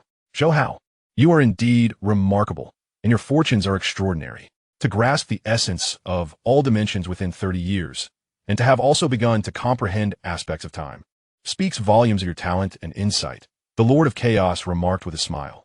"What is even more commendable is your willingness to share your insights with your contemporaries while exploring the essence of space, thereby accelerating their understanding of the profound laws. This has truly surprised and pleased me. The strength of our human race lies in our willingness to nurture the next generation and share our cultivation experiences. Even if you had not conquered the 10th level of the Heavenly Bridge, I would have granted you another opportunity. However, your performance today is exceptional. Do you wish to become my disciple, a named apprentice?" Zhou Hao was taken aback by the Lord of Chaos's praise and hurriedly replied, "I would be honored to accept." The Lord of Chaos nodded with a smile. As a being at the pinnacle of the human race, he cared little for those who were not extraordinary talents emerging once every million epochs. After all, some geniuses may start slowly but eventually break through to become revered masters or even ascend to greater heights as cosmic overlords. Conversely, others may shine brightly at first, only to fade into mediocrity, ultimately failing to progress beyond the status of a master. Having witnessed countless talents over the eons, even those of unparalleled genius were scrutinized for a time. Yet, on this occasion, he found himself particularly satisfied with Zhou Hao, sensing a glimmer of his own traits in this young man. In the cosmic realm, Zhou Hao's willingness to care for his fellow geniuses foretold that he would likely nurture future generations as a powerful figure in time to come. This was a quality the Lord of Chaos held in high regard. "The Cosmic Chaos Tablet is my creation, and its comprehension becomes increasingly arduous as one progresses. Most talents who choose to pursue it tend to focus on either time or space. Since you have chosen to advance both simultaneously, you must bear the consequences of such divided attention. I grant you 100 years. If you can conquer the 13th level of the Cosmic Heavenly Bridge within 100 years after leaving the initial universe, I will accept you as my direct disciple." The Lord of Chaos said softly. The 13th level of the Cosmic Heavenly Bridge represents a challenge equivalent to the original Heavenly Mountain of the Cosmic Realm, which serves as a benchmark set by the Virtual Universe Company for talents. Those who surpass this threshold are undoubtedly at the pinnacle of human genius. I will strive diligently, Zhou Hao pledged earnestly. The Lord of Chaos continued, "Venerable Guy is one of my disciples who has attained profound insights in time and space. Should you have any uncertainties, feel free to consult him in the virtual universe, or you may come directly to my palace on Thunder Island." "Yes," Zhou Hao replied respectfully. The Lord of Chaos gazed at Zhou Hao and added, "My virtual universe company nurtures talents, and the higher your innate gifts, the greater the resources allocated to you. Now that you are my disciple, I shall bestow upon you additional resources. As you're about to leave the initial universe and will be unable to comprehend the Chaos Tablet for a time, the book True Understanding of Time and Space will greatly aid you in your study of the Cosmic Chaos Tablet. You have already acquired 3 volumes. Thus, I will waive the points required for the first 4 volumes. I believe this is what you currently need. Go forth and work hard." Upon hearing this, Zhou Hao quickly muttered in his mind, "System, sign in, ding. Congratulations, host, on successfully signing in at the Chaos Ruins of the initial universe. You have obtained a secret technique of the Cosmic Sovereign level, Chaos Seal, ding. Congratulations, host, on acquiring the domain type Supreme Treasure, Snow Silkworm Wing, ding. Congratulations, host, on obtaining the Palace type Flying Treasure, Water Element Palace. Ding! Congratulations, host, on receiving 10 crystals of divine power. As the system announced the 5th reward, Zhou Hao and Venerable Gi departed from the Chaos Ruins. However, the system had already confirmed the successful sign-in, with continuous notifications ringing in his ears, leading to a staggering 36 consecutive rewards. Among these were secret techniques, supreme treasures, and various resources, with the treasures far surpassing those obtainable from the outer offices. The only regret Zhou Hao felt was that he had not obtained the missing fragment of the Chaos Golden Wings, the Slayer's Wings, upon exiting the tranquil courtyard. Venerable Gi remarked with a smile, "It seems the Master holds you in high regard, Zhou Hao. It is rare for me to witness such praise directed toward a disciple. You must strive to become the Master's direct disciple as soon as possible. Should you have any questions, feel free to visit my palace on Thunder Island. I have already instructed someone in the virtual universe to send you a token. With it, you can appear directly at my palace without the need to fly to Thunder Island." "Thank you, second senior brother." Zhou Hao expressed his gratitude. Upon leaving the inner estate, he did not head directly out of the Lord's residence, but instead made his way to the comprehension chamber of the Chaos Tablet. Although he possessed the Chaos Tablet, he had already cleared the 8th, 9th, 10th, and 11th levels, granting him 4 additional opportunities, along with 3 unused chances from before, totaling 7 opportunities. With only a month remaining before his departure, he needed to expedite their usage to avoid waste, as it was uncertain when he might return. The 7 days of comprehension passed swiftly. When Zhou Hao emerged from the Chaos Tablet chamber, he felt no regret, stepping through the massive bronze doors into the outer estate. He took the opportunity to sign in once more. Yet again, he was rewarded with a plethora of precious treasures and insights. Presently, his system rewards included several treasures of the spatial category, and he had accumulated dozens of significant treasures. It could be said that his wealth now surpassed that of many revered masters. The signing system had become increasingly generous. Though he might not need these items immediately, he would inevitably find a use for them in due time. Moreover, given his and his soul fragment's remarkable performance, it was likely that other races had already set their sights on him. It was possible that as soon as he left the headquarters of the Virtual Universe Company, they might orchestrate an assassination. Thus, the treasures would come in handy when that moment arrived. Zhou Hao pondered to himself. With these treasures in his possession, he felt no fear, despite the fact that most treasures required stringent conditions for use, some demanding divine power and others requiring specific laws.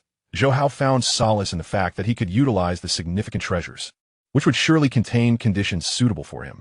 In the final half-month of his 30 years in the initial universe, many geniuses frequently attempted the Heavenly Bridge, and some visited the Lord's residence to utilize the opportunity to comprehend the Chaos Tablet Chamber. Luo Feng, Wuka, and AI Chun were no exceptions.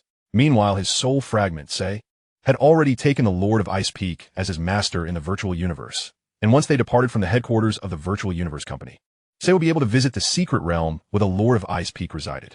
As time flowed steadily by, only 10 days remained until their departure from the initial universe. The Nine-Sword Sovereign arrived at the chaotic city. "All gather swiftly to meet me." His voice resonated like thunder in the minds of every talented individual present. Whoosh, whoosh, whoosh. Including Zhou Hao and the Soul Division Sirii, over 800 gifted individuals, along with 100 immortals, soared into the skies above Chaotic City. "We pay our respects, Sovereign." The immortals and the talented, including Zhou Hao and his companions, bowed in reverence in succession. The Nine-Sword Sovereign cast a sweeping glance over the assembly and, seeing the remaining 800 talents, gently shook his head and remarked, "When I first entered Chaotic City, I told you all that I hope to see you again in 30 years. Regrettably, more than 100 of you will never have that opportunity." At this juncture, he turned his gaze towards Zhou Hao, Sirii, Berlan, Rongjun, and the other talents, allowing a hint of a smile to grace his features. "Nonetheless, this generation has produced numerous exceptional talents, which brings me great solace. The performance of the others is commendable as well. Nearly 70% have advanced to the second level, surpassing the standards of previous generations. With 10 days remaining, make the most of this final stretch. Those who aim to traverse the Heavenly Bridge should do so, while others should seek enlightenment. Do not squander this time. Once you depart, returning to the initial universe will require a considerable duration." "Yes, Sovereign." The Nine-Sword Sovereign waved his hand. "All right, you may disperse." Whoosh, whoosh, whoosh. A multitude of talents and immortals swiftly departed. Due to the influence of Zhou Hao and Sirii, Luo Feng, Wuka, Berlan, Rongjun, and others had already maximized their capabilities. reaching the limits of the heavenly bridge. On the eve of their departure from the initial universe, Luo Feng ultimately conquered the 6th level, Berlan the 7th. Rongjun the 5th, and Uka, Ai Chun, and others also succeeded in overcoming the 5th level during the final moments, while Qian Shui, Zhang Emo, Long Yun, and others managed to conquer the 4th level, closing in on the 5th. The remaining talents, such as Galaxy, Tao, Gussie Luo, and Lancelot also surpassed the 4th level. It is noteworthy that the Virtual Universe Company hosts a genius battle every 10,000 years, and, on average, only one individual surpasses the 5th level every 30 sessions, with no one ever having conquered the 6th level in hundreds of sessions. Yet this time, 7 individuals surpassed the 5th level, and 4 achieved the 6th. Many sovereigns envied the 9 Swords Sovereign's fortune, lamenting their decision not to apply for the current genius battle. Chapter 120. Training Plans and Headquarters Check-in. Prepare to depart. A voice resonated almost simultaneously in the minds of Zhou Hao, Luo Feng, Uka, and other talents. Whoosh, whoosh, whoosh. Figures soared into the fish-shaped spacecraft, suspended above Chaotic City. Inside the ship's hull, a throng of figures congregated. Zhou Hao, Seoul Division, Siriai, Berlan, Luo Feng, and members from the original region and primordial region gathered together. Talents from other regions, especially those from the End Times district, engaged in small groups, many expressing their gratitude to Zhou Hao and Siriai. Boom! The giant fish spaceship powered up. Every genius gazed through the hall's ceiling at the sky, where fractures intermittently tore open and then sealed, all silently lamenting. Farewell, Chaotic City. This ancient city, which had existed for countless eons, had witnessed innumerable talented individuals come and go. Zhou Hao and his generation were merely one among many. The giant fish spaceship sliced through the murky chaotic currents, swiftly departing the initial universe. In the City Lord's mansion, the Lord of Chaos gazed at the distant vanishing fish spaceship, murmuring softly, in the past there was Kudi. Now, there are Zhou Hao, Siriai. Our human race continuously produces geniuses, yet only a fraction truly matures. The alien races must be exterminated. His voice culminated in a surge of murderous intent that enveloped the entire chaotic ruins. After a period of temporal disarray, the spaceship reached the headquarters of the Virtual Universe Company. Upon landing, in the rest area, the figure of the 9 Swords Sovereign appeared, exuding an invisible aura that instilled dread. All the talents turned pale. The initial universe is the safest sanctuary for cultivation. While your performance has been remarkably outstanding, the mortality rate remains alarmingly high. The training provided by the Virtual Universe Company commences from the moment you leave the initial universe. From here on, your cultivation will be fraught with peril. I hope you remain humble and heed my counsel. Genius merely signifies potential. True strength is born from growth. The 9 Swords Sovereign spoke slowly. Yes, we shall remember your teachings, Sovereign. Zhou Hao and the others replied respectfully. You may go. The 9 Swords Sovereign waved his hand. Over 800 talents streamed out in an orderly fashion. Under the guidance of the headquarters envoy, they entered a vast conference hall. Inside the hall, Zhou Hao and Seoul Division Siriai began their check-in. Ding! Congratulations. The host has successfully checked in at the reception hall of the Virtual Universe Company headquarters, earning the immortal secret technique Black Fire 9 transformations. Ding! Congratulations. The host has acquired an immortal mechanical race spaceship. Ding! Congratulations. The host has obtained a 5th-tier elemental weapon, the Thunder Ice Spear. Ding! Congratulations. The host has received a Realm Master-level metallic life form, a burner race member. A total of 42 consecutive rewards. While the haul was substantial, most items were relatively low-tier and paled in comparison to the rewards from Chaotic City in the initial universe. It seems the reception hall's level is not particularly high. After a brief moment, 3 spaceships descended outside the hall. The headquarters envoy announced, members from the End Times district, you may board the largest black spaceship to proceed to the End Times secret realm. Members from the Heaven district, you will take the purple spaceship to the Heaven and Earth secret realm. Members from the primordial region, you will board the rock-gray meteor-shaped spaceship to head to the primordial secret realm. Zhou Hao and Siriai from the original region, you will remain here for the time being, awaiting the sovereign to depart for the original secret realm. Upon finishing, the envoy added with a smile, the 4 secret realms are distantly separated. It will be challenging for you to meet in reality again. If you have anything to say, seize the moment, as departure is imminent. Hearing this, many familiar talents bid farewell with reluctance. Zhou Hao, Siriai, and their companions, Luo Feng, Berlan, and Uka, exchanged farewells. Suddenly, Uka called out, Zhou Hao, Siriai, thank you. His words were like a stone cast into a still pond, sending ripples throughout. The others, Berlan, Qian Shui, Ai, Chun, Rong Jun, Long Yun, and many more, whether from the primordial region, Heaven District, or original region, echoed in unison. Zhou Hao, Siri, thank you. The sound reverberated. Talents are inherently proud. Yet this generation of talents had all benefited from Zhou Hao and Siri's insights and exchanges. Their gratitude was well-deserved. The headquarters envoy at the hall's entrance was taken aback, unable to fathom what Zhou Hao and Siri had accomplished to elicit such heartfelt thanks from all the talents. You are too kind. In the future, if time permits, we can gather in the public area of the virtual universe's Yuxiang Mountain, Zhou Hao replied with a smile. The other talents also laughed in response. Zhou Hao remained the same. Zhou Hao. Click. At that moment, the doors of the 3 spaceships opened simultaneously. The headquarters envoy declared, members from the End Times District, Heaven District, and Primordial Region, depart immediately. Whoosh, whoosh, whoosh. One by one, the talents swiftly exited the hall. Luo Feng approached Zhou Hao and embraced him tightly. Take care. Third brother. Zhou Hao patted Luo Feng's shoulder. You too. Soon, the once vibrant hall was left with only Zhou Hao and Soul Division Siri. The fish-shaped spaceship of the Sovereign has landed. The headquarters envoy smiled. Zhou Hao, Siri, the Sovereign has some matters to attend to, which may cause a slight delay. Zhou Hao waved his hand dismissively. No problem. Before long, the 9-Sword Sovereign's fish-shaped spaceship descended. Zhou Hao, Siri, come in, he called out with a smile. Whoosh. The two swiftly entered the spaceship's hall. The spacecraft powered up promptly. Inside the hall, the 9-Sword Sovereign smiled and remarked, Zhou Hao, Sai, you two truly deserve the acclaim as prodigies emerging once in a billion epochs. One has conquered the 11th layer, while the other has triumphed over the 12th layer. Both honored as esteemed disciples of the Lord of Chaos and the Lord of Ice Peak. I am confident that should you both diligently pursue your endeavors without faltering, reaching my level will merely be a matter of time. Zhou Hao and Sai Lai hastily responded, You flatter us, Sovereign. The 9-Sword Sovereign waved his hand dismissively. There is no need for such modesty. Every unparalleled genius from our human lineage, emerging once in tens of millions of epochs, has achieved remarkable feats, with some even becoming the pillars of our race. He continued, given your strengths, resources at the cosmic level may seem trivial. However, the cosmic level marks the commencement of the Virtual Universe Company's formal cultivation of prodigies. During this phase, you will gradually encounter the dangers of the universe, enhancing your combat experience and your ability to navigate perilous situations. This is of utmost importance. Therefore, you must take heed. Do not presume that a high comprehension of your laws allows you to disregard the dangers present at the cosmic level. Upon hearing this, Zhou Hao and Sai Lai respectfully expressed their gratitude.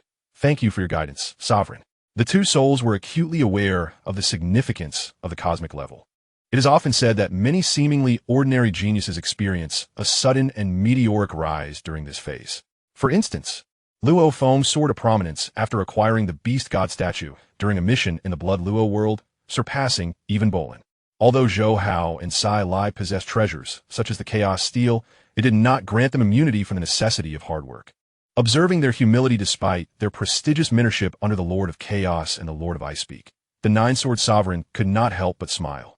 He then proceeded to introduce Zhou Hao and Sai Lai to the Primal Secret Realm. Among the 4 great secret realms, the Primal Secret Realm is the one closest to the headquarters of the Virtual Universe Company.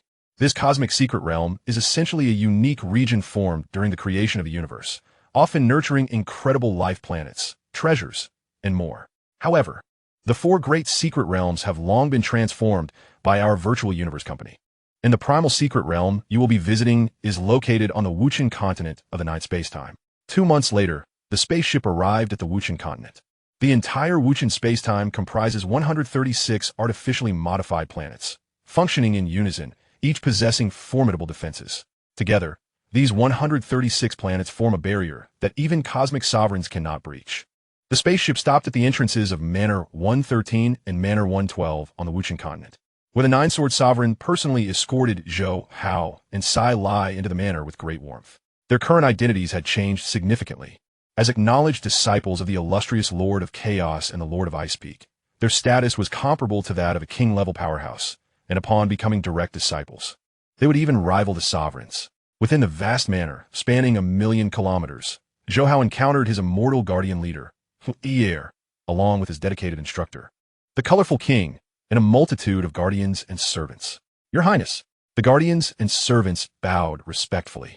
The colorful king also nodded in greeting. Zhou Hao smiled and said, Colorful king, it is truly a different feeling to meet you in reality. The colorful king and exchanged smiles. Your Highness, if all goes as expected, we will be accompanying you for a considerable duration, remarked cheerfully. After exchanging pleasantries, Zhou Hao retreated to his three-story residence. Sitting at his desk, he connected his consciousness to the virtual universe. Each genius departing from the initial universe and formally entering the secret realms would experience varying degrees of privilege enhancement. Upon accessing his personal interface, he discovered a new folder, categorized into three main aspects: learning, life, and cultivation. These categories bore little difference from the original narrative. Yet the privileges of members in the primal secret realm were significantly elevated, granting access to a wealth of information, including extensive resources related to food, weaponry, battle attire, spaceships, star maps, and treasures. Although Zhou Hao was aware of this, he meticulously browsed through the materials. The learning category was divided into theory and practice. The theoretical section primarily encompassed courses featuring many public lectures from king-level immortals, including those from cosmic sovereigns. These public lectures would be announced periodically, allowing participants to attend. The practical section served as a special venue for testing one's comprehension of the laws, such as the immortal altar of the bridge to heaven and the mirror of illusions. The final category, cultivation, provided an introduction to various cultivation tasks and the processes for undertaking them. The essence of the cosmic level primarily revolves around cultivation, wherein one traverses the unique worlds within various secret realms, undertaking tasks to earn points. There's a possibility of encountering significant opportunities within these cultivation task worlds, leading to a transformative leap. Having closed the interface, Zhou Hao sat at his desk, rubbing his temples and closing his eyes in contemplation. He had signed in and received a plethora of resources and treasures, but the majority, including heavy treasures and rare resources for restoring divine power, were quite advanced. Given his current strength, many were beyond his grasp, with only a few heavy treasures being marginally usable. However, in terms of actual combat prowess, they paled in comparison to his divine weapons. Thus, most items in the reward space would have to wait until he reached the Domain Master or Realm Master stages. For him, the immediate priorities at the cosmic level were as follows. 1. Swiftly comprehend and analyze the essence of the time source law. 2. Achieve a thorough understanding of the fourth image of the cosmic chaos steel, while also making an initial foray into the fifth image. 3. Successfully navigate the cosmic level primal bridge to heaven and formally become a disciple of the Lord of Chaos, thereby obtaining special rewards for signing in. These 3 points were of paramount importance. However, accomplishing them posed considerable challenges. The first point, analyzing the essence of the time source law, would likely prove more arduous than he anticipated. After all, having already grasped the essence of space, delving into the nature of time would undoubtedly be influenced by the essence of space itself.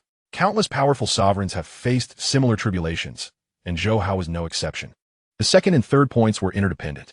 If he disregarded the first point, leveraging his time spent completing transformations in the initial universe, his innate talent for the space law, combined with the chaos steel and the true understanding of time and space, would undoubtedly facilitate rapid progress. Yet, this approach might lead him to neglect the foundational elements. After pondering for a considerable time, he sighed deeply, determination gradually shining in his eyes. The essence of the time source law must be rigorously studied and analyzed. Even if I make no progress in the next 100 years, I will not falter. With access to the sign-in system, it would be a pity to abandon the dissection of the nature of time.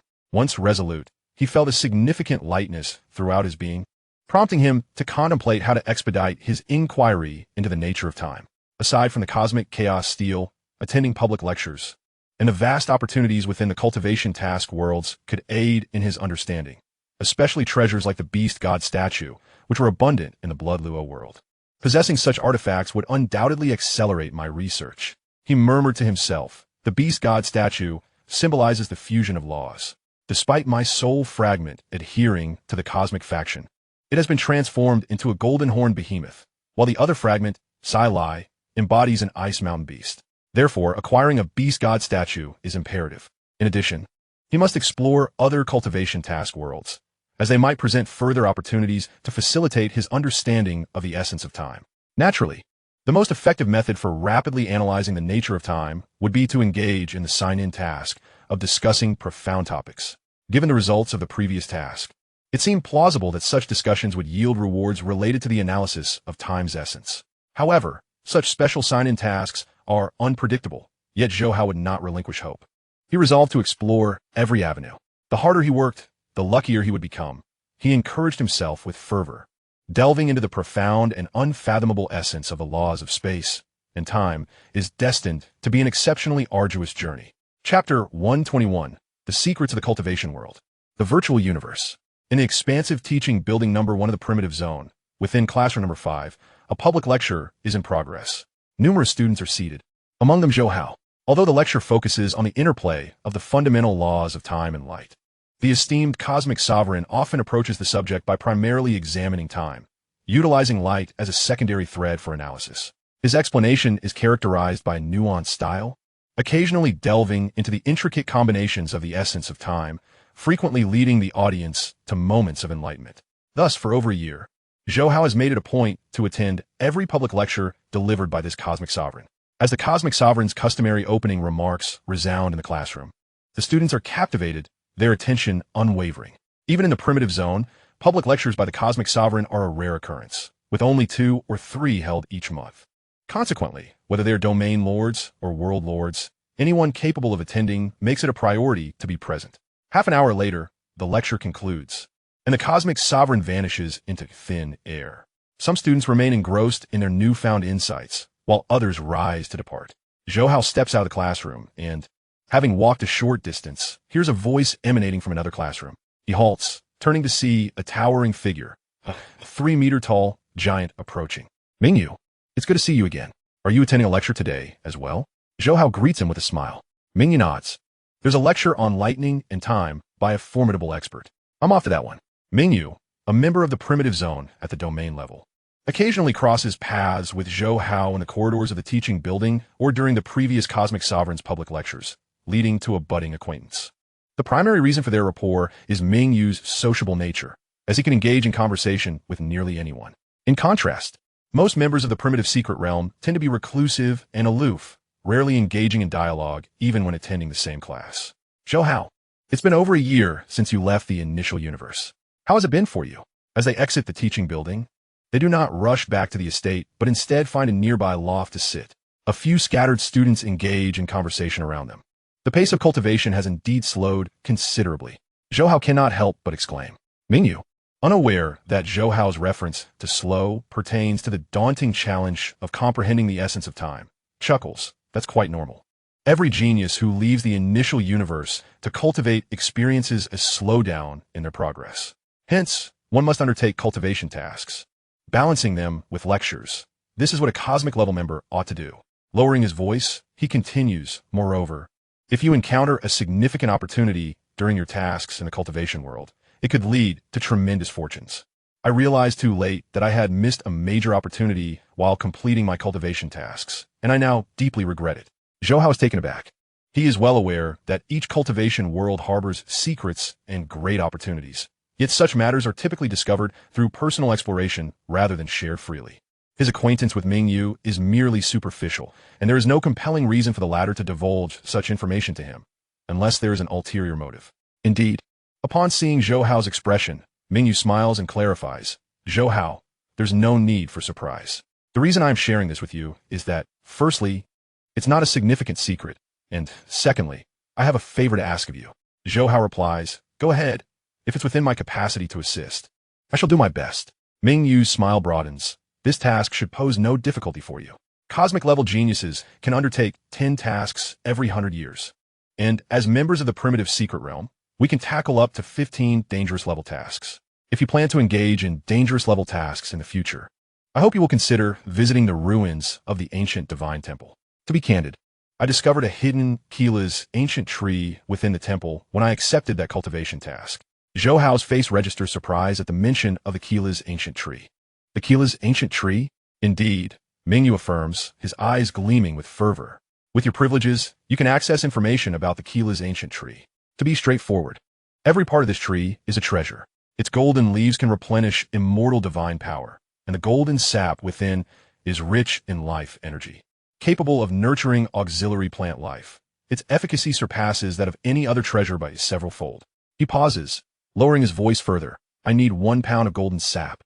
Of course, acquiring this sap is quite challenging, as not everyone can enter the ruins of the ancient divine temple. However, your grasp of the laws far exceeds my level when I was at the cosmic stage, so gaining entry should not be difficult.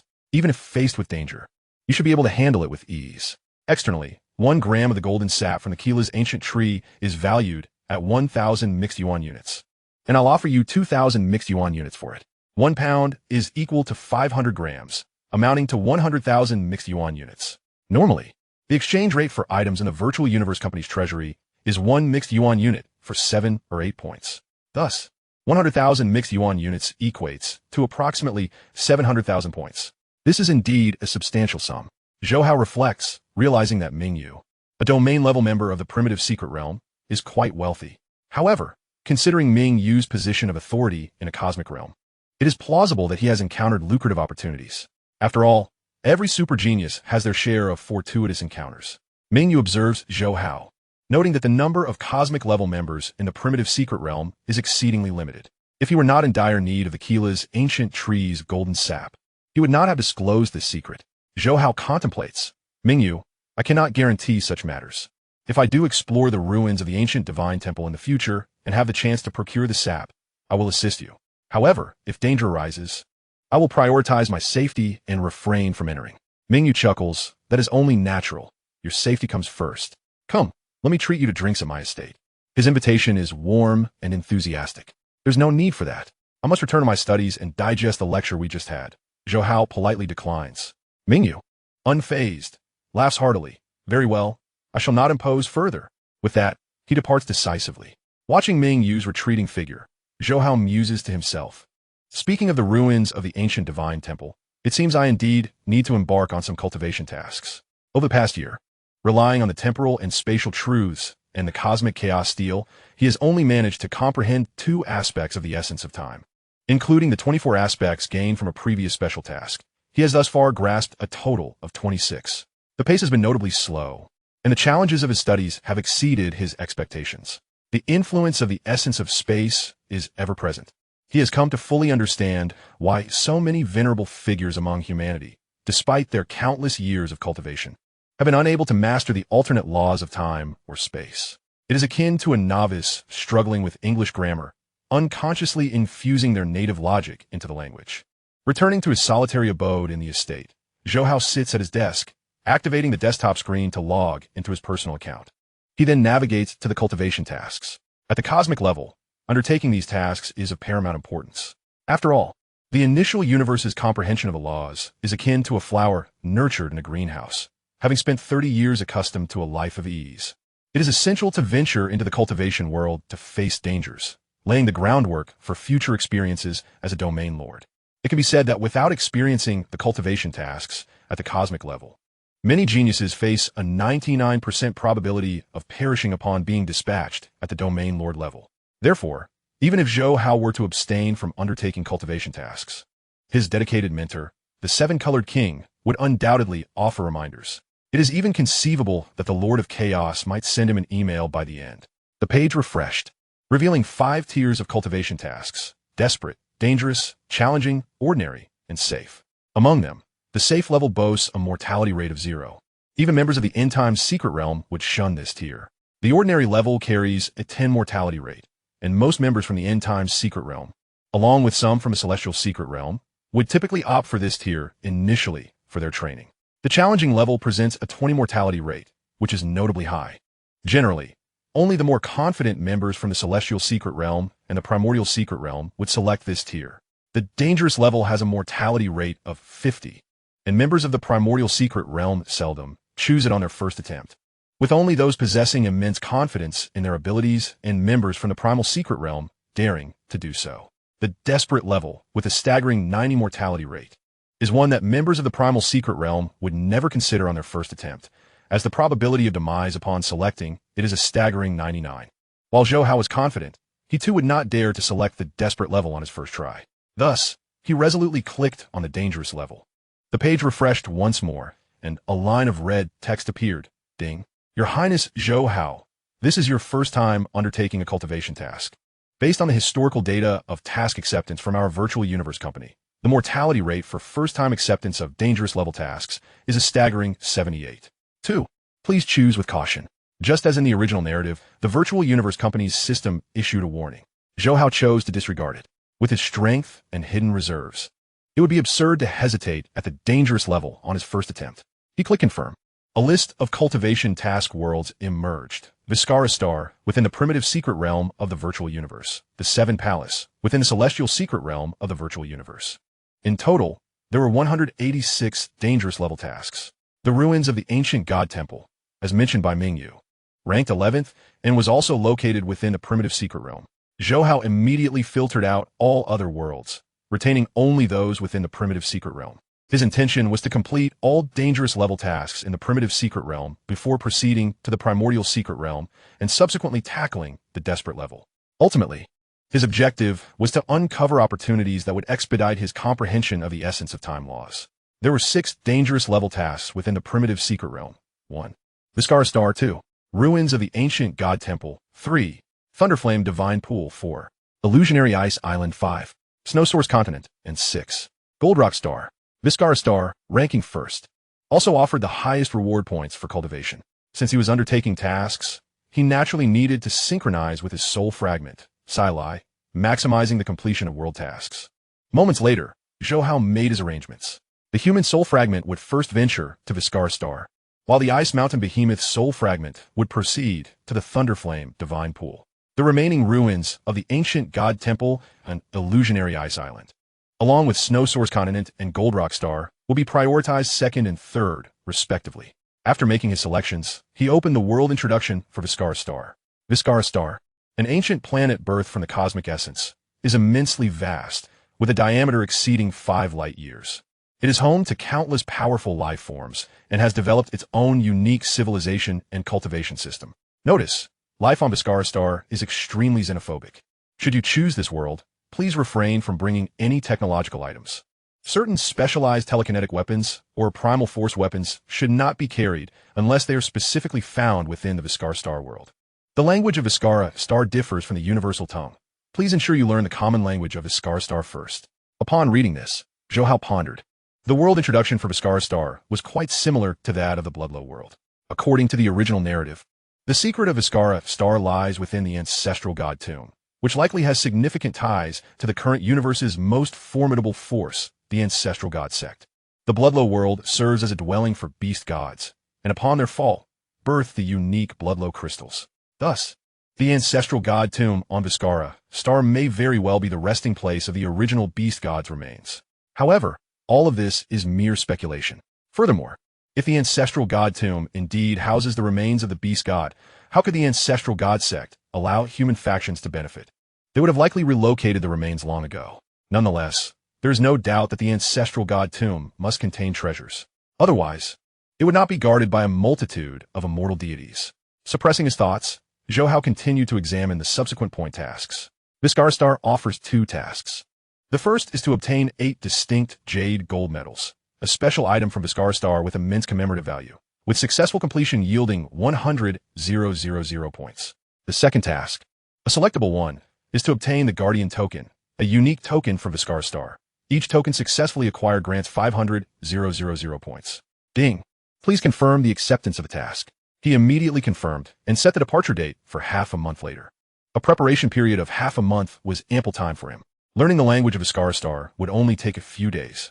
Following the acceptance of the task, Zhou Hao began making preparations.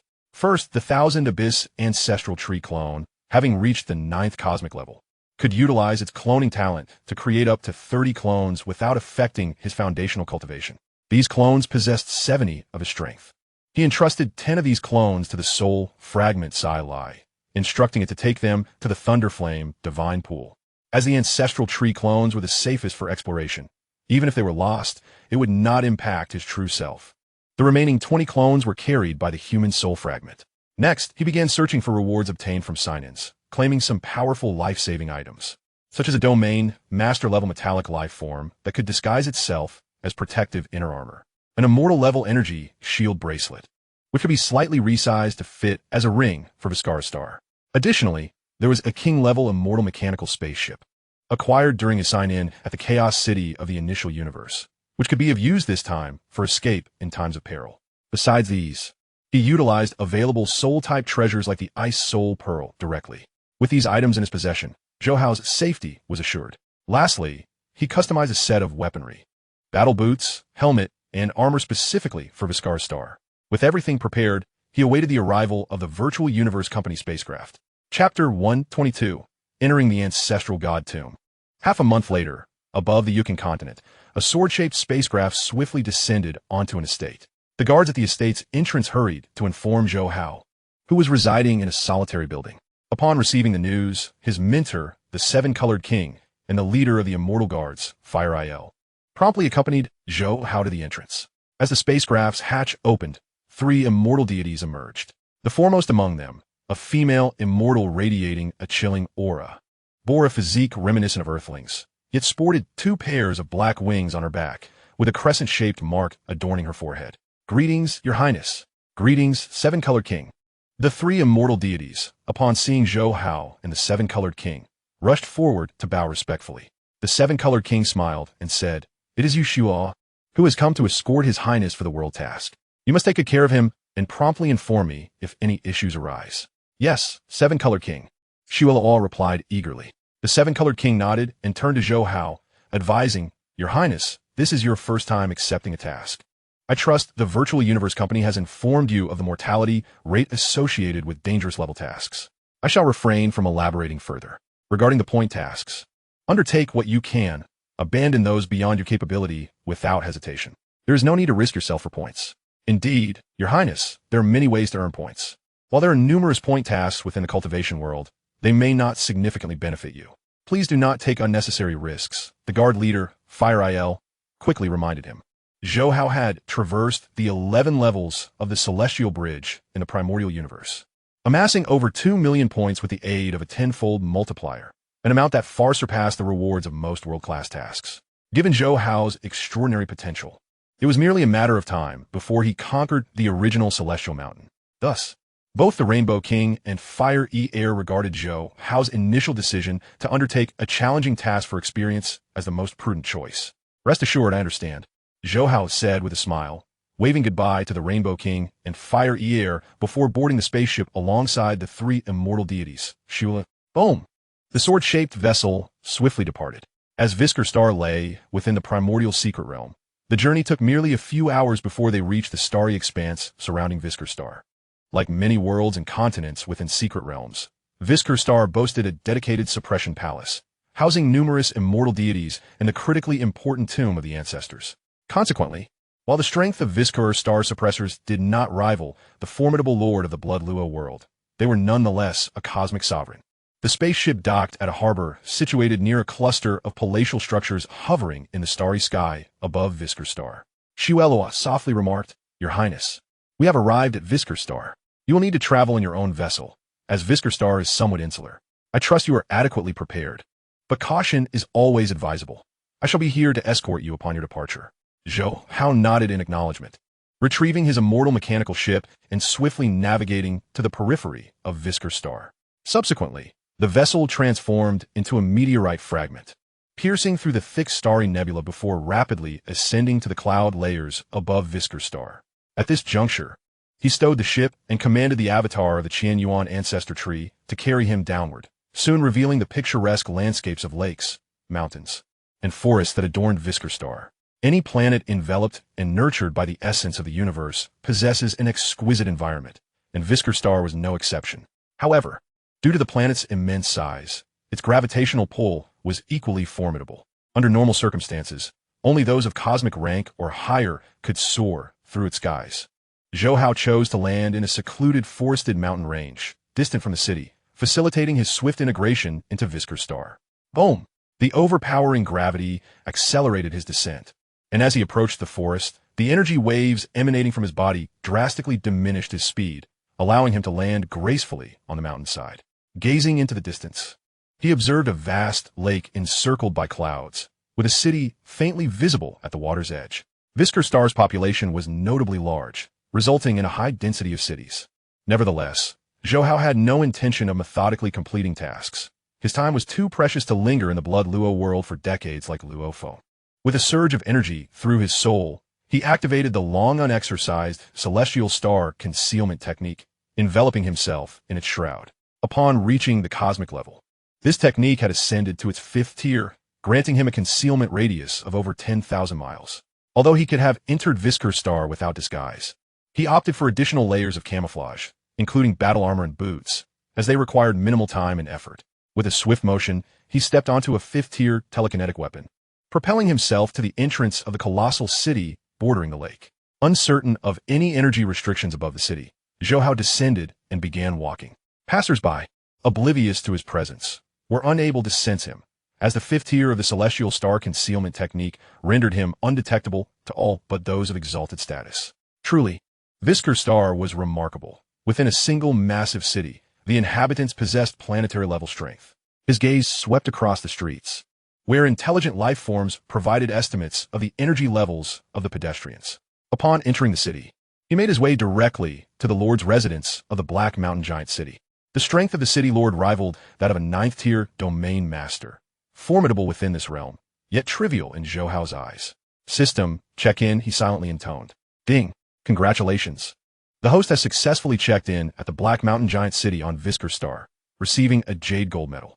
Ding, congratulations. The host has acquired a 3rd-tier ancestral divine weapon, the Fire Spike Hammer. Ding, congratulations. The host has obtained 3 ancestral stones. Ding, congratulations. The host has received a 3rd-tier secret technique, the Blood Fiend Flame Art. Ding, congratulations. The host has acquired a 3rd-tier ancestral armor, the Fire Beast Armor. A total of 10 rewards were received. The resources within the city lord's residence were surprisingly generous, and among them were even task items, an unexpected delight, indicating that such jade gold medals were likely abundant on Viscur Star, given their status as commemorative items. The Virtual Universe Company likely intended for such tasks to pit geniuses against domain master-level city lords, honing their skills. However, Zhou Hao required no such trials. A simple check-in sufficed. He retrieved the jade gold medal, which was crafted from jade gold or and radiated a unique aura. It was approximately the size of an ancient seal from Earth, adorned with an intricately carved beast that appeared lifelike. Yet it was merely a carving, devoid of any profound significance. Indeed, just a commemorative item. Zhou Hao sighed in disappointment, turning his attention to the other rewards. The ancestral stones were particularly unique, containing the power of laws that could be directly absorbed, proving beneficial for the locals but of little use to Zhou Hao. As for the remaining items, they were largely inconsequential. Well, acquiring one task item is still commendable, he consoled himself. After spending several hours in the city lord's residence, he gathered a general understanding of Viscur Star civilization and cultivation system. Everything here was intricately tied to the ancestors, exhibiting a distinctly religious character reminiscent of Earth. The cultivation system was similarly themed, with the most renowned figures being the guardian envoys. Each envoy was an immortal deity, residing in sacred lands to safeguard them, rarely venturing out except when a world master emerged, at which point they would assess the new master's loyalty to the sacred land. Should they find disloyalty, the consequences were dire.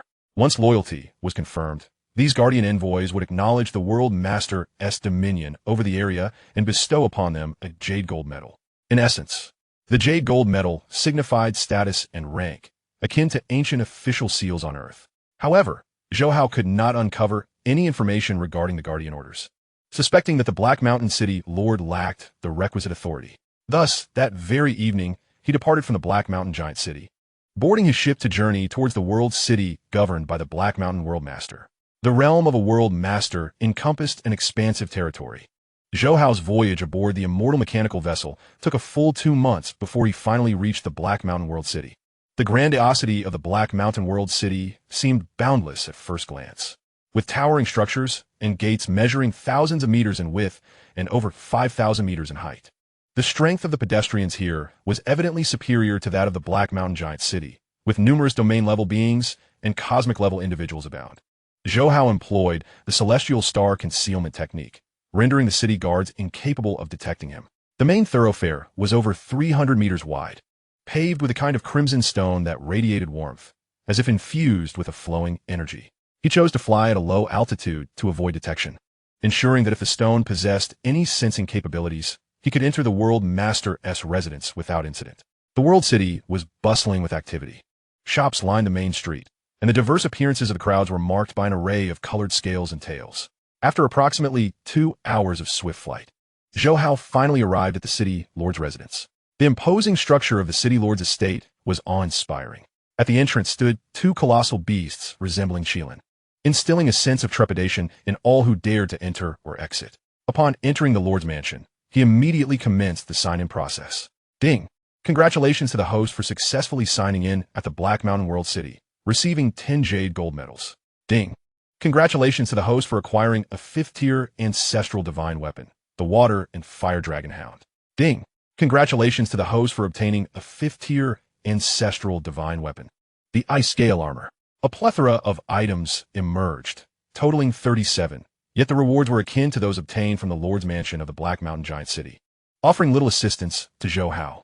This was due to the fact that both the ancestral divine weapons and the secret arts required a bloodline to activate, while the resources awarded primarily served to elevate the power of the natives of Visker Star.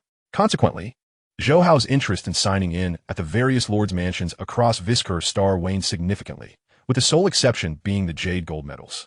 The 10 Jade Gold Medals comprised only 6 types, including those acquired from the Black Mountain Giant City. Zhou Hao remained unperturbed, choosing to await the subsequent sign-ins over the next few days. After all, he still needed to gather information regarding the ancestral god tomb. After 3 consecutive days of sign-ins, he successfully obtained 8 different types of Jade Gold Medals from the points task. Including travel time, this endeavor took a total of 2 months and 4 days. According to the hints provided by the Virtual Universe Company, completing any task would allow him to leave Visker Star. It could be said that he might be the fastest member in history to complete the first task on Visker Star. If it were another genius, even Luo Feng, they would have to systematically hunt down those 9th-tier domain lords to obtain their Jade Gold Medals, and the chances of acquiring different types were uncertain, thus consuming considerable time. 10 days later, within a peculiar structure in the Lord's Mansion, Zhou Hao perused the final row of bookshelves. Over these 10 days, he had been engrossed in the collection of the Black Mountain World Lord, who was known for his affinity for gathering ancient texts, amassing over 1 million volumes. These books differed significantly from those on Earth, each crafted from special stones, requiring stellar-level strength just to flip through. After ascertaining that reviewing these ancient texts would not invoke any repercussions, he spent each day here, absorbing various anecdotes and ancient secrets, particularly those concerning the sacred land. His efforts yielded substantial insights. Indeed, the sacred land of Visker Star should be the location of the ancestral god tomb, as the ancestral godstones were minerals formed at the periphery of the sacred land, imbued with incredible powers of law. Regrettably, these bore little utility for him. However, entry into the sacred land necessitated possession of a guardian token. Departing from the Black Mountain World City, Zhou Hao found himself in the hall of the immortal mechanical spaceship, reclining on a sofa, deep in contemplation. The guardian token could only be possessed by guardian envoys, and those circulating outside the sacred land were exceedingly rare. Each time a world lord or another entity of domain lord caliber ascended to immortality, these guardian envoys would bestow guardian tokens, granting access to the sacred land for the newly ascended immortals. Thus, obtaining a guardian token necessitated the elimination of a guardian envoy. It was no wonder the Virtual Universe Company was so generous, offering 500,000 points for a single guardian token. It is worth noting that 500,000 points equate to the cumulative points accrued from conquering the 12th and 13th levels of the Celestial Bridge. In contrast, the Blood Luo Crystal, a forbidden item, only fetched 10,000 points. Thankfully, he could sign in. Zhou Hao sighed. Had he been unable to sign in, acquiring a guardian token would have been nearly impossible. Though his comprehension of the laws was profound, such understanding did not equate to combat strength. A cosmic-level being could slay a domain lord or even a world lord, but to vanquish an immortal was akin to chasing a mirage. Immortals had undergone a complete metamorphosis, their souls fused with every cell, their bodies composed of immortal divine power. Unless one could utterly extinguish the entirety of an immortal's divine power, immortals would not perish. Boom! The immortal mechanical spaceship soared swiftly towards Qianzhou World City. Even after perusing all the tomes of the Black Mountain World Lord, he found no specific information regarding the sacred land. Thus, he could only await the emergence of a guardian envoy, then follow them into the ancestral god tomb. As it happened, the World Lord of Qianzhou World was on the verge of breaking through to immortality. The Black Mountain World Lord was preparing to set forth to offer his congratulations. After 4 months of travel, Zhou Hao finally arrived at Qianzhou World City. The immortal mechanical spaceship could not accelerate to light speed on Viskar Star, making travel speed comparable to that of the ships owned by other world lords. Upon landing outside Chinza World City, Zhou Hao concealed the spaceship and employed the stellar concealment technique, striding confidently into the city. Perhaps due to the imminent breakthrough of the Chinza World Lord, the city was now filled with the presence of hundreds of formidable auras. The patrol forces on the streets had also intensified, with most passers-by being domain lords. Clearly, many had come to extend their congratulations. After all, breaking through to immortality would inevitably lead one to the sacred land. And congratulating the Chinza World Lord at this juncture could establish a connection. Zhou Hao entered the Lord's mansion and patiently awaited developments. Naturally, he continued to sign in daily. 2 months passed in the blink of an eye, and the number of world lords in Chinza World City surged to over 10,000. On this particular day, the entire world city was enveloped by an overwhelmingly powerful aura. Under this pressure, everyone's complexion turned pale, and some domain lords struggled to withstand it. Zhou Hao, sheltered within the Lord's mansion by the protective presence of a peak world lord metal being, felt relatively little of it. This aura persisted for approximately half an hour before dissipating. The Chinza World Lord had officially broken through to immortality. Instantly, the world city erupted with excitement. Over 10,000 world lords collectively offered their congratulations, while numerous domain lord-level powerhouses also raised their voices in celebration. Within the Lord's mansion, a colossal ethereal figure materialized. Unmistakably the manifestation of Chinza's immortal divine power, responding graciously to each congratulator. Boom! Moments later, a streak of light shot across the sky, descending above the Lord's mansion. 3 powerful guardian envoys arrived. We pay our respects to the envoys. All present, including Chinza Immortal, bowed in reverence. Rise, commanded the foremost envoy clad in crimson armor. His voice devoid of emotion. He turned to Chinza Immortal. Now that you have broken through to immortality, it is only fitting that you enter the sacred land and become a guardian envoy. Do you accept? Chance Immortal promptly replied, Ido. It was well known that those who declined met their demise. The envoy in crimson armor nodded in satisfaction, then tossed a token inscribed with peculiar patterns and the words Ancestral God. This is the guardian token. With this token, you may enter the sacred land, but you must do so within 1 year. The envoy stated matter-of-factly. Understood. Chinza Immortal accepted the token. Responding earnestly, the 3 esteemed envoys must have traveled a great distance.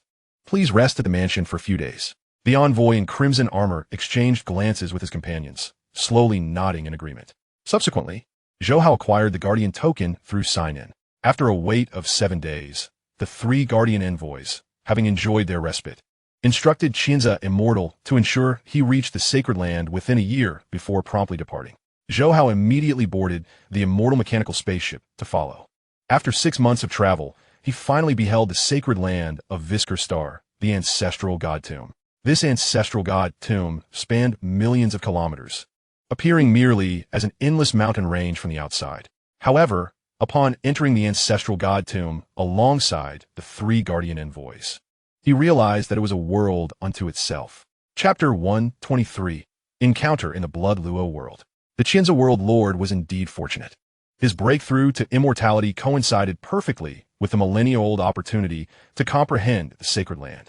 Indeed, we must wait a millennium to access the core of the sacred land for comprehension. Yet Chinza has the chance to do so immediately upon his breakthrough. A mere opportunity for comprehension, nothing more.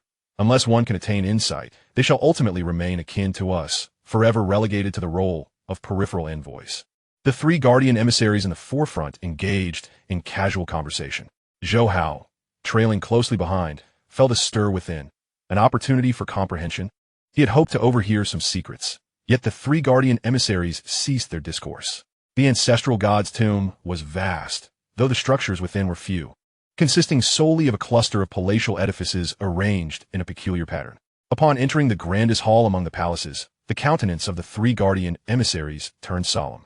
Zhou Hao, cautious in his approach, understood that within this palace cluster resided formidable beings. Although he held unwavering confidence in his Zhou Tian star concealment technique, he nonetheless allowed his avatar of the Qianyuan ancestor tree to enter the palace while he remained outside, ever ready to make a hasty retreat. The palace cluster was overwhelmingly expansive. The avatar of the Qianyuan ancestor tree was unable to discern the core of the ancestral god's tomb. Thus, He opted to sign in directly. Only the soul fragments possessed the ability to sign in, once the avatar of the Qianyuan ancestor tree had signed in. Another fragment could not do the same. Ding! Congratulations to the host for successfully signing in within the ancestral god's tomb palace cluster, receiving the guardian order. Ding! Congratulations to the host for acquiring the 5th-tier secret technique, Beast God Claw. Though the treasures were few, merely 8 in total, Zhou Hao's avatar's eyes gleamed with excitement. The acquisition of the Beast God Claw undoubtedly indicated a connection to the Beast God within the ancestral god's tomb. Consequently, he began to meander through the palace cluster. Although he could not immediately locate the core, he felt no urgency. As long as the sign-in opportunities refreshed, he would sign in without hesitation. While he could not pinpoint the location of the ancestral god's tomb's core, the rewards obtained from the sign-in system were telling. Once he reached the core, the rewards would surely be unparalleled. Thus, 2 months passed in the blink of an eye. The avatar of the ancestral tree had nearly completed signing in at each palace within the cluster, yet the core remained elusive. Moreover, during these 2 months, apart from the guards and emissaries, there were scarcely any other immortals wandering about. It seemed that the majority of immortal beings residing within the ancestral god's tomb were deeply engrossed in their cultivation. This left Zhou Hao at a loss for words. The reality of the ancestral god's tomb was entirely different from his expectations. I refuse to believe I cannot find the core, he gritted his teeth, resolutely continuing to sign in at every palace, even in the squares and corridors. Time quietly slipped away, and half a year swiftly elapsed. He had been on Star for nearly a year and a half. In the virtual universe, within the primitive zone, at manor number 112, a figure appeared out of thin air. Greetings, Your Highness. The guards greeted Zhou Hao with utmost reverence. He nodded in acknowledgement and proceeded to the No. 1 teaching tower in the primitive zone. Today marked the public lecture by the Cosmic Sovereign, and he had no desire to miss it. Witnessing this scene, the Rainbow King and the Chief Guard, could not help but feel speechless. While other prodigies undertook perilous tasks, occasionally emerging after half a month, or even 2 to 3 months due to the high mortality rate associated with such tasks, the cosmic-level prodigies needed to proceed with utmost caution and full concentration. Yet their prince, since a year ago, had almost daily entered the virtual universe, engaging in comprehension and attending classes, resembling his pre-task routine in every way. Had they not confirmed Zhou Hao's presence on Star, they might have assumed he was merely on a leisurely vacation. Mingyu, a domain master-level member, was also taken aback upon seeing Zhou Hao in the public lecture. He had encountered Zhou Hao 5 or 6 times this month alone. Zhou Hao, are you not engaged in a cultivation task? I heard it was a perilous one. Yet you seem remarkably at ease. Mingyu could not help but inquire. During his own perilous tasks, he had never dared to casually enter the virtual universe. Remaining on high alert, vigilant against dangers, occasionally appearing in the virtual universe only after 2 or 3 months. Zhou Hao shook his head, assuring him, I am merely staying in a safe location. There is little danger. Mingyu understood but still solemnly cautioned, Zhou Hao, do not let your guard down. Even in a safe place, one must remain wholly committed. You must exercise utmost caution for your first perilous task. I understand. Thank you, Zhou Hao replied with a smile. In truth, he felt little trepidation. Having roamed the palace cluster of the ancestral god's tomb for a year, it felt akin to strolling through his own courtyard. Naturally, he would not squander time. Once the public lecture concluded, he promptly withdrew his consciousness from the virtual universe. The human soul fragment sat cross-legged outside the palace cluster, gazing at the rows of palaces, sighing. It seems the core must lie beyond the confines of the ancestral god's tomb. Otherwise, I would not be unable to sign in at all. In reality, he had harbored such suspicions for several months. He had signed in at every location within the palace cluster. If a core existed, he would undoubtedly have received a reward. Furthermore, based on the prior statements of the 3 guardian emissaries, there was indeed a core location within the ancestral god's tomb, which opened but once every 10 millennia. Fortunately, he had acquired this information. Otherwise, he might have missed the opportunity. After all, he could not remain within the ancestral god's tomb indefinitely. He might need to depart in search of other locales. The immortal Qinza had already entered the ancestral god's tomb. He believed that the opening of the 10 millennia cycle was imminent. Continuing to wait would be unwise. He must seize this opportunity, as the ancestral god's tomb was undoubtedly connected to the ancestral god sect. Zhou Hao closed his eyes once more. Having completed the 2 tasks on Star, he had long since wished to depart for the next task, but his concern for the avatar of the Qianyuan ancestor tree's safety had held him back. Concurrently, During his year-long stay on Viscara Star, the soul fragment Sai Lai had systematically completed 4 perilous tasks: the Thunderflame Divine Pool, the Illusory Ice Island, Golden Rock Star, and Snow Source Continent. Utilizing the sign-in system, he accomplished tasks at an extraordinary pace, allowing him ample time to explore the secrets of these worlds. Moreover, employing the Zhou Tian star concealment technique, he could directly venture into the dangerous regions of these worlds, expediting his efforts significantly. However, in these 4 worlds, he had only uncovered the secrets of the Thunderflame Divine Pool and the Illusory Ice Island. The secret of the Thunderflame Divine Pool was the Thunderflame fruit, congealed at the center of the pool. Consuming this fruit would grant one both the innate talent of the laws of thunder and the laws of fire. This secret bore no utility for Zhou Hao, but could be used to cultivate future generations. The secret of the Illusory Ice Island was akin to a demonic mountain as a magical, sound, divine general inheritance, belonging to the ice element.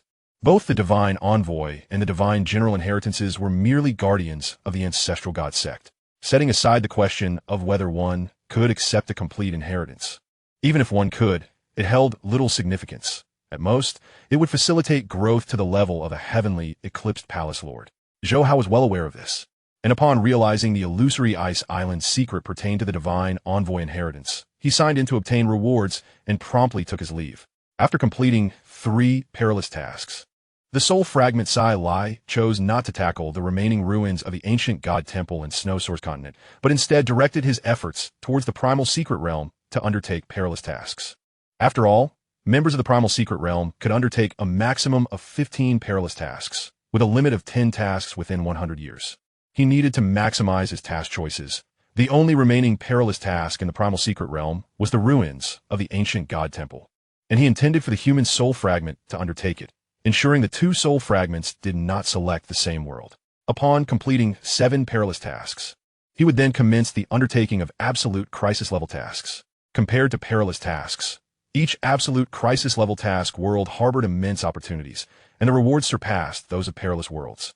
Among these, the demonic mountain in the primal secret realm was a must-visit. The magical, sound, divine, general inheritance therein was of little importance. Yet the rewards found within the inheritance palace were quite commendable, generally beneficial even to king-level experts and beyond. Thus, after making some preparations, the soul fragment Sai Lai set forth for the primal secret realm, choosing the first perilous task therein to be the Blood Luo world. Shualuo crystal and the beast god statues were certainly not to be missed. In the Blood Luo continent, amidst the ancient ruins of the old gods, a figure burst forth from the vast pit below as the ship carrying Fenhun Sayer had just vanished. This figure was none other than Luo Feng.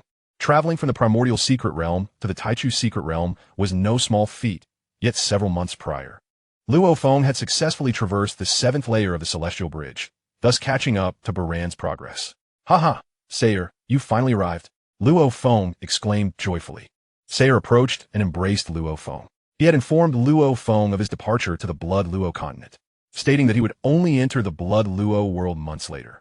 During their exchanges in the initial universe, Fenhun Sayer had fostered a good rapport with Luo Feng, Uka, and Rong Jun. After leaving the initial universe, they occasionally sent messages to each other about their recent cultivation advancements. "Luo Feng, your progress is quite impressive. You've caught up with Baran. I've heard that Uka gave you quite the thrashing," Sayer remarked. After their reunion, they found a hollow in the upper layers of the ruins pit to converse. With a sigh, Luo Feng replied, "Uka and Rong Jun can truly drink. A few bottles cost me over 10 units of Han Yuan. Thankfully, my 3rd brother did not come along, or I would have had to buy even more." Fenhun Sayer laughed heartily, noting that he had focused on the essence of time when Luo Feng overcame the 7th layer of the celestial bridge. Hence, he had not attended the invitation. Uka specifically emailed me about it.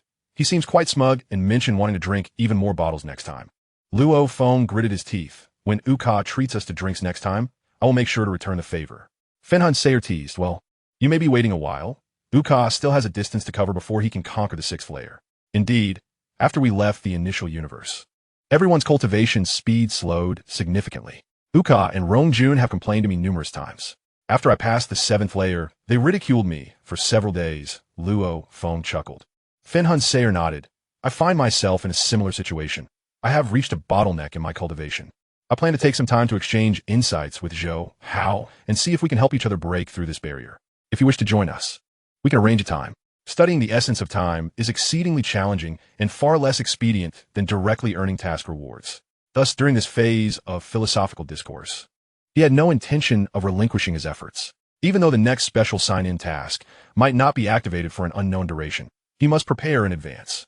Luo Feng's eyes sparkled. I will contact Uka in the virtual universe shortly. He is quite active and knows about AI Chun, Qian Shui, and Jiang Mo's cultivation status. Currently, everyone is busy with tasks, so we should agree on a suitable time in advance. Of course, if it conflicts with your cultivation, then never mind. Fen Hun Sayer waved his hand. I will be staying here for a while, which is perfect for honing my will. Luo Feng nodded and reminded him. The malevolent energy in this ruins pit is quite dense. Should you find it overwhelming, you may easily succumb to its influence, so be cautious. Additionally, there is a domain lord named Blood God Ba Chi at the bottom of the pit. He possesses formidable strength. If you encounter him and feel uncertain, it would be wise to choose submission. It won't have any significant repercussions. Fen Hun Sayer chuckled, understood. The two exchanged further insights into the laws before parting ways. Before descending to the pit's bottom, Fen Hun Sayer instructed his avatar of the Qian Yuan ancestor tree to head directly to the immortal temple to sign in. He was certain to obtain a substantial amount of Shuo crystals, much more easily than hunting in a world city. The malevolent energy of the ancient god ruins could both temper one's will and impact the body, as his avatar was a colossal ice beast. It could assimilate numerous Shuo crystals. Once seated in a meditative posture, he closed his eyes, preparing to cultivate diligently in this place. Suddenly, a joyful expression appeared on Fen Hun Sayer's face. The human avatar within the ancestor god's tomb had finally encountered the sacred ground that opened once every 10,000 years for enlightenment. Chapter 124, Abundant Rewards. Visker Star, an expansive sacred ground. In the central square of the palace cluster, which could accommodate billions, a multitude of immortal deities stood solemnly. In the void, three messengers emanating the aura of king-level immortality gazed down from above. The enlightenment that occurs once every 10,000 years is about to commence. You are all guardians of the sacred ground. Each of you will have 10 days for insight. After 10 days, the core of the sacred ground will close. If you wish to gain further enlightenment, you'll have to wait another 10,000 years. So seize this opportunity wisely. The foremost messenger, clad in red beast skin armor, spoke, his voice resonating throughout the square. Yes, Lord Divine General. The assembly of immortal deities responded in unison. Standing at a distance, Zhou Hao's avatar of the ancestor tree concealed himself, his face betraying a hint of excitement. After waiting over 2 years within the ancestor god's tomb, he had finally encountered the opening of the sacred ground's core. If he missed this opportunity, he would have to wait another 10,000 years. By then, he might not even require the resources of the ancestor god's tomb. Suddenly, the entire space of the ancestor god's tomb began to tremble. En indescribable terrifying aura surgit forte, prompting all the immortal guards below to hastily produce their protective tokens to withstand this pressure. Zhou Hao followed suit. With a rumble, accompanied by the overwhelming aura, a colossal rift tore open in the void, as if it had been violently ripped apart. The rift widened. Everyone enter, commanded the messenger in red beast skin armor. Swish, swish, swish. All the immortal guards rushed into the rift, and Zhou Hao followed suit. Upon entering, he was instantly engulfed by a sense of decay. Upon surveying his surroundings, he found himself in a desolate land reminiscent of a chaotic wasteland. Piles of corpses lay scattered about. Some had decayed to mere bones, while others retained their bodies, each emitting a formidable aura. At the center of this land stood 8 statues, each towering over 10,000 miles and several thousand miles wide. Each statue seemed to resonate with the laws of heaven and earth, exuding an intangible essence. The red beast skin armor messenger's voice rang out. The 8 beast god statues await. You must quickly seek out the one that suits your enlightenment. Yes, the immortal guards responded with enthusiasm. Zhou Hao was equally exhilarated. Indeed, his speculation was correct. The ancestor god's tomb and the ancestor god sect held a significant connection to the beast gods. This place might very well have been a preaching ground for the ancestor god sect in ancient times. It was unimaginable that such 8 beast god statues could exist. After all, only someone of immense power could carve such statues that embodied the pressure of the laws. System, sign in. Ding. Congratulations, host, for successfully signing in at the core of the ancestor god's tomb and obtaining a beast god statue. Ding. Congratulations, host, for acquiring the beast god armor set. Ding. Congratulations, host, for obtaining the complete set of beast god mystical techniques. Ding. Congratulations, host, for gaining 100 comprehension points of the Law of Integration for the Gold and Void Beast God. Ding. Congratulations, host, for gaining 100 comprehension points of the Law of Integration for the Wood and Void Beast God. A frenzied barrage of notifications ensued. 47 items in total. As expected of the Ancestor God's tomb, which was related to the Ancestor God sect, the core area was indeed rich in resources. However, Zhou Hao was most concerned with the Beast God statues. With the comprehension of the Law of Integration, as long as he possessed a Beast God statue, he could continuously acquire insights. Over the course of 10 days of successive sign-ins, he would secure all 8 Beast God statues. As the sacred ground began to close, all the immortal deities gazed longingly at the vanishing Beast God statues.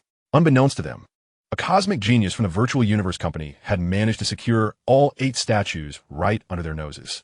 With a thunderous sound, the massive rift in the void began to close. The palace cluster returned to its previous tranquil state. These immortal deities would have to wait 10,000 years before they could re-enter the core area. Yet Zhou Hao left the Ancestor God's tomb space without hesitation. In the thick clouds above Visker Star, Zhou Hao, seated in the hall of the mechanical race's immortal spaceship, could no longer contain his exhilaration, bursting into laughter. The 8 Beast God statues represented 8 forms of the Law of Integration. Any single statue, if revealed, would likely incite a frenzy among the revered beings. Merely obtaining a small Beast God statue allowed Luo Feng to ascend rapidly, leveraging a fragment of the melting laws embodied within the statue, ultimately igniting a sensation among the superlative powers of the human race at the Domain Lord level. It can be asserted that without the Beast God statue, Luo Feng would not have experienced such swift elevation. Now, however, he possesses 8 of these statues. After nearly 3 years of anticipation, it was indeed worth the wait. As a mechanical race's spaceship gradually ascended through the thick clouds, reaching the boundless expanse of the cosmos, Zhou Hao rose from his seat. Through the screen atop the spaceship's hull, he gazed upon the ancient, colossal planet before him, a smile gradually appearing on his visage, as if to proclaim his presence here. At the docking port of the palace cluster on Visker Star, the welcoming personnel from the Virtual Universe Company, Snow Luo, approached promptly, greeting him with a smile. Your Highness, congratulations on completing your mission. Zhou Hao nodded appreciatively. Thank you for your hard work. I intend to proceed to the ruins of the ancient temple next, and I would appreciate it if you could escort me there. Ah, Your Highness, do you not plan to return and rest for a while? Snow Luo inquired, astonished. To undertake 2 hazardous-level cultivation tasks consecutively without resting. Your Highness is indeed relentless with yourself. Zhou Hao waved his hand dismissively. No need for that. Immediately, he entered the Virtual Universe estate, arriving at his solitary cottage, logging into his personal backend to submit the Visker Star mission. Before long, the Virtual Universe Company dispatched specialized personnel to the docking port outside the palace on Visker Star to assess the items Zhou Hao had accomplished in his mission. 8 distinct medals, 1 Guardian token, and a total of 600,000 points.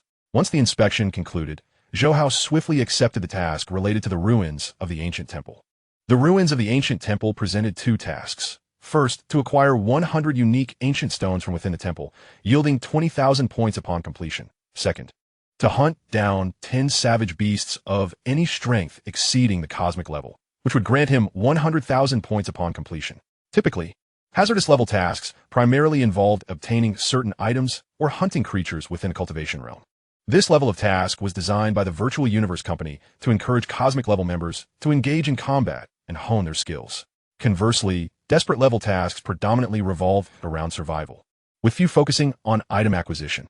Having completed all of this, Zhou Hao exited the Virtual Universe. On the same day, a party of individuals boarded a sword-shaped spaceship, heading towards the ruins of the ancient temple. Unlike most task worlds, this ancient temple resides upon a fragment of a shattered continent, with only a grand and ancient temple standing amidst the desolation, devoid of any other structures. Within the temple, there exists a plethora of savage beasts and peculiar plant life, including the likes of a Zikin by Luo Leaf and the Kloss ancient tree. Moreover, the ruins of the ancient temple did not harbor any exclusionary indigenous life forms. It was teeming with savage beasts, whose strength increased as one approached the core of the temple. The most formidable among them could rival the immortal deities of the Marquis level. However, as described in the original narrative, the danger level in the outskirts was quite low, with savage beasts reaching a maximum strength of Domain Lord level. Zhou Hao refrained from employing the stellar concealment technique and commenced his hunt for savage beasts directly. With mere application of the third level of the divine weapon technique, he effortlessly vanquished the domain Lord-level savage beasts. Within half a day, he had hunted down 10 savage beasts and simultaneously completed the first task of acquiring 100 ancient stones, an abundant resource found within the lairs of these savage beasts. Of course, only with Zhou Hao's formidable strength could he accomplish this. Had other geniuses attempted, they would have had to exercise considerable caution while hunting domain Lord-level savage beasts. After all, these beasts often travel in packs, moving with incredible speed, and would swarm upon sensing the disturbance of battle. A characteristic reminiscent of the chaotic beasts outside the Chaos City. As he ventured deeper into the ancient temple, Zhou Hao encountered numerous extraordinary plant life forms, including the auxiliary plant life, known as the Mo vine. Compared to the savage beasts, these auxiliary life forms proved to be far more troublesome, with most being at the realm lord level and very few at the domain lord level. Thus, he had no choice but to employ the Zhou Tian stellar concealment technique to stealthily make his way further in. The deeper he went, the fewer savage beasts he encountered, yet the stronger they became. The variety of plant life also increased, as if this place were a paradise for plant life. Zhou Hao unreservedly signed in and acquired a substantial number of plant life seeds. 2 months later, he finally arrived at the edge of the core of the ancient temple. A towering ancient tree, resplendent in golden hues, occupied a vast expanse of land. "Is this the colossal ancient tree?" he exclaimed, his eyes widening. This ancient tree was simply colossal, its canopy blotting out the sun, making it impossible to overlook. However, being at the edge of the temple's core, it was a place that few could access. How Mingyu, a cosmic-level figure, discovered this colossal ancient tree remains a mystery. Though he was close, Zhou Hao found that reaching the base of the colossal ancient tree took him 3 days. System sign in. Ding.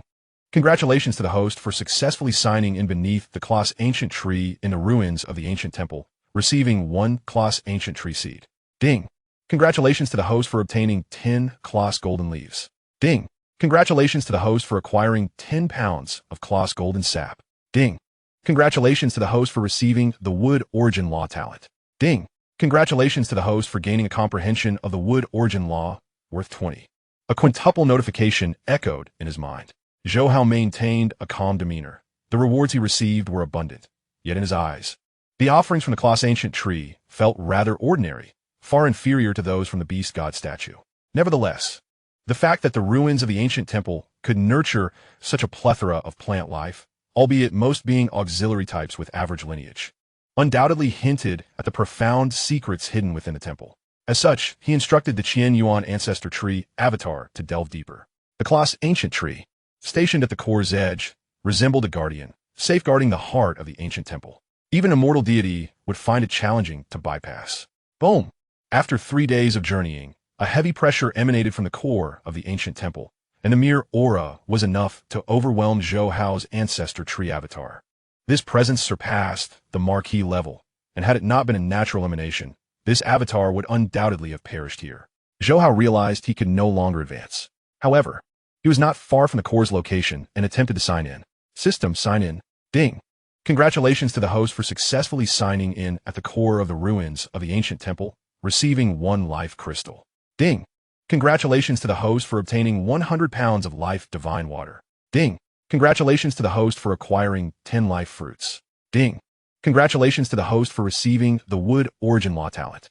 Ding. Congratulations to the host for gaining a comprehension of the wood origin law, worth 50. Upon hearing the notifications within his mind, his eyes widened slightly in surprise. He had received a life crystal and life divine water.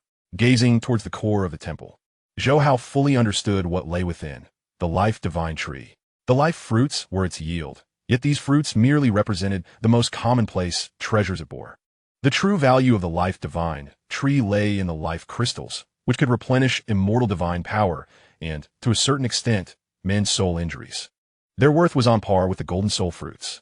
Furthermore, the life divine water was a resource even more advanced than the lock divine water for nurturing plant life. It could heal injured immortal auxiliary plant life and enhance their chances of transcending to immortality. Within the virtual universe company's treasury, 1 pound of life divine water was valued at 50,000 points, with most immortal deities expending points primarily to acquire it for nurturing auxiliary plant life. What a pity. He shook his head. Clearly, he could not venture into the temple's core. Even if he did manage to sign in, he would likely only obtain a single life divine tree seed. While such a seed is indeed precious, the cultivation and growth it demands are resource-intensive and time-consuming. Zhou Hao simply lacked the leisure to nurture it patiently. Upon unraveling the secrets of the ancient temple ruins, he turned to depart. Whether it was the colossal ancient tree or the tree of life, he could only rely on his sign-in system to acquire valuable items. For both of these plants possessed a level of life that was immortal or above. Should he dare to reveal himself, his avatar would likely meet an instant demise. In the Yukon continent, at Manor number 112, a sword-shaped spacecraft descended. With a click, the hatch of the vessel opened, and Zhou Hao stepped out. Salutations, Your Highness. Greetings, Immortal Lord. Participation in the Seven-Colored King event. The three immortal deities of Shu, accompanied by a cadre of Realm Lord guards, bowed respectfully to one another. The Seven-Colored King smiled and addressed Shuo. Thank you for escorting His Highness.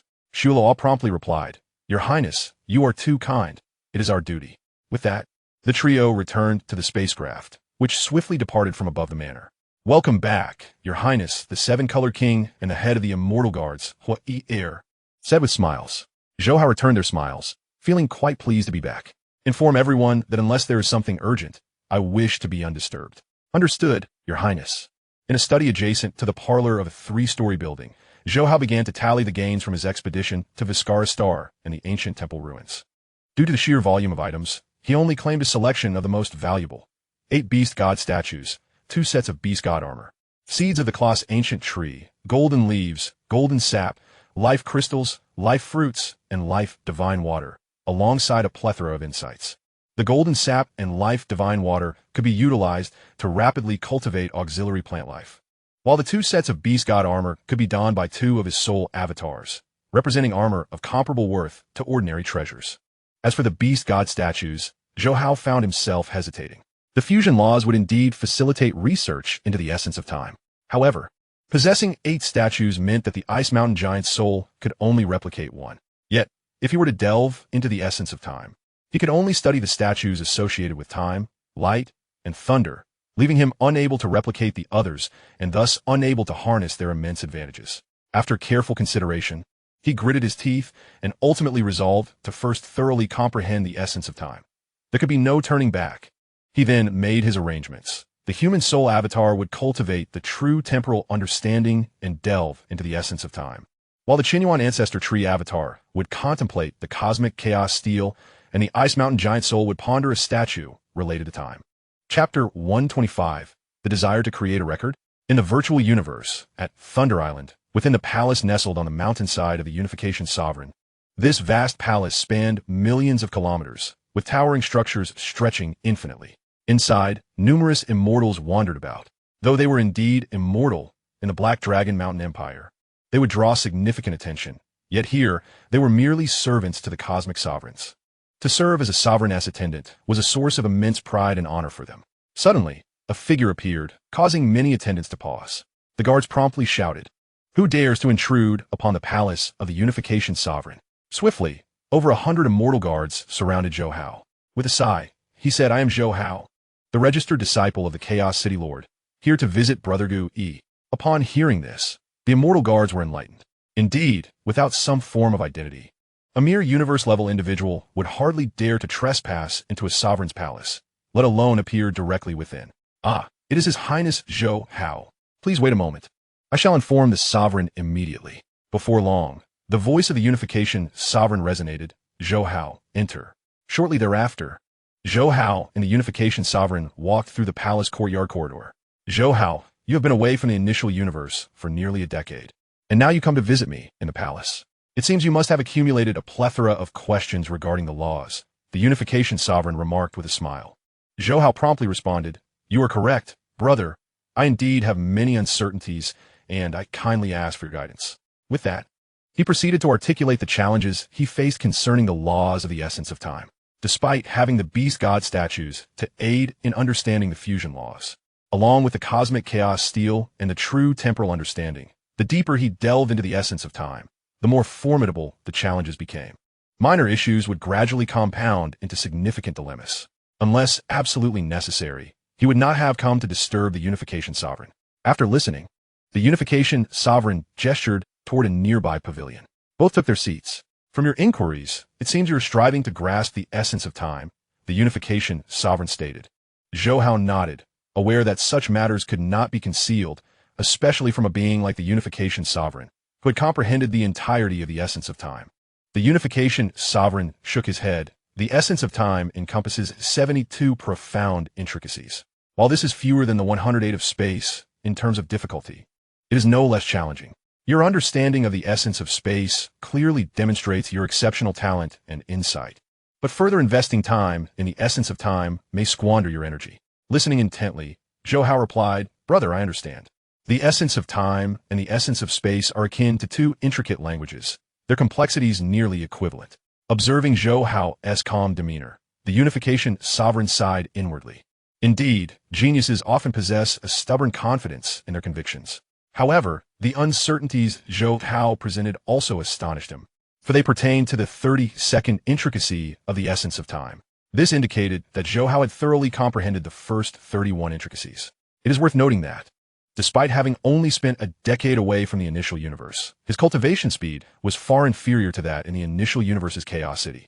Yet Zhou Hao had managed to grasp 32 intricacies of the essence of time. Such talent and insight were simply astounding. Unbeknownst to him, Zhou Hao had already comprehended 24 intricacies while still in the initial universe, and during the past 10 years in the primordial secret realm. He had merely analyzed and researched 8 more, aided by the beast god statues and the cosmic chaos steel. Were it any other genius, even someone like Luo Feng, managing to grasp 2 intricacies within a decade would be considered remarkable. Brother Zhou Hao, the 32nd intricacy of the essence of time is primarily manifested in the Unification Sovereign. Realizing he could not dissuade Zhou Hao, began to earnestly explain. As he elucidated, he conjured the 5th illustration of the cosmic chaos steel, demonstrating the mysteries of the thunder pillars. The two engaged in discussion for 3 consecutive days. Zhou Hao, immersed in the teachings, felt as though enlightenment was dawning upon him. Having been on the verge of comprehending the 32nd intricacy, the Unification Sovereign's guidance pierced through the veil, allowing Zhou Hao to swiftly grasp it. Half a month later, while seated in the pavilion, Zhou Hao suddenly opened his eyes, a look of elation adorning his face. He had finally comprehended the 32nd intricacy of the essence of time. With only 4 intricacies remaining to grasp from the 5th illustration of the cosmic chaos steel, once he achieved this, the entire illustration would hold no further mysteries for him. With a flicker, the Unification Sovereign's figure appeared. Zhou Hao hurriedly stood, bowing respectfully, "Thank you, brother." The Unification Sovereign's insights had spared him years of arduous research into the essence of time. "There is no need for thanks, Brother Zhou Hao. It is my duty to assist you with your inquiries. Nonetheless, congratulations on grasping the 32nd intricacy of the essence of time. I believe that with your current understanding of the laws of time and space, a little more comprehension will be sufficient for you to traverse the 13th level of the celestial bridge set by our master," the Unification Sovereign remarked with a smile. To fully comprehend the 5th illustration of the cosmic chaos steel would allow passage through the 15th level of the celestial bridge, while having grasped 32 intricacies of the essence of time would make traversing the 13th level relatively easy for Zhou Hao, provided he could manifest his understanding of the laws. Zhou Hao nodded.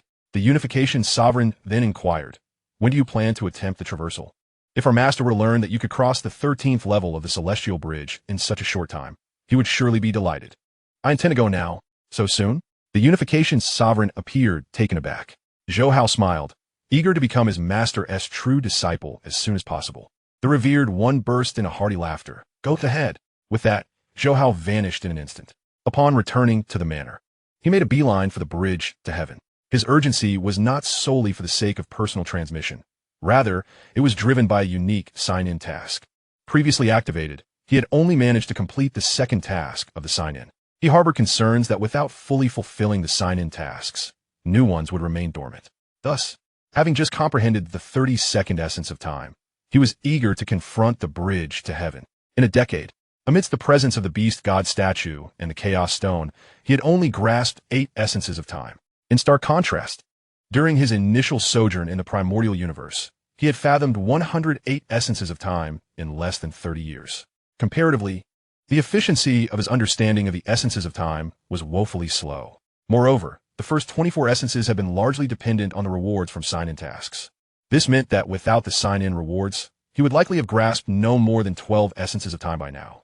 At the heart of the bridge to heaven, in the ethereal island, the guardian Beifan, upon witnessing Zhou Hao's arrival, chuckled, "Your Highness Zhou Hao, it has barely been a decade since your last attempt at the bridge. Is this not a tad too soon?" Zhou Hao had already traversed the 11th layer of the bridge to heaven after leaving the primordial universe. And the difficulty between the 11th and 12th layers was akin to leaping directly from the 1st to the 11th layer. "Too slow," Zhou Hao replied, shaking his head. Beifan was left speechless. Was this truly considered slow? It was evident that one could not judge the prodigy born once every billion epochs by ordinary standards. "Is there anyone at the bridge to heaven?" he inquired. "No, you may proceed now," Beifan promptly replied. With a whoosh, Zhou Hao soared towards the island's edge.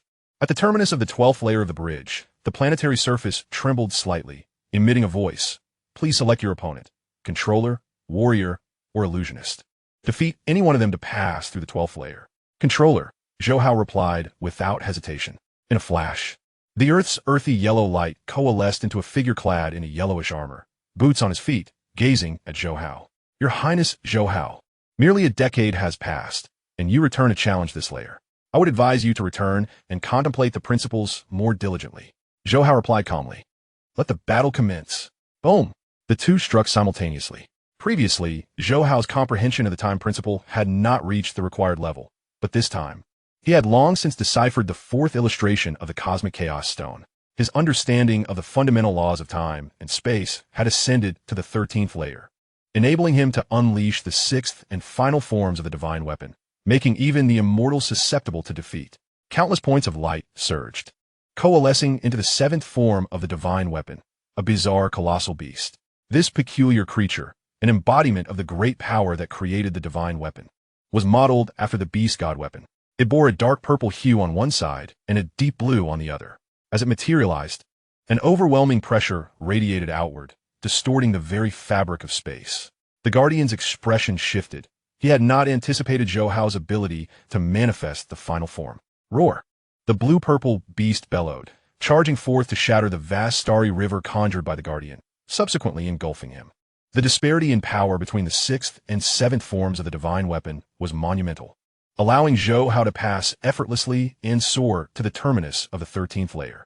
This level was set upon the surface of a star. Upon Zhou Hao's selection of controller, a fiery orb erupted from the scorching surface, swiftly coalescing into a man adorned with a crimson mask. His fiery red hair billowed as his eyes locked on Zhou Hao, displaying astonishment. "A cosmic level 9th tier has come to challenge the 13th layer. I haven't encountered one in millions of epochs. It seems this generation of the Virtual Universe Company has finally produced a remarkable talent." He continued, admiration gleaming in his eyes. "You are exceptionally gifted. Having conquered the 12th layer, you must be aware that I wield the 7th form of the divine weapon." Zhou Hao smiled. "What a coincidence. I can also invoke this level. No wonder you managed to conquer the 12th layer. I find myself somewhat intrigued." The Guardian's eyes sparkled with interest. With a whoosh, the two engaged. A tremendous mental force surged, intertwining with the fundamental laws of time and space, exerting its influence on the divine weapon. Crash! The divine weapon shattered, morphing into two blue-purple colossal beasts. Roar! The astonishing roar reverberated, causing the flames on the star's surface to cease burning. Bang! The beasts collided, unleashing waves of law power that warped space. The peculiar beasts collapsed, only to reconstitute themselves in other locations and collide once more. The beasts birthed from the 7th form of the divine weapon possessed a faint ability to traverse the void, achieving near-instantaneous speed. A typical immortal would find it nearly impossible to evade such an onslaught. Bang, bang, bang! The colossal beasts continued to clash, disintegrating and reassembling. Yet, upon closer inspection, one could discern that the Guardian's reconstitution speed was diminishing, and the beasts he conjured were gradually becoming mere phantoms. Clearly, in terms of fundamental laws, the Guardian was far inferior to Zhou Hao. After several collisions, the disparity became increasingly apparent. Boom! On the 6th collision, the Guardian's colossal beast easily crumbled, while Zhou Hao's beast, though cracked, retained its form. Congratulations! The Guardian's eyes sparkled with a smile as his form was utterly consumed by the peculiar beast. 13th layer, cleared. In the dimensional plaza, Guardian Beifan was astounded. He had anticipated that even if Zhou Hao passed the 12th layer, it would be somewhat challenging. Yet, not only did Zhou Hao conquer the 12th layer, but he also breezed through the 13th. Luo Feng had taken over 2 years to ascend from the 6th to the 7th layer, his rate of progress already astonishing. Who could have imagined Zhou Hao's rate of advancement was even more monstrous? Merely a decade had passed, 10 years since leaving the primordial universe, and he had consecutively traversed 2 layers of the bridge to heaven, surmounting the significant threshold between the 12th and 13th layers. Unbelievable! Zhou Hao, heralded as a genius born once every billion epochs, exhibited a rate of progress that was simply unfathomable.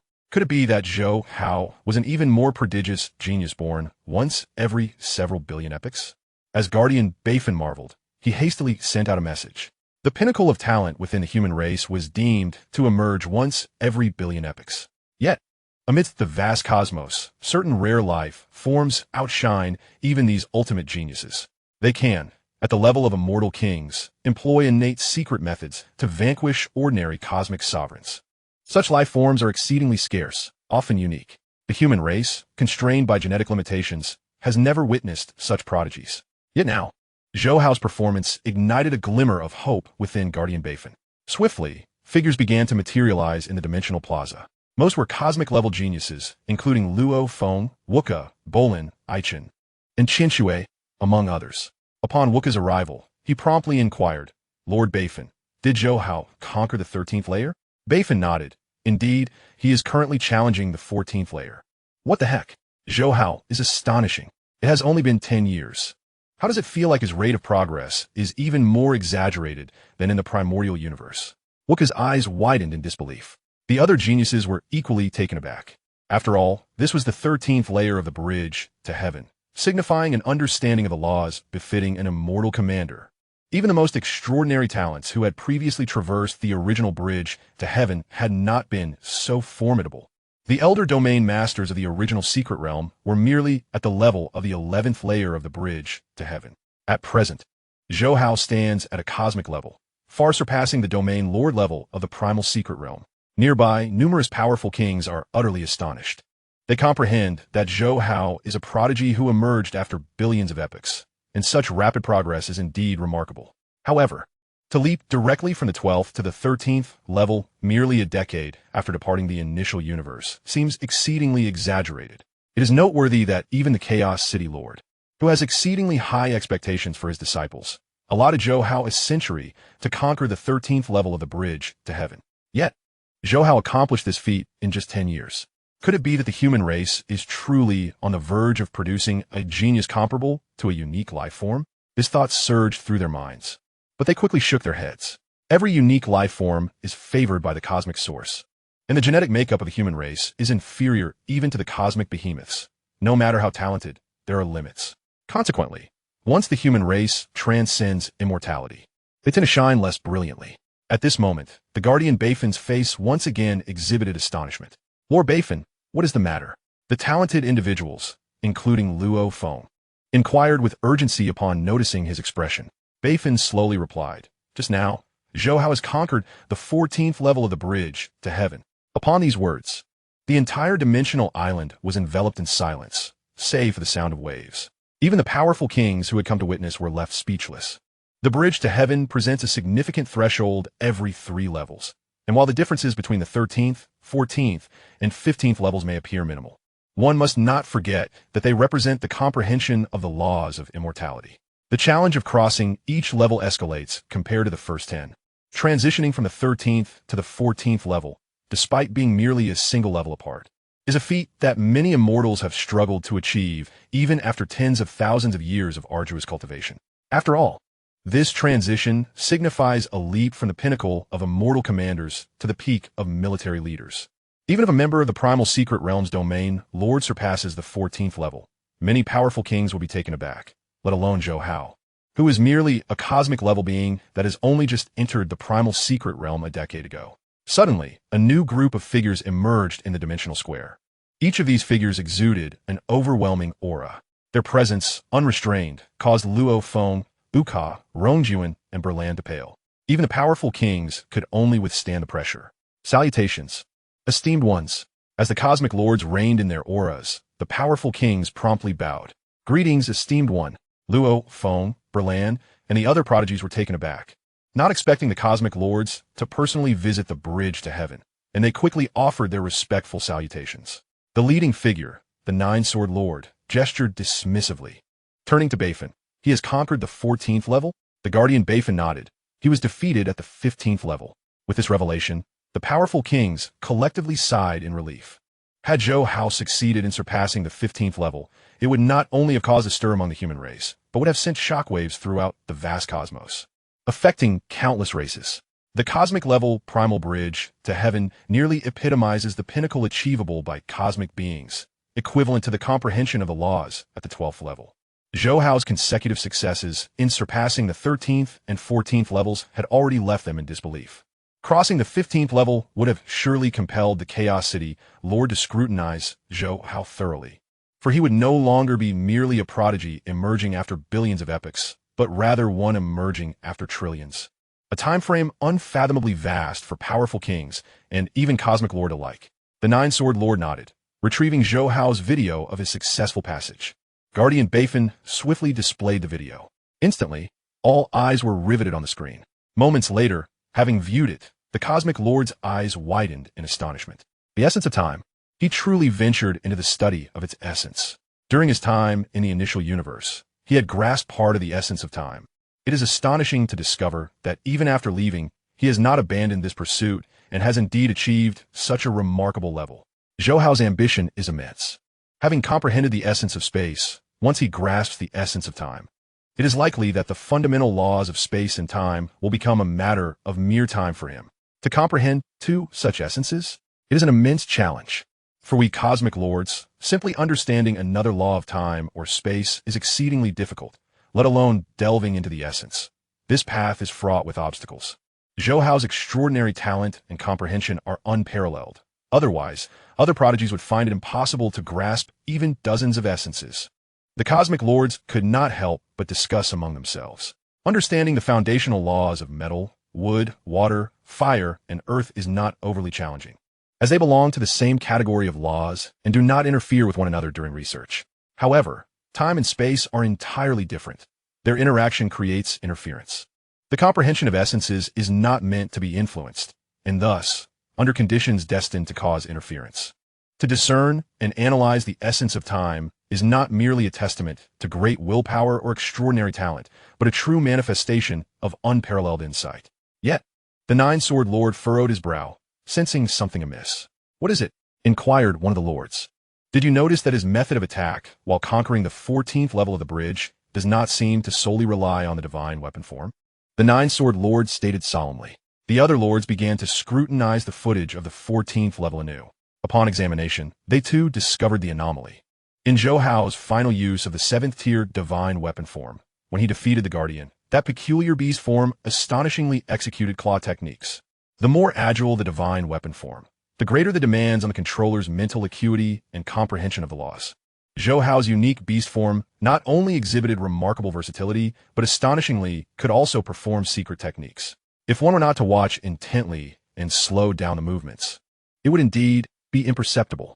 Beifan, continue to slow it down, commanded the Nine-Sword Lord. Guardian Beifan waved his hand, and the video transitioned to an exceedingly slow pace. The cosmic lords and powerful kings leaned in closer, their attention unwavering. Upon completing the viewing, the true Yin King's eyes widened even further. The claw techniques executed by the peculiar beast seemed to implicitly merge time and space, although the fusion was quite rudimentary and merely formal. Achieving such a feat is nothing short of extraordinary. As a practitioner of the Beast God School, he easily associated it with the merging of laws. Among the Nine-Sword Lord and others, many had attempted the Beast God School, hence they were not unfamiliar with such claw techniques. The initial oversight was due to their lack of consideration in that direction. After all, the merging of time and space? Such a notion seemed utterly fantastical, attainable only by great beings like the Chaos City Lord who could partially merge aspects of time and space. Moreover, the fusion of time and space lacks any precedential experience to guide it. The difficulty is 100-fold greater than that of the Beast God School. Thus, upon realizing that Zhou Hao's use of the divine weapon, that peculiar beast, was pursuing this direction, everyone, including the Nine-Sword Lord, fell into silence. They were unable to evaluate such an endeavor, nor did they possess the qualifications to do so, as they were certain they could not achieve it. However, Zhou Hao was different. His cosmic level allowed him to surpass the 14th level of the bridge to heaven, undeniably affirming his prodigious talent and making him the strongest individual in the history of the human race. I believe the Chaos City Lord will make a decisive judgment on this matter. We need not concern ourselves, the Nine-Sword Lord spoke slowly. The other lords nodded in agreement. While they did not wish to see such a genius from the human race stray from the right path, some matters were beyond their purview. Soon, a group of lords and powerful immortals vanished. Luo Feng, Berlan, and Uka, however, were left in a state of confusion. Why did those esteemed lords all fall silent in the end? Uka could not help but ask. I'm not sure. Perhaps they discovered something? Luo Feng replied. Shaking his head, Berlan spoke slowly. Those matters are still far from us. Although Zhou Hao has made rapid progress, even if we cannot catch up, we must not fall too far behind. With that, he vanished. Rongjun nodded in agreement, recognizing Berlan's wisdom. Indeed, Zhou Hao and Sayer have assisted us greatly, and we must also redouble our efforts. With that, he too disappeared. Uka, left speechless, interjected, Luo Feng, don't emulate Berlan or Rongjun. While we certainly must strive, we must also take time to celebrate. Luo Feng retorted, Uka, you only think about getting my third brother to treat us. Uka laughed heartily, patting his stomach. To use a phrase from your homeland, your third brother is quite the wealthy man, having traversed the 14th layer of the bridge to heaven. Should he venture into the primordial heavenly mountain, it would surely be a breeze for him. I have heard that the universe-level primordial heavenly mountain can reward one with a staggering 100 million points. What? 100 million points? Luo Feng's eyes widened in astonishment. Keep your voice down, Uka cautioned, lowering his tone. I heard this from my father, who mentioned it to inspire me. Normally, such information is beyond our access. Once we return to the manor, I will email your third brother to arrange a time for us to enjoy a good meal together. Luo Feng rolled his eyes. Among their group, consisting of members from the primordial zone and the likes of Zhou Hao and Sayer, Uka was the best drinker, followed closely by Rongjun surprisingly. Chen Shui claimed the third spot, as Luo Feng discovered during Chen Shui's successful passage through the 7th layer. However, drinking was merely an occasional diversion for them, a fact they, as prodigies, understood well. In the primordial secret realm, within the manor, most of the guards and servants were whispering to one another. After all, Zhou Hao's accomplishment of traversing the 14th layer of the bridge to heaven was an astonishing event that spread rapidly. His Highness's progress is astonishingly swift. Indeed, he was already remarkable in the initial universe, and now, outside of it, his advancement is even more extraordinary. His understanding of the laws now rivals that of Lord Hui. At this rate, with His Highness's speed of growth, he will undoubtedly secure a position as a realm master in the primordial secret realm. Certainly, His Highness has already surpassed the 14th layer, with an understanding of the laws that far exceeds that of the ancient realm masters in the primordial secret realm. The Undying Guard leader, Hui, cleared his throat and stated solemnly, His Highness is still reflecting on his experiences. Do not disturb him with such discussions. Yes, Lord Hui, we apologize. The guards quickly replied, all of you, to the manor entrance. Understood. The group of Undying Realm Master Guards promptly departed. Hui gazed towards the 3-story solitary building in the distance, feeling fortunate for having applied to become His Highness's Undying Guard leader. In the study, illuminated by soft light, Zhou Hao rubbed his temples as he leaned back in his chair. With his current strength, traversing the 14th layer of the bridge to heaven was already a considerable limit. He had yet to fully comprehend the temporal essence of the 5th diagram of the Cosmic Chaos Monument. Were it not for his years of constant reflection on the Beast God statue, using his grasp of its essence to attempt a fusion of time and space, he would never have been able to pass through the 14th layer. The fusion of laws was indeed powerful, but this path was 100-fold more arduous than understanding the essence of time and space. I should refrain from attempting it for now. Even in my studies, I must primarily focus on the imitation of the Beast God statue, he murmured. With 8 Beast God statues available for comparison, he had no fear of losing his way. It's time to see my master. He had crossed the bridge to heaven to complete the first task of a special sign and mission. With a flicker, his figure vanished. At the peak of Thunder Island, before a grand temple enveloped in chaotic energy, Zhou Hao stood at the temple's entrance. Just as he was about to speak, a guard greeted him with a smile. Your Highness Zhou Hao, the city lord has instructed that you may enter directly. Very well, he replied, and stepped into the temple. Inside, the chaotic energy swirled even more, and there were no guards or servants present. Disciple, Comain, a voice resonated, enveloping Zhou Hao in a gentle force. When he reappeared, he found himself in the temple's grand hall. As the chaotic energy parted, a figure emerged, clad in a golden robe, adorned with azure scales. His face bore a resemblance to a human, with eyes reminiscent of a vast galaxy, instilling an overwhelming sense of tranquility. Zhou Hao respectfully bowed, "Master." At this moment, the Lord of Chaos smiled at Zhou Hao, acknowledging, "To have traversed the 14th layer of the bridge to heaven within a decade of leaving the initial universe is indeed impressive. Your innate talent and understanding surpass even that of a former disciple of mine, Kadi. I once stated that should you pass the 13th layer within a century, I would accept you as my direct disciple. You have accomplished this ahead of time, so from today onward, you shall be my 32nd direct disciple." Zhou Hao quickly knelt, earnestly declaring, "Disciple pays respects to master." The Lord of Chaos chuckled, gently raising his hand to support Zhou Hao with a soft force. "Although this realm is a virtual universe, it is no different from reality. I have 32 disciples, including you. 5 have perished, leaving 25 who remain as universe sovereigns. The weakest among them being a peak undying divine spirit. Now you are the weakest at the 9th level of the universe." The Lord of Chaos remarked, shaking his head. Having lived for an extensive period and holding an exalted status, he regarded universe-level beings as exceedingly weak, and Zhou Hao's age seemed to him akin to that of a newly born infant. This was indeed his first time accepting such a direct disciple. "From this day forth, you may directly access my palace on Thunder Island through teleportation. Should you have any queries, feel free to ask me. Of course, you may also visit your second senior brother's palace. Your current understanding of the laws is sufficient for him to teach you." He grew slightly solemn as he continued. "When you break through to universe level and reach the domain master level, do come to the Chaos City where I reside in the Chaos Ruins." Zhou Hao promptly responded, "Yes, Master." The Lord of Chaos waved his hand. "Go now. You have just entered the primordial secret realm for 10 years. There is no rush to break through. Utilize your time as a universe-level being wisely to hone your skills." With a flicker, Zhou Hao vanished, back into manner, as he exited the virtual universe. The system's voice echoed in his mind. "Ding. Congratulations to the host for completing the special sign-in task, receiving the Tao Maxim, and a fragment of the Chaos Golden Wings." The slaying Wu Wings. Upon hearing this, his expression remained calm. The slaying Wu Wings awarded by the system were an evolved version, and while their attributes were surely superior, the challenge lay in acquiring the subsequent fragments, which could only be obtained through continued special sign-in tasks. Moreover, the activation of these tasks was not fixed. Failure to activate them would mean he could not obtain the subsequent fragments. Shaking his head, he decided to accept these 2 rewards.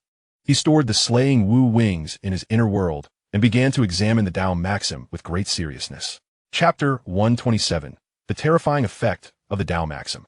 Tao Maxim. Upon activation, every word and action embodies the principles of Tao, significantly enhancing one's perception speed while possessing a compelling aura that captivates others. Note: this talent requires the practitioner to be fully immersed, and it can be used no more than once every 6 months, with a maximum duration of 2 hours.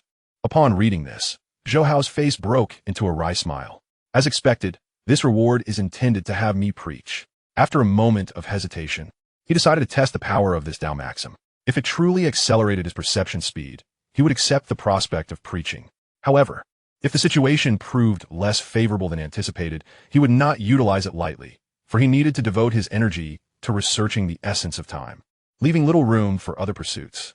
Moreover, he was contemplating the study of the fusion laws, attempting to navigate the even more challenging integration of time and space. Of course, this was merely a goal. Whether he could successfully achieve it remained uncertain in his heart. In the virtual universe, in the public area of Yuxiang Mountain, in an open pavilion of a recreational venue, talents such as Zhou Hao, Sayer, Luo Feng, and Wuka gathered together. This gathering was naturally a celebration for Zhou Hao's formal recognition as a direct disciple of the Chaos City Lord. The camaraderie among them was evident.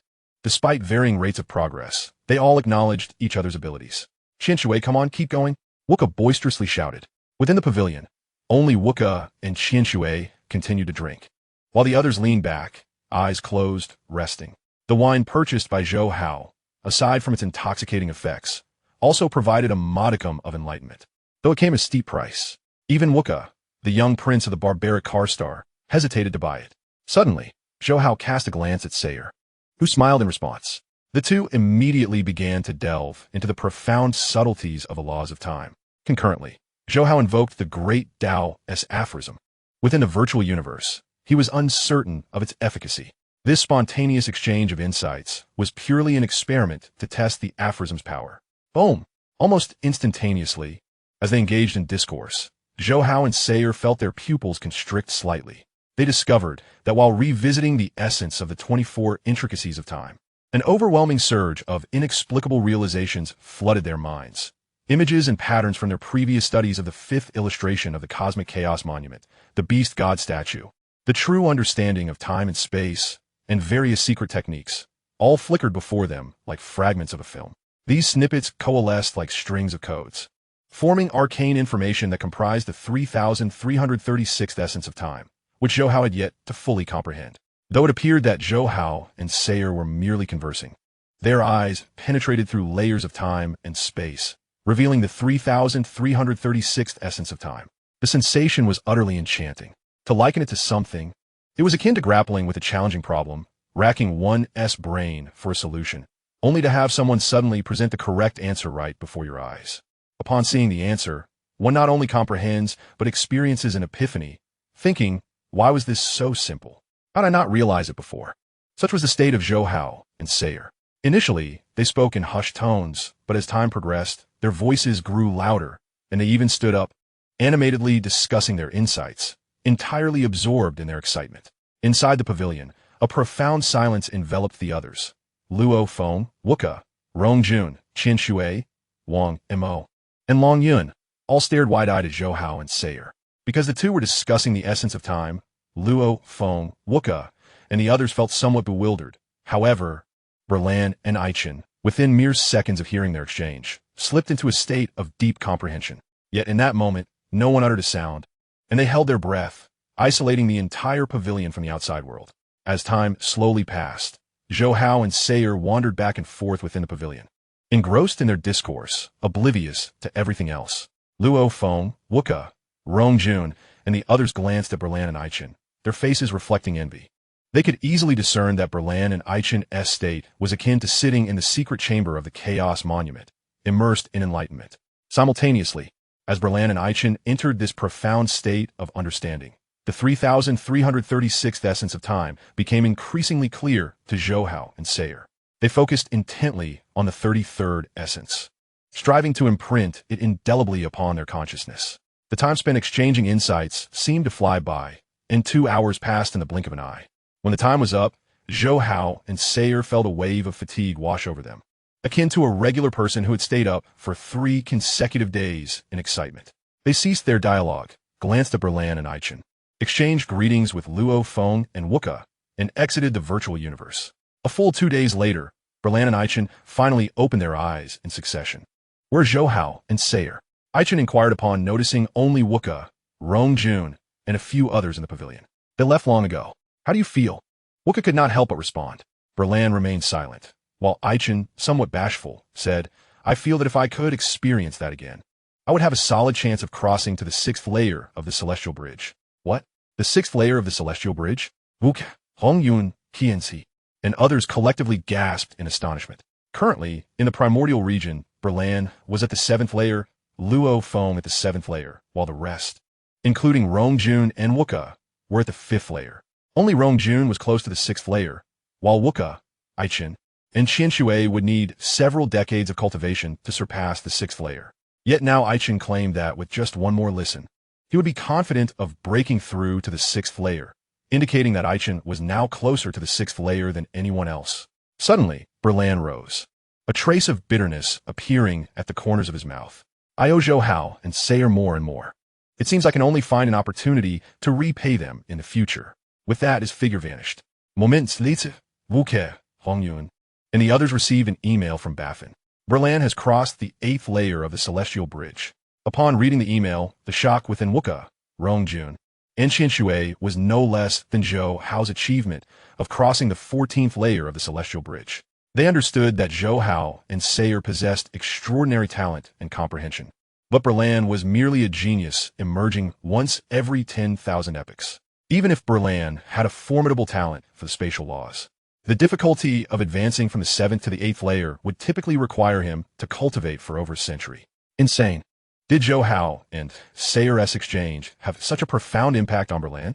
Rongjun couldn't help but exclaim. They had all sat on Zhou Hao and Sayer's exchanges, and while the effects were indeed significant, they were not so exaggerated.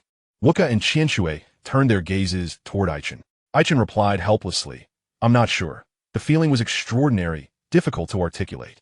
I can only say that Zhou Hao and Sayer's exchange was far superior to my experience listening to the King of Immortal lectures. Even quicker than being in the Chaos Monument's secret chamber for comprehension." Wuka lamented. If only Zhou Hao and Sayer would exchange insights on the essence of space. Rong Jun wanted to say that one should not rely on others, but he held his tongue. Berlan had merely listened once and transcended from the 7th layer directly to the 8th layer. Such speed stirred his heart. It was essential to recognize that since entering the primordial secret realm, they understood that in the qualification battle 100 years hence, they would have to compete against the veteran cosmic beings of the primordial region, all of whom had surpassed the 6th layer of the celestial bridge.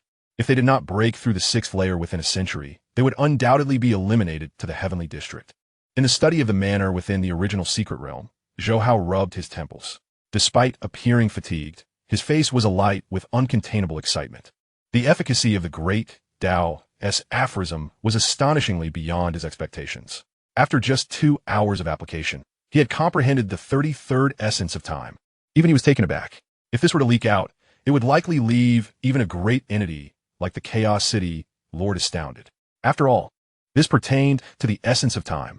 Moreover, it was achieved while he had already grasped the essence of space. Regrettably, it would take half a year to invoke it once more. He muttered with a hint of dissatisfaction, recalling that it had taken him 10 years to understand 8 essences of time.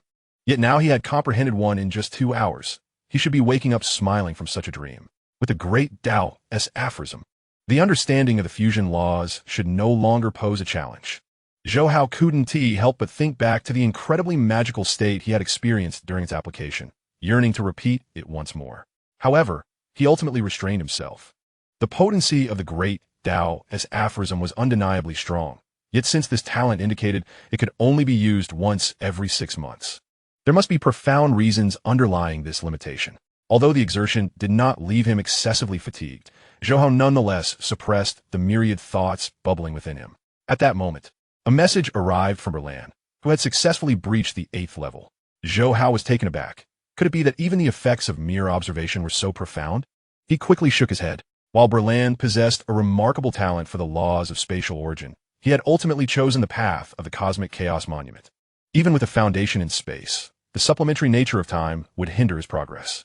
This time, Berlan was engaged in the study of time, and it was likely this focus that enabled him to pass through the 8th level of the celestial bridge. In fact, his assumption was not unfounded. Although the effects of the great Tao maxims were indeed potent, their influence on observers paled in comparison to that of the practitioner. Take Ai Chun, for instance. Though she was not far from the 6th level, her single experience left her with only a modicum of understanding.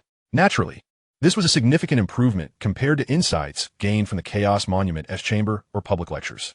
Shaking his head to dispel the multitude of thoughts swirling in his mind, Zhou Hao began to reorganize his subsequent training regimen. With the acquisition of the great Tao maxims, his previous training schedule had become somewhat obsolete. The maxims could be invoked biannually, yet prudence dictated that an annual invocation would be more beneficial. This way, with the remaining 39 subtleties of time's essence, he could decipher each one in no more than 80 years, assuming he grasped 2 subtleties per attempt. Thus, he resolved to direct his focus away from the essence of time and delve deeper into the fusion of time and space. He pondered the formidable challenge of merging time and space, a feat beyond the capabilities of many cosmic sovereigns or even cosmic overlords. Achieving such a fusion was not merely a matter of combining aspects of space and time. It involved a far more intricate interplay of transformations. Without the presence of the 8 beast god statues, Zhou Hao would never have dared to experiment recklessly, for the initial step was to establish the correct direction. A misstep here would guarantee failure in the fusion process. Yet, even now, he had barely scratched the surface of the complexities involved in fusing time and space, having only glimpsed a faint thread of understanding. Consequently, Zhou Hao's human split soul engaged in the study of true understanding of time and space alongside the cosmic chaos monument, while observing the beast god statues. Meanwhile, his Thousand Abyss tree avatar focused on the 5 fundamental laws of gold, wood, water, fire, and earth, and his split soul CLI simultaneously explored the Ice Peak Chaos Monument and the Beast God statues. To comprehend the laws of fusion, one must first master these 5 foundational laws. And the years spent concentrating on time and space had left his grasp of these laws lagging behind. However, given his current talents, once he dedicated himself to the study, his progress would be remarkable. In addition, Zhou Hao began to accept training tasks once more. In truth, given his current resources and the speed of his comprehension of the laws, neglecting training tasks would have no adverse effects. However, these tasks serve primarily to hone his skills. Even his mentor, the Chaos City Lord, advised him to refrain from rushing breakthroughs and to focus on honing his abilities at the cosmic level. Therefore, he intended to devote his upcoming time to self-improvement, regarding the opportunities presented in training tasks as secondary. Ultimately, comprehension of the laws must translate into combat prowess, as he would eventually need to create his own secret techniques. Thus, navigating the cosmic realm was the most crucial foundation. In this regard, Zhou Hao fell short compared to other prodigies. Time passed swiftly, and a decade slipped by in the blink of an eye. During this period, Zhou Hao invoked the great Tao maxims and communicated with Seelai 10 times, attaining a profound understanding of the 3,440th essence of time. The 5th illustration of the Cosmic Chaos Monument was now entirely clear to him. Having comprehended the entire illustration, only time remained a factor. However, of these 10 exchanges, they had only made one public, as the essence of time offered little assistance to Luo Feng. Remarkably, even with this single instance, AI Chan managed to breach the 6th level of the Celestial Bridge. 17 years after departing the primordial universe, Seelai began accepting perilous tasks in the primordial secret realm, while Zhou Hao's human split soul ventured into the Blood Luo world, marking his inaugural foray into the wider cosmos. Beside the Great Pit ruins, Zhou Hao and Luo Feng sat cross-legged within a hollow, a table casually placed between them, laden with fruits and beverages. The fruits were unique to the Blood Luo world, while the drinks had been procured from the virtual universe treasury. 2 years ago, I bid farewell to Seelai here, and now, 2 years later, you've arrived, third brother. Luo Feng remarked with a smile. Wuka and Rongjun have also expressed a desire to visit the Blood Luo world. They began accepting perilous tasks last year. Soon, we shall gather around a table in reality. Zhou Hao laughed heartily. Wuka and Rongjun were primarily motivated by the desire to keep pace, especially after AI Chun had breached the 6th level. Luo Feng, hearing this, sighed in resignation. Third brother, you have no idea. I was just catching up to Berlan's training pace. And then you and Seelai had your exchange, allowing Berlan to breach the 8th level. Now I must continue my pursuit. Having a target to chase only fuels one's determination. Yet you are correct. Had it not been for the influence of my exchange with Seelai, Berlan wouldn't have breached the 8th level so easily, Zhou Hao replied with a smile, then retrieved an item from his ring and tossed it to Luo Feng. Fourth brother, I believe this item will prove quite beneficial to you. With that, he resumed his enjoyment of the drink. Chapter 128. Zhou Hao's power. Luo Feng sprang to his feet, his eyes fixated on the beast god statue in his hands. Each scale, the clearly defined claws, and the tail sent waves of excitement through him. Within his inner world, the golden-horned beast avatar roared with exhilaration. Over the years, he had made rapid progress in the Great Pit ruins, absorbing the essence of ancient beasts and developing the Tearing Sky claw secret technique. The images of ancient beasts were not as vivid as the statue before him. Merely gazing at it, he felt the fierce essence of the ancient beast that once roamed the cosmos. Breathlessly, he took several deep breaths, his gaze locked on Zhou Hao. Third brother, what is this? Zhou Hao casually responded, it's a beast god statue, embodying the golden-horned beast you possess. The path you tread follows the golden and void 9-universe chaos monument style. And this statue represents the laws of cosmic operation derived from the fusion of gold and void. By studying this beast god statue in conjunction with the first 3 illustrations of a 9-universe chaos monument, your cultivation speed will exponentially increase. Fusion laws? Luo Feng pondered, though he recognized the truth in Zhou Hao's words. The beast god statue was indeed perfectly suited to his cultivation. Just by focusing on it, he envisioned the future direction of his golden-horned beastess training. Fusion laws represent a higher order of laws, their potency surpassing that of the 10 foundational laws: gold, wood, water, fire, earth, wind, lightning, light, time, and space. However, the comprehension of such laws is considerably more challenging. Your golden-horned beast is innately suited for this fusion style, and by emulating this beast god statue, your cultivation speed will surpass that achieved through the Chaos Monument, Zhou Hao explained with a smile. In truth, even had he not provided Luo Feng with the beast god statue, the latter would have eventually acquired it, albeit not until 60 years later. By offering it now, Zhou Hao ensured that Luo Feng could progress more rapidly during these intervening years, thus positioning him to confidently contend for a place in the primordial secret realm during the qualification battle over 70 years hence. After all, he had no intention of waiting for the qualification battle to conclude before breaking through to the domain lord level, nor did Seelai plan to do so. Consequently, Luo Feng's only remaining rivals would be the Elder Croft from the primordial secret realm and the Elder from the cosmic level. Moreover, within the rewards of his system, he possessed an abundance of such items. The Thousand Abyss Tree Avatar had signed in at the Immortal Temple and obtained several beast god statues representing the fusion laws of gold and void, which would otherwise be wasted. Luo Feng understood, softly expressing, "Thank you, third brother." Zhou Hao shook his head. "There is no need for such formalities between us." As he spoke, he rose to his feet, tilted his head back, and downed the wine on the table in one swift motion. "Cool me. Let us confront that blood god Bachi." Luo Feng was taken aback and couldn't help but exclaim, "Third brother, that blood god Bachi is at the pinnacle of the realm master level, and he is accompanied by the formidable wild bull. Do you truly believe you stand a chance?" Zhou Hao chuckled. "Whether I have a chance or not will soon be revealed. Blood god Bachi is the most exceptional genius of the Blood Luo world, possessing immense ambition and deliberately refraining from breaking through to the eternal Bachi, aiming instead to fuse 10 Blood Luo crystals to become a black warrior. Since they had yet to engage in combat, he was uncertain of Bachi's grasp of the laws. Nevertheless, his opponent was undeniably at the pinnacle of the realm master level. While Bachi's comprehension was astonishing, the vast disparity in power made it exceedingly challenging to contend. Yet, Zhou Hao was determined to give a shot. While he lacked confidence against an eternal, a realm master was ultimately still a realm master. Of course, prior to the battle, he had already placed his original core and other items upon the Qinyuan ancestor tree. Even if his human soul perished, it could be swiftly reconstituted.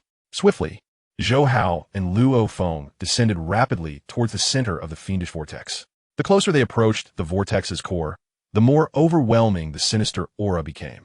Luo Feng, having spent considerable time in proximity to the sinister aura, had fortified his will and could withstand its effects, while Zhou Hao, having endured the torment of soul separation and practiced his split soul for several years, possessed an extraordinary will, making it easy for him to resist the oppressive aura.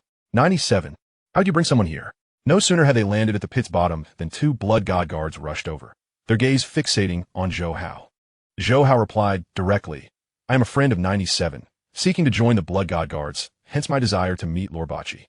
Upon hearing this, the wariness on the faces of the blood god guards dissipated.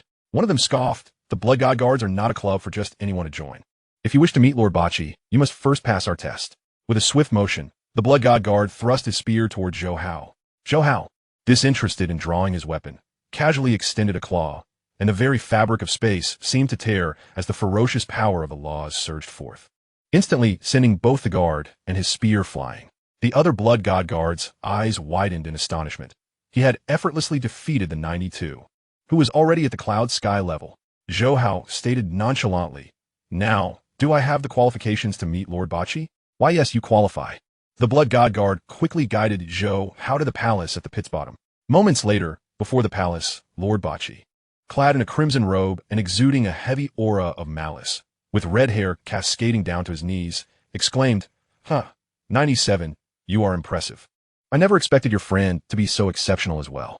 Excellent. You can bring your friend to join the blood god guards. I am very pleased and will not treat you poorly in the future." To have defeated the domain level realm master, Blood God Guard 92, with a single strike, left no doubt that the young man before him, adorned in dark purple battle armor, was even more formidable. Bachi was destined to be the most radiant genius of the Eternal Temple, and naturally, the more such talented guards he had, the better. "Bachi, I have proven my qualifications. Now, you must demonstrate that you possess the strength to allow me to join the Blood God Guards." At this moment, Zhou Hao's calm voice resonated. Many of the Blood God Guards were taken aback, and even Bachi was momentarily stunned. "Why you wish to challenge me?" he questioned, uncertain if he had misheard. If the one standing before him were a world master, he would not be surprised. But this individual was merely at the cloud sky level. Challenging a world master at the cloud sky level? It was utterly insane.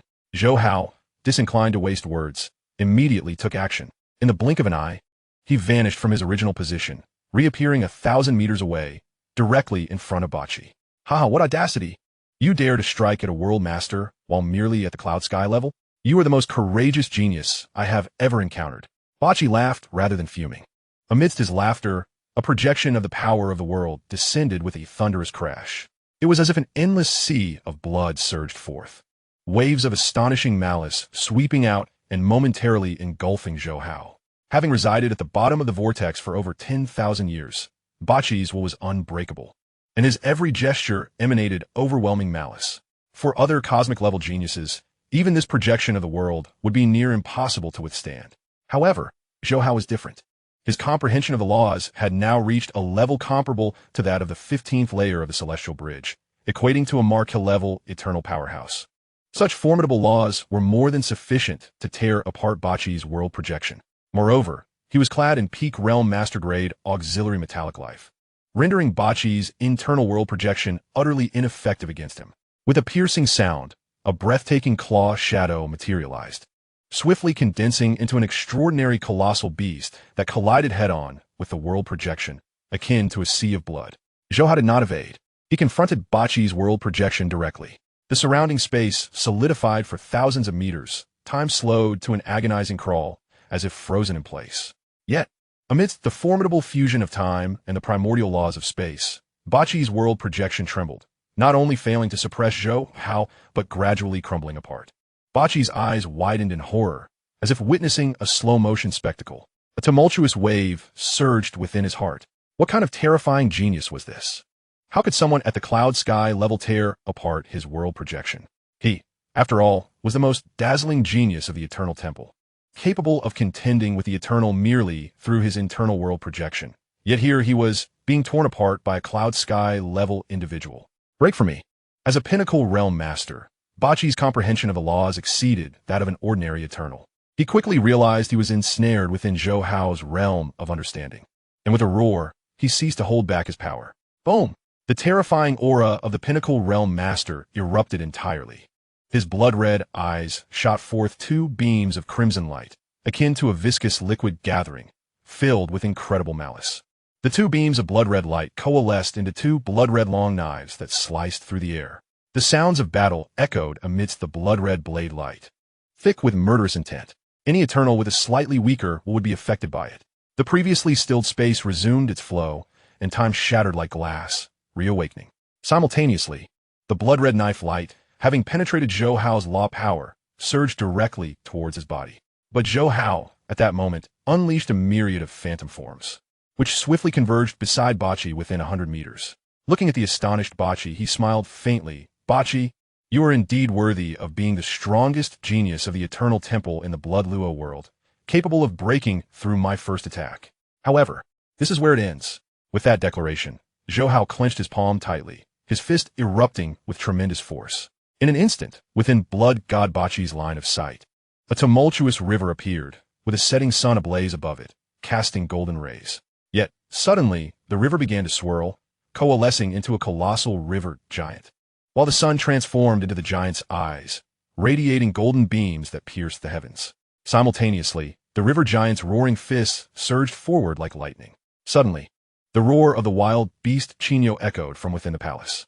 Blood God Bachi broke free from Zhou Hao's realm of law, conjuring a blood-red long knife from thin air and hacking down fiercely.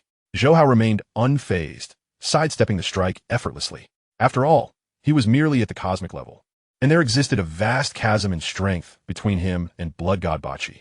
While he feared no confrontation of laws, he was entirely outmatched in terms of raw power. Understanding the essence of space, and having attained the 15th layer of comprehension of the primordial laws of space, Zhou Hao's agility was astonishing.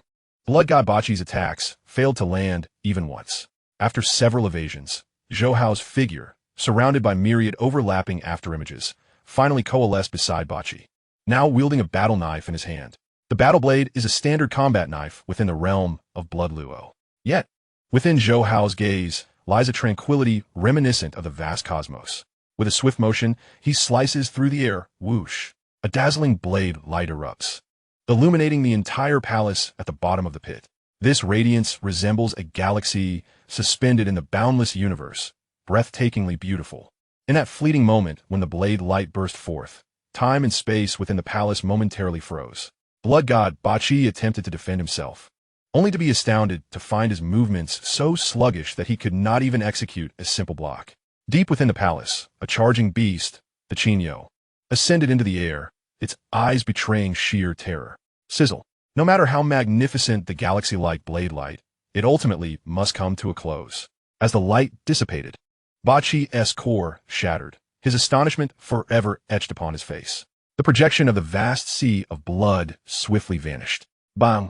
The towering form of Ba Qi, at the pinnacle of the realm, crashed heavily to the ground. Zhou Hao maintained a calm demeanor, reflecting, to perish beneath my swordsmanship is a mark of pride indeed. This Ba Qi was undeniably formidable, yet he remained constrained by the laws that governed him, unable to completely extricate himself from their influence.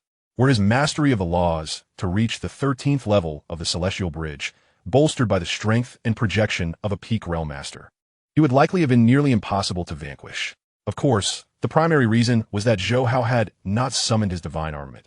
Had he done so, Ba Qi would have stood no chance of resistance. Chapter 129, Scared Away. By the heavens, to slay a peak realm master at the cosmic level, especially one as illustrious as Ba Qi from the Blood Luo world, is utterly monstrous, truly a superlative aberration. Luo Feng, you shall likely never hope to catch up to Zhou Hao in this lifetime. My elder brother and I have traversed the cosmos for countless millennia, and we consider ourselves well-versed, yet to witness the cosmic-level slaying of a peak realm master is unprecedented. Today, my eyes have truly been opened. Your third brother's comprehension of the laws must have already caught up with my elder brother, the master of the fallen ink star lineage. Within my consciousness, Balbatas ekagiratit kuris resundit. Luo Feng, astonished, wore a look of utter disbelief. He knew his third brother was extraordinary, yet he had not anticipated such an extreme level of prowess. The news of a cosmic level slaying a peak realm master would surely send shockwaves throughout the universe. After all, it represented a battle that transcended 2 life tiers. Even if Zhou Hao's comprehension of the laws was profound, such understanding does not equate to sheer combat strength. Bobata, I never considered I could catch up to my third brother. However, you are correct. He is indeed an extraordinary anomaly. Even my master, Tru Yin Wang, occasionally marvels at him. Luo Feng snapped back to reality, a wry smile gracing his lips. Babata chuckled. It's good that you can think this way, Luo Feng. Maintain a positive mindset. Do not compare yourself to this aberration. This fellow might well be the most formidable genius the human race has ever seen. Being able to slay a peak realm master is, therefore, quite normal. However, there is something you must heed. Luo Feng paused, instinctively asking, what is it?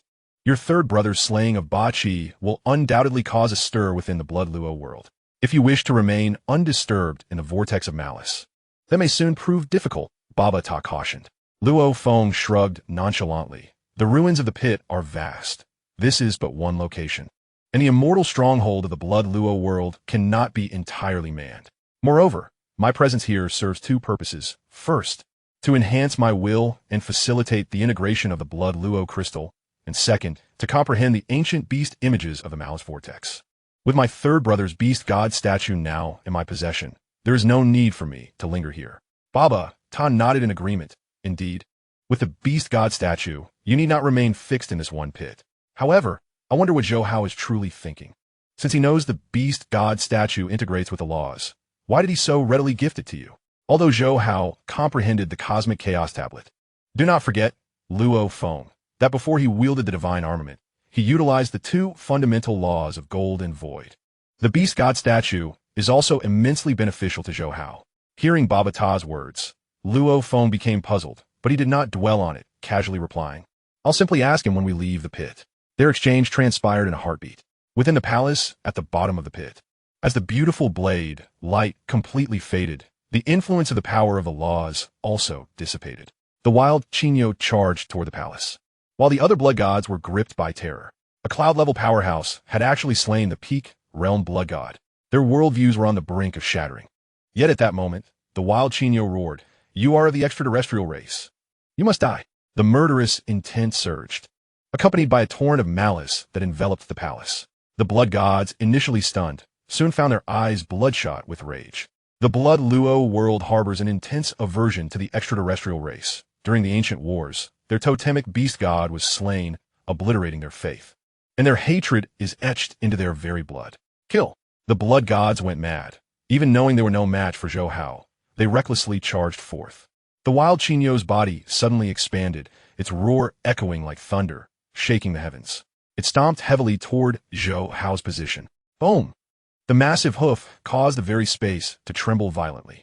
The dense malice coalesced into waves of overwhelming killing intent, continuously surging toward Zhou Hao. Observing the unfolding chaos, Luo Feng was startled. Without a moment's thought, he dashed forward. "Third brother, you deal with that wild Qinyo. I will handle these blood gods." Zhou Hao nodded, unperturbed. Although the blood gods were numerous, Luo Feng had long since traversed the 7th level of the Celestial Bridge, making it no challenge to dispatch a group of blood gods. Besides, with him present, everything was under control. Whoosh! As the hoof descended, Zhou Hao swung his blade. The resplendent blade light re-emerged, and torrents of the laws of time and space radiated outward from the blade light. The surging malice came to a sudden halt. In the blood-red eyes of the wild Qinyo, it beheld an exquisitely beautiful blade light, which instantaneously transformed into a bizarre, colossal beast far more terrifying than the wild Qinyo itself. Upon seeing this beast, the wild Qinyo instinctively recoiled in fear, its previously gathered momentum dissipating entirely. Puffed. The blade light pierced through the massive hoof shadow formed from the boundless malice, directly striking the wild Qinyo's resilient scales. Sizzle. The scales of the wild Qinyo, expanded to several kilometers, were shattered, and a torrent of blood poured forth. It let out a pained howl, momentarily regrouping its might, but ultimately turned to flee.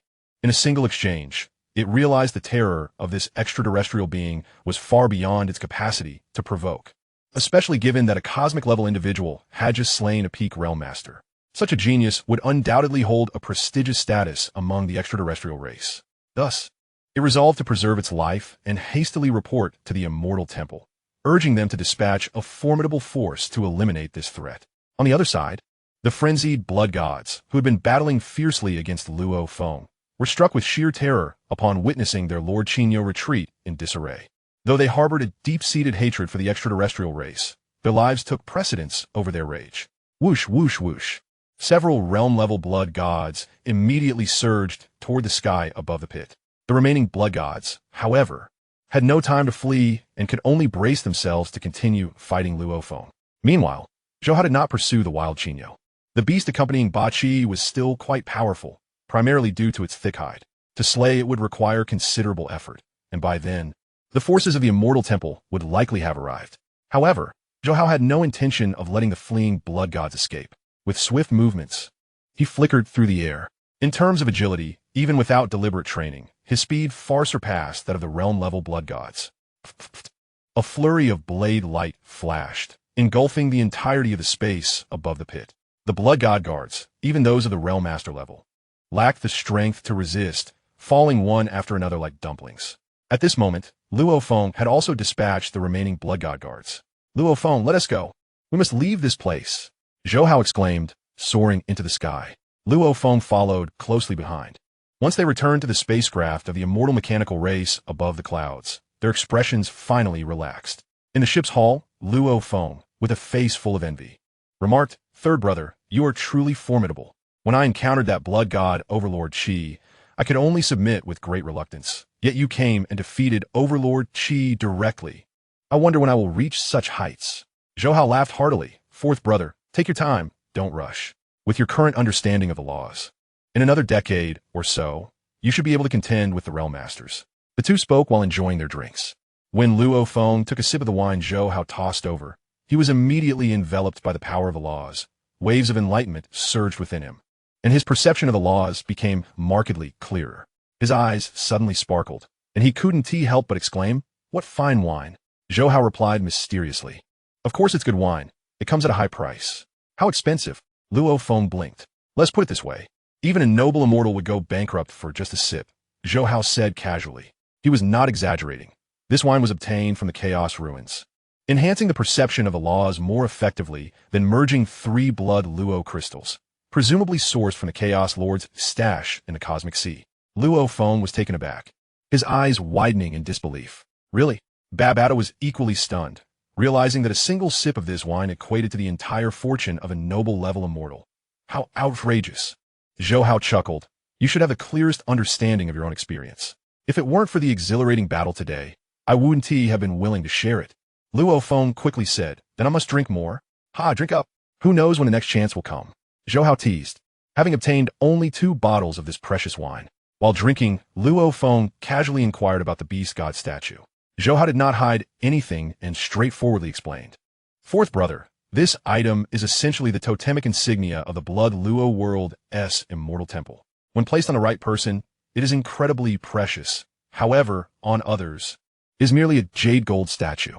As he spoke, he produced another beast god statue, whose pose was entirely different from the one given to Luo Feng.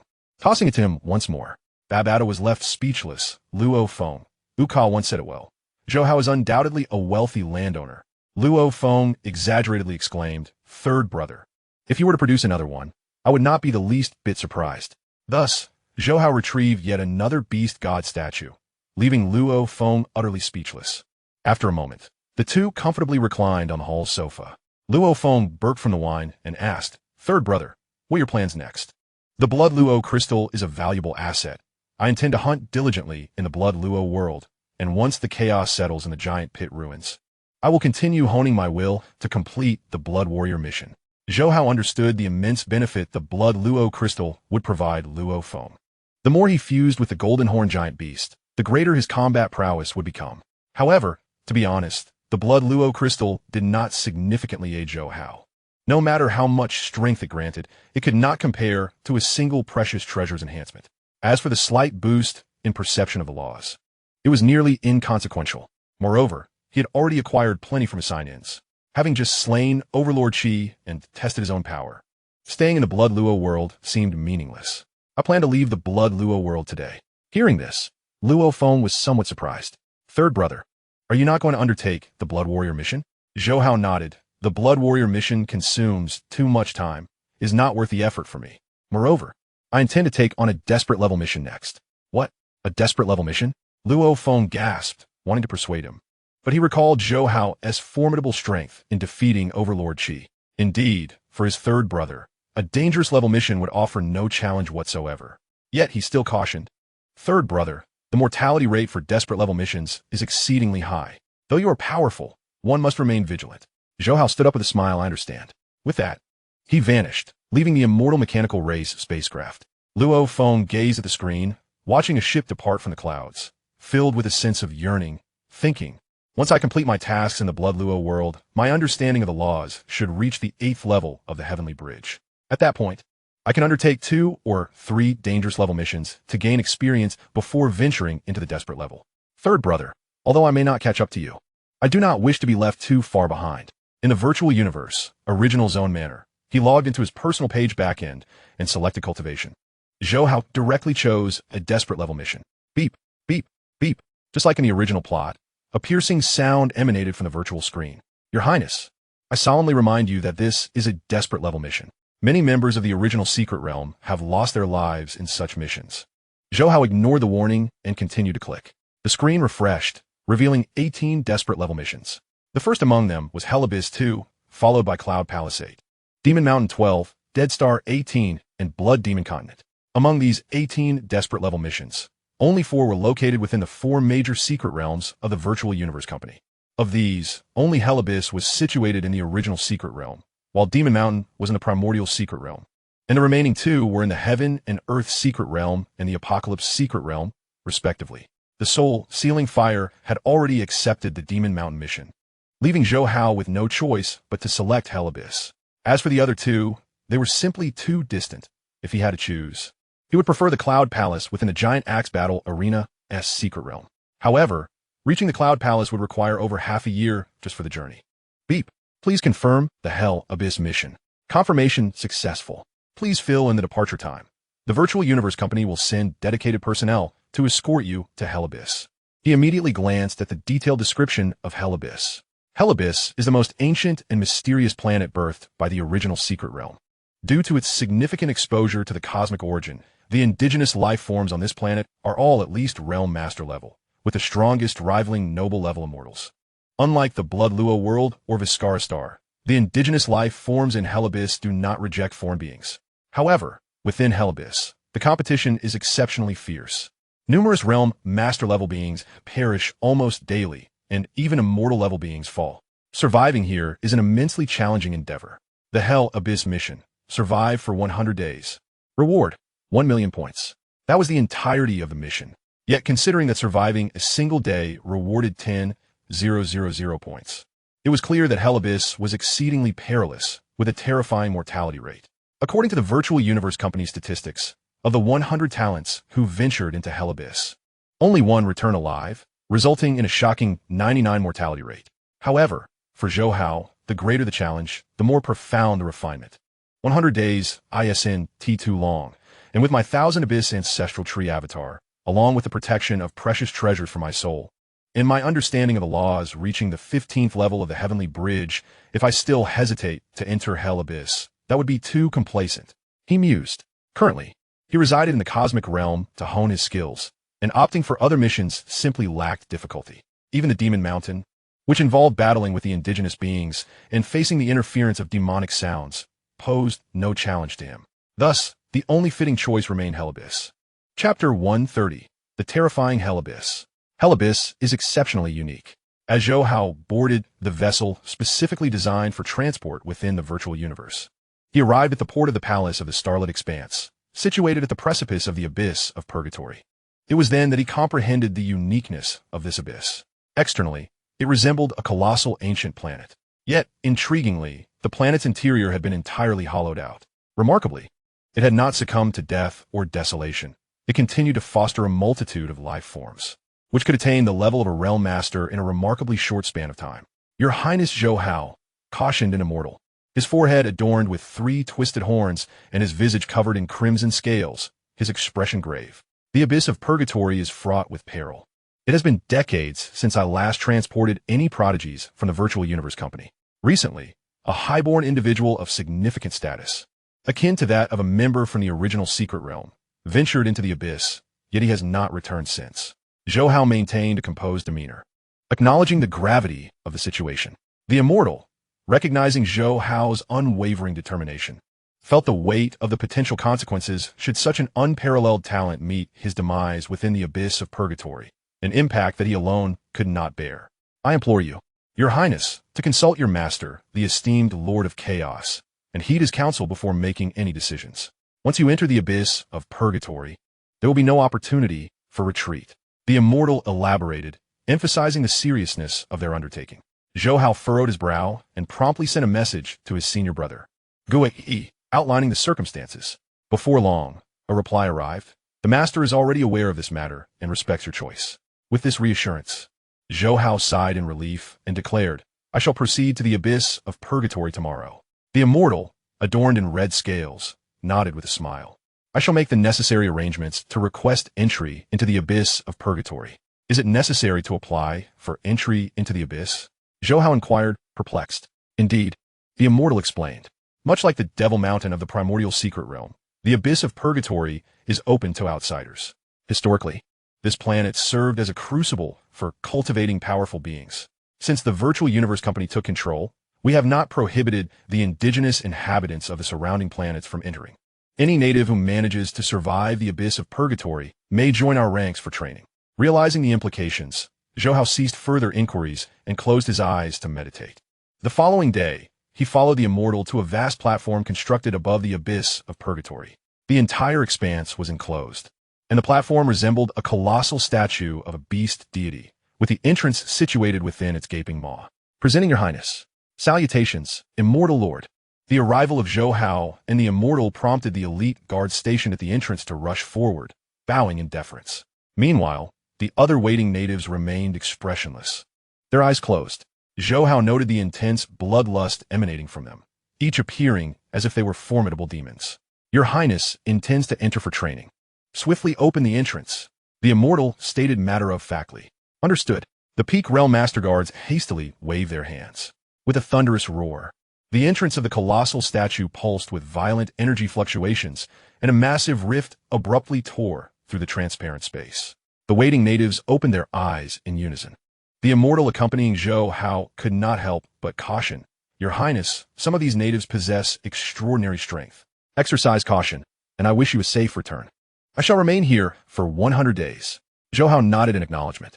In an instant, he soared to the edge of the enormous rift, drawn in by a powerful force emanating from within. He offered no resistance, and was swiftly pulled through the fissure. Upon entry, a wave of scorching heat enveloped him. The temperature was more fearsome than that of a star, capable of effortlessly melting ordinary cosmic-level warriors.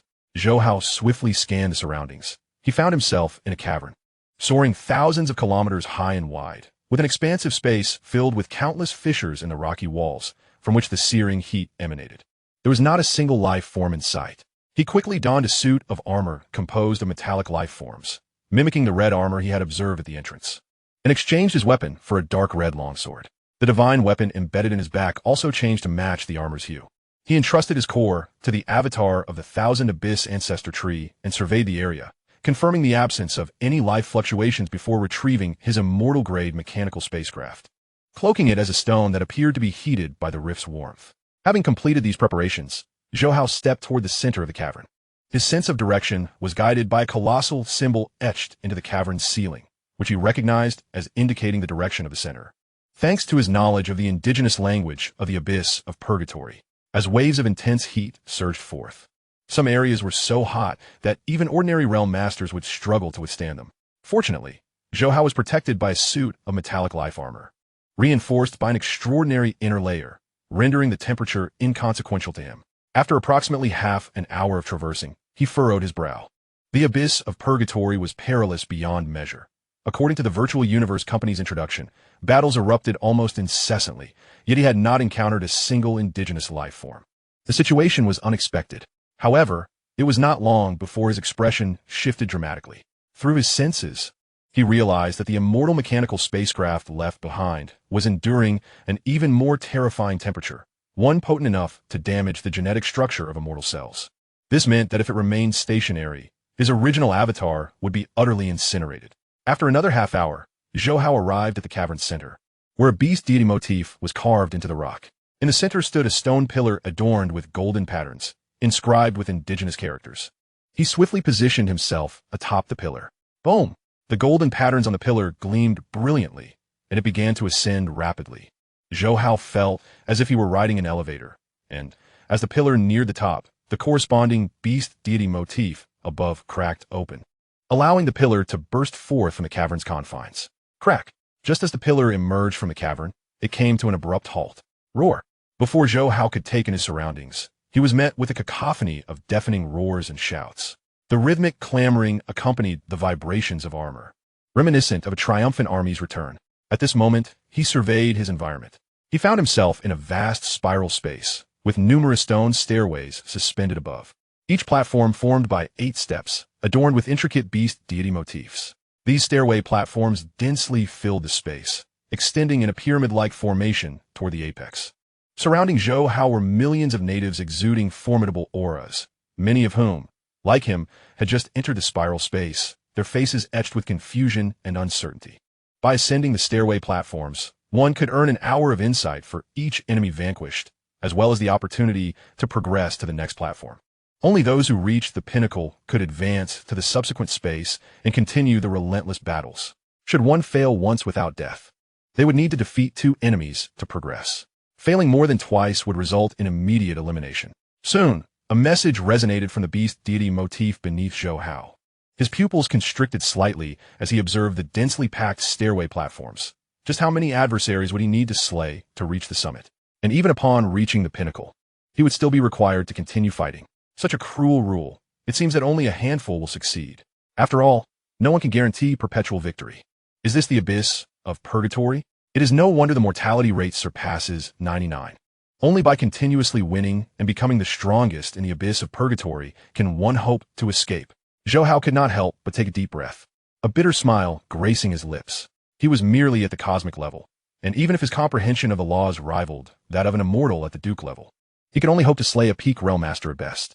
Faced with immortals, he felt entirely uncertain, observing the multitude of excited indigenous beings around him. He gently shook his head.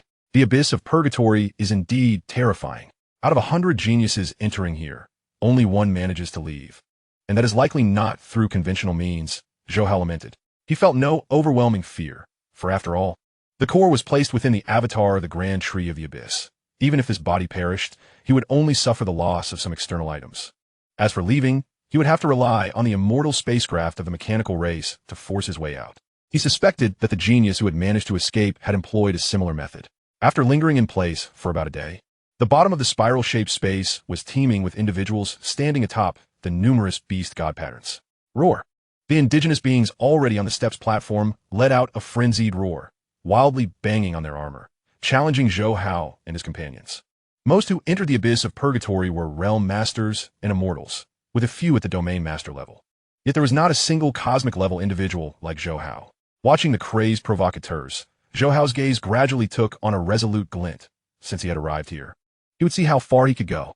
Without hesitation, he stepped forward from the beast god pattern and briskly ascended the steps. Ha! A cosmic-level dares to enter the abyss of purgatory. You truly fear not death. If I kill you, I can proceed to the next platform. Laughed a realm master indigenous being on the platform, excitedly. In his eyes, Zhou Hao was merely walking to his doom. Boom! As Zhou Hao set foot on the platform, the realm master indigenous being opposite him lunged into action, brandishing a colossal hammer and swiftly advancing towards him.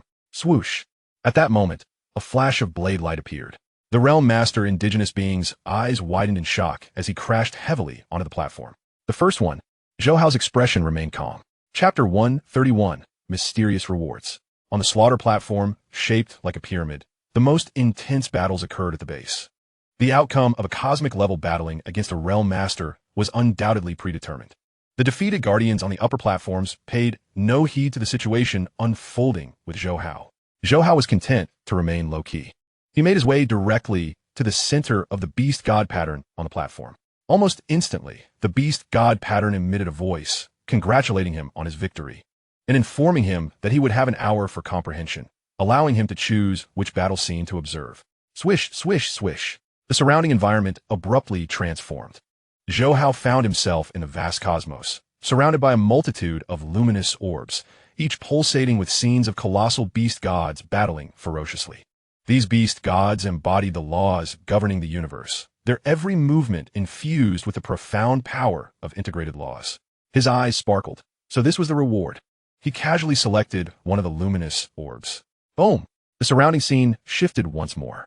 Before him lay a vast continent where a beast god representing the integration of water and air laws was engaged in combat with another equally gigantic beast.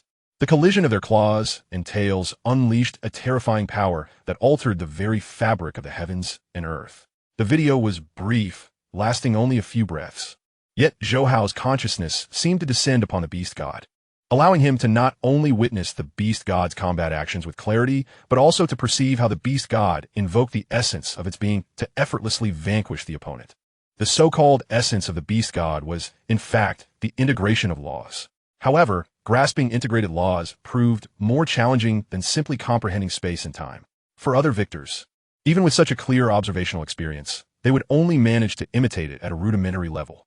Yet Zhou Hao was different. His other soul fragment, Salier, frequently practiced the water and air beast god statues. Thus, during his initial experience of consciousness descent, he immediately understood that this pertained to the integration of the water and air laws. He promptly instructed his other soul fragment, Salier, to find a safe location while he began to contemplate the water and air beast god statue. Each luminous orb could be observed 10 times. By combining the beast god statue with repeated viewings of the beast god battles, the entire experience transformed. It felt as though he had genuinely become the beast god, immersing himself fully in the experience rather than merely observing it. In what felt like a brief hour, Zhou Hao sensed that a century had passed. The challenges he had faced in comprehending integrated laws were swiftly resolved within this single hour.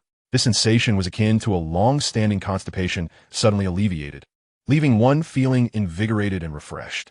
Luminous orbs. I desire a plethora of luminous orbs. Zhou Hao's eyes gleamed with excitement. Over the years, he had been striving to merge aspects of time and space, attempting to create a secret method tailored to himself. Yet, even with the guidance of great principles, he had yet to grasp even the rudiments of it. The primary reasons being that he had no experience to draw upon and lacked resources akin to the beast god statues for ongoing contemplation. This predicament left him without a foundation, merely a vague direction, making his self-exploration exceedingly slow. Furthermore, the beast god statues were static, each possessing only a single pose. Blending these 8 poses to create a secret method suitable for the integration of time and space laws was an unprecedented challenge. However, The situation had changed. The beast gods within the victorious luminous orbs were alive, and their combat movements varied across different orbs. After 10 continuous viewings, with his consciousness still able to immerse itself, there was no doubt that such assistance was monumental. With extensive observation, he might indeed be able to create a technique for integrating time and space laws. Boom! As the hour of comprehension came to an end, a stone staircase extended downward from the upper platform where Zhou Hao stood. He hastily ascended the staircase.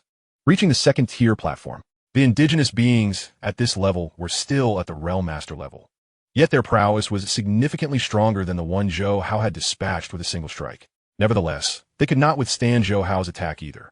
After winning consecutively for the second time, many victors on the upper platforms took notice of Zhou Hao, a cosmic-level individual who had ascended to the second tier and was on the verge of stepping onto the third tier. Though the Realm Master indigenous beings were astonished, they did not take it to heart, for they believed that a cosmic level like Zhou Hao could not maintain an unbroken winning streak. He would likely meet his demise on some tier, the odds against him far too great. Only the indigenous being who had just been defeated on the previous tier stared intently at Zhou Hao, aware that in an hour he would face this cosmic-level adversary. Yet Zhou Hao gave little thought to it, and paid no mind to the battles of other Realm Masters. After his victory, he hurried to the center of the beast god pattern once more. Indeed, after standing for a moment, he once again beheld the luminous orbs floating in the vast starry sky. The forms of the beast gods within the orbs varied. However, this posed no challenge for Zhou Hao, as he had been observing the 8 great beast god statues daily, enabling him to easily identify which laws of integration these beast gods represented. At this level, he chose to observe the battle between the gold and air beast gods. Simultaneously, while experiencing the viewing, he retrieved the special imaging recorder awarded for signing in at the headquarters of the Virtual Universe Company, capturing the combat scenes from this luminous orb. Although this recording could only capture the combat actions and not the underlying universal laws exhibited in the battle, for Zhou Hao, merely having the combat action sufficed. Before long, he arrived at the third tier. The third tier defeated Lord-level indigenous life form fixed its gaze upon Zhou Hao, acknowledging his formidable prowess in vanquishing 2 Lord-level beings. You are indeed powerful, but you have yet to encounter me. With a disdainful scoff, Zhou Hao dismissed any verbal exchange and immediately engaged in combat. An indigenous life form of merely Lord-level posed no challenge to him. It was merely a matter of a few strikes. Once he subdued this tier of adversaries, he stood upon the beast deity pattern, yet he did not immediately venture into the vast expanse of the cosmos. Instead, he observed the platform's surface depress, and soon a stone pillar rose, atop which rested a treasure chest. Could it be that aside from the luminous orbs, there were also material rewards? Zhou Hao hesitated momentarily before approaching to open the chest. Inside, rather than encountering wondrous artifacts, he found a circular object, resembling a coin, crafted from stone. It was the beast deity coin, a currency utilized for exchanging exclusive items from the abyss of purgatory. Upon recognizing this circular object, a surge of information flooded into his mind. Zhou Hao understood. For every 3 victories, one could earn an additional beast deity coin, which could be traded for various specialty items from the abyss of purgatory, as well as treasures left behind by many aspirants for divinity. In simpler terms, the abyss of purgatory served as a crucible for nurturing the beast deity guardians, albeit through exceedingly brutal methods. With a swift motion, he re-entered the vast cosmos where, in addition to numerous luminous orbs, a plethora of treasures materialized. Among them, he even spotted the golden soul fruit and the Lovelace plate, each displaying the requisite number of beast deity coins for exchange. A cursory glance revealed that 1 beast deity coin could be traded for a mere gust of azure vapor. After a moment's contemplation, he decided to proceed with the exchange. The azure vapor floated into his palm. He refrained from opening it immediately, opting instead to exhaust the influence of the luminous orbs first. Only after achieving victory over the indigenous life form on the 4th tier did he unveil the azure vapor. In an instant, it transformed into a fruit, its entire body a tender green hue, semi-translucent, allowing a clear view of the succulent flesh within. The azure soul fruit, a cosmic marvel second only to the golden soul fruit, bore fruit once every 3,000 epochs. The azure soul fruit, akin to an unripe golden soul fruit, similarly enhanced the soul, facilitating a deeper comprehension of the luminous orbs. As the azure vapor enveloped him, a torrent of information naturally flowed into Zhou Hao's consciousness, prompting him to begin his daily check-in. Unfortunately, the rewards from the check-in were rather meager. It was evident that the items redeemable with the beast deity coins resided in a separate realm. He slapped his forehead, chiding himself for being so engrossed in observing the luminous orbs that he had neglected his habitual check-in. He would have to wait until tomorrow. With a resigned sigh, Zhou Hao positioned himself at the center of the beast deity pattern. Due to the absence of challengers on the platform following his victory over the enemies, the next layer's victor would require an additional hour's wait before continuing the fray. After the conclusion of the first day's battles, Zhou Hao found himself atop the 8th tier platform. Chapter 132. The choice of ascending to the pinnacle. Gazing ahead, the pyramid-like tiered platforms extended outward, comprising a staggering 100 layers. This indicated 100 opponents. However, for every 10 adversaries vanquished, one could gain an additional hour of comprehension time. For every 20 foes defeated, 2 extra hours could be earned, and so forth. By the time one reached the pinnacle, an additional 10 hours of comprehension time would be granted. Upon defeating his 8th opponent, Zhou Hao noted that the adversaries within this spiraling space appeared to be limited to the immortal level and below. This revelation eased his concerns. As long as he faced Lord-level beings, ascending to the summit would be a rather simple endeavor. Standing at the center of the beast deity pattern, he swiftly entered the reward space. System, check-in. He silently intoned. Ding. Congratulations to the host for successfully checking in at the special space of the abyss of purgatory, earning 10 beast deity comprehension images. Ding.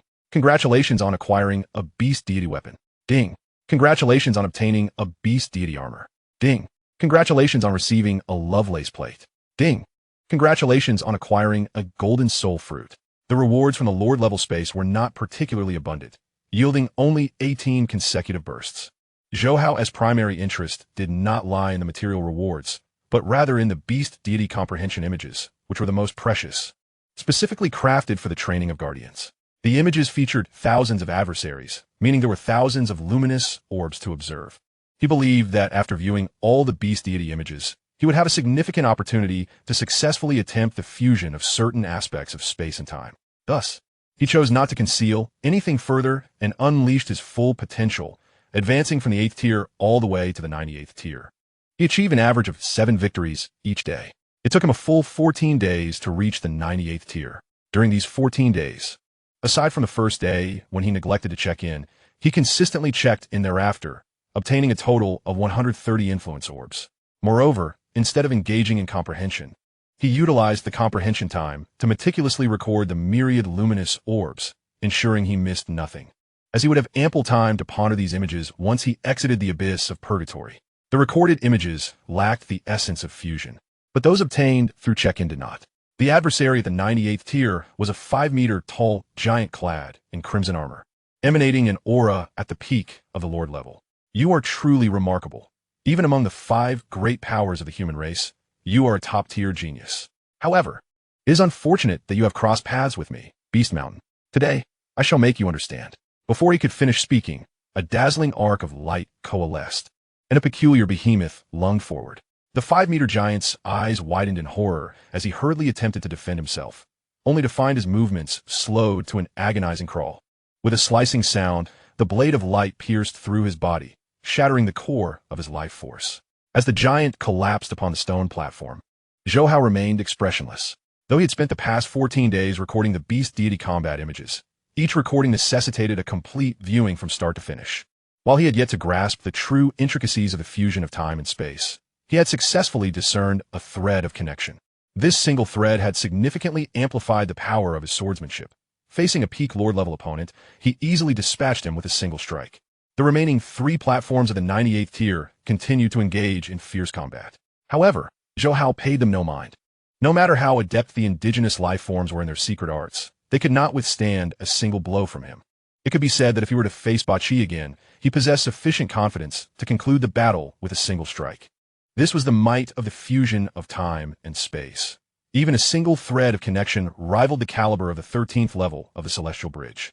Once he successfully fused certain aspects of time and space, creating a fusion law and essence, the resulting power would far surpass that of the first layer of the transcendent divine 7 transformations. However, achieving this fusion was no simple feat primarily. One must have a clear direction, which is the most critical step. This step necessitates referencing the fusion laws of the 8 great beast deities. meticulously unraveling the components of their fusion laws and understanding the manner in which they combine, such as the essence of how many laws of gold and how many of space. All 8 must be comprehended. Only with this profound understanding can one attempt to fuse certain aspects of space and time essence. The second step involves attempting the fusion while maintaining a correct overall perspective. However, the fusion law is not merely about combining the essences of 2 laws together. In simpler terms, it resembles 2 magnets. The attractive side represents the correct combination of law essences, while the repulsive side signifies an incorrect combination. The correct law combinations are exponentially more complex than mathematical permutations. Any misstep in the arrangement could lead to mutual repulsion. The attainment of the second success does not imply complete mastery over the integration of this particular essence. This leads us to the third step, testing the potency of the integration laws. After all, the comprehension of these laws does not equate to their might or combat prowess. One must fully manifest the laws they have grasped and create a secret technique to be deemed truly successful. Thus, in essence, the integration of laws necessitates 3 monumental steps, each fraught with complexity. The integration laws represented by the 8 great beast deities are traceable, and many powerful beings have crafted suitable secret techniques, such as the transformation of divine essence, whereas the fusion of time and space lacks any referenceable secret techniques, not even the statues of the beast deities. Hence, this path is destined to be one that consumes immense effort, with success not guaranteed. However, Zhou Hao shows no signs of retreat. Armed with a sign-in system, the 8 statues of the beast deities, and various auxiliary means such as the tenets of the great Tao, if he cannot navigate through this challenge, then no one in the universe could truly succeed. As the time for comprehension elapsed, Zhou Hao ascended to the 99th platform. His adversary was still a peak realm master. Yet the expression on this opponent's face was one of profound seriousness. He immediately declared, "I concede." The battle on the 98th layer concluded far too swiftly, and this opponent believed he could not overcome Zhou Hao. Rather than risk defeat at Zhou Hao's hands, he preferred to concede honorably and await the next challenger.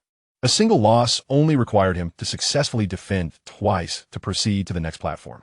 Zhou Hao nodded and approached the beast deity emblem.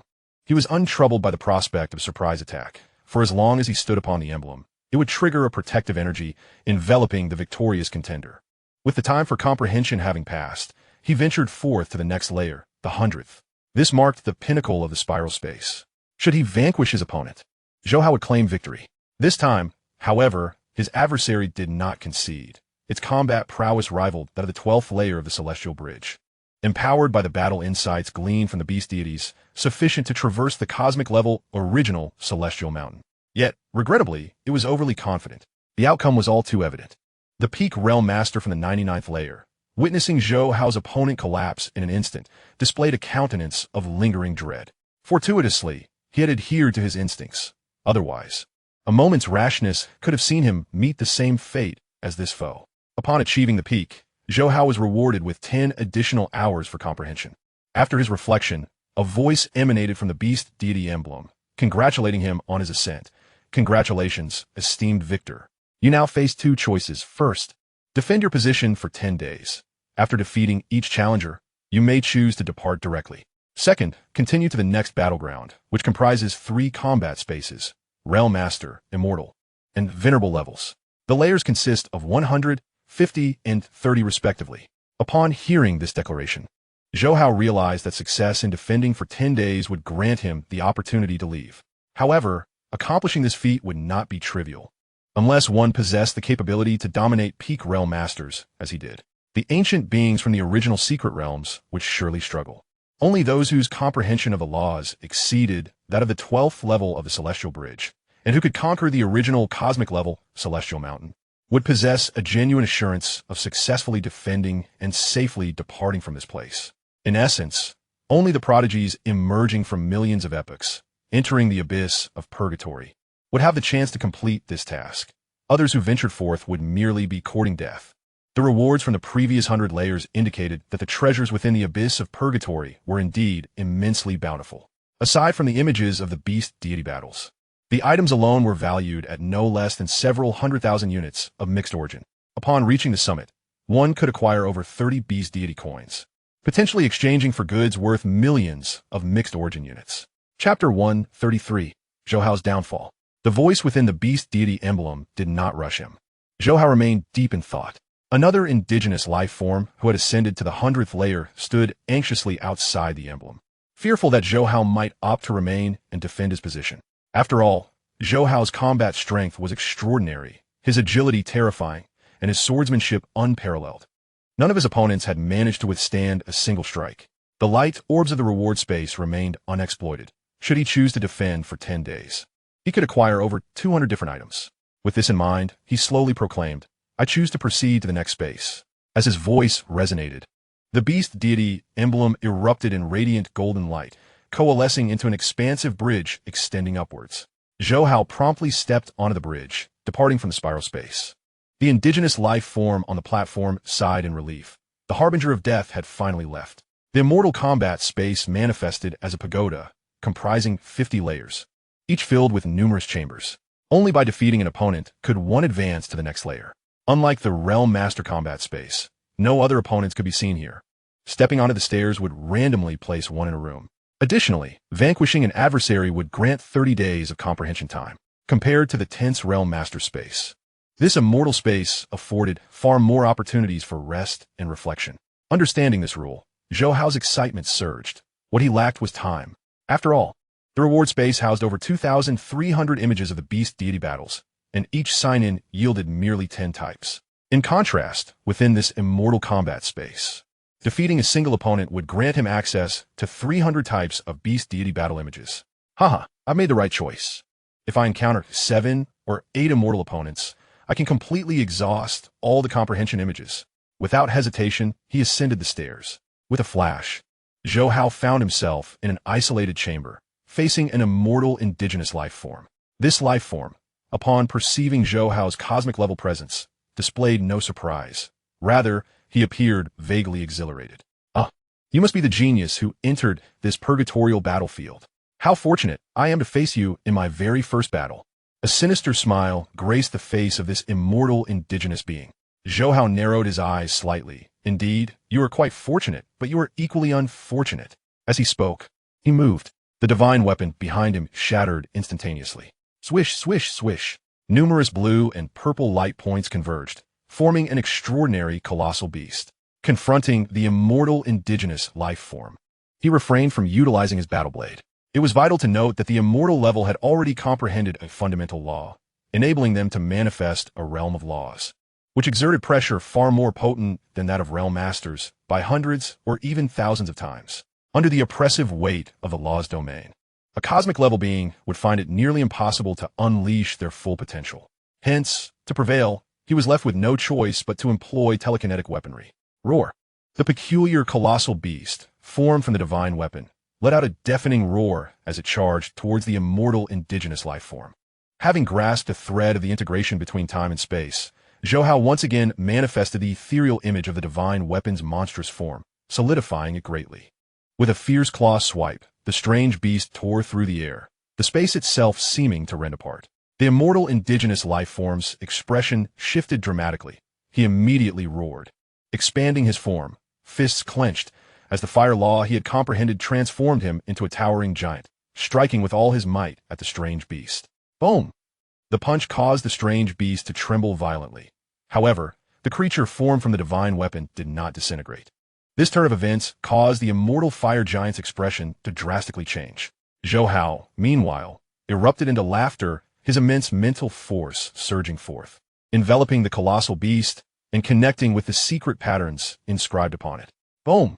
The peculiar colossal beast's tail lashed out with the swiftness of lightning, striking the immortal flame giant with an astonishing force. This fierce blow diminished the immortal flame giant's divine body by 70%. The giant was left utterly dumbfounded, unable to comprehend the ferocity of this cosmic genius from the virtual universe company. "I acknowledge him," he hastily exclaimed. Yet, before the words could fully escape his lips, the bizarre beast lunged forward and obliterated him entirely. The immortal flame life form didn't even have the chance to self-destruct. Clang! The weapons and spatial devices he held fell to the ground. Zhou Hao casually waved his hand, collecting all of these items. In truth, he had no use for them, and they would only benefit other immortals. After all, this avatar was destined to perish within this immortal combat space. The immortal flame life form before him, while indeed immortal, possessed a strength merely at the level of the 11th tier of the Celestial Bridge, inferior to opponents from the 97th tier of the Realm Master combat space. However, as the tiers increased, so too did the power of immortals, with a total of 50 tiers. He estimated that the first 20 tiers were comprised of standard immortals, while the final 10 tiers represented the peak of abundant immortals. It was possible that this planet once hosted not only kings among the immortals, but also fierce battles at the level of the venerables.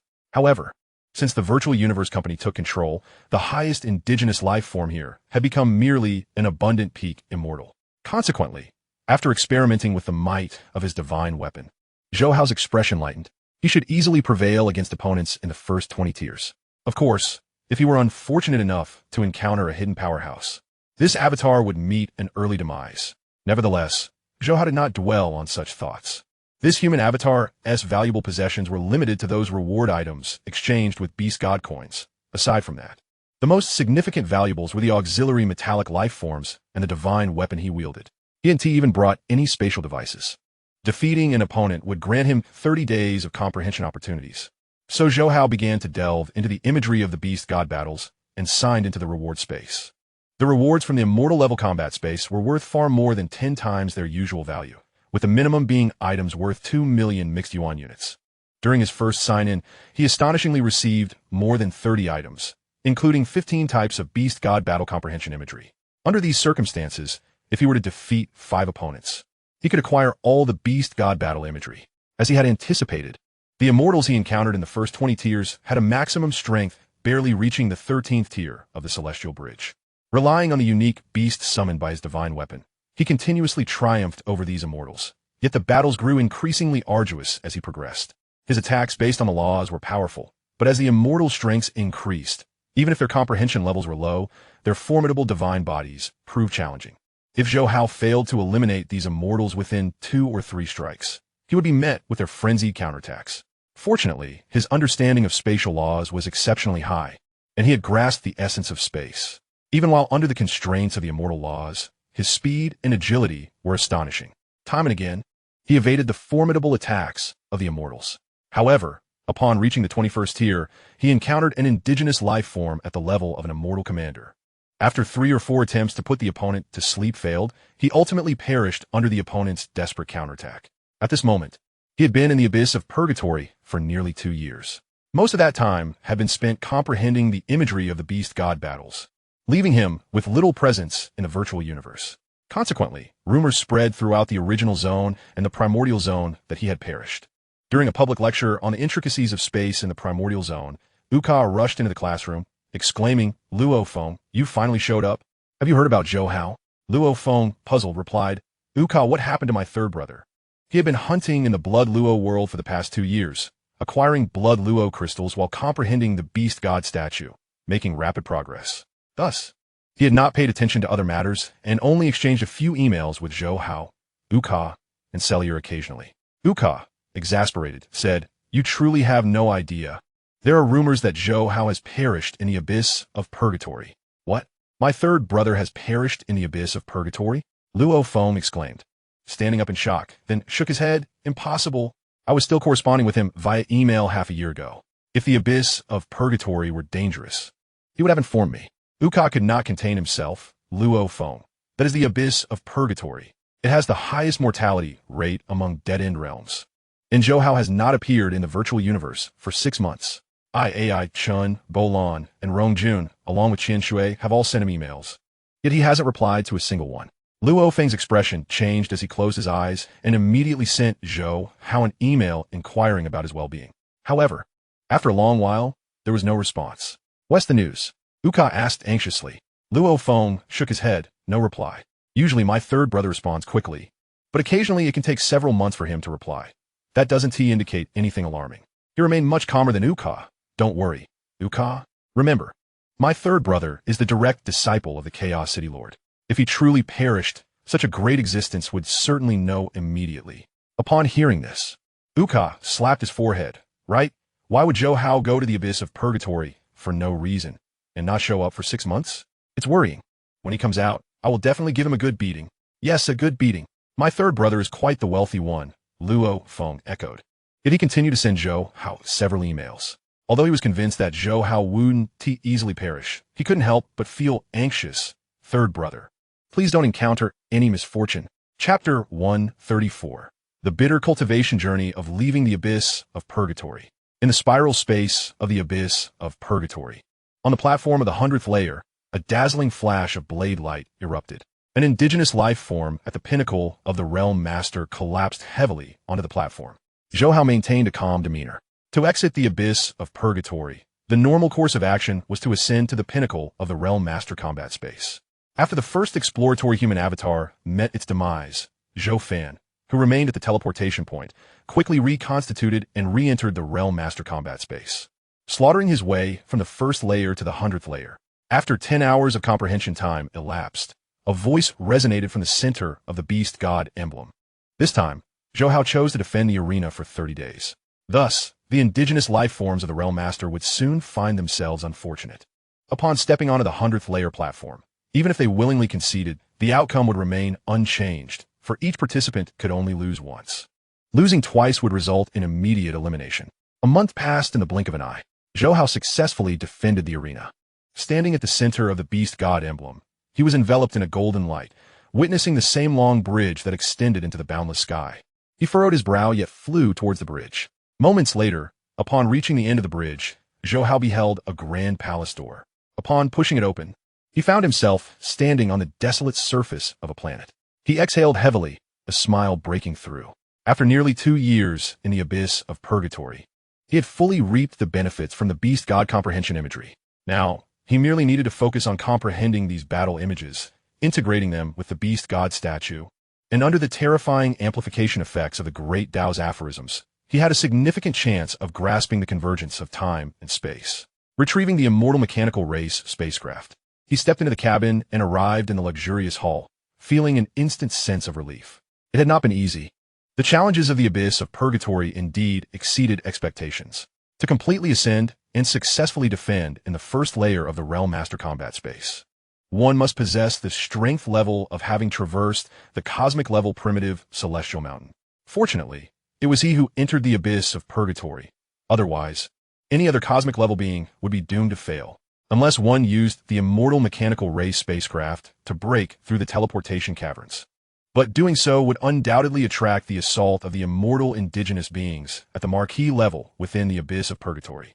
At that moment, success and escape was not guaranteed. Boom! The immortal mechanical race's spaceship soared into the sky, swiftly piercing the firmament as it darted towards the outer defensive layer of the planet. Simultaneously, Zhou Hao established a connection with the virtual universe. After all, the entire abyss of purgatory was a closed realm. To depart, he needed to notify the personnel of the virtual universe company assigned for transport. However, these personnel only remained for 3 months, and having spent nearly 2 years in the abyss of purgatory, Zhou Hao found that they had long since departed. In the virtual universe, at the estate in the primal zone, a figure materialized out of thin air. The multitude of Dominion level and Immortal level guardians within the estate were taken aback. Upon recognizing Zhou Hao, they eagerly bowed, exclaiming, "Greetings, Your Highness." Just then, his dedicated instructor, the Seven-Colored King, along with the leader of the Immortal Guardians, Fire Ear, appeared in unison. "Your Highness, you have finally made your appearance," they exclaimed. "Indeed, the entire Yuxiang Mountain has been abuzz with rumors of your demise." They could not help but express their astonishment. Zhou Hao was momentarily stunned. Me? Perished? A moment of realization dawned upon him. It made sense. Having remained in the abyss of purgatory, a realm of extreme peril, for half a year without accessing the virtual universe, rumors of his demise were not unexpected. His brilliance was undeniable, being a direct disciple of the Lord of Chaos. His every action drew attention. It was impossible to conceal his undertaking of missions in the abyss of purgatory. The Seven-Colored King inquired, "Your Highness, what is your current situation?" Zhou Hao smiled. "I have successfully departed from the abyss of purgatory and am preparing to submit my mission report." The expressions of the Seven-Colored King and Fire Ear brightened. "Your Highness, we shall not disturb you further. Please proceed to submit your task." They hurriedly departed. Zhou Hao chuckled to himself, understanding their concern about any unforeseen circumstances arising at the last moment. In truth, during the past 6 months, he had been comprehending the beast god statue and its slaughtering imagery, reaching a critical juncture which was why he had not accessed the virtual universe. Returning to his solitary 3-story abode, he seated himself in his study, logged into the back-end interface, and submitted his mission from the abyss of purgatory. Before long, a passage within the entire defensive layer of the abyss of purgatory opened. A fish-shaped spaceship swiftly entered. Zhou Hao retracted the immortal mechanical race's spaceship, now hovering amidst the starry expanse. Suddenly, the immortal with red scales, who had previously come to escort Zhou Hao, materialized beside him, brimming with enthusiasm. "Congratulations, Your Highness, on successfully departing the abyss of purgatory." Zhou Hao responded with a smile. "It was merely luck." The immortal insisted, "Your Highness, you are too humble. Let's be on our way." The two swiftly boarded the spaceship and departed the abyss of purgatory. Upon returning to the docking port and receiving confirmation from his specialized task personnel of the Virtual Universe Company, he had officially completed the mission, with his personal account credited with an additional 1 million points. The immortal with red scales felt a pang of envy. The points from a Virtual Universe Company were exceedingly precious, requiring significant expenditure to acquire. Days later, in the public area of the Virtual Universe at Yuxiang Mountain, Zhou Hao, Sai Lai, Luo Feng, Uka, and other members from the primordial and original zones gathered together. This gathering was, of course, a celebration of Zhou Hao's successful survival from the abyss of purgatory. Zhou Hao generously spent a portion of his points to procure a fine selection of wines, and the group indulged in hearty revelry. During their conversations, he recounted his experiences in the abyss of purgatory. In truth, the intricate details of such task realms were seldom disclosed, even among well-acquainted prodigies, for the dangers posed by these task worlds were immense. Any misjudgment could lead to dire consequences.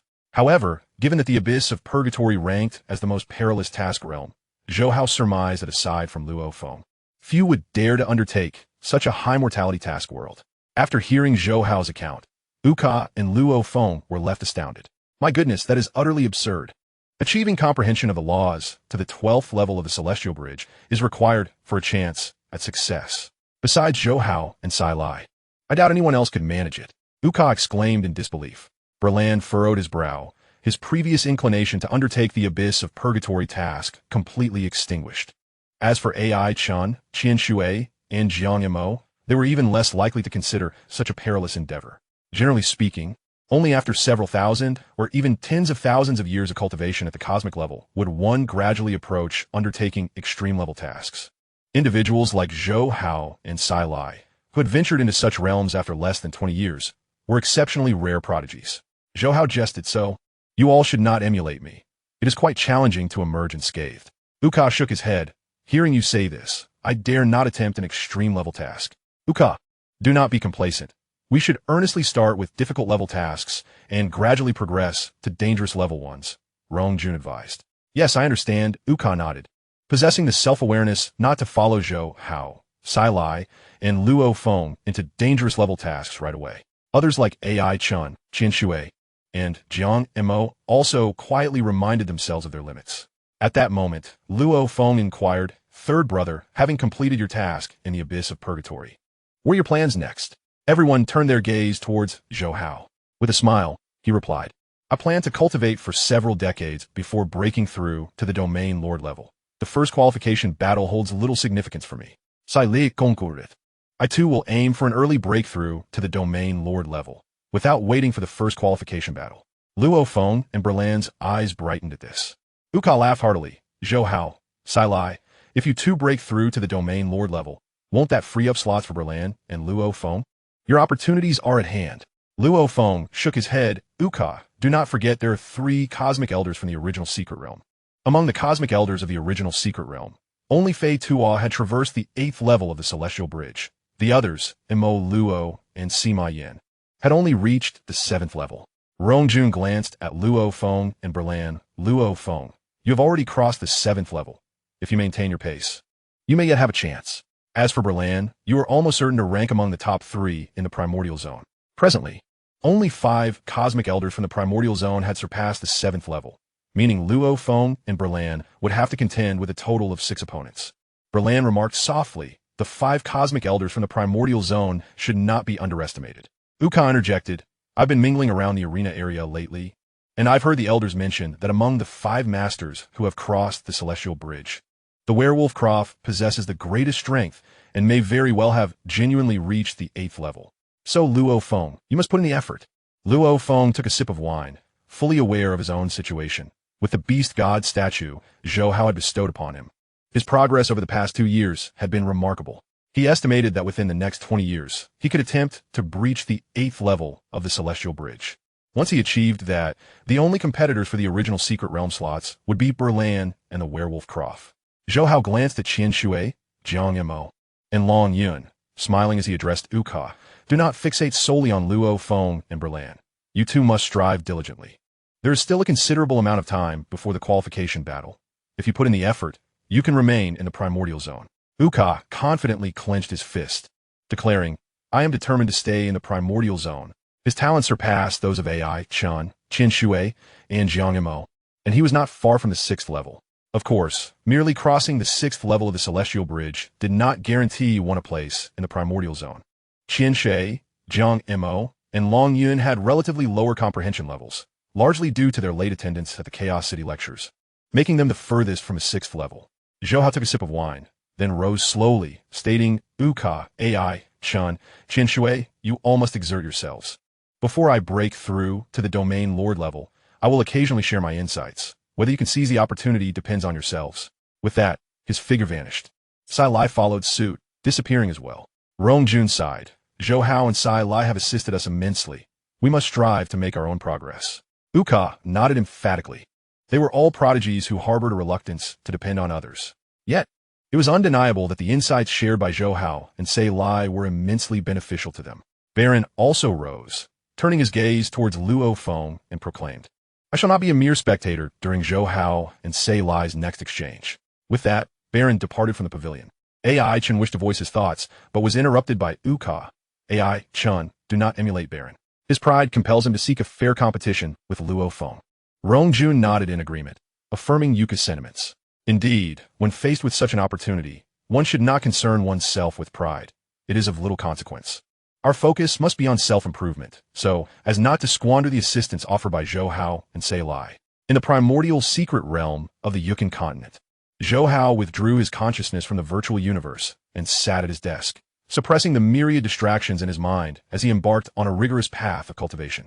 He had already comprehended 60% of the initial fusion of the gold and void beast god statue during his 2 years in the abyss of purgatory.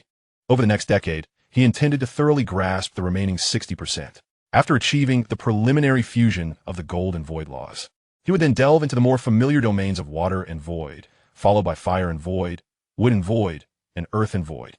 Once he fully comprehended the initial fusion of the 5 primary laws of space, he would then address the 3 major fusion laws of time. Given his pace in studying the gold and void beast god statue and the fusion laws, he estimated that comprehending the first step of all 8 fusion laws would take at least a millennium. This was already an optimistic estimate. Should he encounter obstacles or be hindered by challenging problems, the time required would undoubtedly extend even further.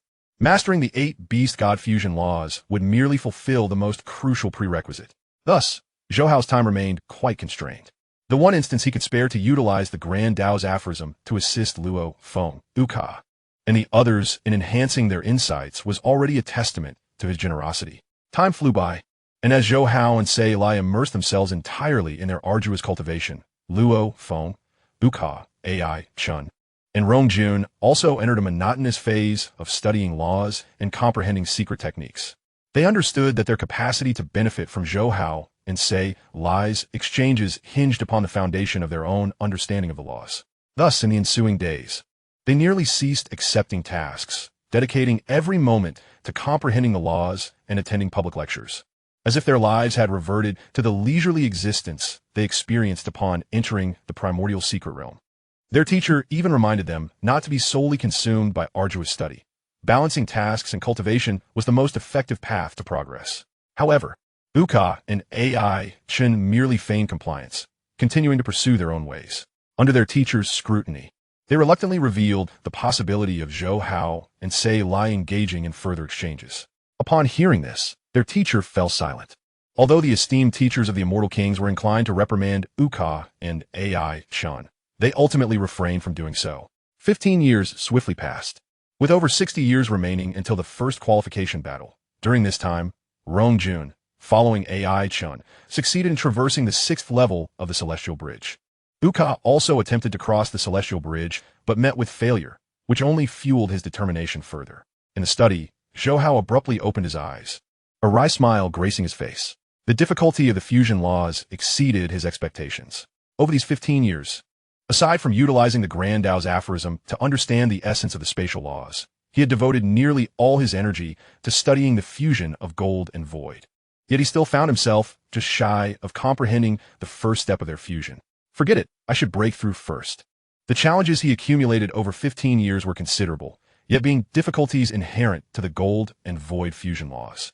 He found himself unable to seek the guidance of the Unity Venerable or even the Chaos City Lord. If they were to discover that he was contemplating the gold and void fusion laws while aspiring to understand the other 7 fusion laws, they would undoubtedly advise him against wasting time. After all, even the Universe Venerable struggled to grasp a single fusion law. For a mere universe-level individual, no matter how exceptional, to aspire to comprehend all 8 was akin to chasing a pipe dream. Chapter 135, Council and Sign-In Tasks. In a virtual universe on Thunder Island, at the pinnacle of a mountain, stood a magnificent palace shrouded in chaotic currents. Inside the hall, Zhou Hao stood respectfully. Are you prepared to break through? A voice resonated within the chamber. Yes, master, Zhou Hao replied earnestly.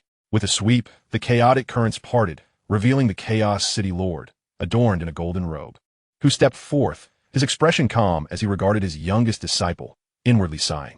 Other Universe Venerables could discern from Zhou Hao's videos of traversing the Celestial Bridge that he was attempting to embark on the path of merging time and space. As a towering figure at the pinnacle of humanity, how could he fail to notice? Yet, despite understanding this, the Chaos City Lord grappled with the decision of whether to offer counsel. He had witnessed too many unparalleled geniuses, like the once confident Kadi, upon selecting the Cosmic Chaos Monument, not only delve into the original laws of time and space, but also surge to the level of Realm Master, rapidly advancing in his comprehension of laws, only to attempt fusion. Although in the end, Kadi had grasped only a thread of the concept. Failing to even scratch the surface of merging the laws of time and space, he still carved out a significant reputation on the battlefield beyond the realms. In truth, it was not only prodigies like Kadi who ventured down the path of fusion. Most Universe Venerables, upon their initial breakthroughs, would energetically pursue the Beast God path, as it offered established experiences, referable pathways, and the Beast God legacies of the ancestral gods. This was the quickest route to becoming a cosmic overlord, even rivaling the Universe Lords. Moreover, while many of the top cosmic overlords, who commanded respect among myriad races, relied on their formidable divine bodies, most had traversed the Beast God path. However, the arduousness of the fusion laws far surpassed that of concurrently mastering the laws of time and space. Many Universe Venerables expended countless efforts over the years, unable to achieve even the preliminary fusion, ultimately abandoning the endeavor.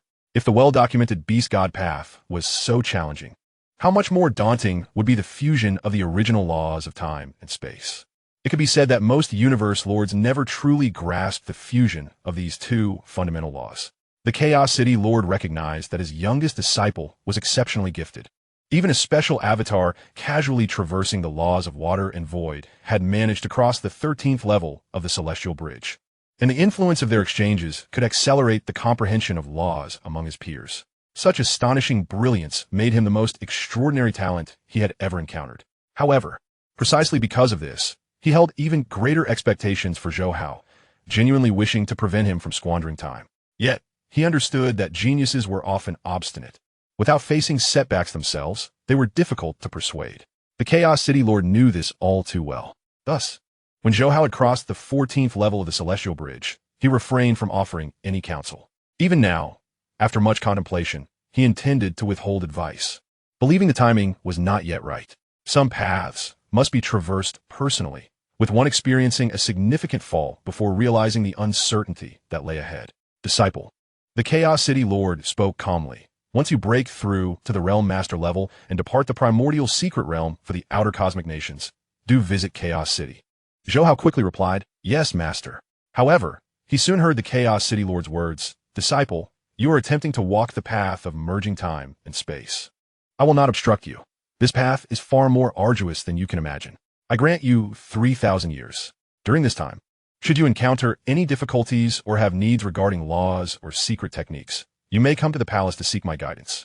However, after 3,000 years, if you have not even begun to grasp the basics of merging time and space, do not persist on this path. Zhou Hao felt a sense of helplessness. Indeed, he could not conceal anything from the Lord of Chaos. However, the fact that the Lord of Chaos was willing to grant him 3,000 years was beyond his expectations. After all, the intricacies of the fusion of time and space were undoubtedly more comprehensible to the Lord of Chaos than to him. Thank you, Master. He expressed his gratitude earnestly. You are still young. Some paths must be traversed independently. The Lord of Chaos replied, a hint of a smile gracing his face. I can grant you time, but your other teacher may not be as accommodating. Zhou Hao gasped, scratching his head and exclaiming, Master, you already know? He was not entirely surprised by this revelation. When he initially entered the city of chaos and selected the chaos steel, the Lord, who commanded a realm of time and space, must have perceived the connection. The Lord of Chaos laughed heartily during your cohort's first entry into the primordial universe. When selecting the chaos steel at the Lord's residence, I discerned that you share the same soul as Sali. As someone who governs a domain of time and space, I can easily see this. Others, however, would need to personally sense your original core consciousness to uncover such a truth. He continued, reminiscing, the universe is rife with countless adventures. There are exceptional geniuses who have seized control of cosmic beasts, yet you are not the only one. However, possessing 2 cosmic beast avatars indeed brings you fortune. Just remember this, avatars are not omnipotent. The stronger the bloodline of the avatars you cultivate, the more arduous your future ascension to immortality will be. Every action has its consequences. This is the balance of the universe, and you must be mentally prepared for it. Zhou Hao exhaled in relief, realizing that the Lord of Chaos believed that the Ice Mountain Beast was an avatar he had nurtured, not discerning the differences between them. Of course, from another perspective, the technique of soul separation followed by reincarnation is akin to creating an avatar, with the only distinction being the strength of the soul. In normal circumstances, beings with avatar abilities possess an equal total of soul essence between their true self and avatars. However, his avatars had separated the soul. The Lord of Chaos, adept at governing a realm of time and space, could perceive the original core and soul form within him. Yet, whether he could discern the strength of the 2 separate souls remained uncertain to Zhou Hao. After all, relying on another soul preservation secret, he had gradually equalized the total soul essence of both avatars. Master, the Lord of Ice Mountain has never seen me, Zhou Hao said, puzzled. Before he could finish, the Lord of Chaos interrupted with a wave of his hand. Disciple, the Lord of Ice Mountain naturally cannot perceive that you and Sali share the same soul. I have informed him of this, and I also suggested that he accept you as a disciple. It was indeed unprecedented in the history of humanity for 2 lords of the universe to take the same prodigy as 2 avatars as disciples. The Lord of Chaos chuckled. If the myriad races of the universe were to learn of this, they might mock humanity for its lack of promising talent. Thankfully, you have not disappointed either me or the Lord of Ice Mountain. In less than 30 years since departing the primordial universe, both of your avatars have conquered the 13th layer of the celestial bridge, particularly your avatar, which has surpassed the 14th layer. Remaining in the cosmic level serves little purpose. If you wish to ascend to the domain lord level, prepare for that breakthrough. The cosmic level is merely child's play. It is at the domain lord level that one truly begins to face storms and tribulations. Go forth. Zhou Hao bowed respectfully. Yes, Master.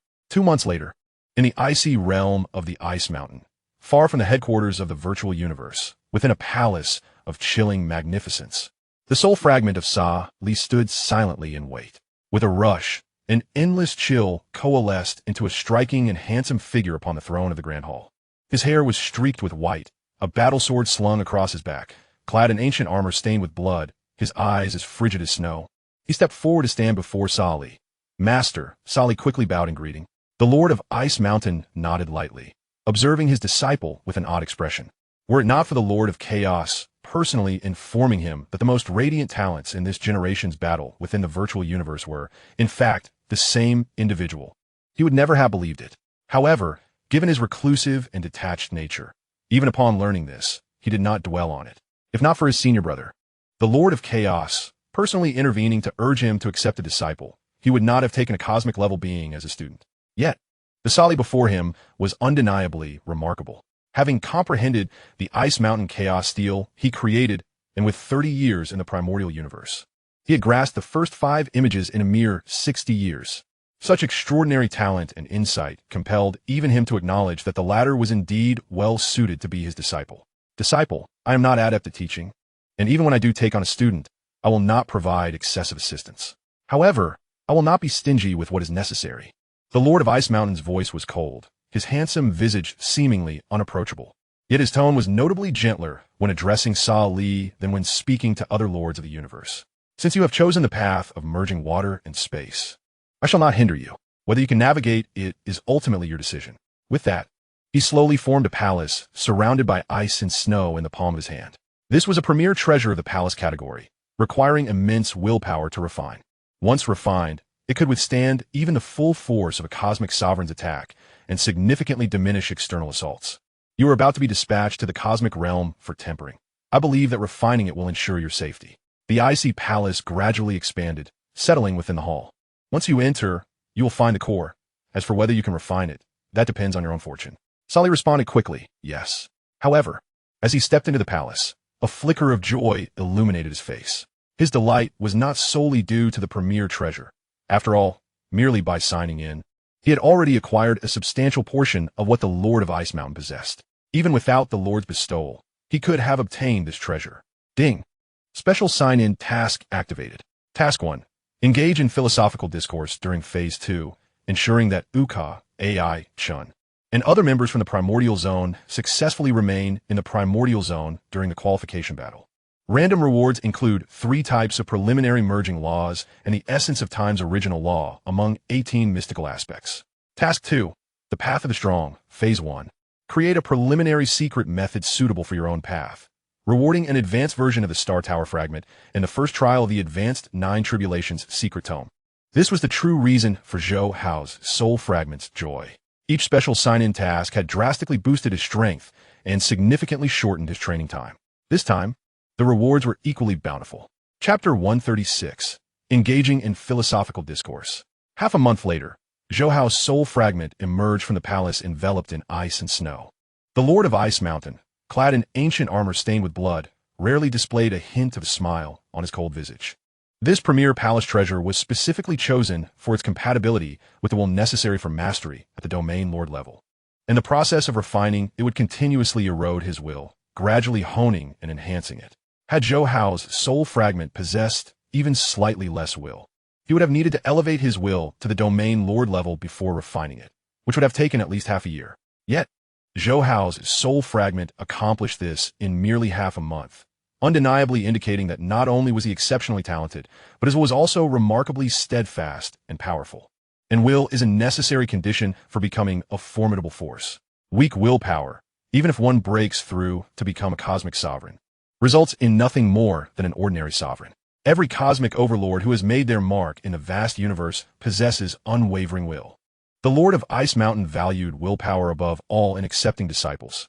In his view, it was acceptable for a person's talent and insight to be somewhat lacking, provided their will was strong, resolute in their belief that they could ascend to the pinnacle unaffected by external influences, growing step by step to ultimately become a strong individual. With a swift motion, Zhou Hao's Soul Fragment waved his hand, causing the icy palace to shrink and hover in his palm. He bowed respectfully. Thank you, Master, for bestowing this treasure. In truth, he had refined this premier treasure in just 5 days. In terms of will, having endured multiple instances of soul separation and the trials of the bloodthirsty vortex, his resolve was certainly on par with Luo Feng's. The remaining 10 days were spent continuously signing in, effectively extracting every resource from the Lord of Ice Mountain's palace.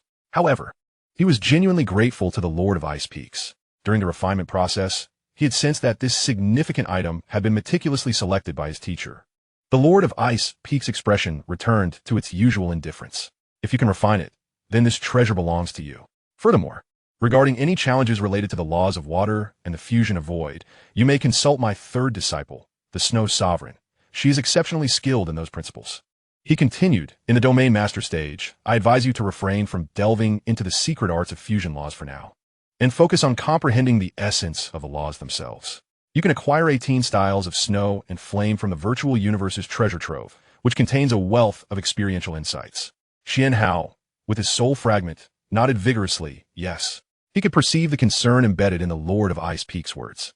It was quite an accomplishment for his reclusive teacher to extend such consideration toward him. Go now. With that, the figure of the Lord of Ice Peaks vanished. The news of the Soul Fragment's breakthrough to Domain Master quickly spread throughout Rain Aspect Mountain.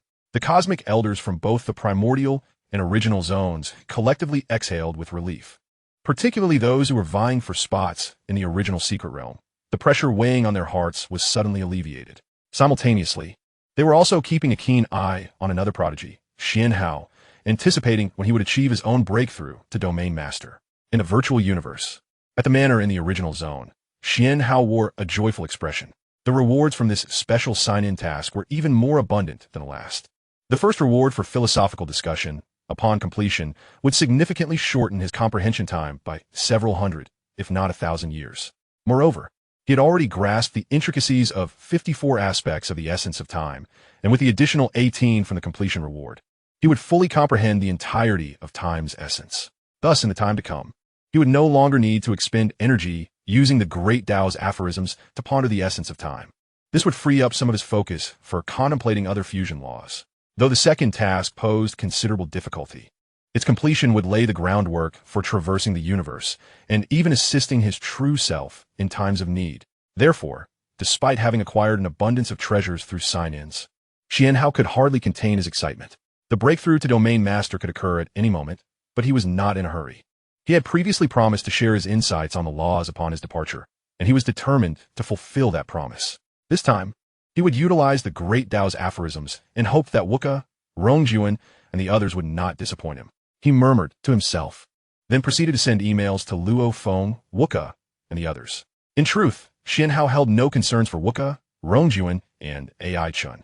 Wuka had more than enough time remaining in the qualification battle to surpass the 6th level, while Rongjuan had already ventured through the 6th layer of the Celestial Bridge. As long as he provided a slight push, the three of them had a 70% chance of remaining in the primordial zone during the qualification battle. His only worry lay with Qian Shui, Jiang Mo, and Long Yun. Long Yun, though relatively low-key, possessed talent and insight that rivaled Wuka's. Yet he had entered the observation phase later than Qian Shui and Jiang Mo. To date, all three of them were still some distance away from the 5th layer of the Celestial Bridge. Without Zhou Hao's assistance, they would ultimately be eliminated to the primordial zone during the qualification battle. In the public area of Rain Aspect Mountain, aside from Bolin, the 7 members of the primordial zone had gathered early. Each of them wore expressions of joy, fully aware of the reason for Zhou Hao's summons. For the past 15 years, they had immersed themselves in the arduous practice of comprehending the laws, all for this moment. While the cultivation world task could be undertaken at any time, the opportunity to listen to Zhou Hao share his insights on the laws was exceedingly rare and precious. Third brother, Zhou Hao, you're here. Upon his arrival, Luo Feng, Wuka, Rongjuan, and the others all stepped forward to greet him. Luo Feng sighed. Third brother, Bolin wanted to compete with me fairly, so he didn't join us this time. Zhou Hao was not at all surprised, given Bolin's nature. It was indeed something he would do. No matter, just inform him next time. As soon as he said this, Wuka, Rongjuan, and AI Chen's eyes lit up. There will be a next time, they thought, excitement bubbling within them. Seated at the stone table in the pavilion, Zhou Hao looked at Wuka, Rongjuan, and the others and remarked, "It seems everyone is well prepared." Wuka chuckled, rubbing his hands together. Zhou Hao, if you speak, how can we not prepare well? Wuka, you are getting quite eloquent, Zhou Hao retorted with a roll of his eyes, eliciting laughter from Rongjuan and AI Chun. Among them, Wuka was the most vivacious, serving as the lubricant for their small group. Without him, it would have been awkward for Qian Shui, Jiang Mo, Bolin, Long Yin, and AI Chun to attend the discussions, as their relationships had only just begun to develop. However, now their camaraderie was well established, and they frequently exchanged playful banter. Wuka often brought up the 8 heroes of the primordial and the 2 prodigies, much to Bolin and AI Chen's exasperation. Zhou Hao clapped his hands. All right, let us not indulge in idle chatter. With Celi's breakthrough to Domain Master, he will be dispatched to the ancient Wheel Universe Kingdom. In due time, I too will break through to Domain Master, and opportunities to meet will become scarce, so we must not waste time. As he spoke, his expression turned serious. This time, I will commence the sharing of insights from the most fundamental aspects of space, dividing it into 4 sessions. AI Chun, you will listen attentively. When Bolin arrives next time, I will allocate some time during my explanation to discuss time. AI Chen's beautiful eyes shimmered with gratitude as she gently nodded. Thank you. Upon hearing Xian Hao's words, Wuka, Rongjuan, and the others could not suppress their excitement. Even Luo Feng was brimming with enthusiasm. His comprehension of the beast god statue and the imitation of the beast god's realm had already made understanding the fundamental laws of space relatively easy for him. Now, with Xian Hao's insights, his research and understanding of the laws of space would likely ascend rapidly. By then, he would feel confident in surpassing Bolin in their competition. What is space? Soon, Xian Hao's voice reverberated gently. At the very outset of his explanation, he utilized the great Tao's aphorisms, his voice imbued with a profound, mystical resonance. Luo Feng, Wuka, Ai, Chun, and the others, influenced by the effects of the great Tao's aphorisms, after merely half an hour of listening, instinctively closed their eyes in deep contemplation. The challenges they had faced in comprehending the laws over the past 15 years were resolved in that moment. Although Xian Hao began his elucidation from the foundational aspects of space, the impact on them was profound. This was partly due to the effects of the great Tao's aphorisms, and partly because Xian Hao articulated the essence of space in an accessible manner, allowing them to grasp it swiftly. As a result, their insights into the laws floating upon the essence of space became more substantial and rapidly congealed. It was akin to receiving a test paper. Initially, Wuka, Aichen, and Rongjuan had scored 70 points, with some answers merely guessed based on intuition. However, after listening to Xian Hao's detailed explanations, they comprehended the correct methods for answering all the questions on the paper. Coupled with the insights gained from previous public lectures by illustrious figures, including the Cosmic Kingdom Lord, their understanding deepened, leading to profound realizations that enabled them to fully digest the entire test. In order to fulfill the second phase of the special sign-in task for philosophical discussion, Xian Hao had delayed his breakthrough to Domain Master for a full 2 years. During this time, he had conducted 4 sessions, each focusing on different stages of space. Both Luo Feng and Bolin, as well as Wuka and Rongjuan, reaped substantial benefits from this. Remarkably, Qin Shui, Jiang Mo, and Longyun each surpassed the 5th layer of the Celestial Bridge during their second listening session, while Wuka achieved this feat during his first. Luo Feng, Bolan, Aichen, and Rongjuan chose not to attempt the Celestial Bridge, but instead focused on digesting the insights gained from the 4 sessions. By the 4th session, he inquired specifically about Qin Shui, Jiang Mo, and Longyun's comprehension levels concerning the laws of space, tailoring his explanation to their understanding. In light of this situation, Wuka, Aichen, and Rongjuan were acutely aware that Zhou Hao's recent sharing of his insights on the laws was intended to ensure their retention within the primordial zone. Such benevolence deeply moved each of them. Indeed, should Zhou Hao eventually ascend to the status of a cosmic sovereign and seek to recruit allies, each of them would undoubtedly pledge their unwavering support to him. With 61 years remaining until the qualification battle and on the eve of Zhou Hao's imminent breakthrough to Domain Master, Qin Shui and Longyun gathered Wuka, Aichen, Rongjuan, and the others into the realm of the Celestial Bridge. Luo Feng and Bolin also appeared on the islands of the Celestial Bridge's realm. That evening, in Chapter 137, titled The Tremendous Shock and the Supreme Assembly, the Guardian Beifan surveyed the talented members of this generation in the primordial zone with a smile. Are you all planning to challenge the Celestial Bridge? Wuka grinned and replied, Lord Beifan, is that not permissible? Beifan shook his head. Of course, it is permissible. However, you have only recently traversed the Celestial Bridge. I would advise you to consolidate your insights and refine your training before attempting again. Surpassing the 5th level requires decades of effort. It is already commendable that you have all successfully navigated 1 level since departing the initial universe. When Luo Feng and Bolin arrived, Beifan expressed his surprise. Luo Feng, Bolin, are you two also attempting to cross? They both nodded in affirmation. One has conquered the 7th level, and the other the 8th. It will be exceedingly difficult to surpass the next level before the qualification battle, Beifan remarked. During their time in Chaos City, the Virtual Universe Company encouraged these prodigies to frequently challenge the Celestial Bridge, as they could attend lectures in the King's Immortal Mansion and ponder the Chaos Steel, combining their experiences battling the Guardians of the Celestial Bridge, which significantly accelerated their training. However, once they left the initial universe, such eagerness could be seen as impatience, a mindset to be avoided. Wuka chuckled, Lord Beifan, you might find this next development rather surprising. Beifan paused. Surprising? Go on. He then smiled. All right, Wuka, you may proceed first. Rongjuan and Longyun, you follow him. I wish to witness Yuka's progress over the past year.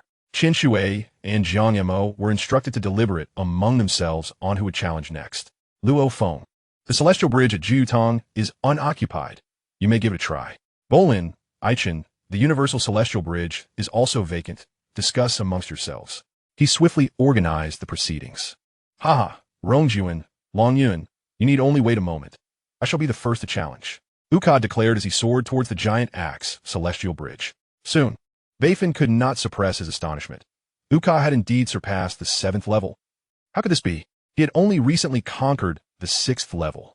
Was he truly another prodigy emerging once every few 100,000 epochs?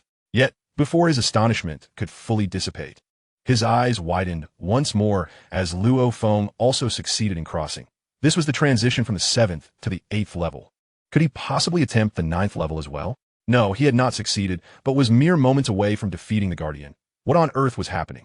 At that moment, Rongjuan approached the giant axe celestial bridge, while Qianshui ventured towards the Ice Peak celestial bridge. Bolin tackled the universal celestial bridge. Before long, Rongjuan successfully passed the 7th level, and Qianshui conquered the 6th level, narrowly missing out on defeating the 7th level Guardian. Bolin did not succeed, but was close, just shy of surpassing the 9th level. The Guardian Beifin was utterly flabbergasted.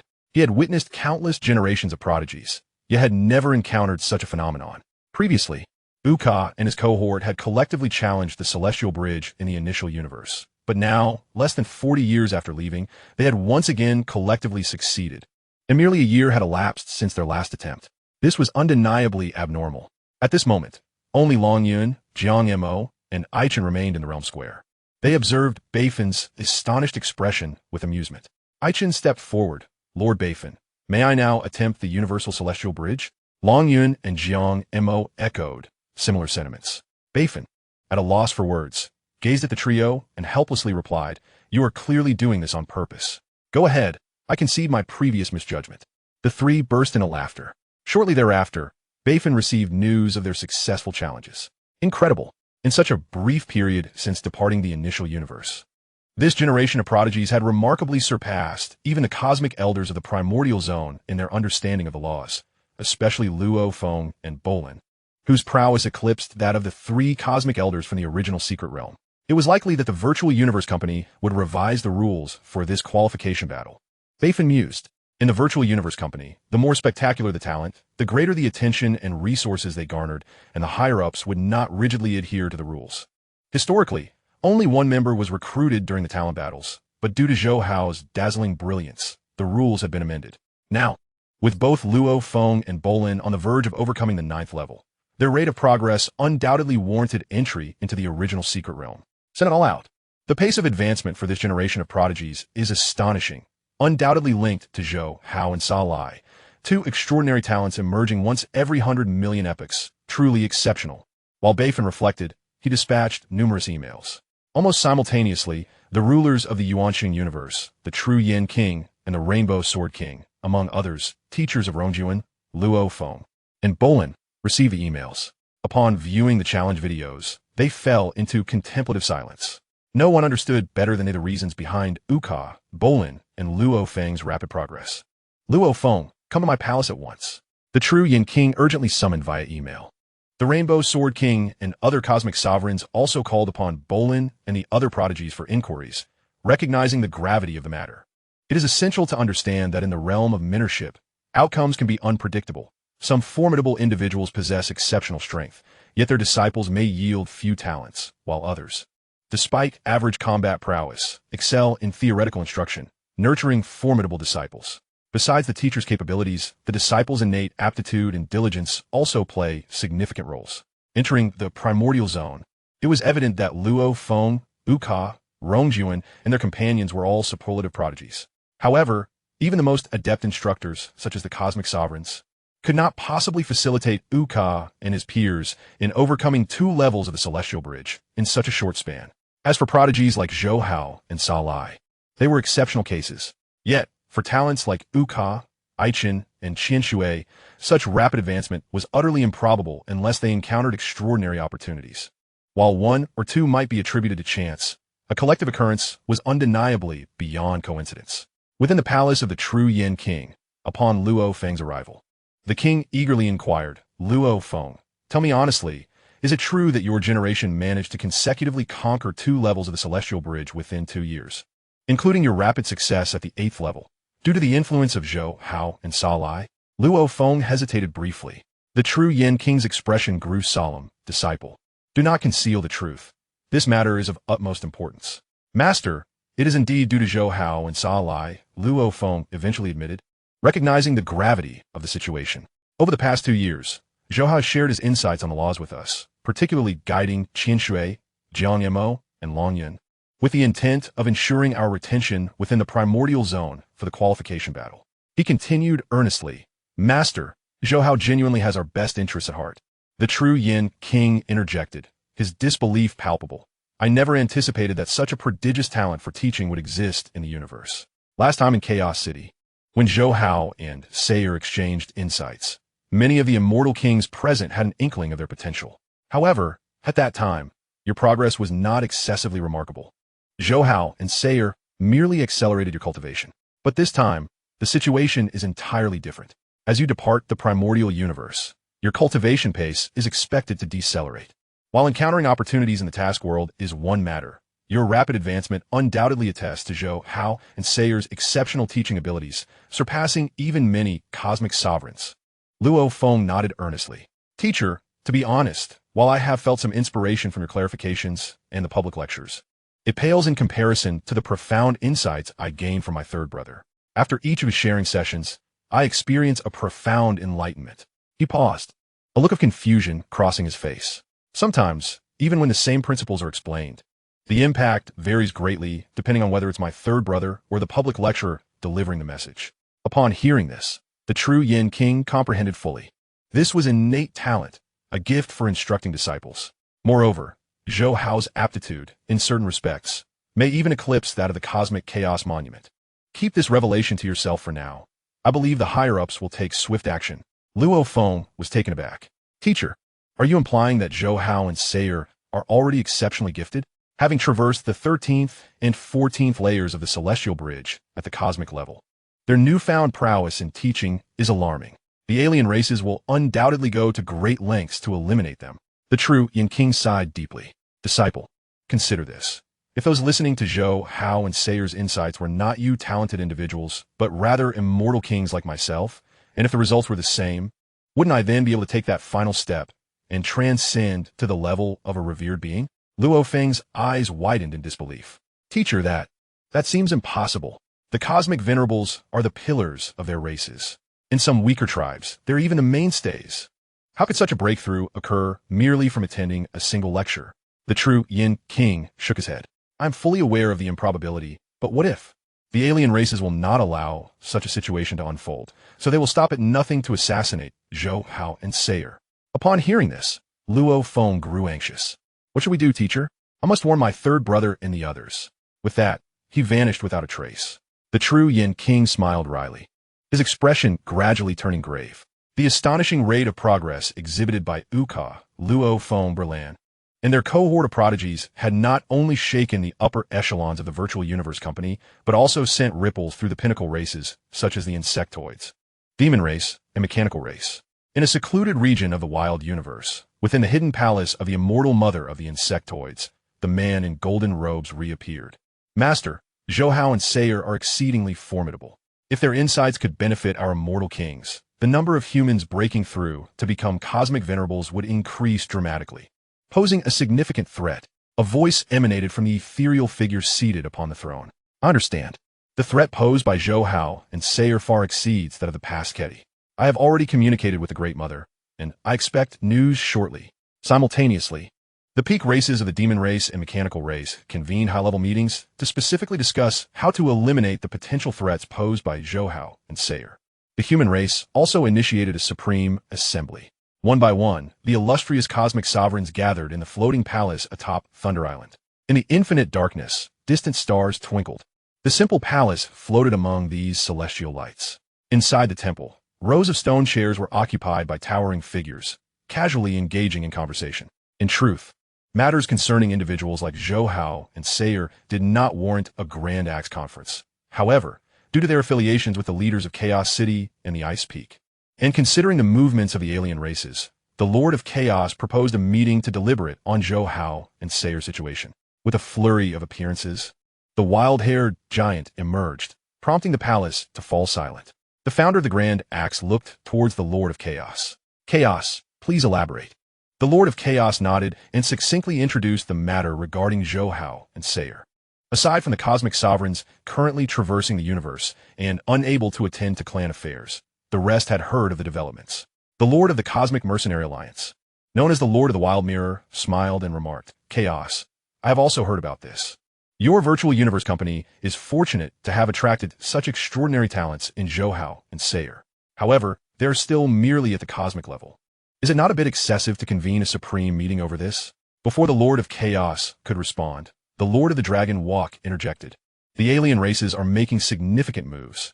If we, as the human race, do not take it seriously, would that not be a source of ridicule?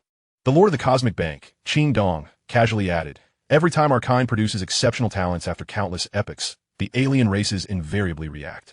However, what Dragon Walk mentioned is valid. If the aliens regard this as significant, we must also treat it with the utmost seriousness. Furthermore, if Zhou Hao and Sayer can influence the progress of their contemporaries through their insights, this is indeed a matter of great importance.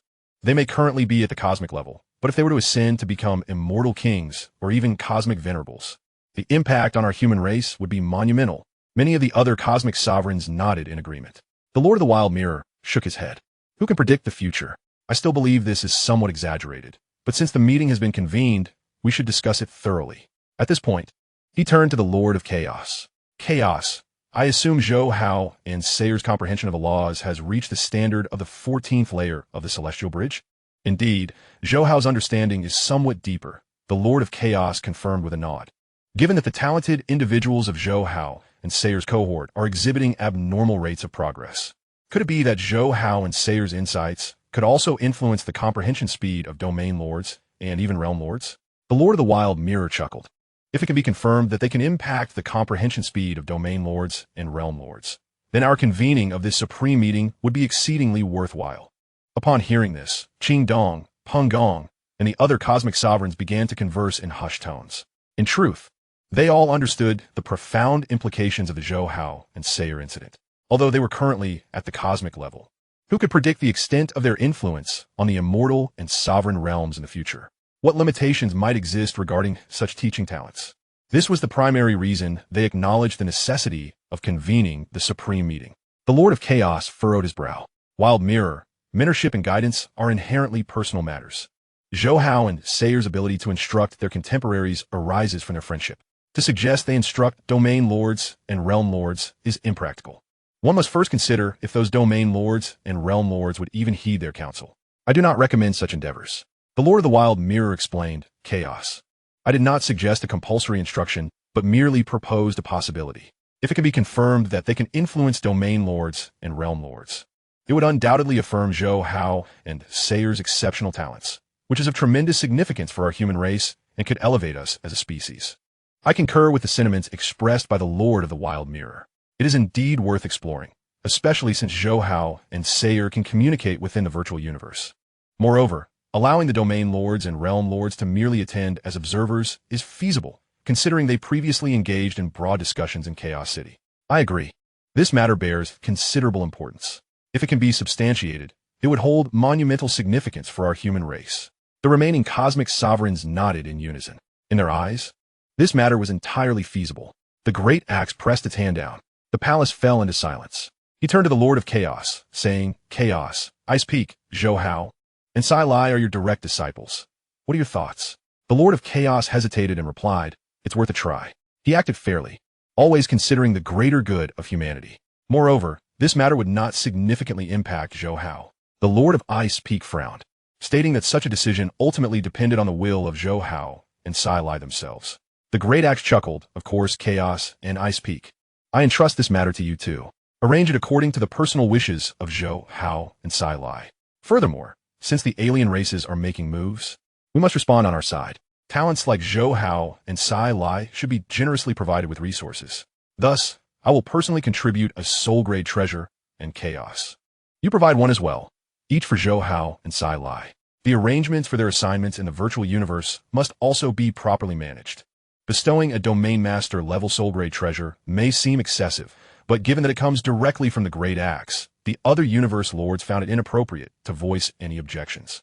After the meeting concluded, the Lord of Chaos and the Lord of Ice Peak exchanged peculiar glances, knowing that Zhou Hao and Sai Lai were, in fact, the same individual. Bestowing 2 soul grade treasures would be a considerable waste. Within the palace of the Lord of Chaos, the Lord of Ice Peak appeared, saying, "Senior brother, I have already given Sai Lai a top-tier palace grade treasure. He should have no issues in terms of defense. Moreover, even if he were to fall, it would not be a significant matter." His implication was to exchange that soul grade treasure for another type of treasure. The Lord of Chaos nodded. "I will speak to the Great Axe. Once Zhou Hao breaks through to the level of Domain Master, I will exchange the other soul grade treasure for a different kind." Zhou Hao remained unaware that Luo Feng and the others had caused a tremendous uproar by crossing the Celestial Bridge, prompting the human race to convene a Supreme Council. At this moment, he had officially broken through to the Domain Master level, with over 60 years remaining until the qualification battle. Given the current comprehension levels of Qianshui, and Jiang Mo regarding the laws, as long as they maintain their previous pace of progress, they will undoubtedly remain in the primordial zone. Therefore, completing the special sign-in task was merely a matter of time. Is the teacher calling for me? His expression shifted. In a flash, he arrived at the palace of the Lord of Chaos. "Disciple, is it true that Luo Feng and the others managed to cross the Celestial Bridge due to your influence?" The Lord of Chaos had not directly inquired earlier, but had accurately deduced it through the talent's teachers, including the true Yin King. Zhou Hao did not deny it and nodded. Such matters were impossible to conceal. The Lord of Chaos regarded Zhou Hao with appreciative satisfaction. He did not know how Zhou Hao accomplished it, but that was inconsequential. What mattered was that Zhou Hao was willing to share his insights, exhibiting no reluctance. Consequently, he briefly summarized the outcomes of the Supreme Council, avoiding any mention of the council itself, merely stating that he wished to arrange for some Domain Master level members to attend as observers. "Disciple, do you consent?" Zhou Hao did not hesitate and promptly replied, "I am willing. As for sharing insights, that could be done in the virtual universe, and since it would only take an hour or two, he could also provide one final explanation to Luo Feng, Qianshui, and the others before departing from the original secret realm. This would further increase his confidence in completing the task." The Lord of Chaos did not expect Zhou Hao to agree so readily, especially since this involved personal sentiments. It indicated that Zhou Hao was very considerate of the broader situation. His gaze toward Zhou Hao grew even more favorable. "You may determine the timing yourself. There is no rush. Additionally, since you have broken through to the Domain Master level, make sure to visit the initial universe first. After the arrangements for your assignments are made, you may leave." Understood. Chapter 138. The Initial Universe and Soul Treasures. Half a month later, in the dim currents of energy, spatial rifts were visible throughout the sky. On either side of these rifts, numerous crystalline threads of laws worked to mend the fissures, while new rifts emerged elsewhere. Within the hull of a fish-shaped spacecraft, many immortals visiting the initial universe for the first time gazed hungrily at the lofty horizon. With a click, the spacecraft came to a halt above the City of Chaos. Figures streamed out in succession, with Zhou Hao among them, smiling as he spotted a hooded messenger approaching. The City of Chaos in the initial universe welcomed him back after a span of 40 years. As he descended onto the streets of the City of Chaos, he noticed many ascetics on the rooftops, occasionally observing the laws in the sky, frowning in contemplation or recording diagrams and texts. They seemed oblivious to Zhou Hao and his companions, engrossed in their own insights and practices. Zhou Hao looked at these diligent practitioners and recalled his own arduous training in the City of Chaos. It was truly the sacred ground of humanity. Almost every immortal and domain master who entered naturally forgot everything outside and focused solely on delving into the fundamental laws of the universe. Figures like the true Yin King and the Red Sword King, who were nearly invincible, often remained in the City of Chaos for long periods, cultivating.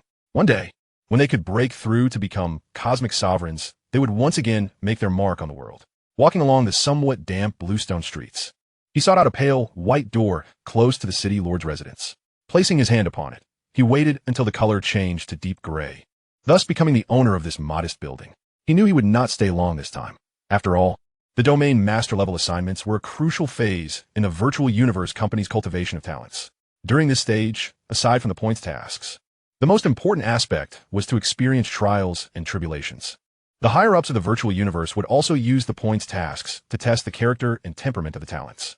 Although Zhou Hao was extraordinarily gifted, he still had to follow the training protocol step by step. After a moment, he made his way toward the city lord's residence. The gates of the residence were always open, but the inner sanctum was guarded by immortal sentinels. As a direct disciple of the Lord of Chaos, Zhou Hao required no prior announcement, and the sentinels allowed him through without hesitation. Upon entering the inner sanctum, he did not rush to sign in, but instead headed to a tranquil courtyard known as the Chaos Ruins. Stepping inside, he was enveloped by the swirling tides of time and space, the overwhelming aura of the vast earth pressing upon him, while enormous skeletal remains radiated an intimidating force. Last time, he had the second senior brother, the returning one, to guide and protect him, so he had not felt much pressure. A wave of formless energy separated the oppressive atmosphere. The Lord of Chaos, clad in dark red armor, appeared before Zhou Hao. He promptly paid his respects, saying, "I pay my respects to the teacher." The Lord of Chaos smiled, raising a hand. No need for excessive formalities. He held great satisfaction in Zhou Hao. Despite being merely at the domain master level, Zhou Hao possessed a sense of the greater picture and was willing to contribute to the human race. This was something many weaker talents lacked, and even some super-strong individuals exhibited a lack of such vision, being exceptionally selfish. The inclusion of character testing in the domain master level's points tasks was precisely to prevent the waste of countless resources in cultivating an ingrate who, rather than contributing to the human race, might turn against them and become an enemy. This was something that the virtual universe and the major powers like the great axe martial arena sought to avoid. My disciple, your innate talent and comprehension are exceptional, and you have successfully crossed the 14th layer of the celestial bridge during the cosmic level cultivation stage. You have also remarkably accelerated the progress of your peers in the same cohort. Such brilliance is bound to attract the attention of the alien races. Many years ago, one of my direct disciples, Kadi, was eliminated by the insect race due to his overwhelming brilliance. The Lord of Chaos spoke with a surge of anger welling within him. The insect race, the demon race, and the mechanical race, as the three pinnacle races, had long harbored enmity against humanity due to their competition for resources. Among these, the insect race was known for its insidious infiltration tactics. Most of humanity's brilliant talents had fallen victim to assassination by the insect race. This is also the primary reason for the low growth rate of unparalleled geniuses. After all, when faced with the immortal insectoid matriarchs, who excel in the art of the soul, if they are determined to assassinate, it becomes exceedingly difficult to defend against their relentless onslaught. Zhou Hao understood well that the insectoid and demon races would undoubtedly launch successive attempts on his life. However, he felt little trepidation, for he possessed various soul-preserving techniques, such as the soul separation technique, reincarnation technique, and 9 lives transmutation technique. Even if he were to encounter a soul attack from the insectoid race or even a cosmic sovereign, he could self-destruct at the last moment to escape. The voice of the Chaos City Lord resounded. Initially, I intended for you to hone your skills at the cosmic level before directly coming to Chaos City for training at the domain master level. However, I did not anticipate your swift breakthrough into the domain master stage. Continuing your arduous training would leave you lacking in self-forging. It is essential to understand that one cannot cultivate a strong individual within a greenhouse. Every formidable being rises through slaughter. Therefore, I hope you will embrace challenges, viewing the assassination attempts by alien races as a form of tempering. Only through enduring various tribulations can one aspire to become a being akin to me, your master. Listening to the words of the Chaos City Lord, Zhou Hao could sense the weight of expectation behind them. He promptly replied, "Yes, master, I shall not be afraid." The Chaos City Lord chuckled. Trials must be endured, yet one cannot neglect the necessary preparations. I do not wish to witness my newly acquired disciple fall prey to the machinations of alien races once more. As he spoke, he flicked his hand, causing the surrounding space to tremble. A treasure materialized before Zhou Hao. This item was a spherical orb radiating a violet glow. The Chaos City Lord explained, "This is the Purple Soul Orb, a supreme treasure capable of safeguarding your soul, even when confronted by a cosmic sovereign adept in soul manipulation. It will grant you sufficient time to self-destruct. Remember, should you encounter an unresistible soul attack, you must decisively self-destruct. Losing some treasures is inconsequential. But if you fall under soul enslavement, even I, your master, cannot reverse time to resurrect you." Zhou Hao nodded solemnly. The Purple Soul Orb was not among the rewards he had received upon his arrival. since the Chaos City Lord bestowed this soul-related treasure upon him. It seemed the requirements for its refinement were not overly demanding. Indeed, the Chaos City Lord continued, most supreme treasures require only the consciousness and will of a domain master for refinement. The Lord of Souls has mentioned that your other avatar can refine top-tier treasures.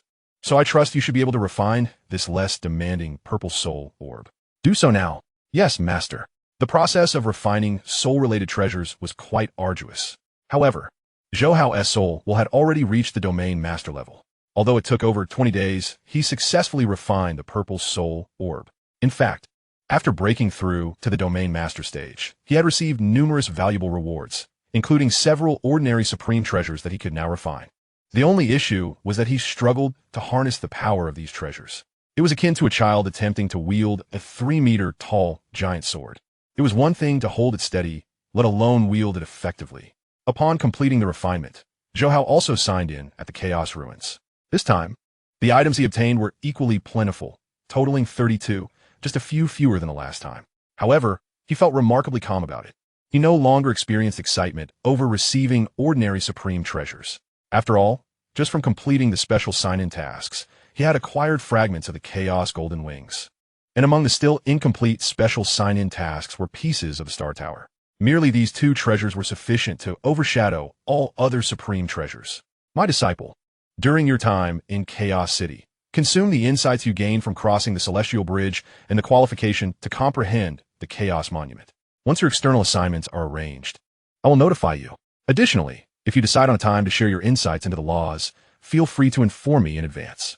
Yes, Master. Zhou Hao respectfully replied, but did not depart. The Chaos City Lord, puzzled, asked, Disciple, do you have further matters? Zhou Hao pondered for a moment and said, Master, I wish to pursue the path of time and space fusion, and thus I seek to comprehend other chaos monuments, of course, utilizing the insights gained from the Celestial Bridge. The Chaos City Lord looked at Zhou Hao, a smile gracing his face. It is for this reason. Very well, I shall elevate your permissions, allowing you to access any Chaos Monument chamber for your comprehension. However, you must understand that there are 52 Chaos Monuments. Even if you wish to comprehend those related to time and space fusion, you will require at least 5 or 6. Given the number of times you cross the Celestial Bridge, it is far from sufficient. Moreover, this will delay your insights into the cosmic Chaos Monuments. Have you considered this thoroughly? I have considered it thoroughly, Zhou Hao insisted. The Chaos City Lord sighed inwardly, recognizing his stubbornness. Well, when he encounters obstacles and realizes how arduous the path of time and space fusion is, he will likely abandon it willingly. With my disciple's talent and comprehension, even if he wastes some time, it will not have a significant impact. Besides, perhaps wasting some time and dimming his brilliance will ultimately serve him well. Go ahead. In an instant, Zhou Hao found himself outside a tranquil courtyard. He bowed respectfully before turning to leave the inner estate. Upon reaching the outer estate, he immediately headed toward the bronze giant door. This time, however, he was not heading to the comprehension chamber of the Cosmic Chaos Monument, but rather to that of the giant axe Chaos Monument.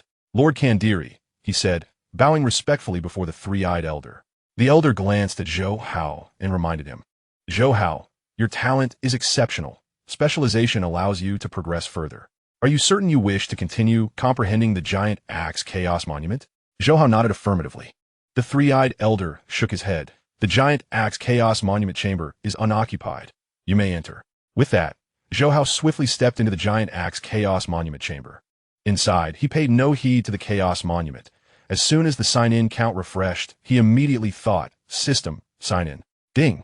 Congratulations, host, for successfully signing in at the giant axe Chaos Monument chamber and obtaining a giant axe Chaos Monument. Ding.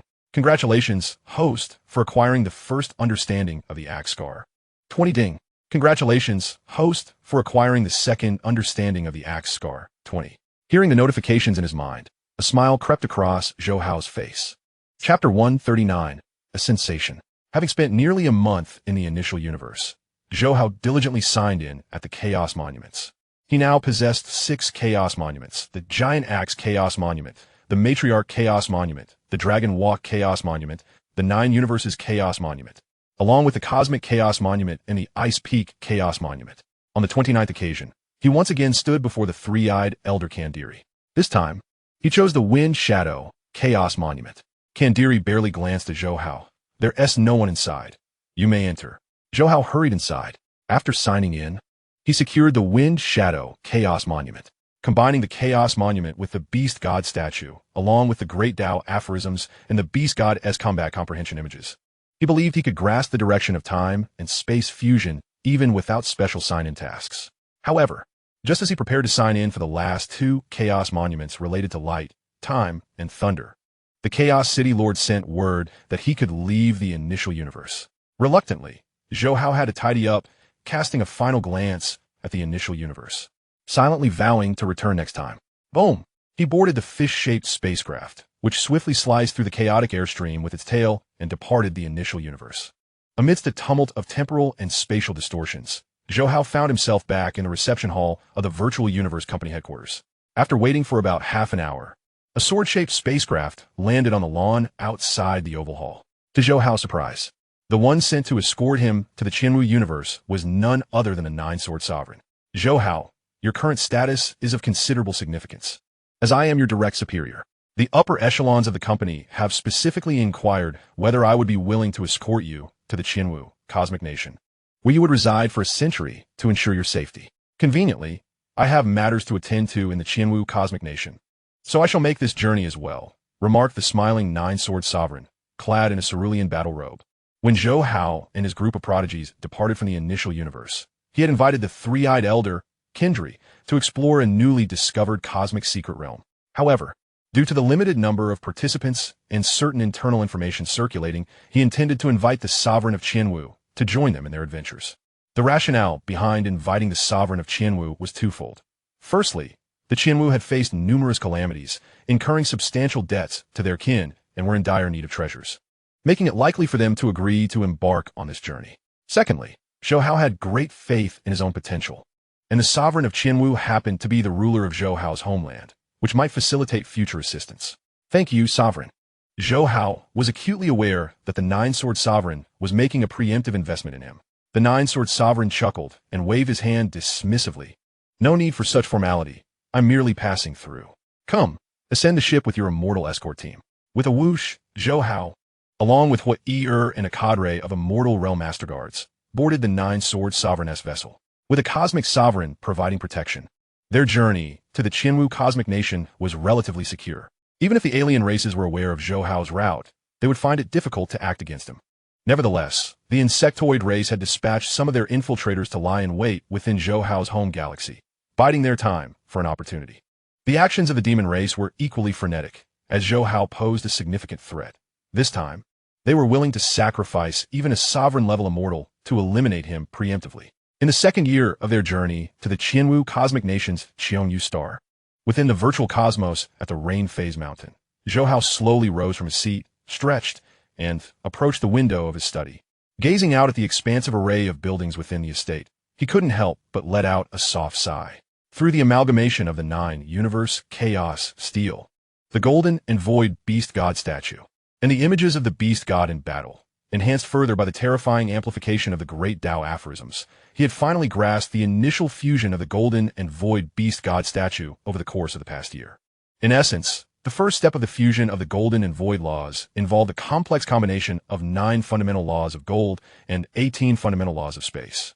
The intricacies of these combinations were exceedingly convoluted, were it not for the Beast God statue and the battle images, which allowed for precise simulation of the Beast God's profound understanding. He would not have achieved such enlightenment so swiftly. In contrast, the original protagonist, Luo Feng, had taken a staggering 800 years to comprehend the first chapter of the transformation of the Divine Seven. Even with his status as a sovereign-level being and the aid of the Beast God statue for replication and insight, yet Zhou Hao had accomplished this in merely 18 years. His rapid progress could be attributed largely to the experiences afforded by the Beast God battle images and the enhancement of the Great Tao aphorisms, which provided him with a clearer vision of the intricate combinations inherent in the fusion laws. However, despite the brevity of time spent, Zhou Hao did not feel an overwhelming sense of excitement. The deeper he delved into the fusion laws, the more he sensed their formidable complexity. If the initial fusion, under such extensive amplification, proved to be so challenging, subsequent fusions would likely be even more arduous and time-consuming. He needed to complete the sign-in task promptly. Observing the immortal realm master guards within the estate, he murmured to himself. The first type of this special sign-in task merely required him to await the arrival of the qualification battle to complete it. Yet there were still over 50 years until that event. Should he complete the task at that time and receive rewards related to the Golden and Void laws, as well as the fusion laws he intended to comprehend next, then all his current efforts would have been in vain. Resolute in his decision, he stepped forth directly to the highest palace on Thunder Island, the Grand Hall of the Chaos City Lord's Palace. Soon, a figure emerged from the swirling, chaotic energies. Disciple, what brings you here? A gentle voice inquired. The ability to arrange for a cosmic sovereign to escort Zhou Hao to the foreign cosmic nation was partly due to Zhou Hao's commitment to allow other domain masters to attend his sharing session. Zhou Hao respectfully replied, Master, I plan to share my insights on the fundamental essence of the spatial source laws in the public area of Rain Phase Mountain in 3 days. To expedite the completion of the first sign-in task, he estimated that he needed to ensure that Qian Shui, Jiang Ma, and Long Yun could all traverse the 7th layer of the Celestial Bridge. Once they succeeded, all 8 members from the primordial area would have crossed the 7th layer, solidifying their chances of remaining there. The Chaos City Lord's eyes brightened. Excellent. I shall arrange for several domain masters to attend. Zhou Hao nodded and soon departed. Word of his forthcoming sharing of insights spread rapidly among the higher echelons of the human race, whether among the cosmic lords, cosmic sovereigns, or sovereign-level immortals. All held a keen interest in this event, although they unanimously believed that Zhou Hao's insights would not significantly benefit the domain master-level members.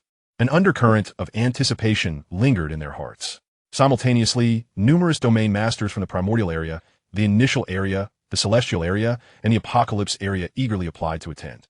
Their mentors were also bustling about, for if there was even a hint of effectiveness, those who attended the session would reap great rewards. Hence, despite doubts regarding its impact, many remained highly enthusiastic. It was well known that the astonishing progress of Luo Feng, Rong Jun, and Berlan had sparked envy among countless prodigies.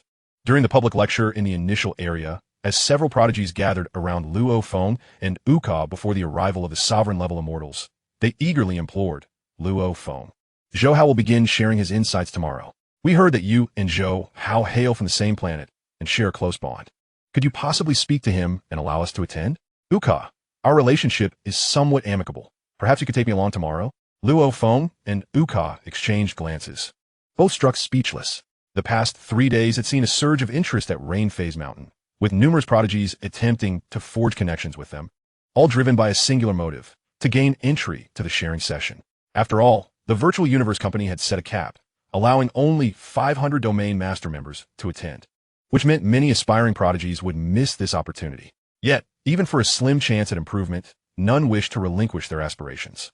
As the public lecture concluded, Uka remained in a state of shock, exclaiming, Good heavens, the commotion Zhou Hao has stirred is monumental. These individuals are exploring every avenue. Luo Feng, however, remained calm. Uka, it's only natural. Consider it. Had we not attended my third brother's and Seer's discussions and insights, we wouldn't even be close to crossing the 7th layer, let alone the 6th. Indeed, you're right. Without Zhou Hao, Seer, and you Luo Feng, we might have barely made it past the 6th layer. But as for me, Aichen, Qian Shui, Jiang Ma, and Long Yun, we might not even manage to cross the 6th layer before the qualification battle. When that battle commences, we could very well find ourselves relegated to the celestial area, and I've heard that many prodigies in previous years faced a similar fate. Uka nodded. If I were presented with such an opportunity, no matter how minute, I would seize it without hesitation. Lowering his voice, he added, Luo Feng, if, just if, the effects of Zhou Hao's insights are as impactful as ours, the entire Virtual Universe Company would likely be thrown into disarray. Luo Feng inhaled sharply.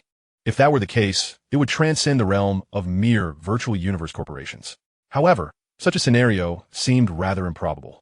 While I harbor considerable confidence in Third Brother, it is worth noting that members at the Domain Master level have generally traversed the 8th layer of the Celestial Bridge.